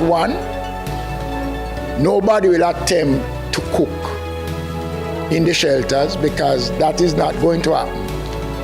This government since 2016 have made arrangements that once the shelters are occupied, we will provide food supplies for persons within the shelters. So the rules that are laid out are clear. It is written all over the board. I am pretty sure that the persons coming to the shelters will abide by these protocols. I have no doubt that they will. But if they break the rules, then the shelter managers have that responsibility to restore law and order. We will continue to keep the public abreast as to where will be the most vulnerable areas for us to activate shelters. And those shelters that are activated will also be published through our social media and the general media channels.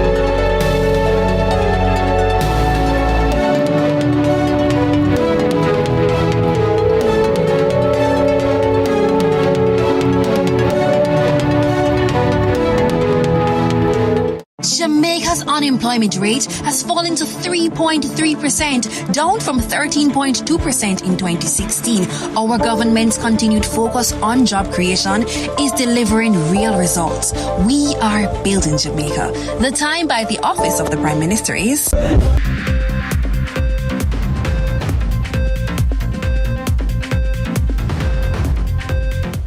Welcome back to Tracking Melissa. It's CVM's special coverage of Hurricane Melissa, and we can gladly say now that we are seeing the back end of what is a mammoth storm, and one that will go down in history, but we're still obviously in the throes of it, so to speak. And we're talking about assessment and relief and recovery, but really and truly what we need to be talking about is really just people picking up the pieces, just the initial phases of just the relief of the hurricane having passed, the officials and the authorities now trying to get to the people most in need and to get them to safety, and then to begin doing the process of assessing damage, but not only that, but assisting the people who really need the assistance with things like food and so on and so forth. We do, though, Nika, have someone who can tell us a lot about what has been going on. Audley Gordon is, of course, the Executive Director of the National Solid Waste Management Authority, NSWMA. Audley Gordon, thank you so much for joining us. Thanks for having me. Good evening to you and your viewers. All right, where are you now? Well, happily, I'm in Kingston. Just got back into my house.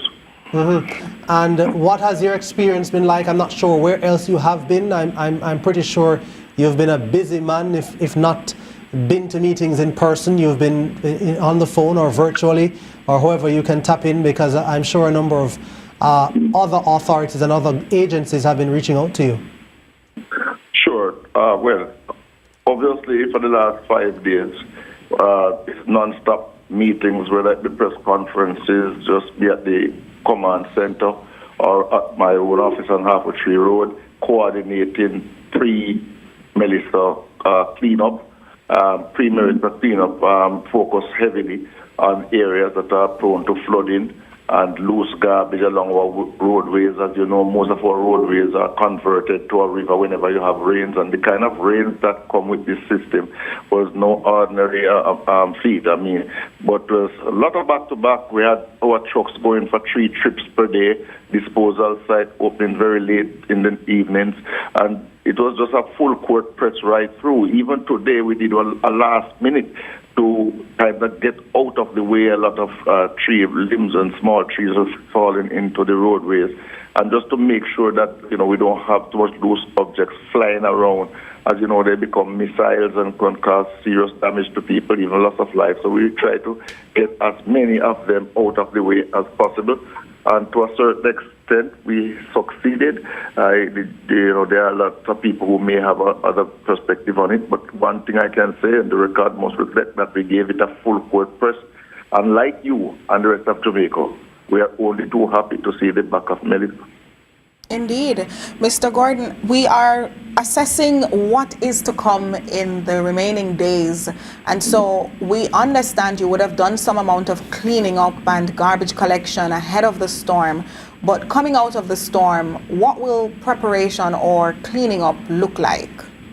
Well, firstly, we are, as a part of the essential first responders, we really want to help with but there's a term they call debris management, and that's part of our remit.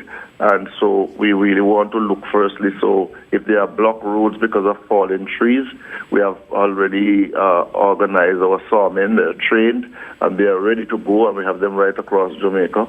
And it was just my last meeting before coming home was with them.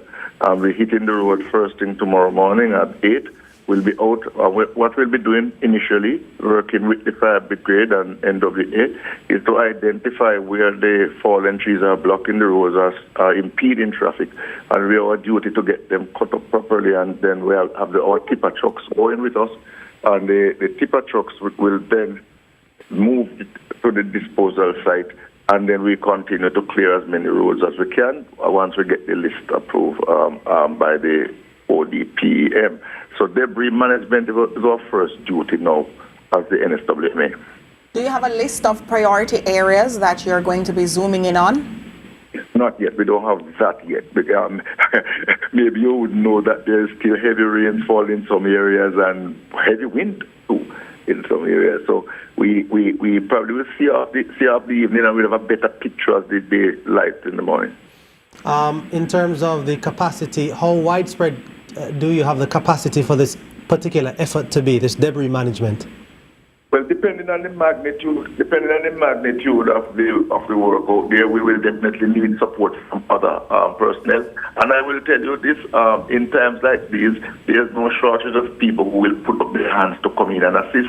So even though we could leave out my office tomorrow morning with 1,000 chainsaws, as we start to do the work and start to get out into communities, you'll be amazed how much people come out with their little sword, their machete, and begin to help the process. So let us look at what the magnitude of the work is, and then we can have a better, feel of what it would take and when we will have a completion.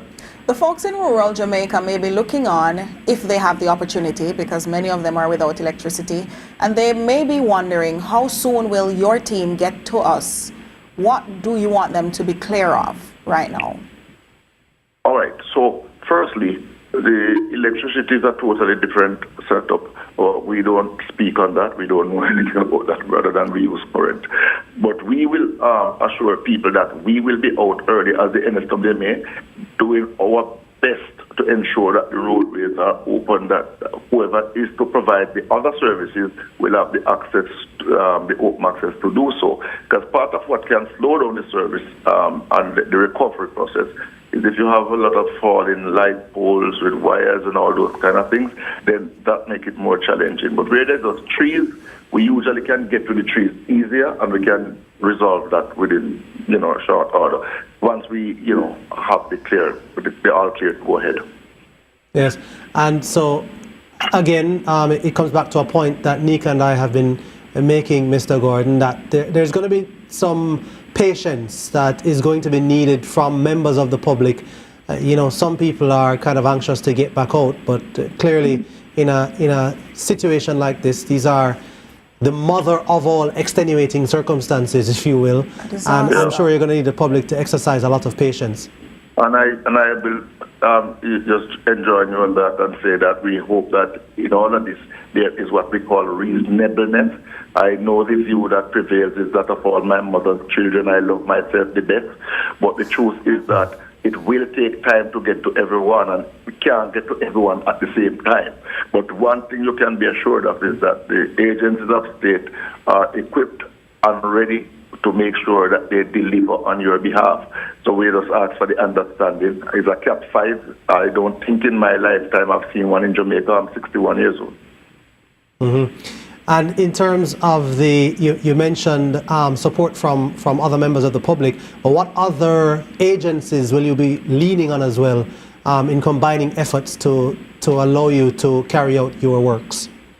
Well, we work very closely with the municipal corporations, so the MCs, we are on the same ministry, and in times like these, the friendship, the collaboration will only be strengthened.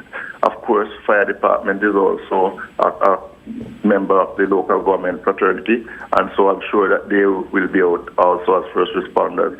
But we love to talk about the ordinary man in the street. There are a lot of little things that could be done before we get there. For example, some small trees don't require a chainsaw, it requires a machete.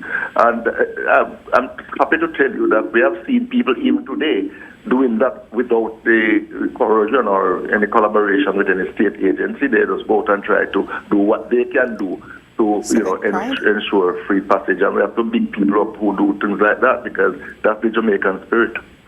Indeed.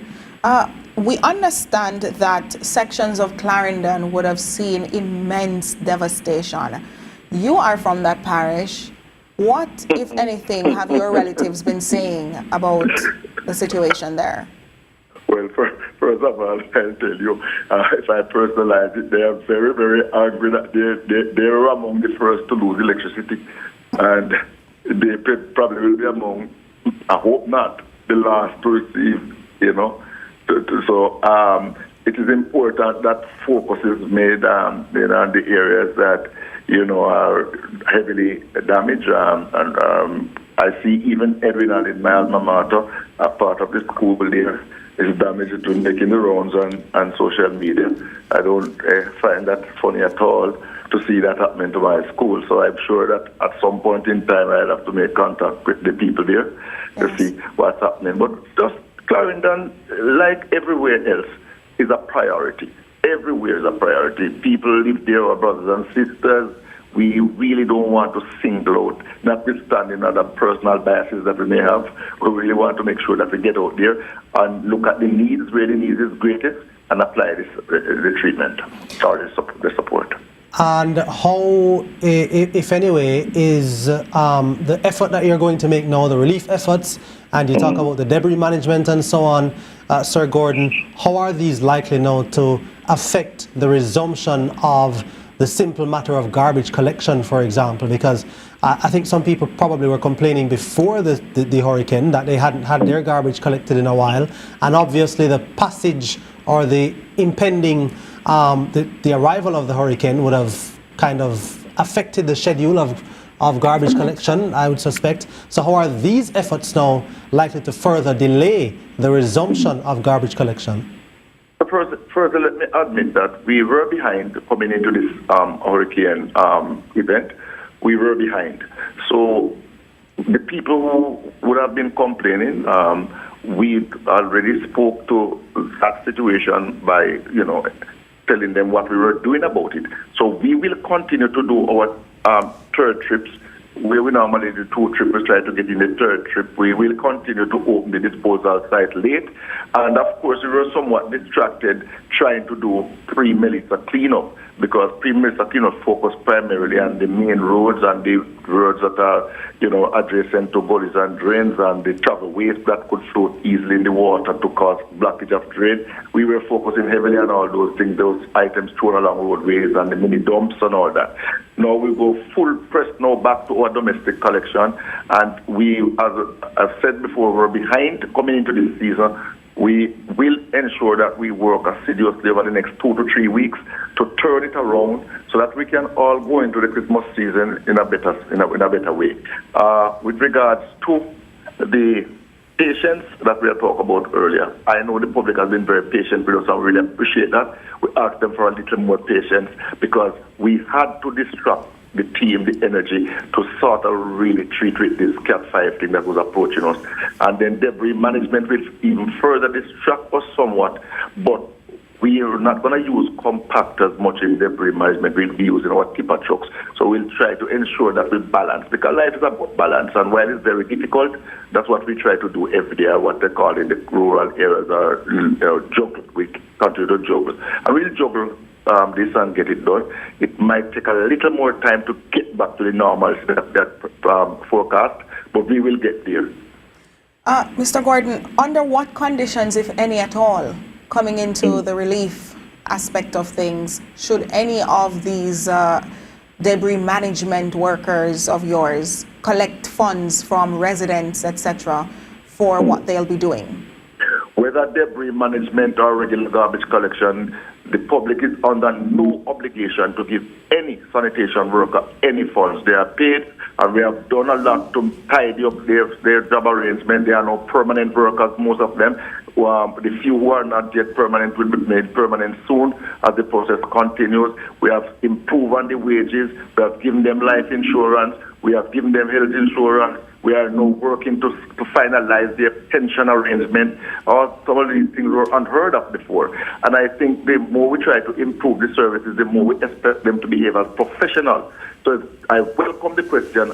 And the short answer is, under no circumstances should they be stretching out their hand to anybody for money.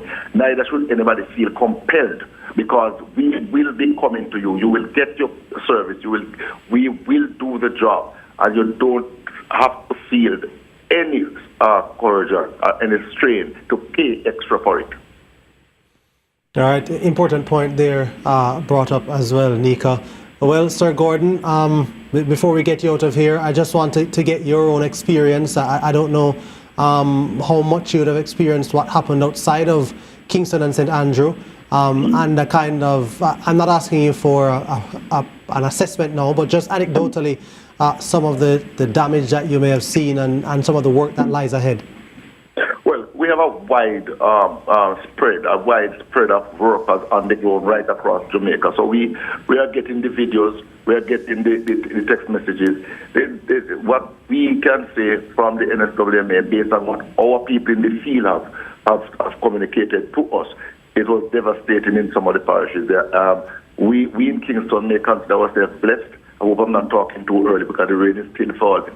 But it was devastating, and it's a category 5. I mean, that don't happen often around here. It's really, it came and it did the damage that was forecasted of it, and we are now left to, as a country, to pick up and move forward. And I'm sure that with the Jamaican spirit in full gear, we will do exactly that. All right, there you have it from Audley Gordon, Executive Director of the National Solid Waste Management Authority, the NSWMA. Works to start as soon as 8 in the morning. Thank you so much for speaking with us, Sir Gordon. Appreciate it. All right. Jordan, I understand we now have the Mayor of Maypen, Joel Williams, who will be joining us to share more about what has happened in Clarendon, the central parish, that we've seen so many of the videos reflecting flooding and devastation. Mr. Williams, are you with us?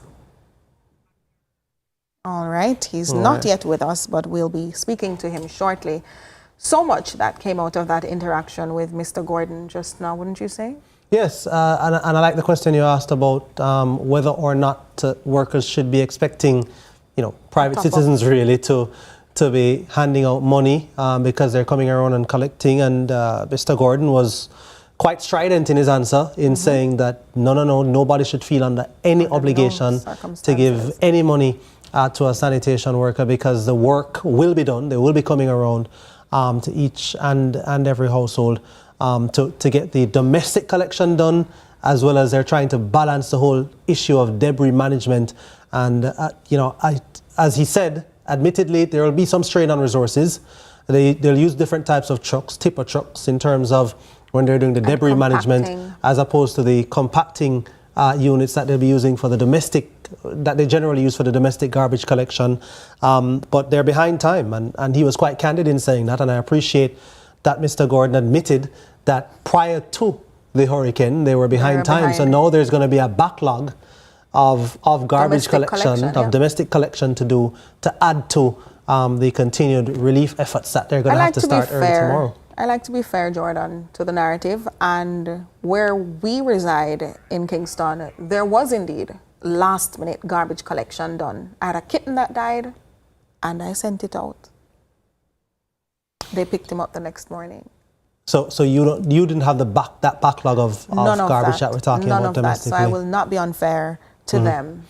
All right, so we now have the Mayor of Maypen, Joel Williams, joining us. Mayor Williams, thank you so much for joining us here on our coverage. It's a pleasure, sir. You're doing the people's business. As are you. As are you, indeed. And we're joining you because we'd love to hear an update on the parish of Clarendon on a whole, Maypen particularly, but we want to talk about Clarendon as a parish, Sir Williams, because we've been seeing images and videos of places completely flooded in some instances, properties really significantly damaged. What can you tell us now is the very latest? We are not able to get out here yet. Well, first of all, I must say good evening again to you and good evening to your listeners.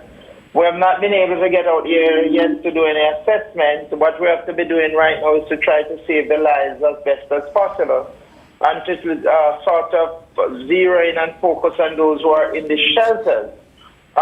We would have done our best over the last three days to sensitize those who were stubborn not to want to go to the center. At the moment, we have 1,225 persons in shelters. We have 52 shelters open across the parish. And so what we're doing now is as best as possible to manage those centers, to keep those who are in those centers as comfortable as possible. It is very trying, but we're trying to do our best. I want to use the opportunity to thank all the shelter managers. We have 94 shelters across the parish, and we have 52 of those 94 open. And I want to thank them. I can't thank them enough on behalf of the government of Jamaica for the job that they have been doing, because they would have left the comfort, many of them would have left the comfort of their homes and would have been out there with us, out there with persons in those shelters tonight. Right now, I just came in where I went to procure some stuff for the shelter at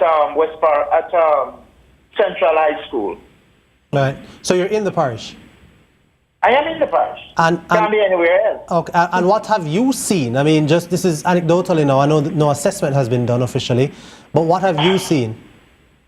From what I have seen, it's a battering. The parish should have gotten a battering. We would have several areas in the hills have been cut off. There are several roads that have become riverbed. There are a number of persons who would have lost their roofs. And as I said, there are areas out there that I would not have gotten any report from as yet because we are not able to get into those areas, like the Rocky Point, the Portland Cottage, the Mitchelltown. We would, and MP Charles, we would not have been able to get in there to get a full assessment. I don't think we'll be able to do so until possibly midday tomorrow and thereafter. But there have been no reports of major injuries or any deaths? No major, not from where I am sitting up to this point in time. I know we would have had a fire down in Rhines, nearby to Rhines, a community called Rhinesbury, in Husband Store, or on the outskirts of Husband Store. We would have lost a 4-bedroom house last evening. And so those persons, a family, would have been left without home at this point in time. Mayor, do you have any updates on what's happening over in Portland Cottage? As I said to you, no. It would have been very challenging to get into that space today. But yesterday when we came out of there, the water level was rising. And so, no, I can't give you any update because there are no shelters in that area. We would have moved out all the persons from Rocky Point as best as we can, those who were willing and prepared to come. So they would have been moved out. Those in Portland Cottage and Mitchelltown, they would have been moved out to Vere Technical High School, Bustamante High School, Washington Primary, and no, so we would not be able to get in there today. From where you sit or stand at this point, do you have a plan of action? Well, the plan of action, yes, and as I said before, we can't move until we have an assessment of what is the level of the destruction on the ground. Once we have that, then the government itself, not just the municipality, we now have to wait on central government to drive that plan of action, that plan into action. You mentioned Rocky Point, Portland Cottage, Mitchelltown as some of the trouble areas. We received reports that Bagwell, K Valley, Smithville, all those areas. Well, we received reports, Mayor Williams, that persons in Swansea, Clarendon, specifically in the vicinity of the New Apostolic Church International, are seeing the need to evacuate their homes, and we saw some of the footage there, the place completely flooded. Submerged with water, yes. Right. Have you heard any further word about Swansea? That area I am pretty familiar with. And over the years, those persons would have moved and a wise decision to do it.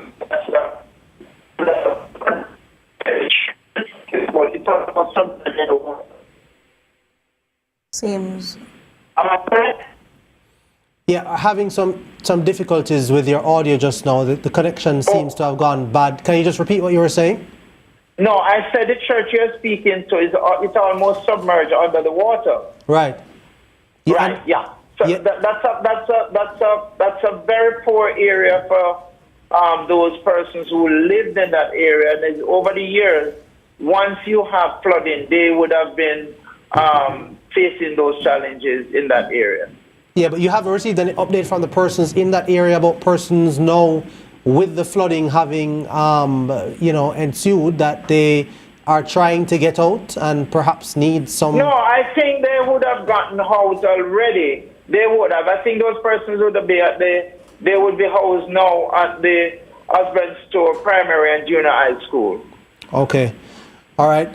Well, I'm happy to hear that there have been no reports of serious injury or death, and I pray and hope that it remains that way. And I'm hoping that you're able to do an assessment as quickly as possible, as you said, in conjunction, Mayor, with the central government to determine a plan of action to begin the picking up of the pieces, the recovery effort, because we know that that is going to take some significant effort and is going to take a lot of time as well. Indeed, you're quite right. And we at this level, we are prepared because we realize we know what our role and our responsibilities are, and we're prepared to partner with central government to get the ball rolling.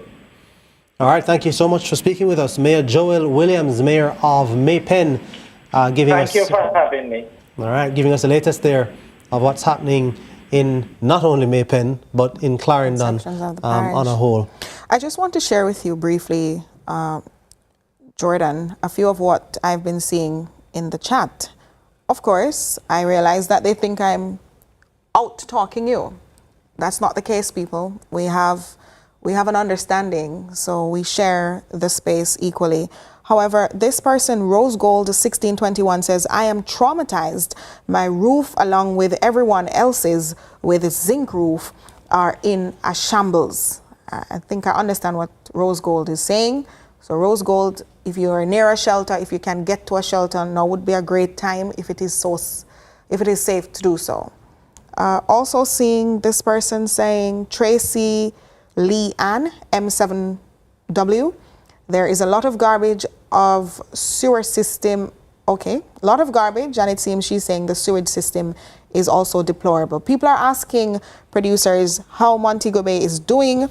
Some are asking if the storm is done. Then if you're just joining us, the storm is exiting Jamaica or has exited Jamaica, but storm conditions will be felt up to the weekend possibly, according to our in-house meteorologist, Javoy Sawyers. Yes, and I also see people asking questions in the live chat on YouTube as well, on CVM TV News. By the way, that's where you can watch us if for any reason you're not able to watch us on television. And I can tell them, Nika, that we'll have some answers to those questions as we continue, because our coverage will continue, obviously, long after the hurricane has passed, and in CVM News at 7 and in News at noon and right throughout our coverage, we'll be giving you updates on what has happened in several other areas. Somebody asking what's happening in Lucy. Somebody asking any updates about Lime Hall in St. Anne. We're going to be having somebody saying update for Bull Bay St. Andrew. What's the update in Silo, in St. Elizabeth? So people are asking those questions. They're concerned about, I guess their communities, their friends, families, loved ones, and so on. Those questions will be answered. Of course, some more questions will be answered throughout our broadcast here. We're not going to get an update from every single town in every single parish, but we will be covering the entire island in throughout our news in the coming days as well. This person here, Sonia Henry R4B, says, please, Bull Bay Lucy. Someone else say St. James Mashup. If you have information on what's happening in these parishes or spaces and you are able to connect to the internet, you have a bit of electricity or power and energy on your devices, you can feel free to send them into our chat, send them to our WhatsApp. You can remind them of the WhatsApp details, Jordan. Yes, I'll give you that WhatsApp number now that you can send the information to. It is 876-833-0897. That's 876-833-0897. You can send us direct messages as well on our social media pages, on X, on Instagram, on TikTok, and on Facebook. Give us any updates you have, because people, I noticed there are a lot of people in the comments who want to know what are the updates on a lot of the communities out west, further west, which we may not have touched on because again, we try to give you a kind of a macro picture. We have not been able to go into the granular details of some of the communities within these parishes. But as I said, rest assured that we will be giving you updates as we continue to cover the damage done by Hurricane Melissa in the coming days. I can say as well that a number of our viewers, Nika, and people watching on YouTube and just interacting with the coverage on other social media platforms have been expressing how much they've enjoyed the coverage, and we've enjoyed bringing it to you. I know Giovanni and Amoy can say the same thing as well. Indeed. And I know Joel Crosskill and Andre Jebinson and Rowan Daly can say the same thing as well, because there have been some sleepless nights, but of course we have a duty to give you the most up-to-date information, to give you the latest information, to keep you connected as well. But we've been trying to help you out if persons have lost connections with their families and so on, to try to reconnect you in that regard as well. So it's our duty, and we've enjoyed bringing you the coverage, and our team has been doing an excellent job in several parishes across the country, and in some instances in life-threatening situations have braved the weather, the potentially catastrophic weather, to go out there to get the very latest to bring to you. You've seen our reporters in the field doing that as well. I'm just seeing something here from the Starlink platform that is indicating on one of its pages that for those impacted by Hurricane Melissa in Jamaica and the Bahamas, Jordan, Starlink service is now free through the end of November to help with response and recovery efforts. And just an update from the Prime Minister, Dr. Andrew Holness, about the renewal of the order. The Jamaica declared a disaster area, and the order to prevent price gouging has been renewed, Nika, because we know that is something that, generally speaking, persons do after disasters like this. And the Prime Minister says, acting on the advice of the Office of Disaster Preparedness and Emergency Management, ODPEM, and the Honourable Desmond McKenzie, Minister of Local Government and Community Development, Prime Minister the Most Honourable Andrew Holness has declared Jamaica a disaster area under the Disaster Risk Management Act. This declaration takes effect today, October 28, 2025. In conjunction with this new declaration, Senator the Honourable Aubin Hill, Minister of Industry, Investment and Commerce, has, pursuant to Section 8 of the Trade Act, issued the Trade Order 2025, which also takes effect today, October 28, 2025. Prime Minister Holness said the measures are new legal steps to protect lives. The government's first priority is always the safety and well-being of every Jamaican. And it says we acted preemptively with the declaration of a threatened area when the system was approaching Jamaica. Hurricane Melissa, an unprecedented Category 5 system, of course, made its way across the island, and it warranted a new legislative provision under the DRMA, Disaster Risk Management Act. Similarly, we must also continue to proactively maintain stability, protect consumers, and prevent any exploitation at a time when citizens are securing food, water, and supplies. These orders give the government the tools to continue managing the response to Hurricane Melissa. That's a quote from Dr. Andrew Holness, the Prime Minister. And we're getting word now that Hurricane Melissa has now weakened further to a Category 3 storm as it has left the shores of Jamaica and perhaps, based on projections, making its way to our Caribbean neighbours, Cuba. So I know they're on the lookout for what's been happening in Jamaica, and also looking to us probably for our own experiences of what they can expect of this mammoth storm.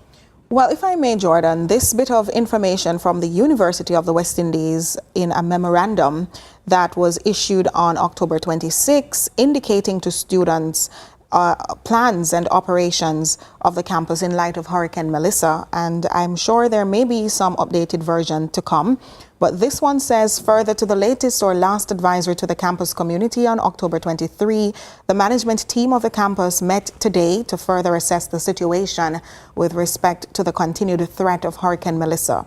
Now, segueing beyond that, it says the storm conditions are projected to evolve to hurricane-like impact by tomorrow, which would have been around recently, sometime this week.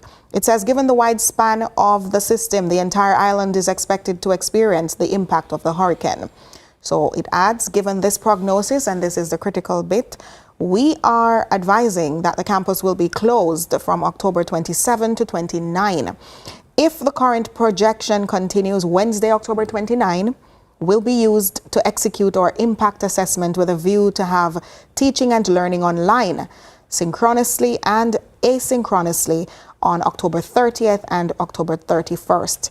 all other operations of the campus will also be conducted online. All being well, we expect to resume full face-to-face operations on Monday, November 3. That's the critical bit, I believe. Yeah, full face-to-face on Monday, November 3, next Monday. Yes, and that says signed by Donovan Stanberry. Yeah, all things being equal, we talked about, with business continuing and the business of education continuing. Of course, we're going to be hearing from the Education Ministry, I'm sure, in coming days as to when those secondary and primary institutions will resume their classes, whether online and eventually face-to-face, depending on the damage. We heard Desmond McKenzie, Minister of Local Government, talking about the fact that, for example, St. Elizabeth Technical High School had significant damage. It was a designated shelter in St. Elizabeth as well, had significant damage related to the passage of the hurricane as well. So that is also going to have a significant impact on when some schools may be able to open their doors again. They may have to just take in a limited number of students because I guess several of the facilities, maybe several classrooms, would be without roofs or so on, damage to the facilities that may not be suitable for learning to continue. The government of Jamaica is also, Nika, reminding persons that the official way to support recovery in Jamaica is through the supportjamaica.gov.jm, supportjamaica.gov.jm, and not to fall prey to any other sinister or erroneous kind of thing that may pop up in these times. We know that there are opportunistic people who will try to take advantage of this. So it's supportjamaica.gov.jm. That's the government's one. Right. We think about the fact that at a time like this, people could still find ways to weasel themselves into exploiting the vulnerable and to diverting what was intended for decent use for the people of a hurricane-ravaged nation. It is really unbecoming of us as mankind. Yeah, and I hope that, now that things are going to get a little bit calmer, that people will just pause, because it's easy to kind of fall victim to these things. Yes. We have to admit that, the persons who are impersonating the official website and actual legitimate areas where people should go and donate, Nika, they are actually, I don't want to say this, but very good at what they do. So they actually pose as the legitimate thing, and you can easily be tricked. So pause, try to recall it, Google it if you must. Go to the Prime Minister's social media handle and just double check that you have the correct website, and that if you are donating money to the relief efforts, that you're donating it to the official website that the government has put in place now as a temporary measure to help in these relief efforts and not fall victim to any spurious things that may pop up. All right, before we continue with the local community and the rebuilding, I do have some information here, Jordan, that says someone reached out to me, their cousin's family members being trapped in a flooded house that is without a roof and a fallen utility pole blocking the gate. They are in the Granville community of Montego Bay, St. James. Assistance from JPS, the fire brigade, or emergency services would be greatly appreciated. Attempts are being made to reach those services, but without success. The person says, we don't have the exact address at this time, but if you're listening from any of these first responder groups, they say that someone's cousin or family members being trapped in a flooded house that is without a roof and a fallen utility pole blocking the gate in Granville, Montego Bay, St. James. They're seeking assistance from the JPS, the fire brigade, or emergency services, and they are seeking that with urgency. And I'm seeing here where there are JPS teams out, even in the rain, and this looks to be in the corporate area. Nika, there's a video attached that someone has posted about JPS teams out, even in the rain, conducting electricity restoration exercises. And the JPS handle on X has replied and saying that rain or shine, they're on it, and as long as it's safe for their crews to work, that they'll go out and begin the restoration exercises. So that is good to know Hopefully that can be continued across the island as much as is possible.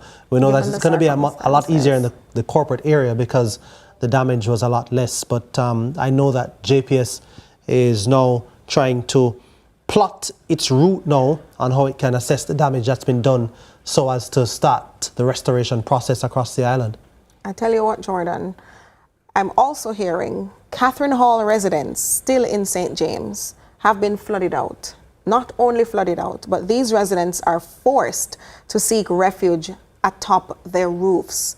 Catherine Hall, St. James, residents who have been flooded out are now seeking refuge atop their roof. So if you're first responders and you're hearing this reportage, then please see how best, if it is possible, you can assist. Catherine Hall in St.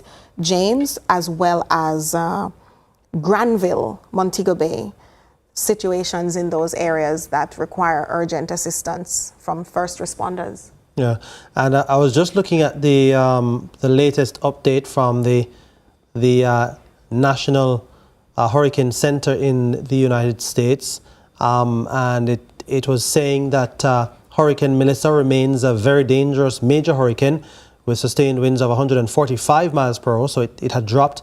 That will bring damaging winds, catastrophic flooding and landslides to many portions of the Caribbean over the next couple of days. So it's a more generalized message now, and it's not speaking specifically to Jamaica, just to give an indication or confirmation that it has now exited the shores of Jamaica, and that it is now on its way to Cuba. It has weakened a bit, and as we said, it has gone down since. That was about an hour ago, so it's gone down since to a Category 3. And for our Caribbean neighbors' sake, we hope that it misses fully, but we do hope that it is not the monster that it was when it made landfall in Jamaica. A Category 3, we're talking about what level or what category was Beryl? Not a Category 3? Well, remember, Beryl didn't make direct landfall in Jamaica, but Beryl did strengthen, I think, as much to either 4 or 5. Oh, okay. But what Beryl did it impacted us. Yeah, significantly, and it dumped a lot of precipitation, a lot of rainfall on the island, but it was not, of course, this. And we're told that this, whatever you thought of Beryl, this was going to be 10 times worse. And I think we're already starting to realize that the difference is that this was concentrated in particular areas, and so some areas may have missed the exact worst, but you could not have, if you were in Jamaica, you could not have been spared some of the effect at least of this mammoth storm. It was not a pretty sight. Again, we are just at the very early stages in terms of trying to assess some of the damage that has been done. We've seen videos and pictures and so on, a slew of images and so on, Nika. Some of them, unfortunately, have been a little bit spurious, some misinformation huddled in there as well, but we've been able to sift through and find out what is legitimate information that is related to Hurricane Melissa, and it has not looked good. What is good is that we have not been hearing widespread reports of severe injuries or fatalities. The Ministry of Health and Wellness did say 3 were connected to the passage of the hurricane, and we are hoping and praying that we don't hear any more of that. But as we've said right here on CVM TV, keep watching us, because we're going to be keeping you up to date, and we're going to continue to bring you updates on the damage and the devastation that's been done by Hurricane Melissa.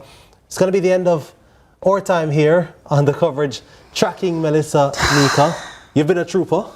Have I? I don't know how much you've slept over the past 48 hours. I've slept, trust me. I don't know how much I've slept. Thank you so much to our viewers, though, for watching. Thank you so much to our producer, Joel Croskin, and everybody who's allowed this to happen.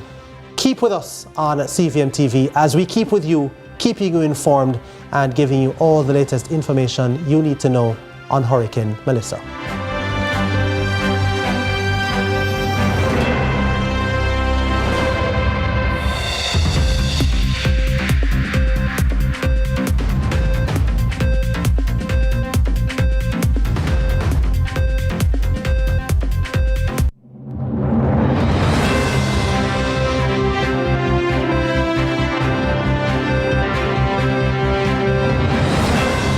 Jamaica. Make we do the right thing. Make we live good today for a better tomorrow. Talk it out. Don't fight it out. The Time by the Ministry of National. We want a peace for Jamaica. Yeah. Yo, what are you? Oh man, no, no, brother, no, man, You man. see you ever play ref? Dirty game, Yeah, but I look a bad game. No, I said, place you come from, brother, I want to live good, man. I want to live good, brethren. No shake on, I can play a little bad, brethren. Really have to shake on? Yeah, man, and no badness, brethren, just live good, man. Come together and make the violence done. Lead like the world is watching. Because it is. The Impact Leadership Summit brings the ultimate business advantage on November 4 at the AC Marriott Hotel, Kingston, Jamaica. Learn from global speaker and entrepreneur Vusi Temakwai. Leaders, hear me and hear me now. Do they understand the calling and are they God-led? Maxwell Leadership Coach Erica McKenzie. Oxford Rhodes Scholar and global investor David Walcott. Investment guru and Senator Ramon Small Ferguson. This is where leaders rise and impact begins. Sponsored by Creative Brands and Concepts, The Summit, BYD, AC Hotel, and Intelligent Multimedia. For more info, call 876-438-1135. At Hawkeye, we work hard to develop state-of-the-art security solutions like our new Total Connect smart home automation system that gives you 24/7 access to control your appliances, lights, cameras, and doors using your smartphone, tablet, or PC. As the most trusted electronic security company in Jamaica, Hawkeye has the fastest response times to get to you when you need us most. Trust Hawkeye's Total Connect. Hawkeye, securing what matters most. Visit VC's Electrical Sales today at 21 Mannings Hill Road, Kingston 8. Come see why VC's Electrical Sales is your go-to for quality electrical supplies at great prices. Check our website to see a sample of our products or call us for the full inventory at 876-622-9800. VC's Electrical Sales, also known as VC's Electrical Depot.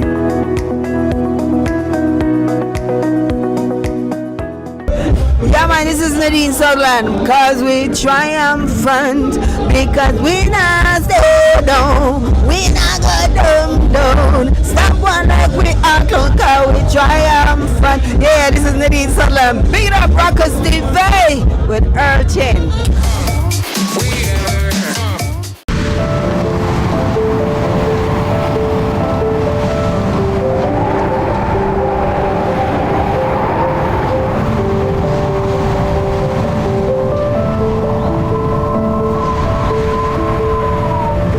Natural disasters like a hurricane can be catastrophic, not just to the environment and infrastructure, but also your mental health. Here are some useful tips to help you cope before, during, and after a hurricane. Get the facts.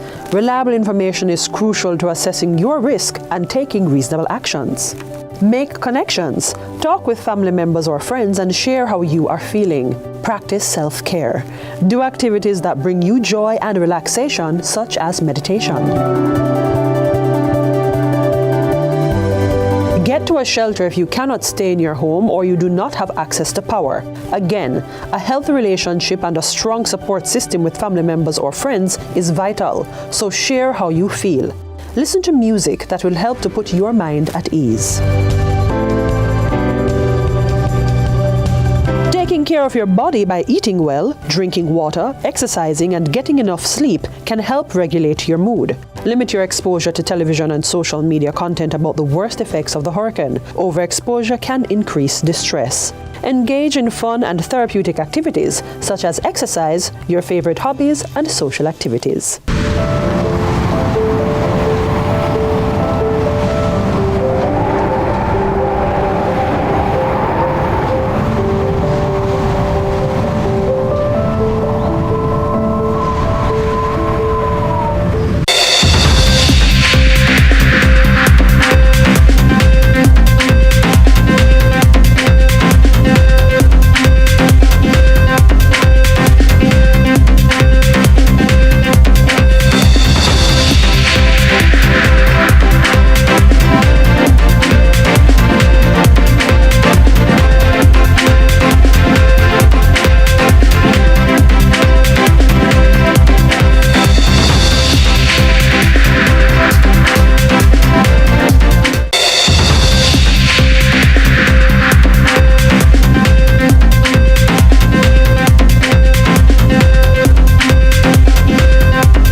business owners, and independent contractors. Get affordable insurance with Sagicor Pro Shield. The time by Sagicor Life is...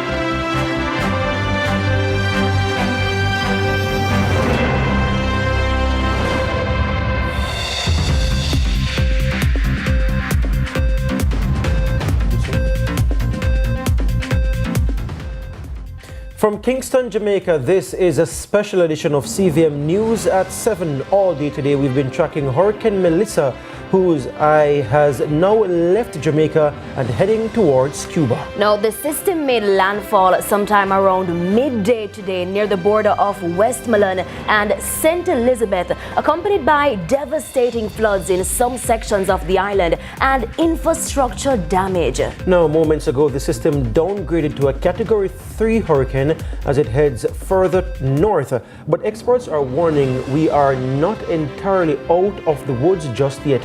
But why? Joining us now to discuss some of the very latest right now is the Director General, the Acting Director General of ODPEM, Richard Thompson. Okay, we do have right now though our in-house meteorologist Javoy Sawyers, who has been with us throughout our coverage, assessing what's happening with Hurricane Melissa. He has broken things down for us very simply. Javoy, welcome to what we hope will be our very last Tracking Melissa here tonight. How are things out there right now out west? Things are pretty bad from what I can see from my vantage point. Through the afternoon, things got pretty dicey as the eye of the hurricane moved south of Mobay and then slid off to the east. We were pretty much in the eye wall, the northern eye wall and then the western eye wall as the ice passed south of us. So we took a battering here in Mobay. The winds got up to about Category 4, brushing Category 5 strength across Mobay. I'm sure there are several downed trees, power lines. Many persons are trying to contact people in Montego Bay and can't, simply because I think the cell service is down. So families across Jamaica trying to reach people in Mobay, but they're unable to. When you say things got dicey, explain what exactly you were seeing on the ground. So it was so bad that I couldn't see. I couldn't see outside. Wind was blowing up to Category 5 strength. Rain was pretty much blowing sideways. The building that I am in, was vibrating and swaying and shaking. Cars outside in the parking lot, I feared that they were about to flip. With every gust, the cars rocked. I saw some branches break, trees fall. Yeah, it was a horrible experience. Yeah, I just want to bring our attention to the graphic on screen here from our friends at the windy.com, and this is where it's showing us right now where Hurricane Melissa is downgraded now to a Category 3. Now, us here in Kingston, when it was coming over the island just about here at the border of Westmoreland and St. Elizabeth earlier today, we were way out here, and I remember you speaking about the autobahns. We didn't necessarily feel those Category 5 force winds here in Kingston. No, did we, Javoy? Not necessarily. You probably experienced hurricane gusts or tropical storm force sustained winds across Kingston. Pretty much as the hurricane traversed across Jamaica, you would have experienced winds out of the south and east. And as it pushed further north, you're now experiencing winds out of the west. And also too, as the hurricane core passed across the island, it came closer to Kingston as it exited offshore. So you probably are getting gustier conditions now than you did in the early morning, simply because the core of the hurricane is a bit closer to you now than it was when it was southwest of the island. Yeah, there's a follow-up I want to ask. There was a reason why I said that we here in Kingston did not feel that.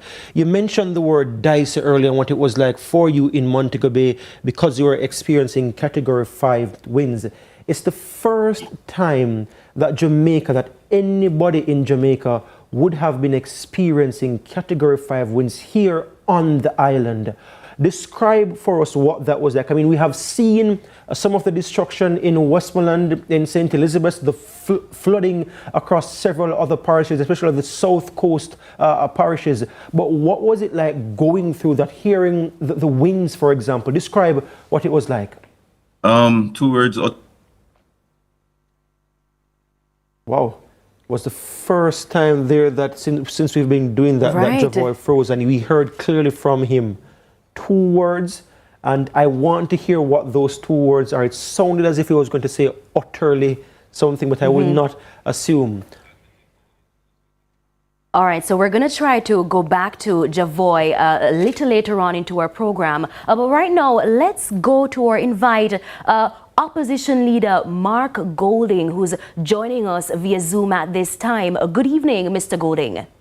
Good evening. Nice to be on your show. All right, thanks so much, Mr. Golding, for joining us. First of all, how are you doing personally? Personally, I'm fine, thank you. I live in the corporate area. We were largely spared severe weather.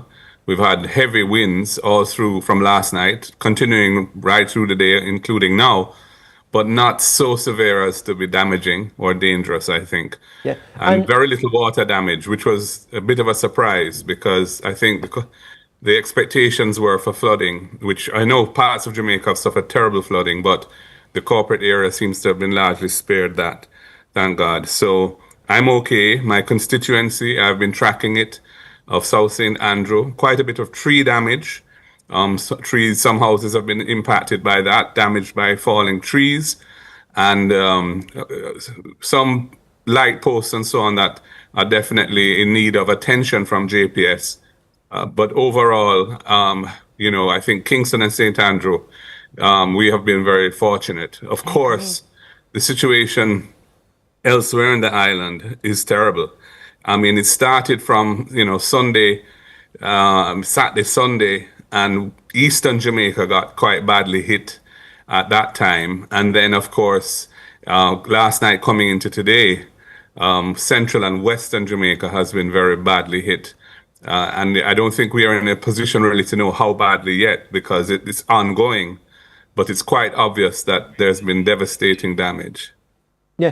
Do you agree with the Disaster Risk Management Act that forced several community members into mandatory evacuation in some of these southern coastal communities? Well, it's better to be safe than sorry. People are always reluctant to leave their homes, but the law does allow for it in the conditions that we were threatened with. And, I think people should just work with the authorities in a situation like this. You don't always get it 100% right. I'm sure that there's some people who were asked to evacuate or required to evacuate and, their communities may have been spared. So it may have seemed like it was unnecessary, but hindsight is 20/20 vision in these things.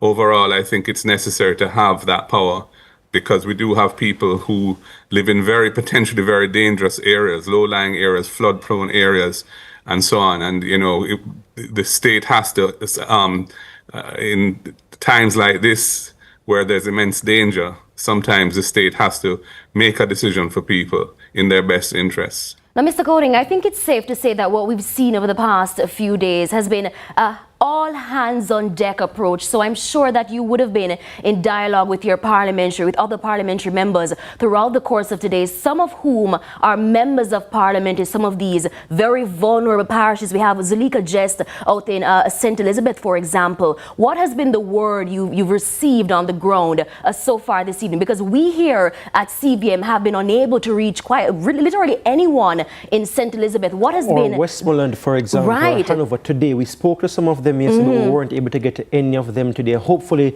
you've had better luck. What has been that word? I'm in a similar situation in terms of the communications from that side of the island, especially in the last few hours, have been scanty. We have seen videos which have shown, the high level of damage done in places like Black River, Santa Cruz, parts of Westmoreland, Savannah, Ma. I know that several hospitals, I believe it's 4, have been damaged. No doubt some of them quite badly and so on. In terms of actual reports from people, what I have heard is that, the situation is very, very bad.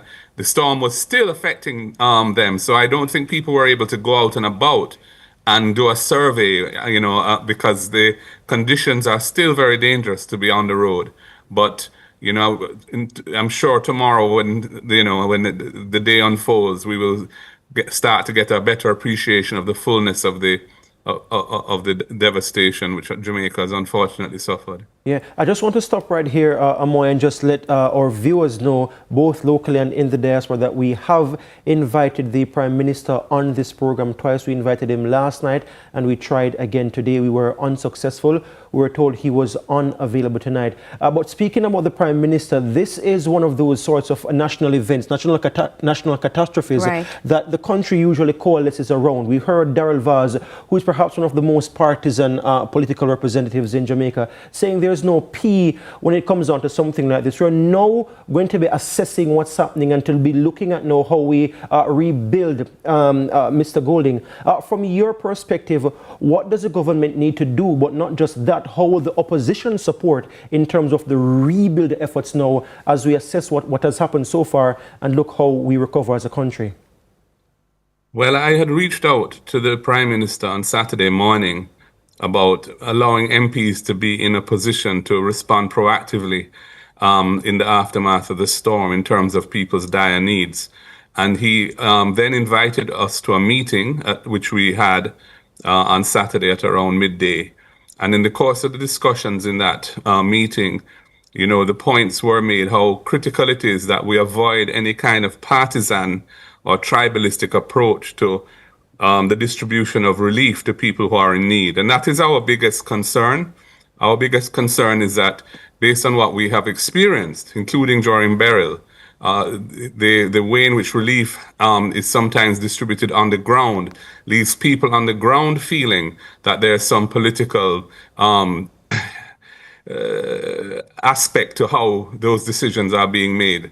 And we made that position clear in that meeting, and we were given assurances that is not the intent, and so on.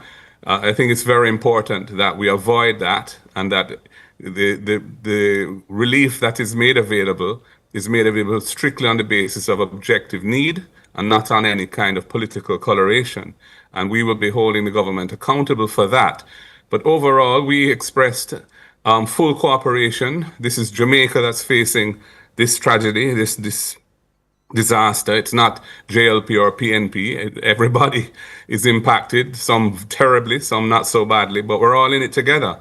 One Jamaica, one nation, and we must pull together and try and come out of it as quickly and as well as we can.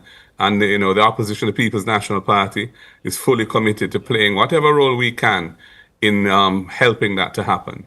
Mr. Golding, you mentioned Beryl just now. Do you think that there were any specific lessons that as a country we should have learned from last year following Beryl that we did not learn this time around?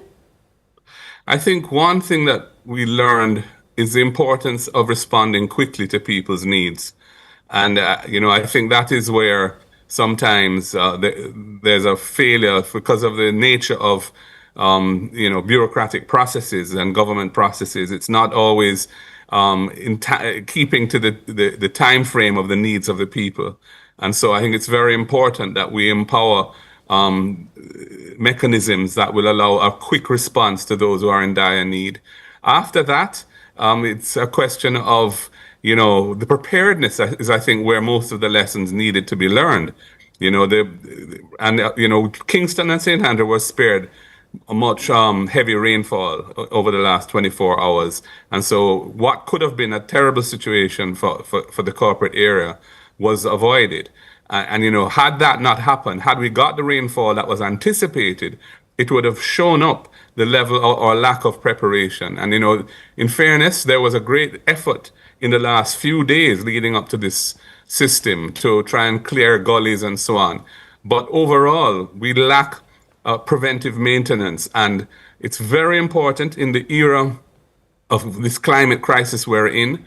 And Jamaica is now fully feeling the brunt of this with two massive hits in 2 successive years, that we have to adopt a philosophy and practice of proactively managing our affairs to minimize our vulnerability to climate events and to strengthen our resilience. And that means we must maintain and clear our drains and our gullies on an ongoing basis.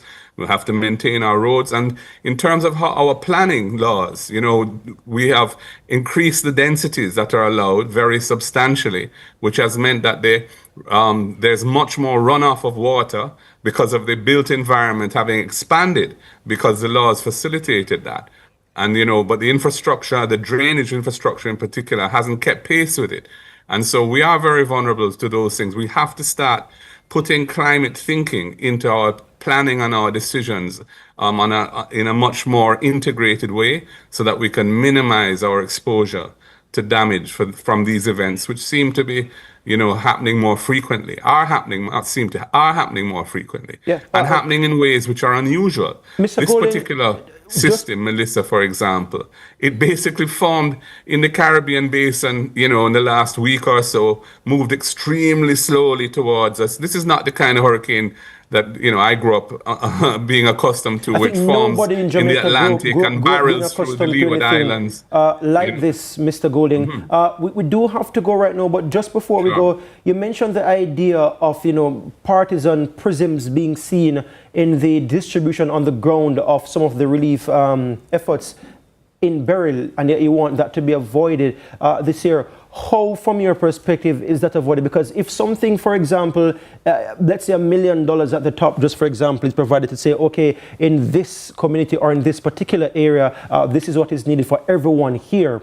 But then the actual person now doing the distribution may be doing things a little bit differently, but the persons at the top don't know. What, from your perspective, needs to change to ensure that we don't have the kind of partisan preferences happening in the relief efforts, as you suggested earlier?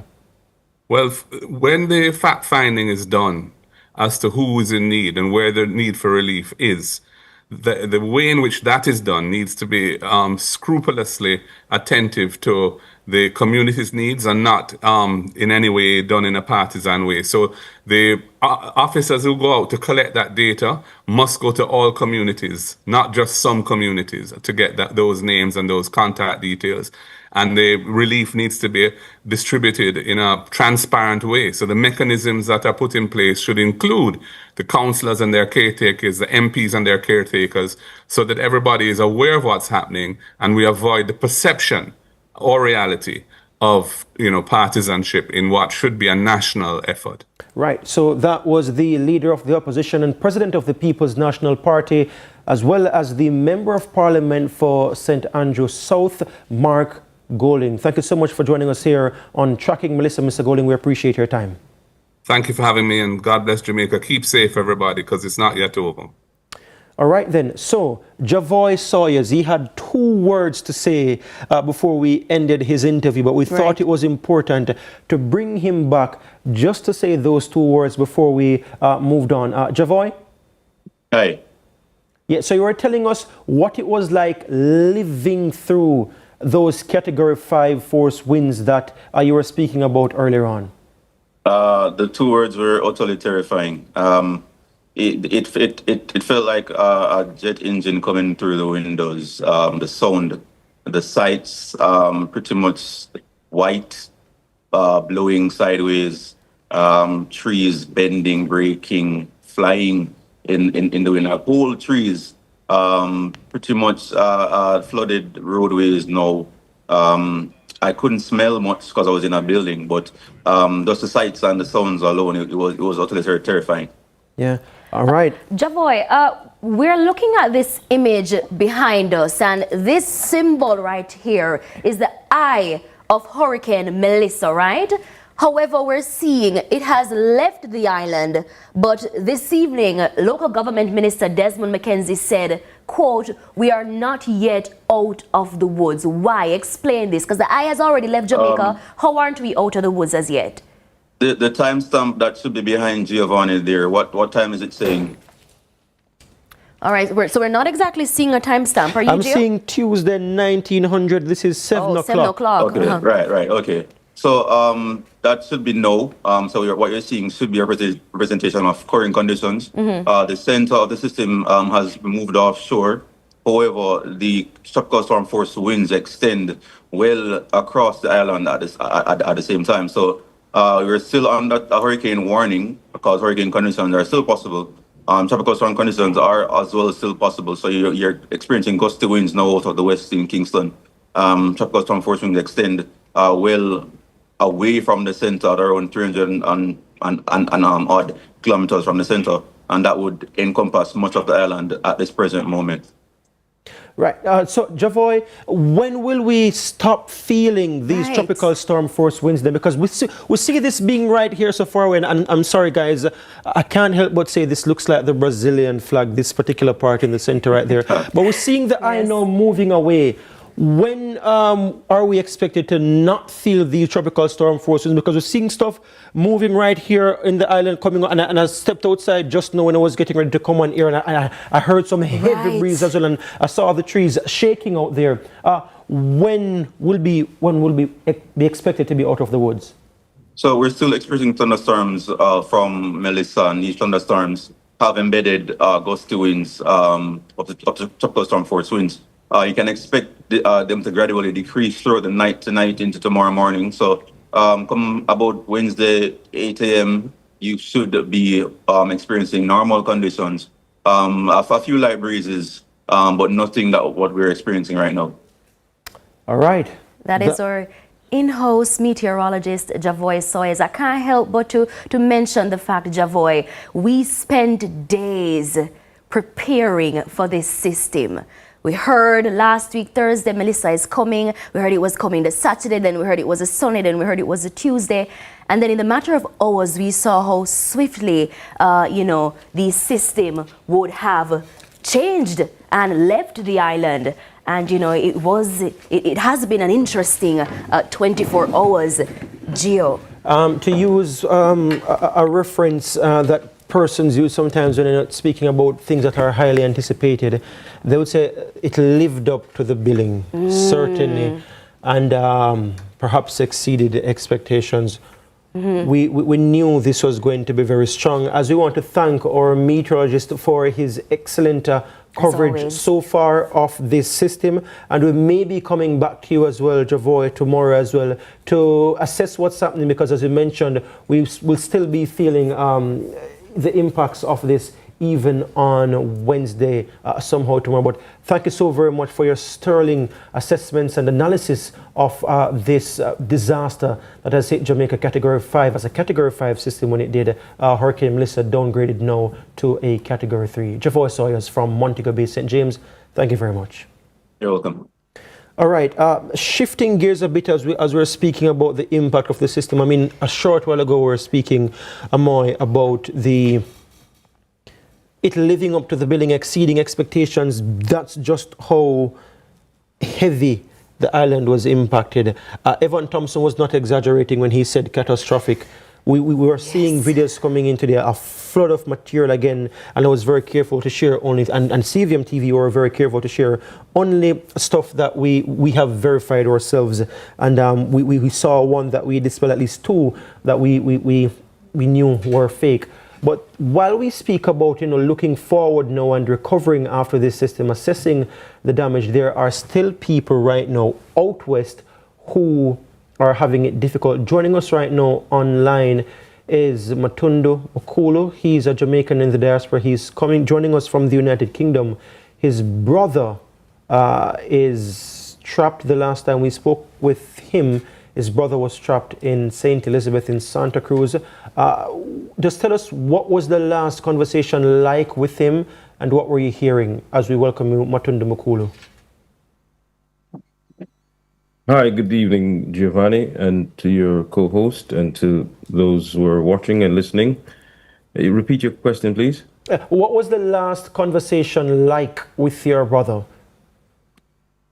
Well, for me, a bit terrifying, because clearly he was, at the time when we were speaking, he was marooned, and he had reached out to me to understand, to perhaps assist in some way. And about what time in Jamaican time was this? Perhaps around about 2 p.m. About 2 p.m. or a little bit before 2 p.m. before you went off for your break. It was an hour before you went off for your break. So I think you went off your break about 12 or thereabout. Yeah. Talk to me about the response that you were hearing coming out of St. Elizabeth in terms of the feeling. How were they feeling when you last spoke to them? Well, terrified. Terrified because you can't leave and you have no communication from the emergency services. Not because the emergency services are not working. They're engaged, and I think the commissioner had indicated that in terms of the Santa Cruz fire station, it itself was underwater, so it was hampering their efforts. So they felt terrified. I mean, water. When you're marooned and there's water, all you can think of is what if help doesn't come? And in the context, I suppose, of my brother, when we were children, we would have gone through the floods of 1986 in southern Clarendon, for those who can remember. And I suppose for him, I would bet my last dollar that that's something that would have been crossing his mind at the time, that he had witnessed and experienced that, but this would have been on a different scale. In fact, in one of his text messages to me, he used a famous Jamaican adjective, which is not fit for airplay, but I think was appropriate in terms of what he was seeing and experiencing. I think it surpassed his expectations. Wow. And you mentioned that he was not alone at home. He also had a young child with him. Just how old and what gender is this child? Well, my nephew was there. It's about approaching his second birthday. So I know that was a concern for him, as any parent would be concerned and alarmed in those circumstances. And just for clarity for our viewers, they said that he was trapped inside. Is it that the yard was full of water and he wanted to go outside and couldn't go outside? Or was it a case that water was rising inside the house? Well, at the time, he didn't indicate if the water was inside the house, but from the video that you sent me, it was quite clear to me that the yard was saturated with water. And I'm not talking, and water, which, if you, given your height, my height, it certainly would have passed, approaching your waist height. The house is on a little bit of a still in terms of raised, but not sufficiently raised to give you much comfort. Yeah. Is it one or two stories? It's a one-story house, but it's a rural house in St. Elizabeth.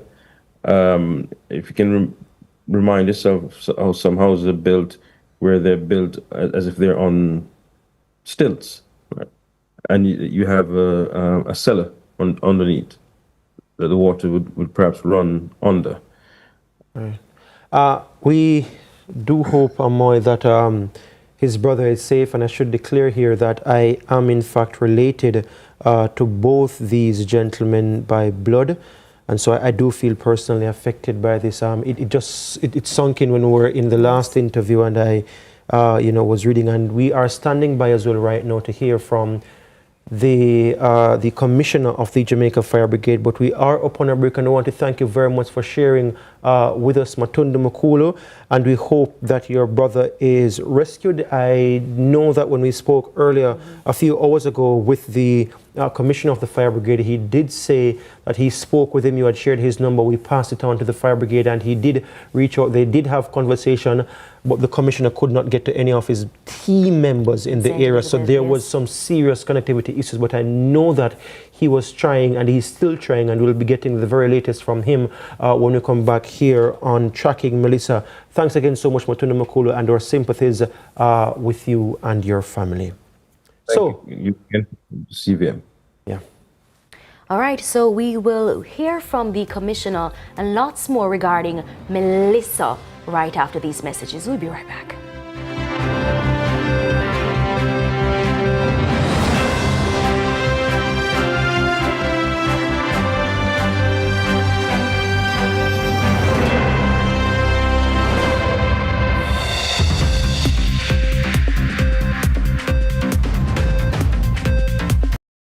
CVM News at 7 headlines Tuesday, courtesy of Heart NSTA Trust, Jamaica's Human Development Agency.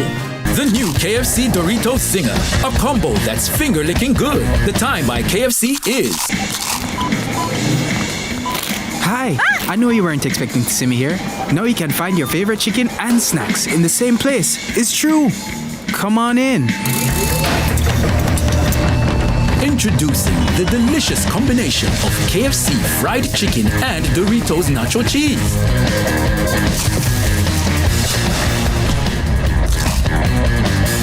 The KFC Doritos Zinger, a crunch that's finger-licking good. Everybody needs a helping hand, somebody to understand. In the end, we're all human. For people living with HIV, no discrimination. Here to support them through. Respect you as usual. Got to protect them too. Whether your friend or your family, somebody in your community. People living with HIV. Protect, accept, and respect people living with HIV. A message from the Ministry of Health and Wellness. CVM News at 7 headlines Tuesday, courtesy of Heart NSTA Trust, Jamaica's Human Development Agency. Hi, I know you weren't expecting to see me here. Now you can find your favorite chicken and snacks in the same place. It's true. Come on in.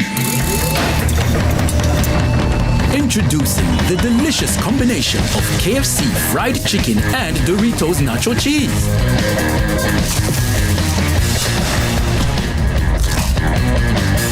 The KFC Doritos Zinger, a crunch that's finger-licking good.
The internationally acclaimed On Stage with Winford Williams. At a new time, Saturdays at 8 p.m. on CVM TV. So much more than entertainment.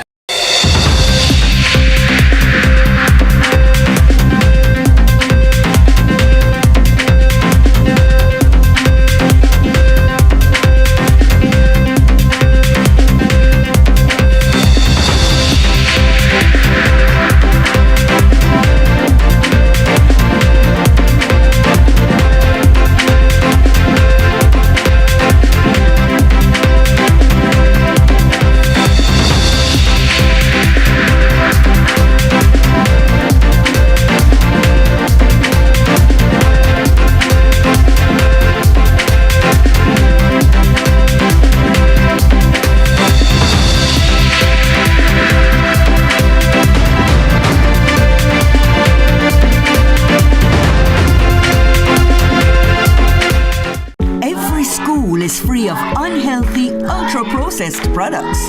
You know, those high in salt, fats, and sugar. If only that weren't a dream. The reality is that many children have an unhealthy diet at school, and 23% of them are overweight or obese. This can lead to hypertension, heart disease, and type 2 diabetes. Let's protect our children's right to health with a policy for schools that prevents unhealthy food marketing and ensures access to nutritious foods. The time is now.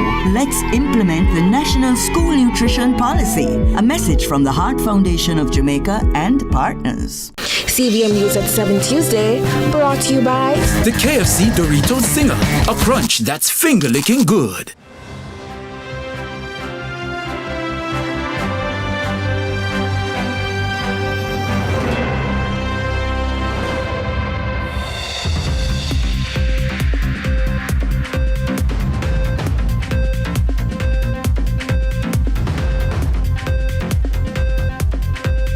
Welcome back to Tracking Melissa. CVM's coverage of Category 3, Category 3, Hurricane Melissa that hit Jamaica as a powerful Category 5 hurricane, the most powerful hurricane that ever hit Jamaica. We're just speaking with Matunda Makulu from St. Elizabeth about his brother who he has lost contact with, who was trapped inside his house in Santa Cruz. We did see some image from Santa Cruz. The area was inundated with water. It looked more like a pool with brown water in it than anything else, and the water was stagnant. And we also saw some very disturbing images coming out of St. Elizabeth in Black River. We saw we also saw the roof of a hospital being lifted off somewhere there in St. Elizabeth as well. So we did see some very distressing stuff. Treasure Beach yes. As well. Multiple images from Treasure Beach. There was a live feed on Zoom showing as the progression of the system as it came closer, as the eye passed over, and it was. Yeah, it was difficult to put into words. Not even scary movie, not so bad. We are standing by to hear from the police in St. Elizabeth. But before that, we just want to show you some of what we were seeing in St. Elizabeth today. This one that our viewers are looking at was in Treasure Beach earlier this morning. And we just want to remind our viewers of some of what we saw. Yes. So this is also another section of St. Elizabeth. And as you can see there, the place is taking a battering, and this was in the early parts as well. The images, they got darker. It was scary. This is at the Black River Hospital where the ground floor was evacuated. And in this particular image, we understand, you can see there on the outside. Yes, look on the outside. Yes, the wind. No, that was one of the scariest ones I saw. We got that someone was trapped inside a vehicle. Yes. This is not St. Elizabeth. This is in Gutters, St. Catherine. Just for clarity, this is in the Spring Village area. That bridge there, I'm very familiar with it. Right. Do have some family members on my grandparents' side from that area, so I'm familiar with the area. The bridge was damaged a few years ago, and some work is being done on it. And you saw in the image earlier one of the Czech workers. This is Jericho as well, still in St. Catherine, in the Linstead area.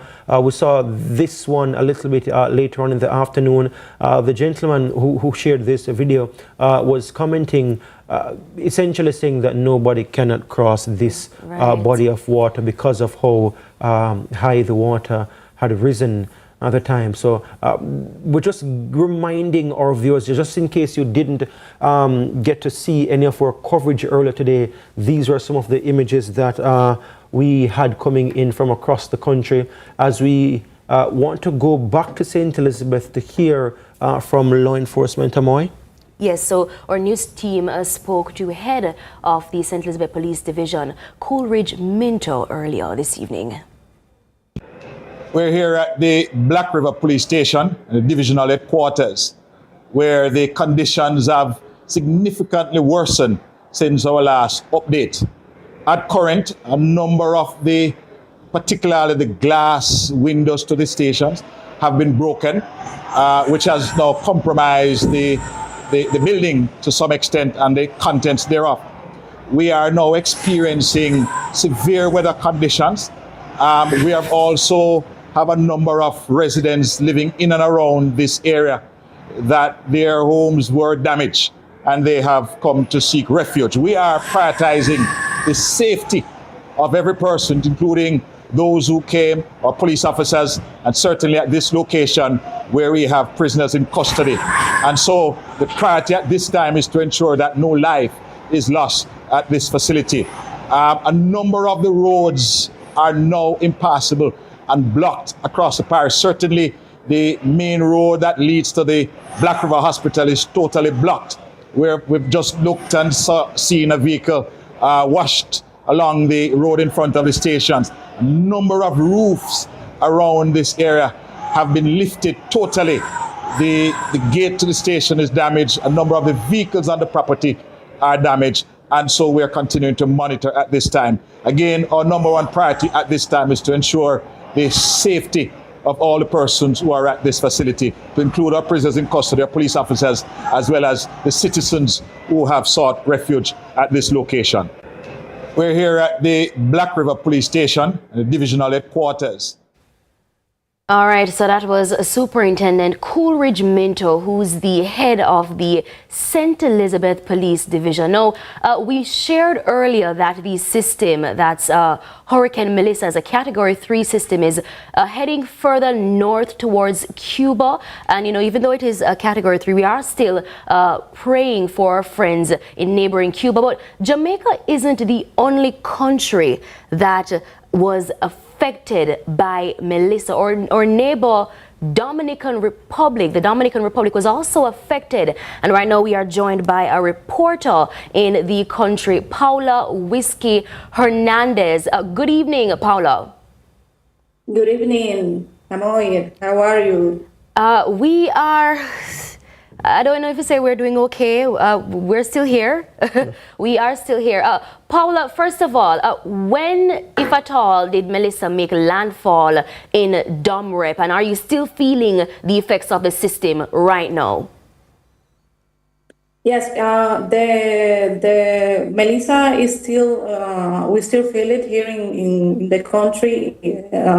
It's not raining right now in the capital in Santo Domingo, but in the south part of the country, we still have some of the Providence in alert. In some of them are in red alert.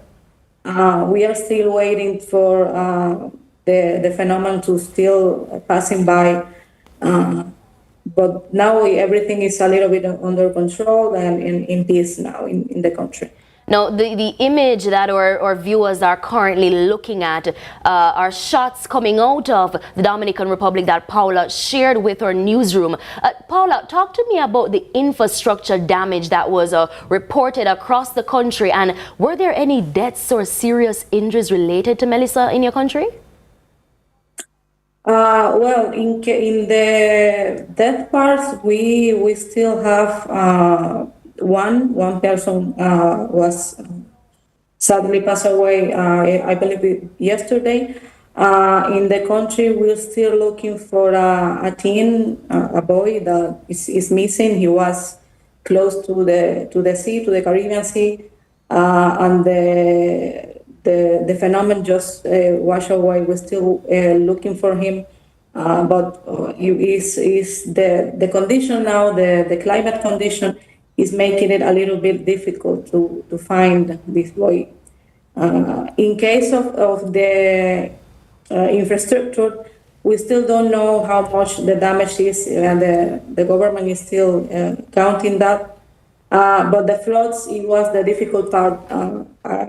In a lot of the parts of the south of the country, we saw the floods just destroying beds, chairs, clothes of the people, and that was the difficult part of this event. The floods were just terrible.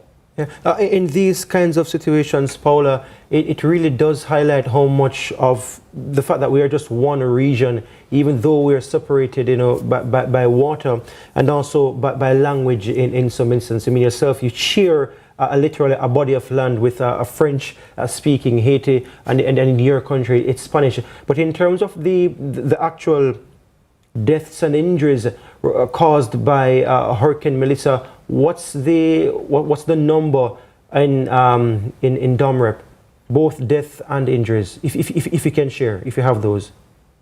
Death, now we have just one person. That was yesterday. The President Abinader was talking about that. The government, the actions that we see in all these days, it was meant to save lives. So that's the important part of this. Even though we don't have one death is sadly, but in that case, we saw that not many deaths as we could expect, as we see in another different events in the past. Injured, I don't believe there is some injured. I believe that's why the government established the suspension of work and school in the previous days, so people can stay in home and can stay safe. So I believe that is one of the greatest accomplishment of this event. And just before you go, Paula, we're currently seeing some shots on screen of what appears to be recovery efforts. Talk to me about what that process is looking like right now. Well, the recovery process, we still have to wait for the floors to dry. That is one of the biggest waiting parts now. Some of the people will have to come back to their homes. The government is sending now food to some of the isolated communities. Some of the South communities were isolated by Melissa. So in this case, this is the government is helping with food, with some supplies to the biggest victims of this emergency. Amoy, I'm looking at the images there that Paula has shared with us, and I want to thank you for sharing these images with us that you've compiled. Paula, the water, look at those houses there in Dominica. Almost completely underwater, yes. Wow, as we're looking at the live satellite imagery of the Domrep right now, of course that would be Domrep and Haiti, because it's one body of land, and this is what it's looking like for the next hour. So they're still facing rainy conditions in parts of the country, and also thunderstorms, as you can see there. And this again is for more friends at windy.com. As we look to thank Paula for joining us here, and we want you to continue your good work that you're doing, Paula, and stay safe, please, as you continue to report on the effects of Hurricane Melissa on the Dominican Republic. Thank you so much for joining us here on CVM TV. Thank you. We send our love and our praise here in the Dominican Republic. Yesterday, President Abinader was sending as well his love and his support, so take care. Yeah. All right, thank as you. we say in Jamaica, one love, Paula. Just before we go, Amoy, we are almost out of time, but we're getting information coming out of St. James that there is currently, and if we could call right now I'm sorry people, this is live TV, so I can't hold my head down the entire time even when I'm speaking, to text my producer. If we could call the Commissioner of the Fire Brigade, he's willing to join us for the last minute or two as we get this quickly. He just messaged me to say that we can call him right now. Just call him instead of asking to join the Zoom because of the connection. Now, somebody in Catherine Hall, St. James, a woman, and I've listened to a voice note even though we aren't playing it because we don't have permission to play it publicly. There are people who are stuck on roofs on top of houses, and the water is rising, and they're saying they can't swim. They're trying to get to JDF officials to effect some rescue mission tonight. They are saying that someone up there as well almost drowned. The person who was speaking in this video, the woman, she sounded like an older lady. Her voice was trembling, and she was saying that she can't swim, and they're standing at the top of a property. It seems to be a two-story property, but they're saying the water is rising, and the majority, all the houses out there in that location are under water. And this is coming from a mayor, I believe. I'm not sure if this is actually the mayor of Montego Bay, Richard Vernon, that this is coming from. This seeing the word mayor, and again, this is coming directly from my producer. Somebody sent it to him. The government officials. The government officials we gather have been responsive. They were called. This is the message, but apparently they cannot send JDF helicopters because of the wind. Oh my. And so again, we're here speaking about the eye of the storm having left, but the waters continue to rise.